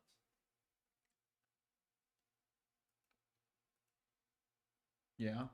I would say like 2/3 of the class mods that drop are for Rafa. That's so weird. And the only class mod I've got 2 now for Vex out of like maybe 30 something, and like one of them was a legendary, but it's for in a skill tree that I have no points in. It's like a totally different branch from nothing I even use.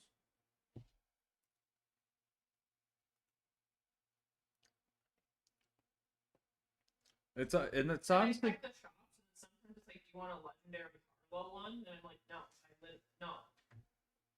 That's not what I want. honestly, it's kind of crazy sometimes that sometimes what some of the best class mods for you are the ones that don't go into your tree. Because they kind of synergize good with the other stuff. Frankly, I only have a class mod because I just like seeing that it works. Mm. I don't even really use SMGs very much. I like pistols. Yo, chat, she got the blicky. Chat, I just sent her the thing. Let's see if she... I just sent her a thing. I'm not going to say anything about it. Let's see what she says about it.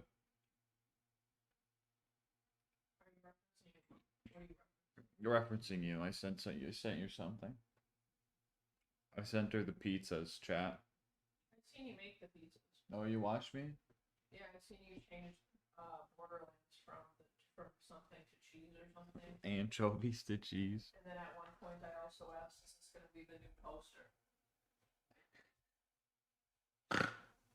I didn't see that part. I feel like so basically all of these are good in their own right. Is that what the moral is? Yeah. Okay.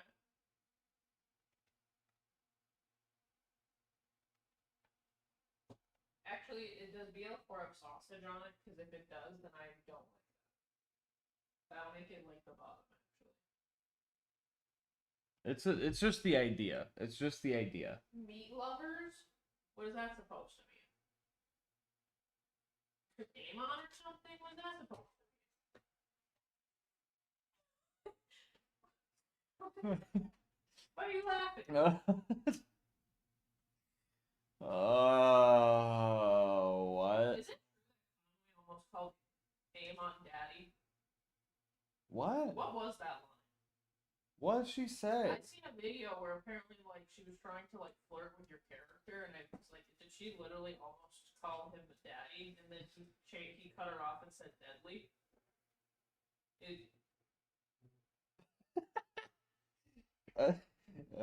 So pretty sure Conway almost called you on that. I was like, that's actually really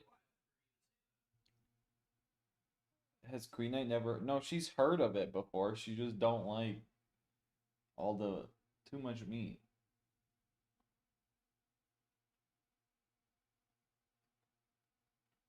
No, it's just the vibe. It's just the vibe. That's why pre-sequel is a pineapple pizza, because you either love it or you hate it. And I put barbecue chicken Also, pizza. why does the pepperoni on pre-sequel look like albino pepperoni? Bro, chat, how do I edit a video next to Queen Knight? honestly, like Wonderlands looks the best. Wonderlands, I made barbecue chicken pizza Yeah, because it's kind of not really a pizza. What's a pizza? We can't start this now, Alyssa. We can't start this now.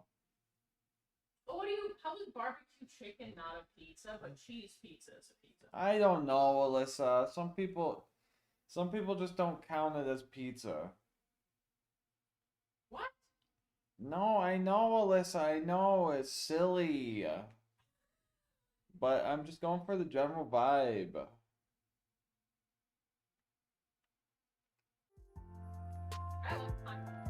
Why am I always so blurry? Ah! God damn. What's Queen Yank's opinion on pineapple on pizza? She likes pineapple. Do you like pineapple? I mean, I've had all kinds of pizza. I've literally had like pizza with like peanuts and stuff on it. Like cabbage. That was a barbecue chicken.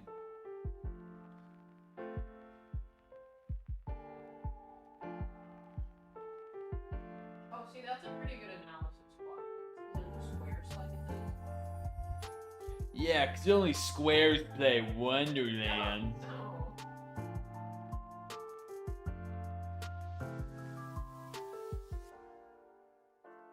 You know, interestingly enough, though, the L3 does look a little undercooked, doesn't it? It looks a little doughy. Which one? It looks a little undercooked. Borderlands 3? Yeah. Yeah.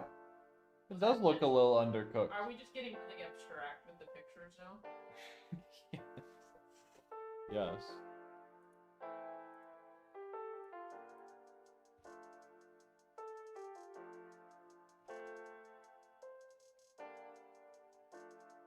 Where did you get this picture from? This What? little Kaiser, who is this? I don't know. It's I orange. Google. It's probably Lil Kaiser because it's orange in the background. I just got Google. Well, this is definitely a Yeah, I couldn't find a. I look up barbecue chicken pizza and everything looks so weird that I'm like, no, This you, is giving Pizza Hut. that is Pizza Hut, I think. I've actually goated at my pizzas. Yeah.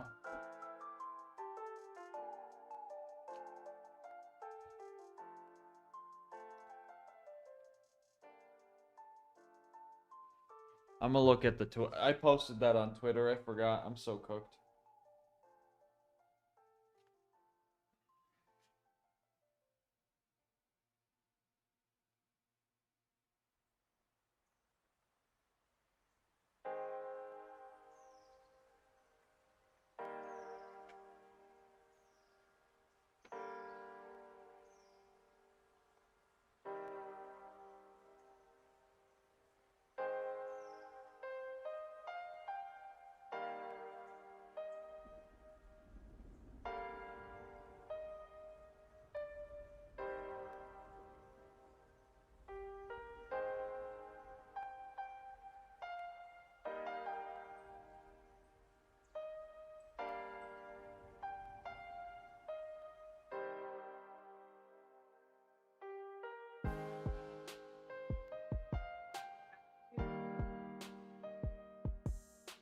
Hold on.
Tuxedo Sam was dressed up like a little Frankenstein.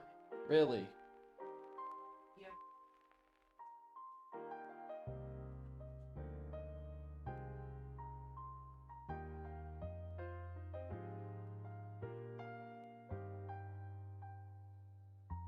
Ten minutes, chat. 10 minutes.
Death Yeet, thank you for the 14 bits. Such an interesting number.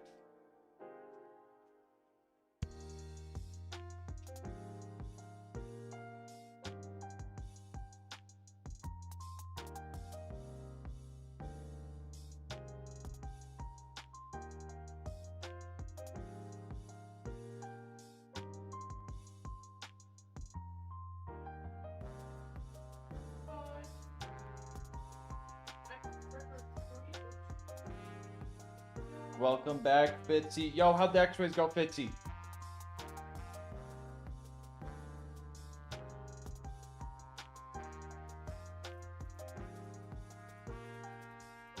I just had someone tell me that I'm new to BL4 and I should go back to play BL2 where you had to beat the entire game 10 times just to unlock OP10. Because of a pizza? No, this was a tweet from the other day. You don't have to replay. You don't have. They're waiting. They have to be, dude. Because I've been. They're like, you must be new. Go back to BL2.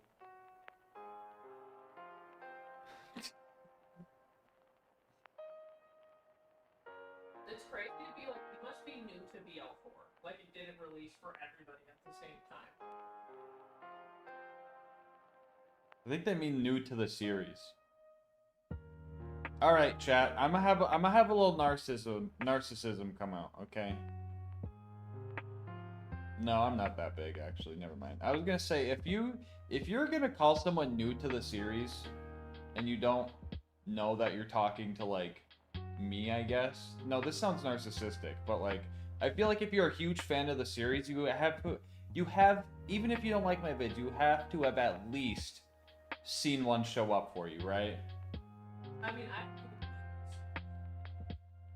You know what I'm saying? I'm not trying to be like narcissistic, but like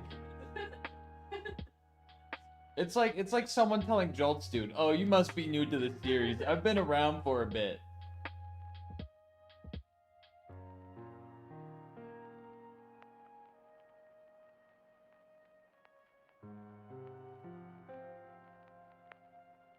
You go first, Disneyland or bed? Hey, I can't end the stream until the video's out, so and if they want to keep the subathon going, they can keep it going, but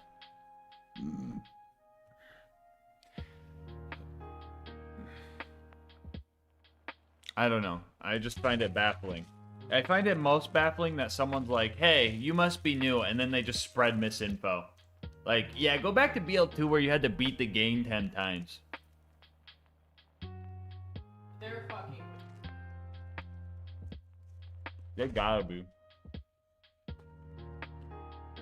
Because frankly, like, I've never done OP level, so I assumed that that's what the leveling was until I asked. And then I was like, oh, okay, that doesn't, like, that is, like, horrible. Those challenging punches were not nice.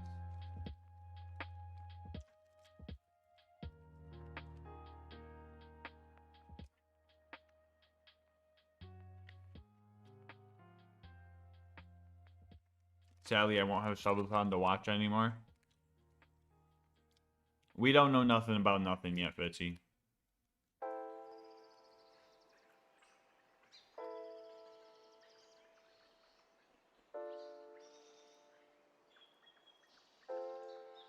Gee, look at that. Literally just a gamer subs order just saved the stream.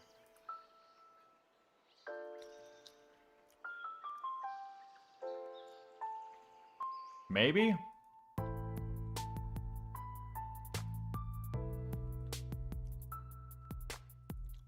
Maybe? Or was that an old order? I don't know.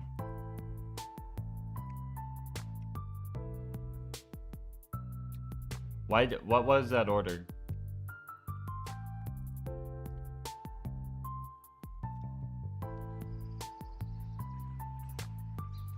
Oh, it's getting close.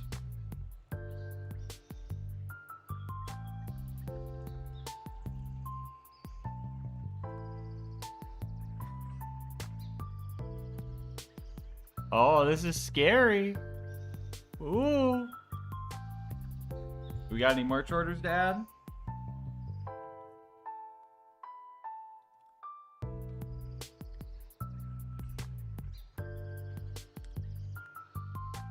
Oh, this is scary.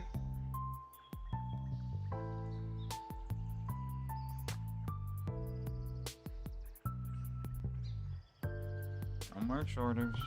Why? What was that gamer subs alert? Was that just an old one that just got put through? It had to have been, because I don't got any orders today. Unless they're pending or something. Oh, 324. Chat, who's gonna... I don't know, are the edgers gonna edge? Edger's gonna edge?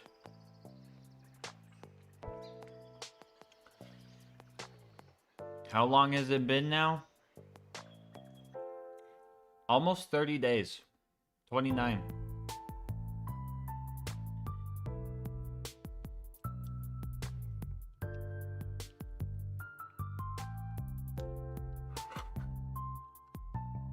Hi, Junie. Are you happy it's ending? No, because I gotta, no, because I gotta keep streaming until the video's done because we hit that goal.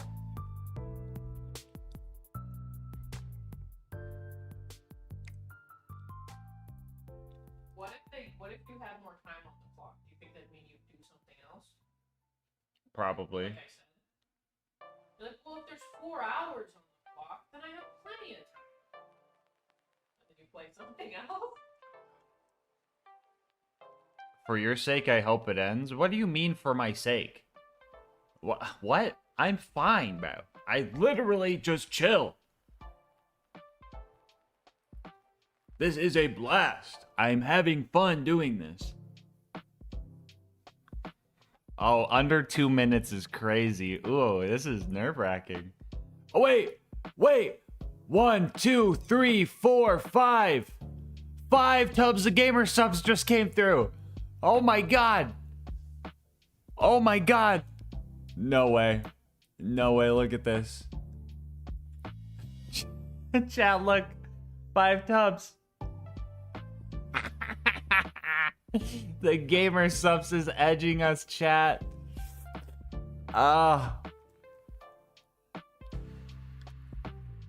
Who just got 5 tubs of gamer subs?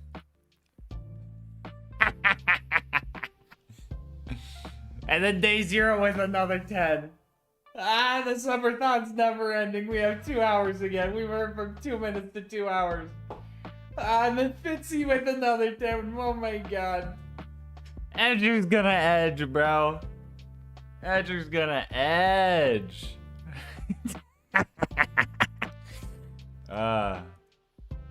Never ending, bro. Never ending. That was scary, chat. That was scary. Yo, shout out Fitzy. Shout out day 0. Whoa, whoa. Under 2 minutes is freaky deaky, chat.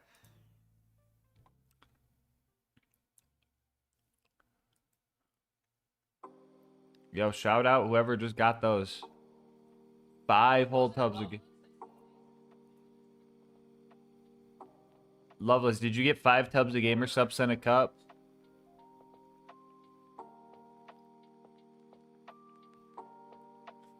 Well, I'll be back in 3 hours.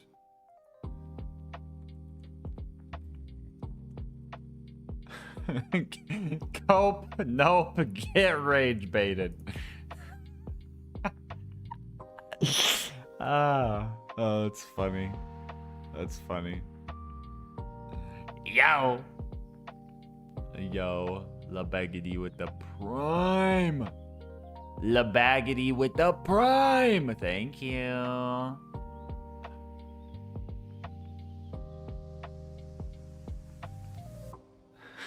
Hello, B-Bapper. Makes me want to get gamer subs. Every tub sold, bro. Adds 10 minutes to the stream. Go for it, bro. Also gets us closer to the LilGasmask gamer subs cup, chat.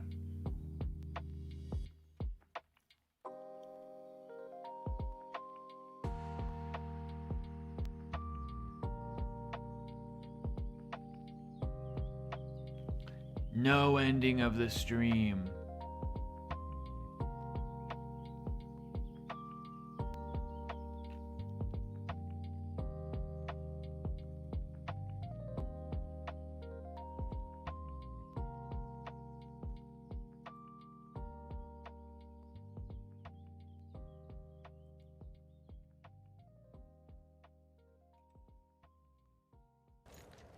Because wildlife is the hardest split in the run, so... Oh. Oh. Oh, that was hot. Okay, Deceptics, bro. I can't ever find a fucking clip of Deceptics, bro. Key combinations. I need more buttons to press.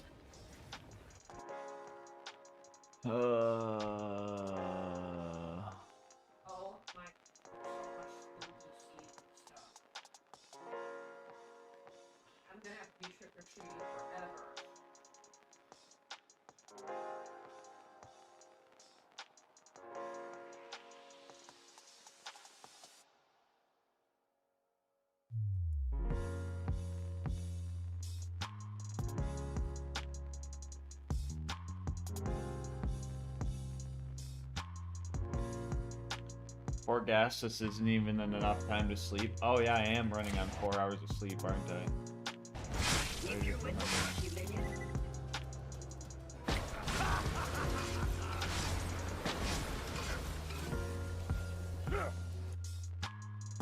What was that clip? That was not the clip I wanted. Maybe Queen Knight. Maybe. Karate chop, boo womp. Karate chop, boo womp.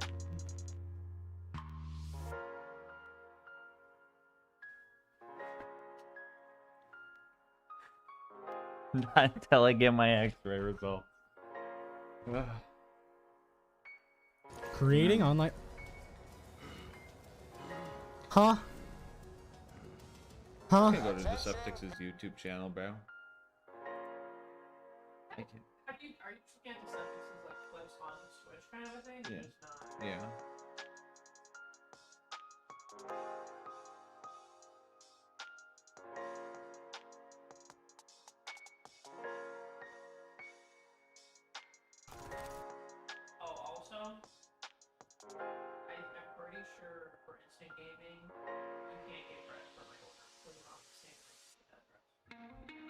Oh.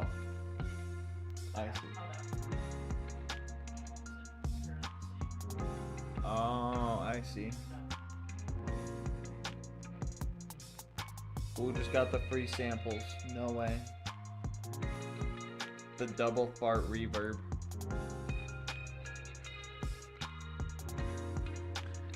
The septics.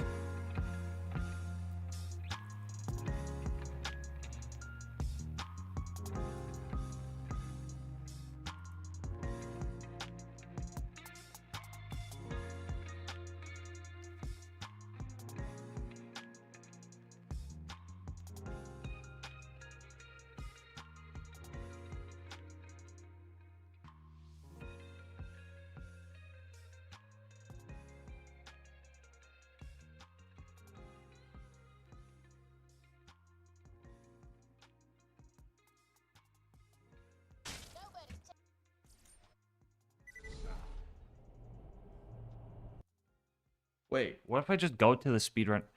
BL2 speedrun. Quit picking your nose.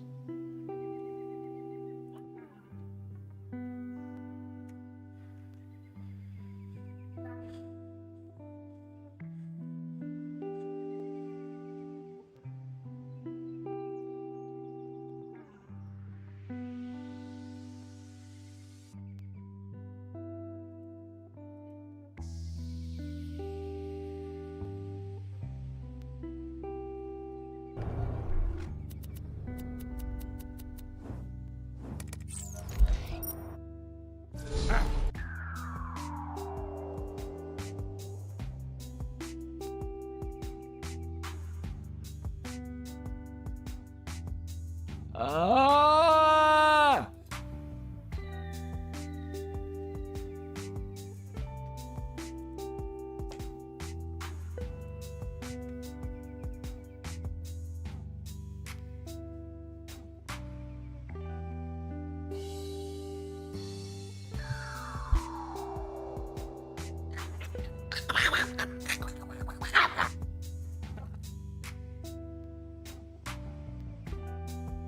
Edging, proceed. Proceed with the edging, chat.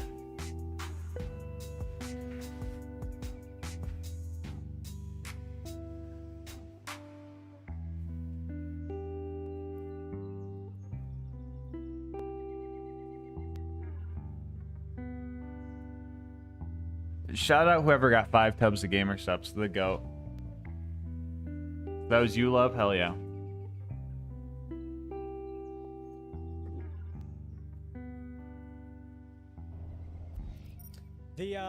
The Borderlands movie will probably be bad to a lot of people because they don't like to have their own opinion. And that's okay. That's okay. Let me see this.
Wait, is Deceptic's live right now?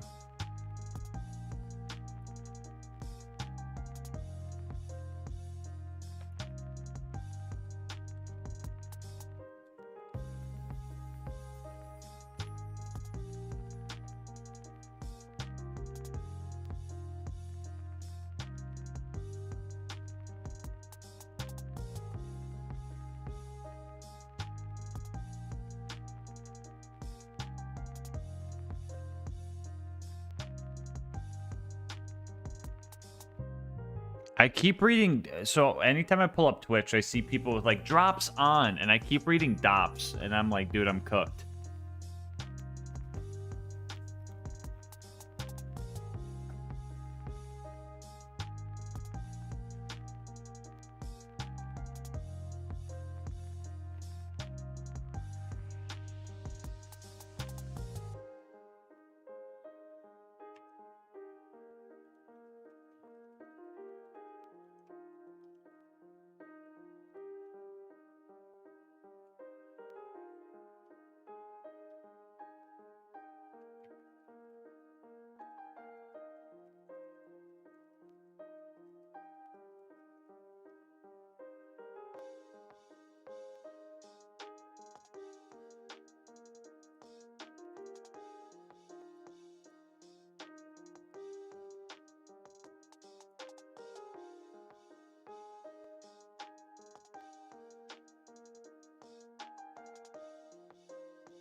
Yo, hey Mank.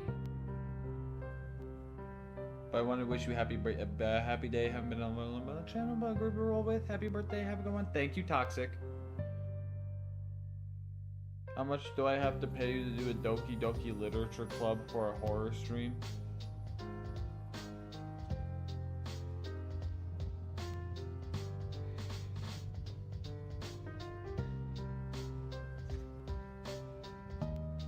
I already played it, yeah.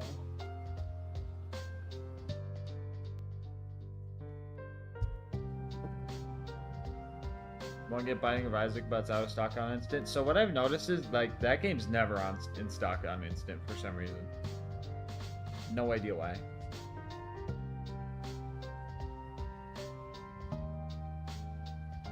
Probably because Egg McMuffin's literally like, nah, just pirate my game, bro.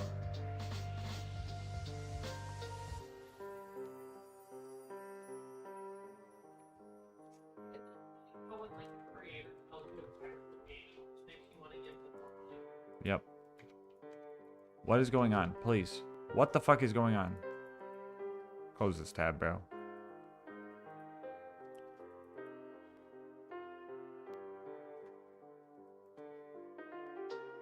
New patch is out? Okay.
Yo!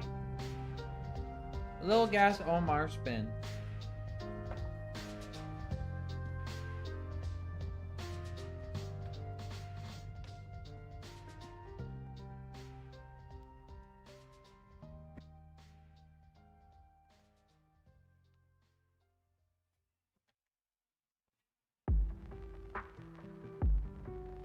Now Omar throw up. Is he dizzy?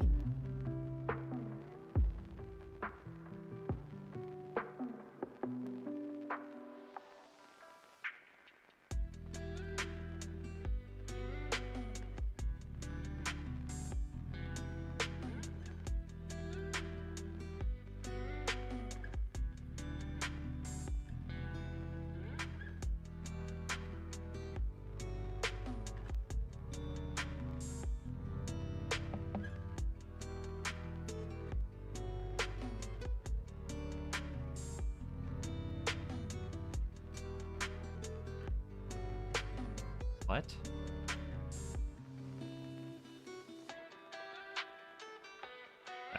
Bro, we were at like a minute 40. Okay.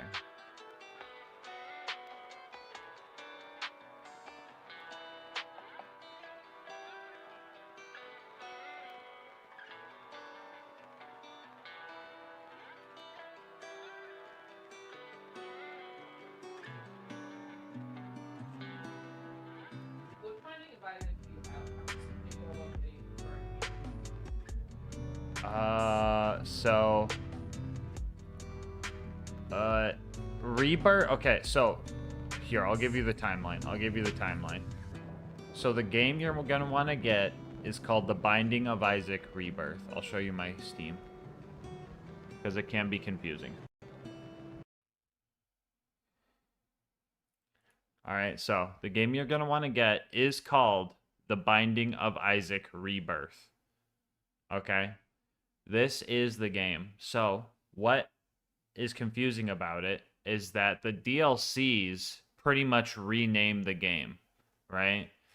So, when the first DLC came out, it was called Afterbirth, right? And then the next one came out and it was Repentance. And then there's like Repentance plus Beta. So, you're going to want The Binding of Isaac Rebirth. That's the game.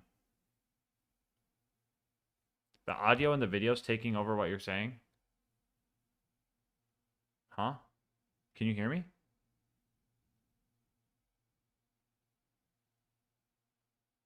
Can you hear me now? It should just be my voice now, right?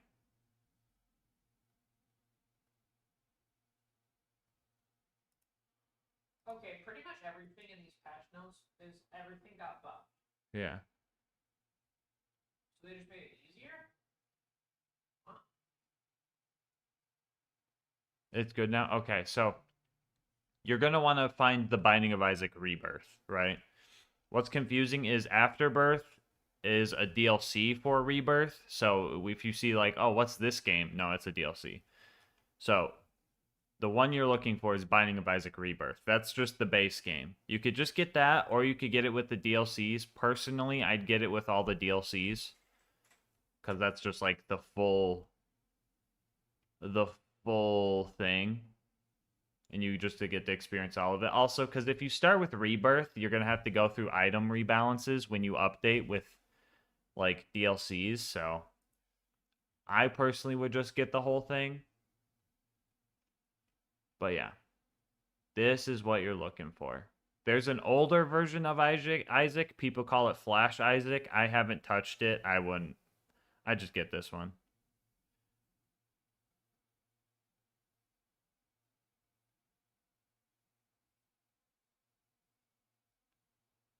We doing an Isaac run? No, not right now.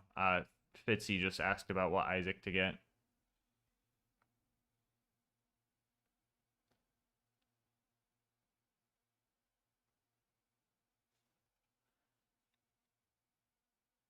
Rebirth is kind of a remaster of sorts, yeah.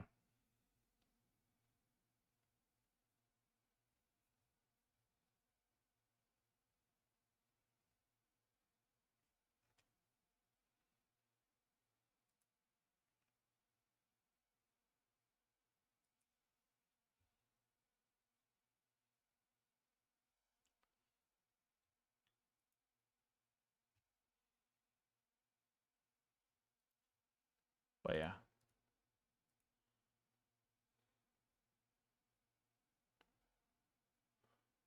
Oh yeah, this is the trailer playing on your end.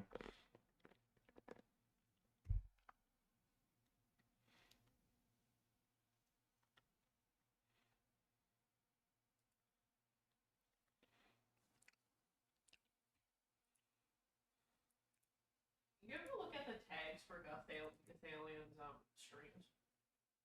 Literally, his tags are talks to chat, not embedded, no reruns. It's really funny. That's what you do? Because you also do that? When the streamer actually talks to chat.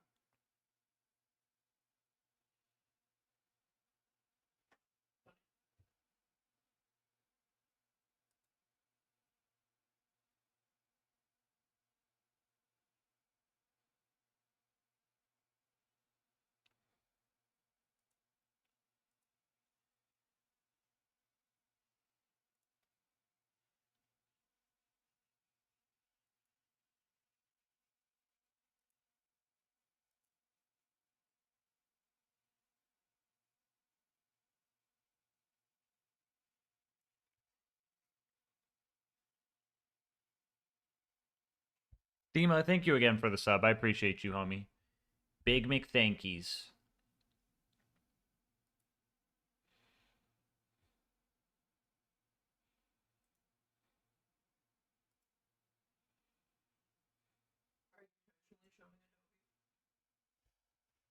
No.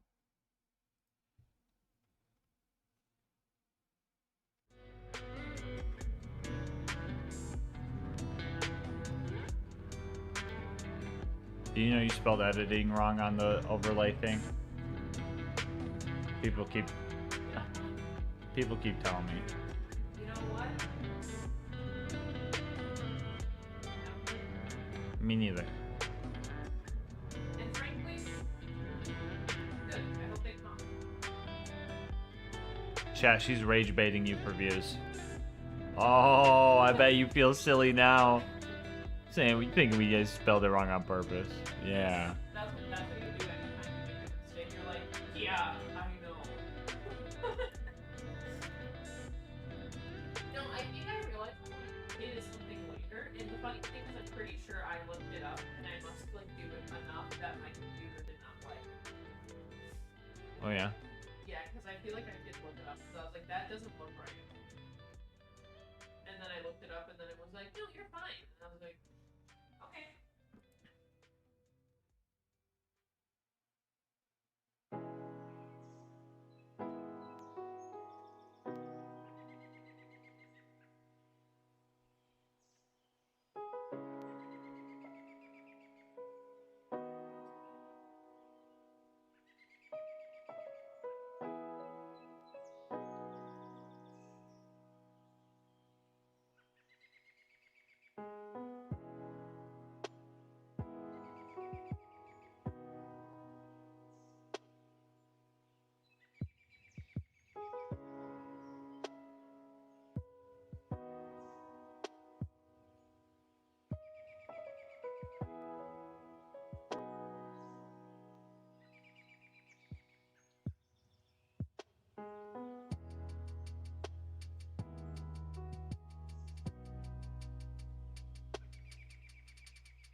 We're already in it, so it's fine.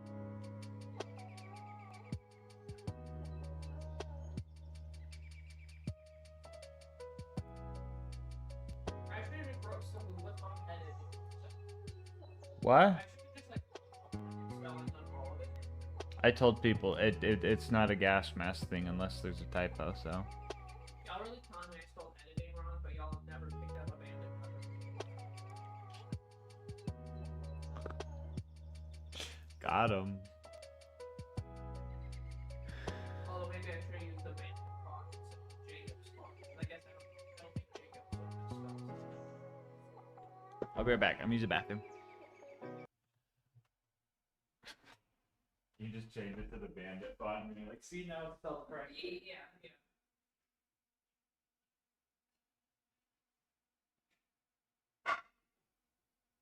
But I'll probably just make a totally different like background for the next time we do one of these anyway. more fun that way.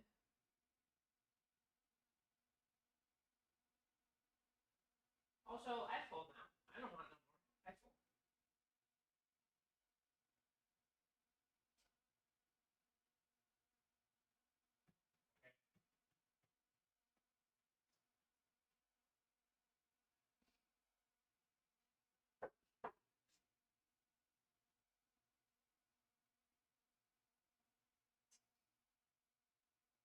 Oh, no, no, no, no, no, no, no. Why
Okay, chat.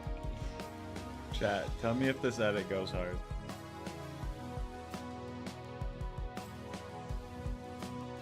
Hold on.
I don't know.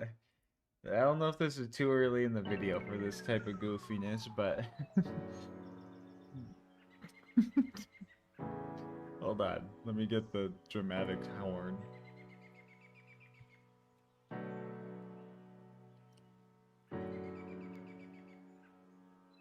No.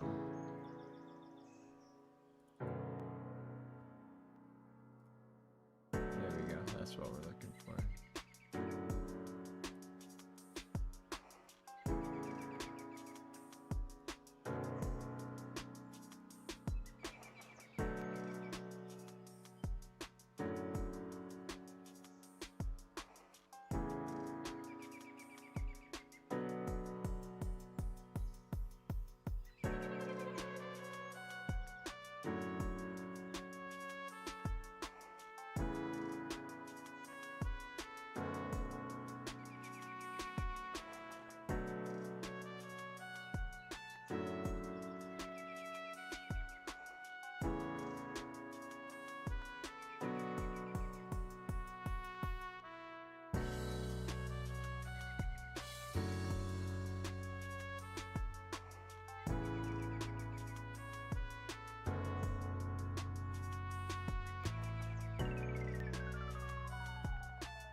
Alright, minor spoiler warning for the intro to this next video. Chat, does this... I could tweak it a little bit more, but does this... is this a good edit? Hold up. Let me pause the music. Please don't stop the music. Alright. Here. Let me unmute this.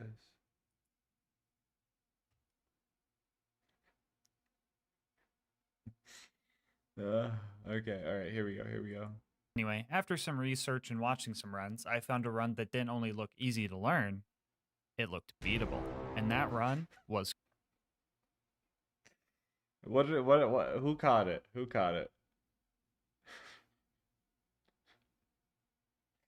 It feels like such a bad edit. But also so funny. Run a poll. Do we keep it? Do we keep... How many people do you think are not gonna notice? How many people do you think are not gonna notice?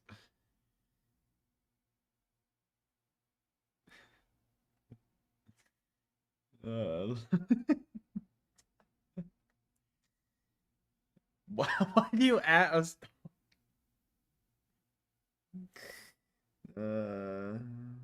Anyway, after some research and watching some runs, I found a run that didn't only look easy to learn, it looked beatable.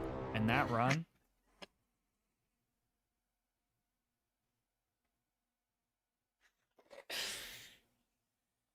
I'll ask Queen Knight if we keep it. Hey, yo, Queenie!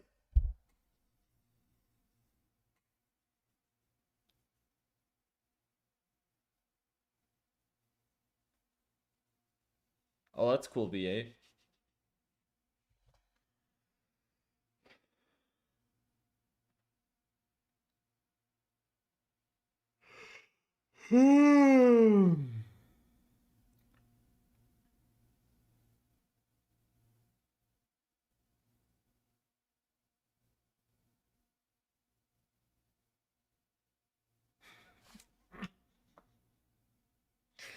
Where'd she go?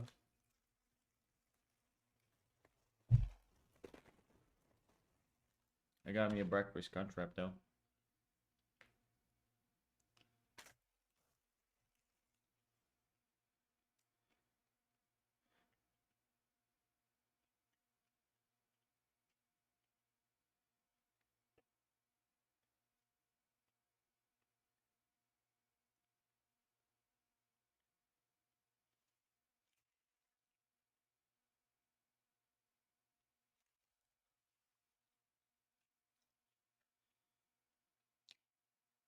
Okay, so we tried something new. We tried adding onions to the breakfast crunch wrap. And honestly, the onions need to be cooked more. They need to be cooked more. That's not hitting good.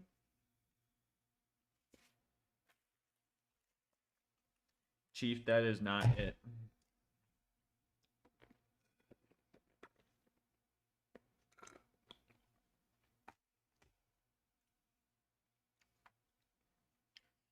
That did not hit. The Doritos Cool Ranch taco was good.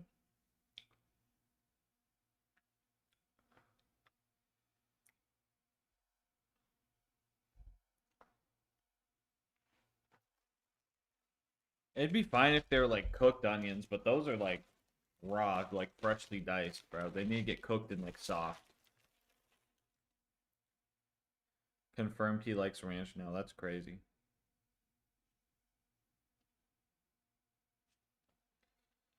That's crazy.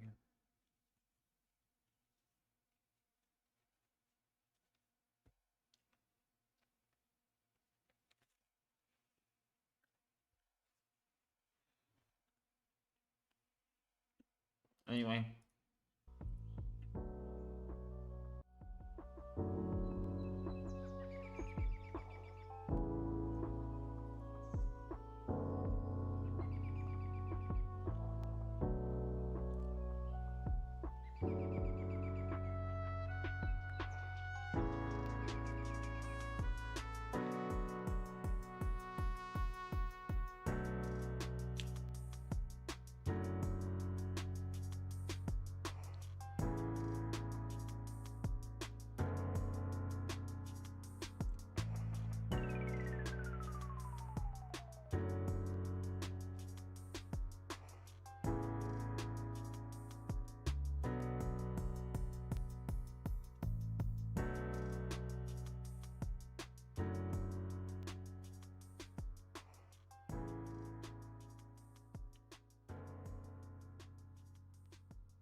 Hello, Teddy.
What are you doing? Editing the speedrun video?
What? I think that the static sound that you hear from the AirPods is a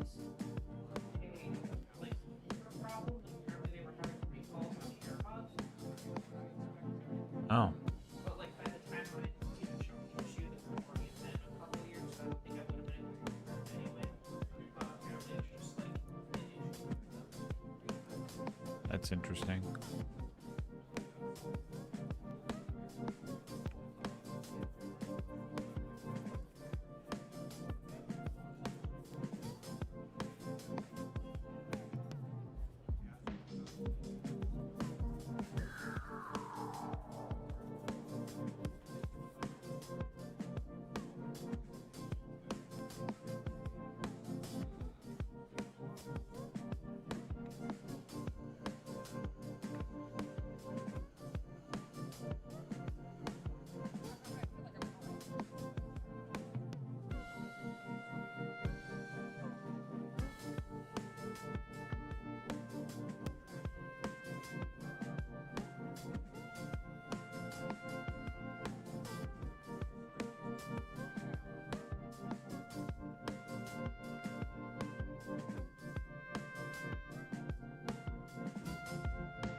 Edger's gonna edge.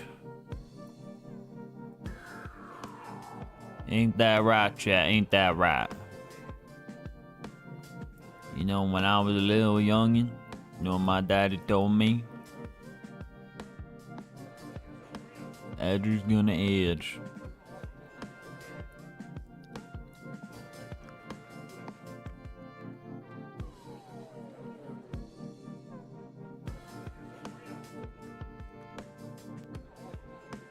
Oh my lord.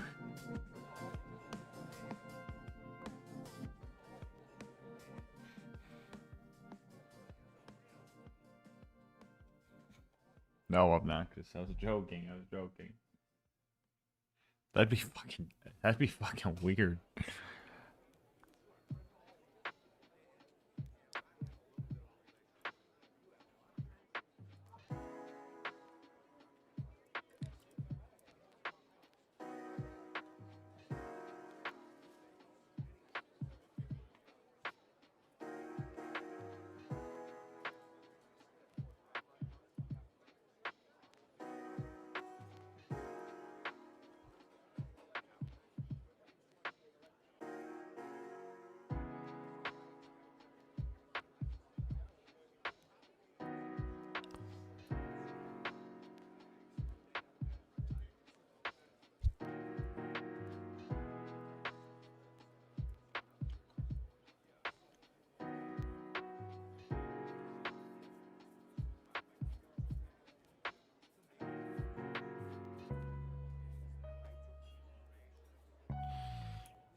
Hey, yo, Alyssa, can I get your opinion on the funny edit?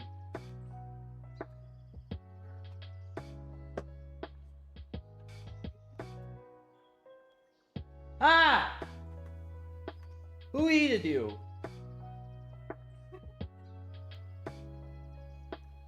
That's what Omar gonna do to me if I don't feed him. What? Yeah, he gonna eat me.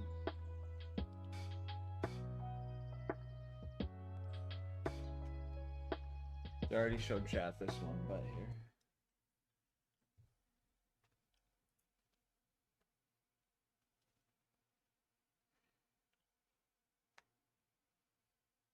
Sorry, I got fixed a little ear covers.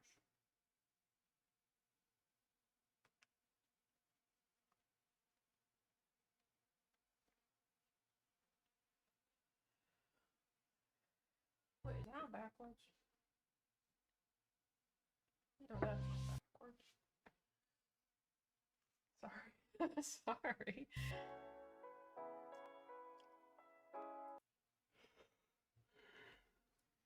What?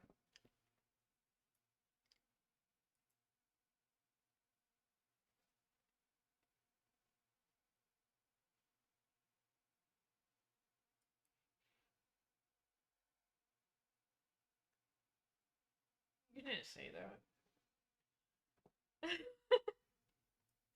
It's so stupid, but like also it's funny.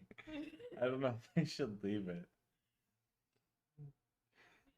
I side eye you about it. Again, one more time.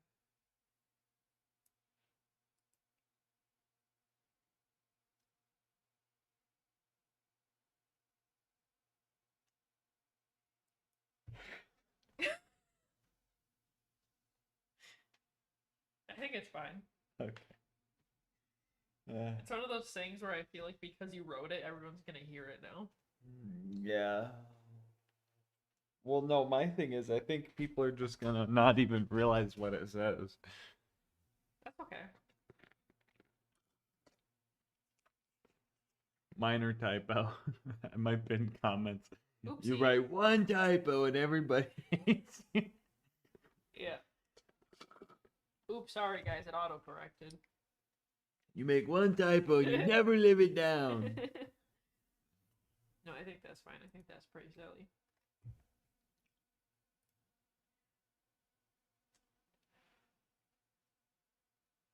Yeah, that's pretty silly.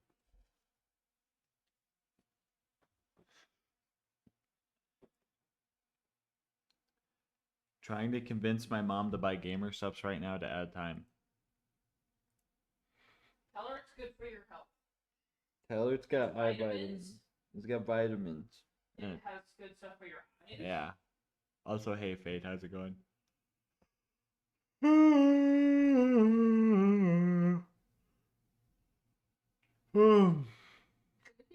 think my offer would give me candy? I give you the whole bag. Thank you. Really? And then you do a little spin? What? Thank you, because now I have to go trick-or-treating. You're going trick-or-treating? Well, yeah, how do you get bags of candy so I can buy dresses? What kind of dress store takes... Whoa! Big Mama showed up out of nowhere. See, look at. Really? What's she doing? She just walking. Wait, what? No, she's floating around. What the island spirit doing, bro? Island Spirit just living her best life. You prefer to call Island Spirit or Grandma? Who, me? Yeah. Who call her grandma? Everybody call her Grandma. Really? Yes. I didn't know that. Even big challenges? Sometimes. Hmm. Kiki and Lala call her. Hmm. And sometimes we call her Grandma. Did you play COD? I used to. I used to play COD until it made me rage. And then I realized that I was gonna break my controller if I kept playing Oh, COD. Alyssa? The crunch wrap with onions? It was bad. The onions are like raw. Like, not cooked. Not good. And they're like crunchy and it's too much. So you're not a vampire, is what you're saying. Yeah. Oh, that's garlic, not onions. Yeah, I'm confused. They're similar. Bluebee.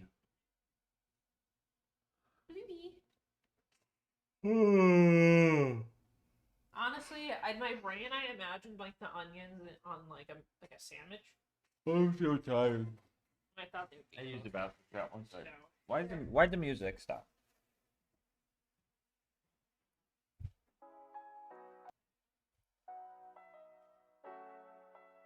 Alright, here we go. You're tired? Well, what are you gonna do about it?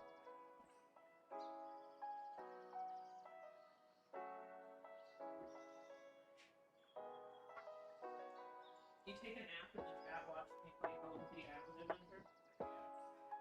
Just kidding.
Spinning. Really, Tuxedo Sam, you don't give me candy, you give me spinning? Give you spinach? Yeah. Really. Thank you, Tuxedo.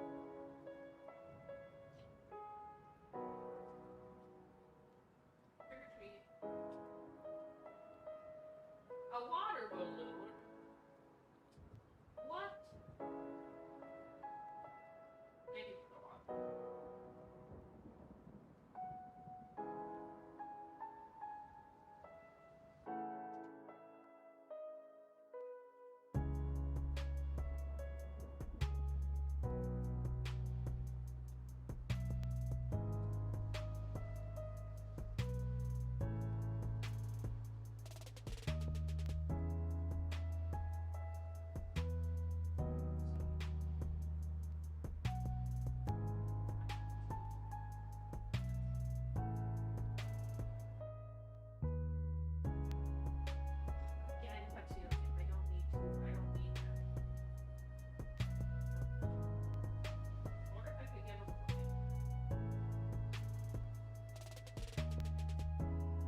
Me hurt. Ugh.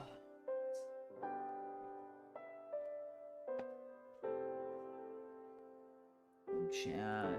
Who else stomach hurt right now? Who else stomach hurt right now?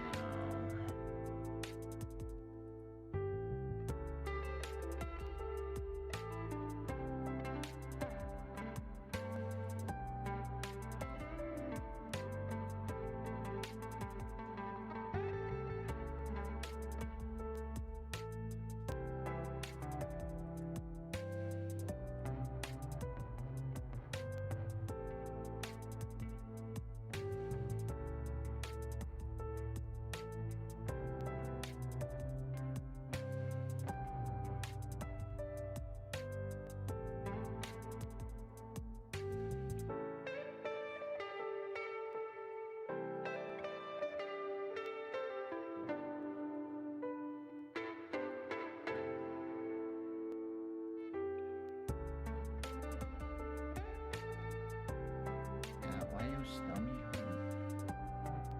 Why my stomach hurt, bro? Ugh.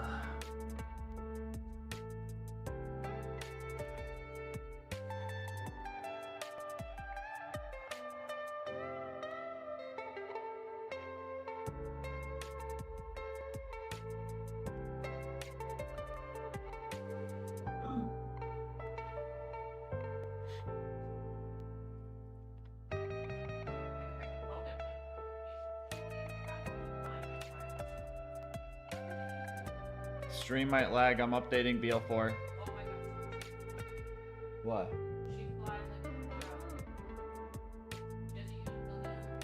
Where her body? She a little infant.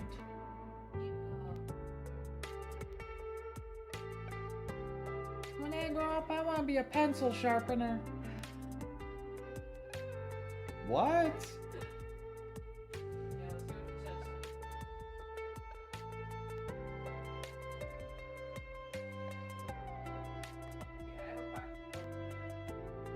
Meow.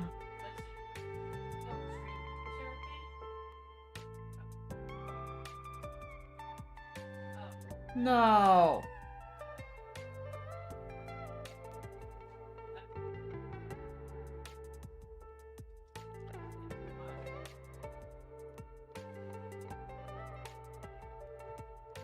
Is that more than before, Toasty? That's more than before, right? Can't find patch notes for the life of me. Are they on the Steam page? Yeah, but those are the like leaked ones. They should have ones that are like actually out. No, I'm sure they sent one directly from like Borderlands that they released. Oh. That were all correct. We could pin them probably. Could be helpful. Yeah, literally directly from Borderlands.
Posted the link, thank you.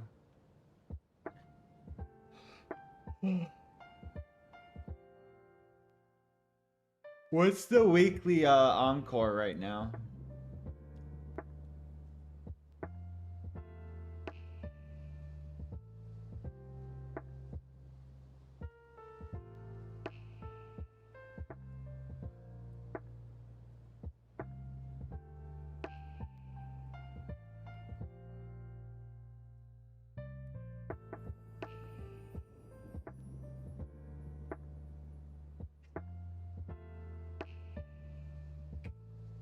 Oh, my gut hurt. What my gut doing, bro?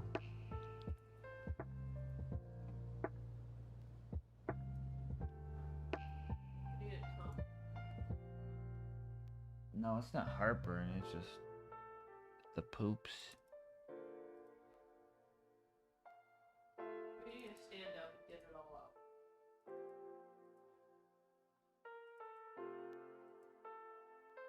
No, standing sounds terrible right now.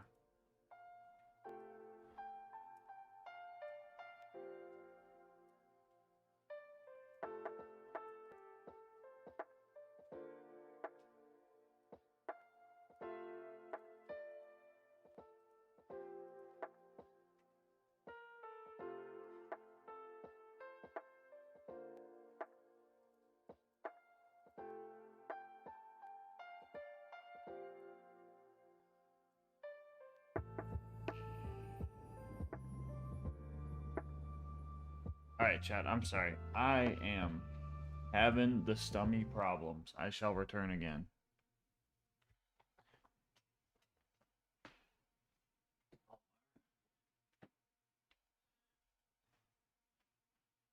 Ears. Here, Omar, you prop up Irving. Irving say, my name Irving.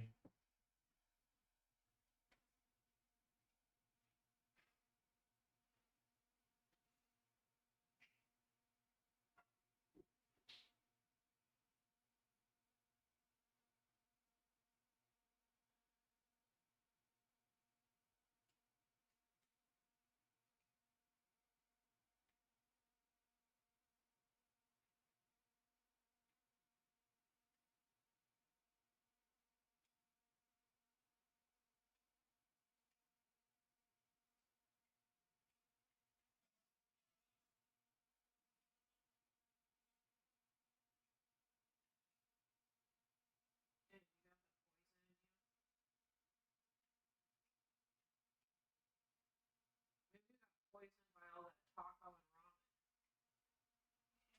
Yeah. Why don't you cut up some strawberries or something next time you get them? Got strawberries. Yeah, we got a whole pint of strawberries.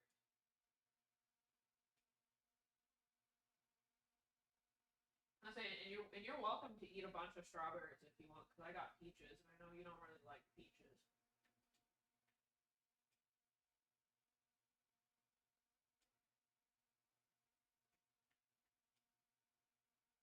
I like how the day that you have to do some editing, you're like, I actually have diarrhea. Well, I was just being like, I was being dramatic. I was being goofy.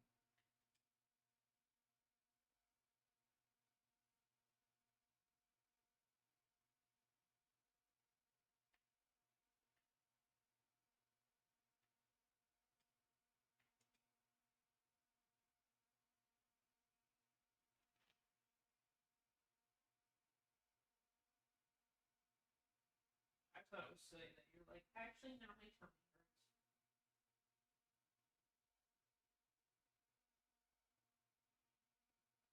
Sometimes I feel like when I'm being productive, my body's like, you actually have a headache now.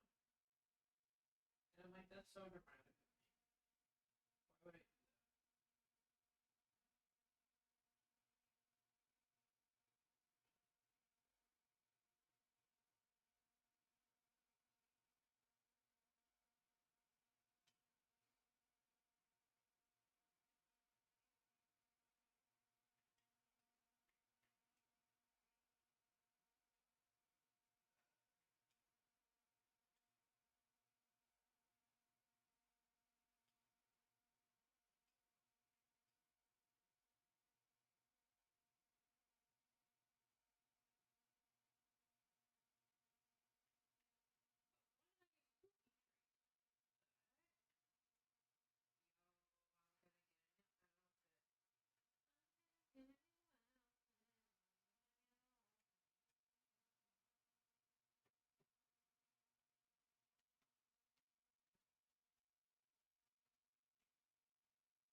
Luby.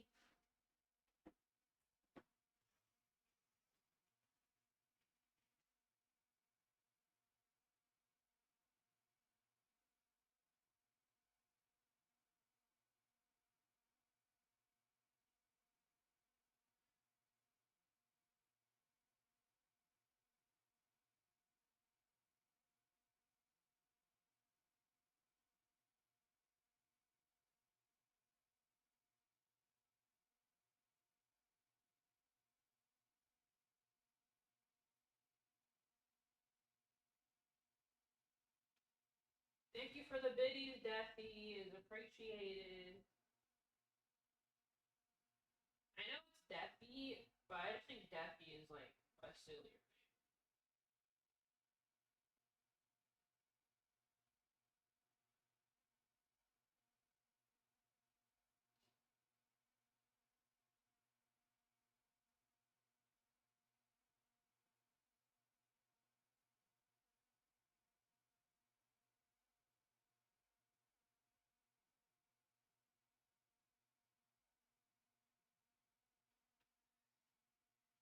Maybe the conspiracy is Omar took over the editing so that way nobody knows his true secrets. Is that true, Omar? You gotta delete the files.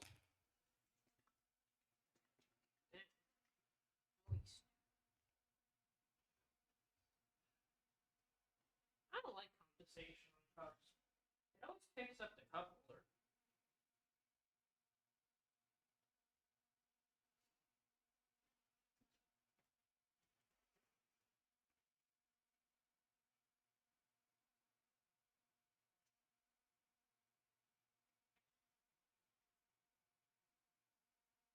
Elatro stream when? Shoot, I mean, I don't know. If we made it for another night, we don't have that No I'm Not Human game anymore.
Really? Really?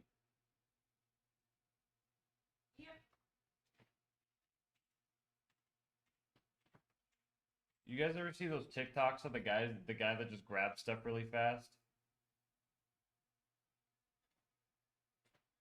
You know what I'm talking about? He grabs the lighter. The guy that grabs the lighter. Really? Oh my god. You know what I'm talking about? Who's seen it?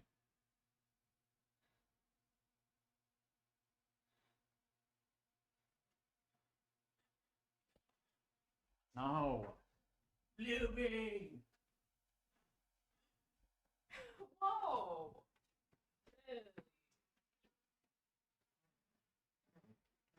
Blueberry. Jesus, me.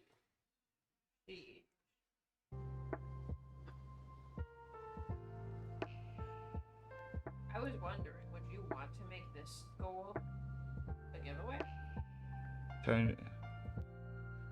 Change the new chair to giveaway? The normal one? Yeah. Alright, chat, here's how it's gonna go. Does anyone have an objection?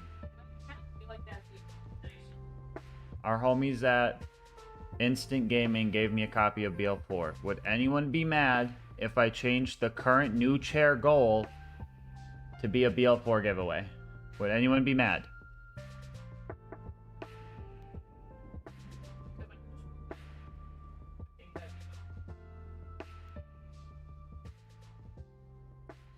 Okay.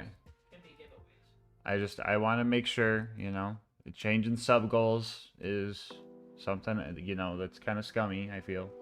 But I feel like this is a tiny thing and much people would rather work. Okay. Winter Patchwork with the 10 gifted. Holy moly! Alright, let me change the goal. Winter Patchwork with the 10. This subathon is never gonna fucking end. I'm flustered. Flustered? Ayo. Tee-hee. Tee-hee moment. Alright. 49.41. 49.41. And 49.50. BL4. Giveaway. Alright, so yeah, we have a BL4 giveaway at 49.50. Death Yeet with 3 more bits. Let's go. I forget how that works. Death Yeet. You want to hack Death Yeet? You want to hack Death Yeet? If you want to give me bits, do them in increments of 5. If you do them at least 5, it will add time. Anything under 5, it can't add time for some reason. But it maths out to 5 seconds. Or, I mean, 5 bits equals 3 seconds. So if you do 5 bits, it'll be 3 seconds. But if you do 4, it just doesn't do anything. So do increments of 5. And you'll get maximized secondage. But thank you for another 3 bits. I just seen you gave me like 14 earlier. I was like, bro, should've just threw one more on. That works too, Death Yeet. There we go. 6 seconds added. Let's go. Thank you. I just want to make sure you're getting your money's worth.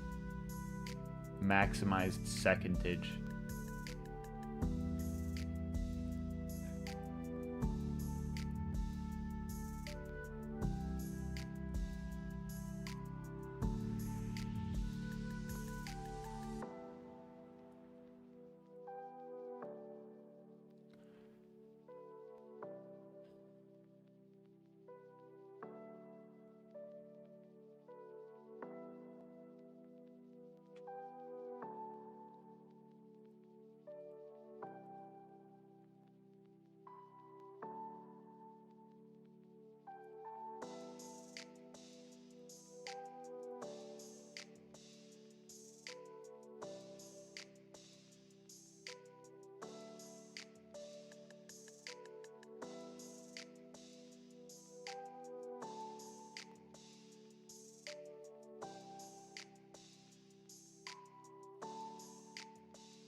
Wait, idea.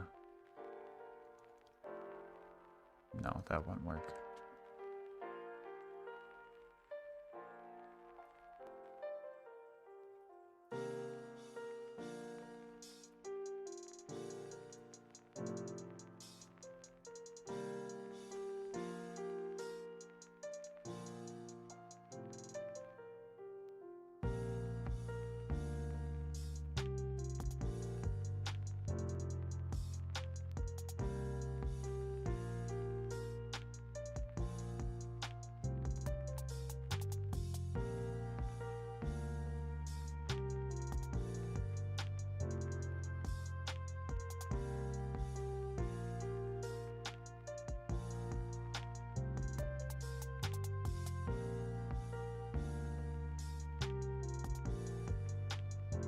Toasty? Toasty, I'll make a deal with you.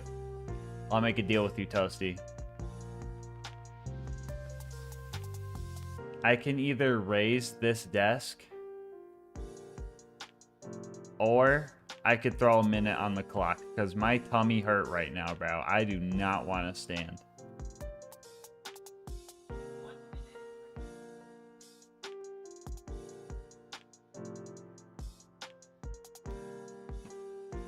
Thanks, Phoenix. Never mind. Phoenix canceled it out. We're good.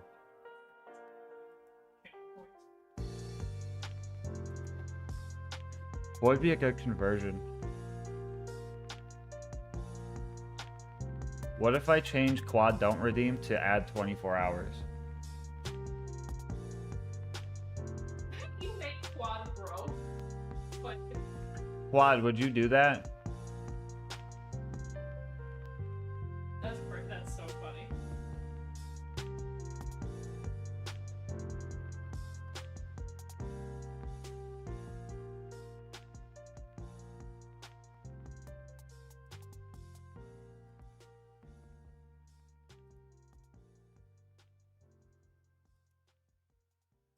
I thought probably would be You thought quad blades was what? Yeah. Maybe. So quad response might be eating.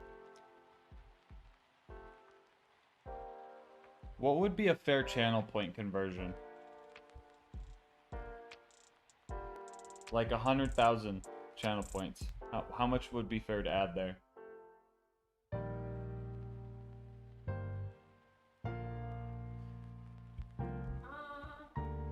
Because honestly, there's a lot of channel points in circulation right now, and I feel like I need to nerf people.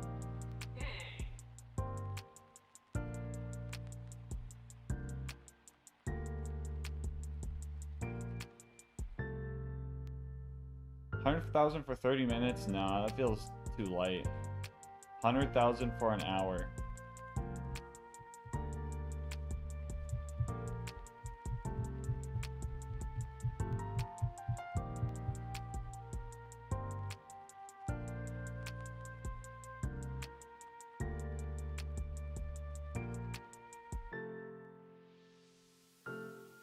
That's like what, 2 hours? Could be up to 4. Depends on how much of a sweep it is.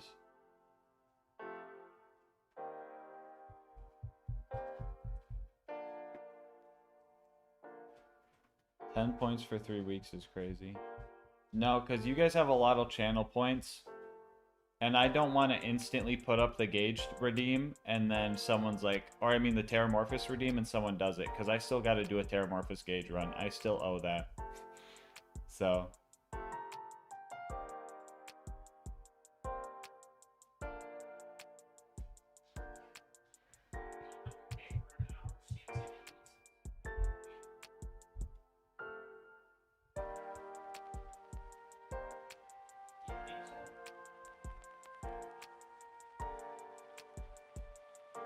Especially because I feel like bingo is kind of hard. So if somebody's been like watching consecutively. But I guess it's like hard to know though, right? It's like one of those things you kind of have to like feel. Because that could also be like really tough. 5 minutes watch give 10 points. No, obnoxious. That math's not ending. That you guys are giving me infinite stream glitch, bro.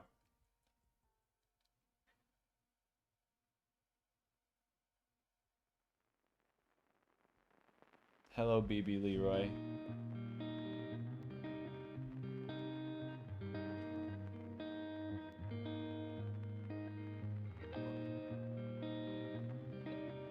Did Big Mama sit on you? Yeah.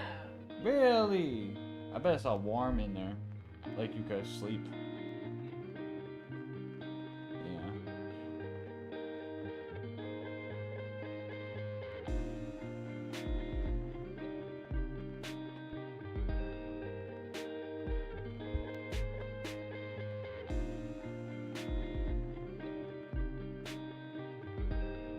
Yeah. Here's what we do. We convert the channel point consumption into average watch time, and then we convert the watch time into average revenue per watch time, and then we convert it to the subathon's, you know, dollar per minute.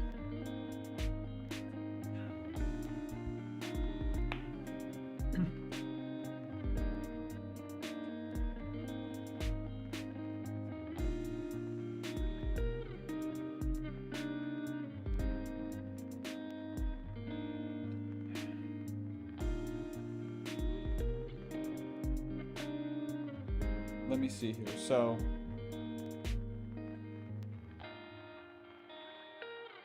let's do math. So let's say I pull a calculator. Okay. 100,000 channel points divided by 60. That'd be 1,666 channel points per minute.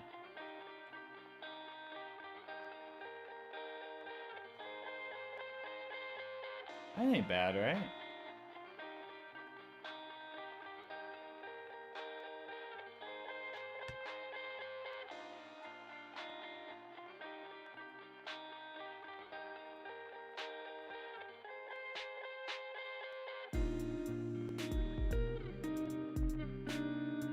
I'm gonna put it up, but I might take it down if it gets out of hand.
I almost made it cost 1.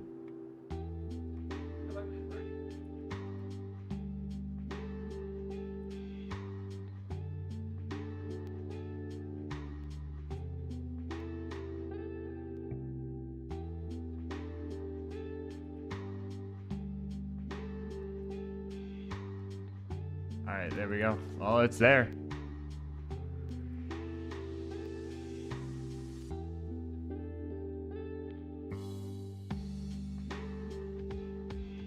Omarians equals 34.7 days worth of unsubbed non-gamma watch time. It'll probably not create an infinite loop. Correct. Yeah. And if you watch me for a month, bro, I could add an hour. And if you're subbed and you watch me for less than that, I can add an hour. Gas doesn't want the subathon to end. Hey, I already feel weird adding that because it looks it probably looks kind of desperate at the 2-hour point. Like, no, I need it to keep going. But honestly, you guys have too many channel points. You guys have too many channel points. And it's either this or I make the next Terra redeem extremely expensive. So.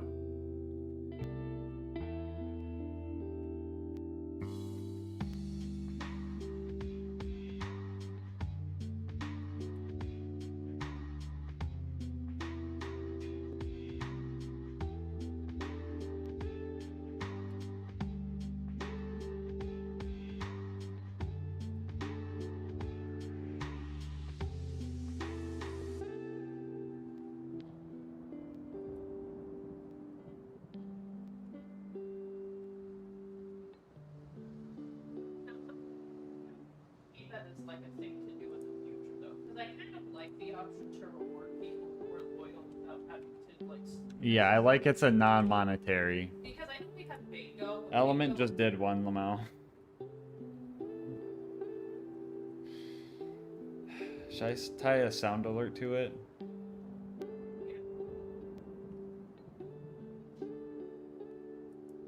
Keep going.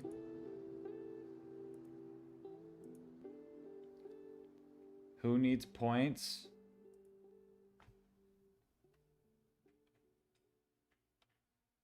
I need time. Is this the part where spending because they're like, do it before he regrets it? Woo.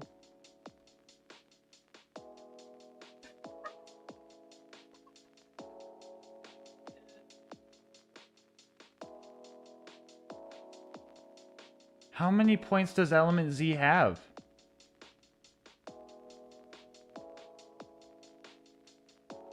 Alright, let me catch up. When you do catch up, you should make sure you like approve the redeems that have been added to time correctly. So Yeah. Alright, timeout. Timeout. Everybody, I gotta approve all of those. So he did 1, 2, 3, 4, 5, 6. Yeah, that checks out.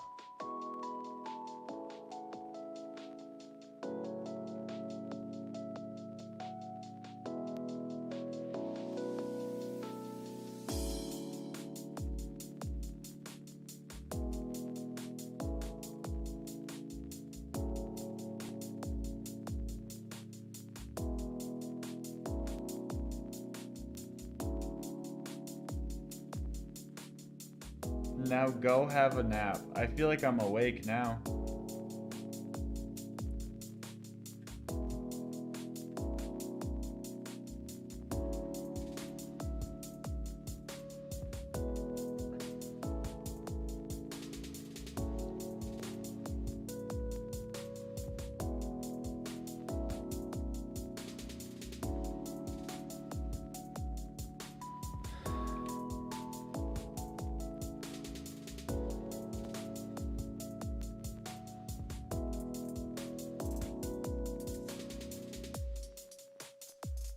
TBH, I don't see a point in adding time. Quad Blades is my #1 hater, bro. I blinked. What happened to the timer? I decided to make a channel point redeem to increase the time, and someone immediately added 6 hours with it.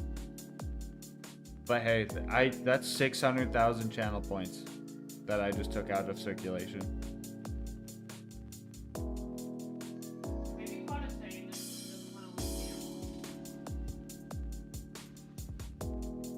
Quad, what are you even saving up for?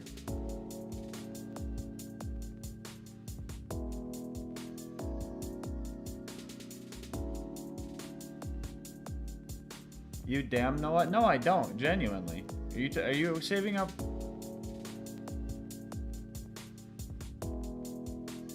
No, I don't know what you're saving for because it's Mr. I genuinely don't. I'm thinking about Mr. Krabs shoving money in his mattress. I think the lore is that he's saving for the Terra run. I don't know how expensive next Terra is. I will redeem it. Yeah.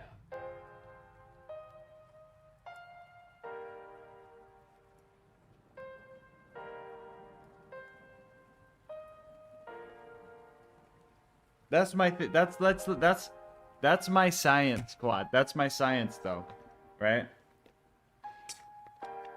I don't want to put it up, and then someone instantly redeems it, you know?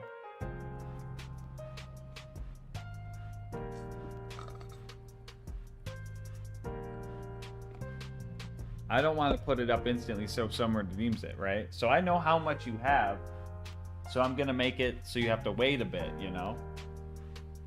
But if you didn't have 900,000, it'd probably be cheaper. Because how much was the last one? Because originally the idea was make them 100,000 each more, right? So Sal would be a mil, right? Because I'm doing him last.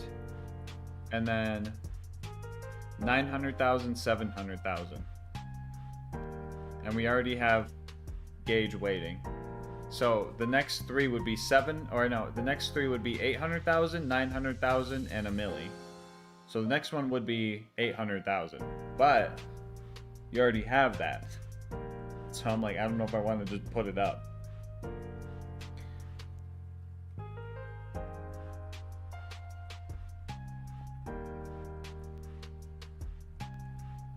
To keep Terlo, I gave you points, make it cheap. Oh yeah.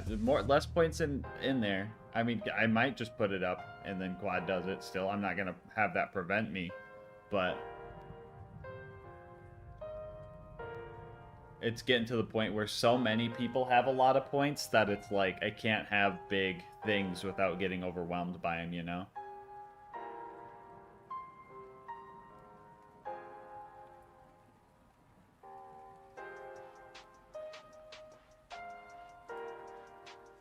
Time to finish the video so you're not trapped forever.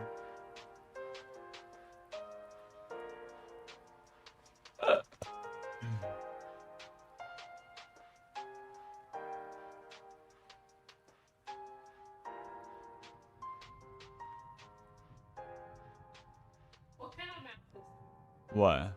25K for 25 minutes? That doesn't even matter.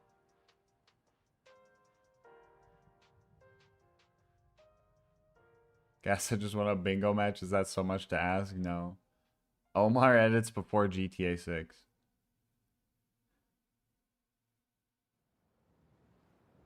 How many people have points? I mean, honestly, I don't know, Element Z. I didn't know you had 600,000 lying around. That's actually terrifying to me. Like, I literally just put a 3-minute cooldown on that thing after you did that. No, I thought, like, next in line might have had, like, 300,000 or something. But that also makes me feel like these coin flips are rigged. Well, you have a couple people with alts collecting points. Yeah, and the people are fucking using these alts. Quad, I better not see Pentablades in here no more, bro. I swear to God. You're already sitting on 900,000.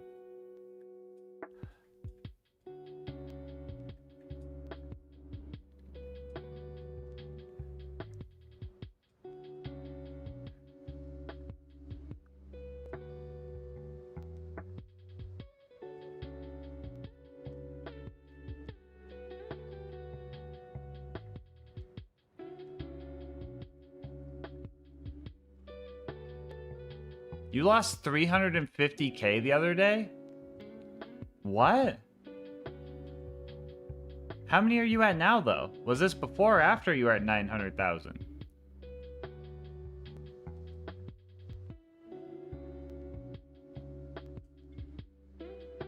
Before? Wait, you were at 1.2 mil?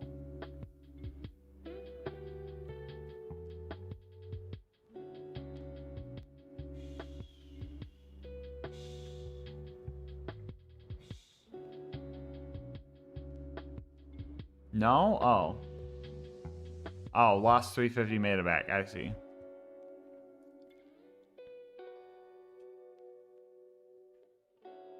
What about this outfit? Do you like this outfit?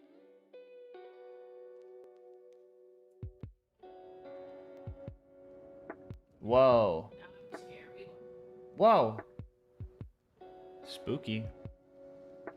It's Halloween time. I got shirts. I got candy.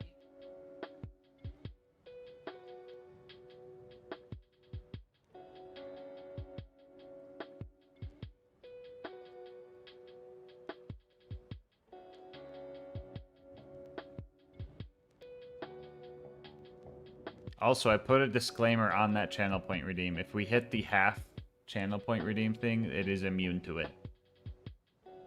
And I could take it down whenever I want. I put the disclaimers on there. Tax your Omar dollars is crazy.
How a cloud underwater?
Thank you for the 15 bits. Top tier sad. Let's go. Oh, what was I writing down? Oh, yeah.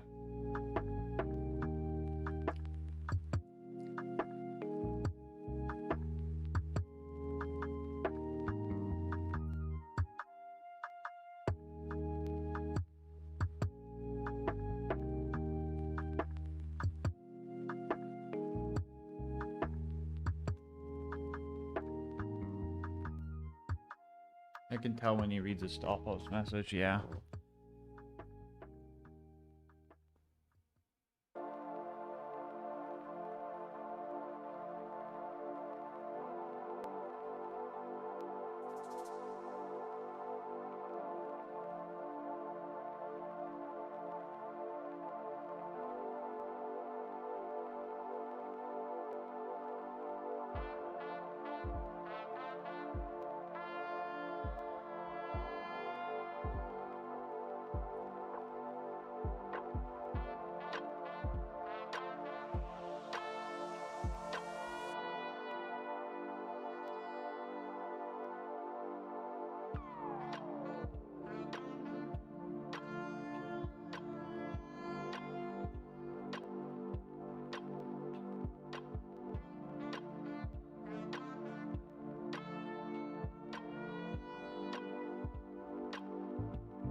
Just beat BL4, let's go.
like falling asleep. What's this music? It's great. Here, I'll link it to you.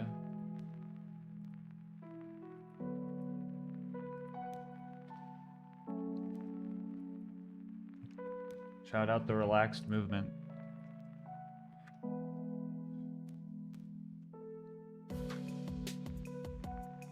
Not gonna lie, your face looks defeated, but those eyebrows are on fleek.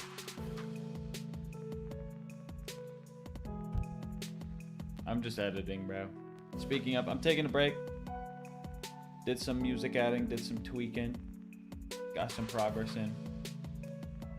We take a little breaky break.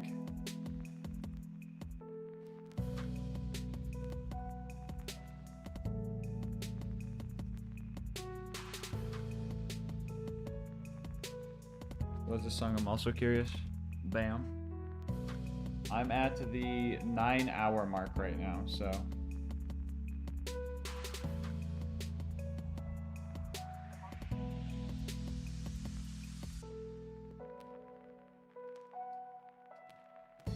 The 9-hour mark for the music, the 12-hour video I'm posting is what I mean.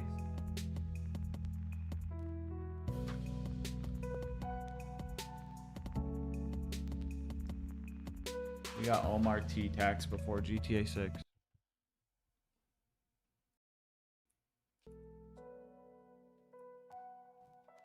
Alright, let's look at these fucking patch notes, chat.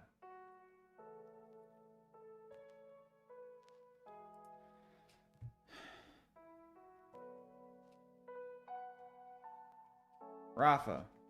Papa slants. Increased damage by 10%. Okay.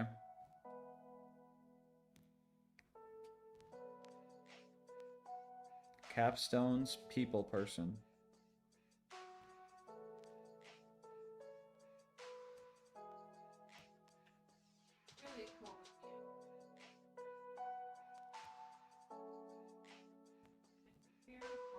Okay. Taser does more damage, good.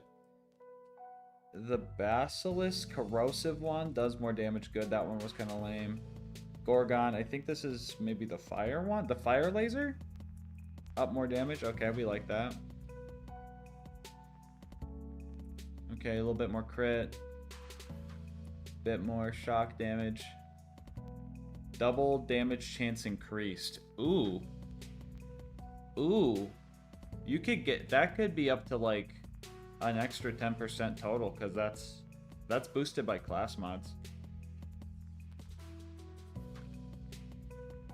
We haven't opened to check skill names? Yeah, why not?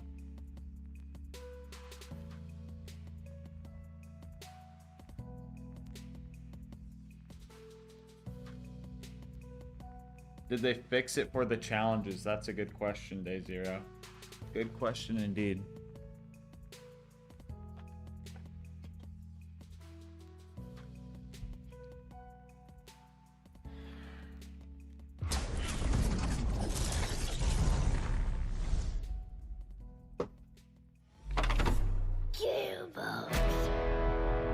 Hey Beefalo, how's it going? Thank you for changing the game, Fitzy.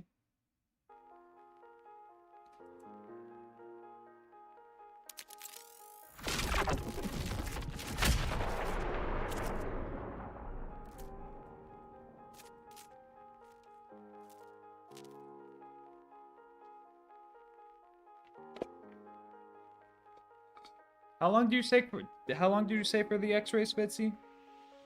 You said it was 2 weeks?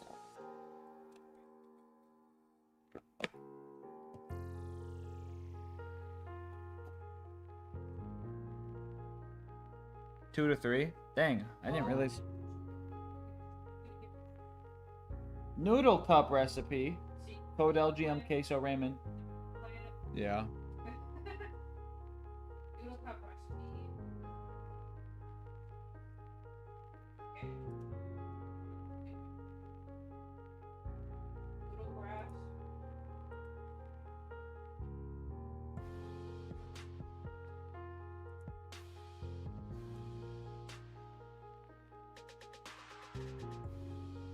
Yo.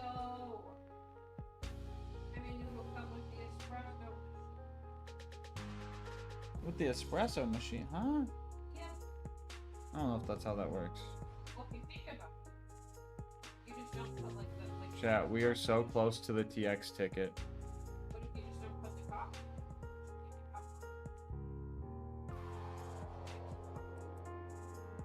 Well, while the shaders compile, I'm use the bathroom. Where did the packaging come from? That's horrible.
Oh dang, they gave us a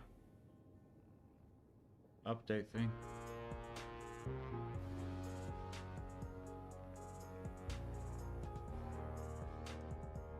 Alright, let's check this out.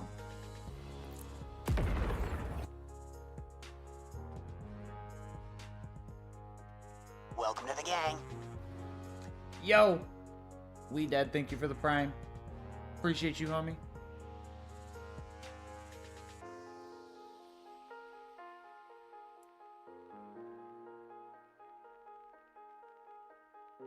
In the meantime, I'm losing money because I primarily look after medium-sized companies, but I can earn commission from it as well, so no bonuses whilst I'm off. Wait, what did I miss?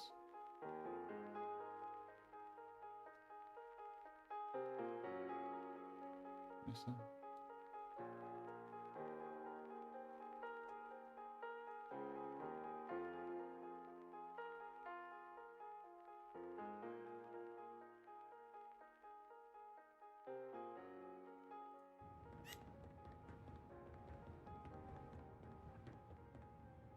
Just found Oscar Mike in the betting machine. Because I can't really go back.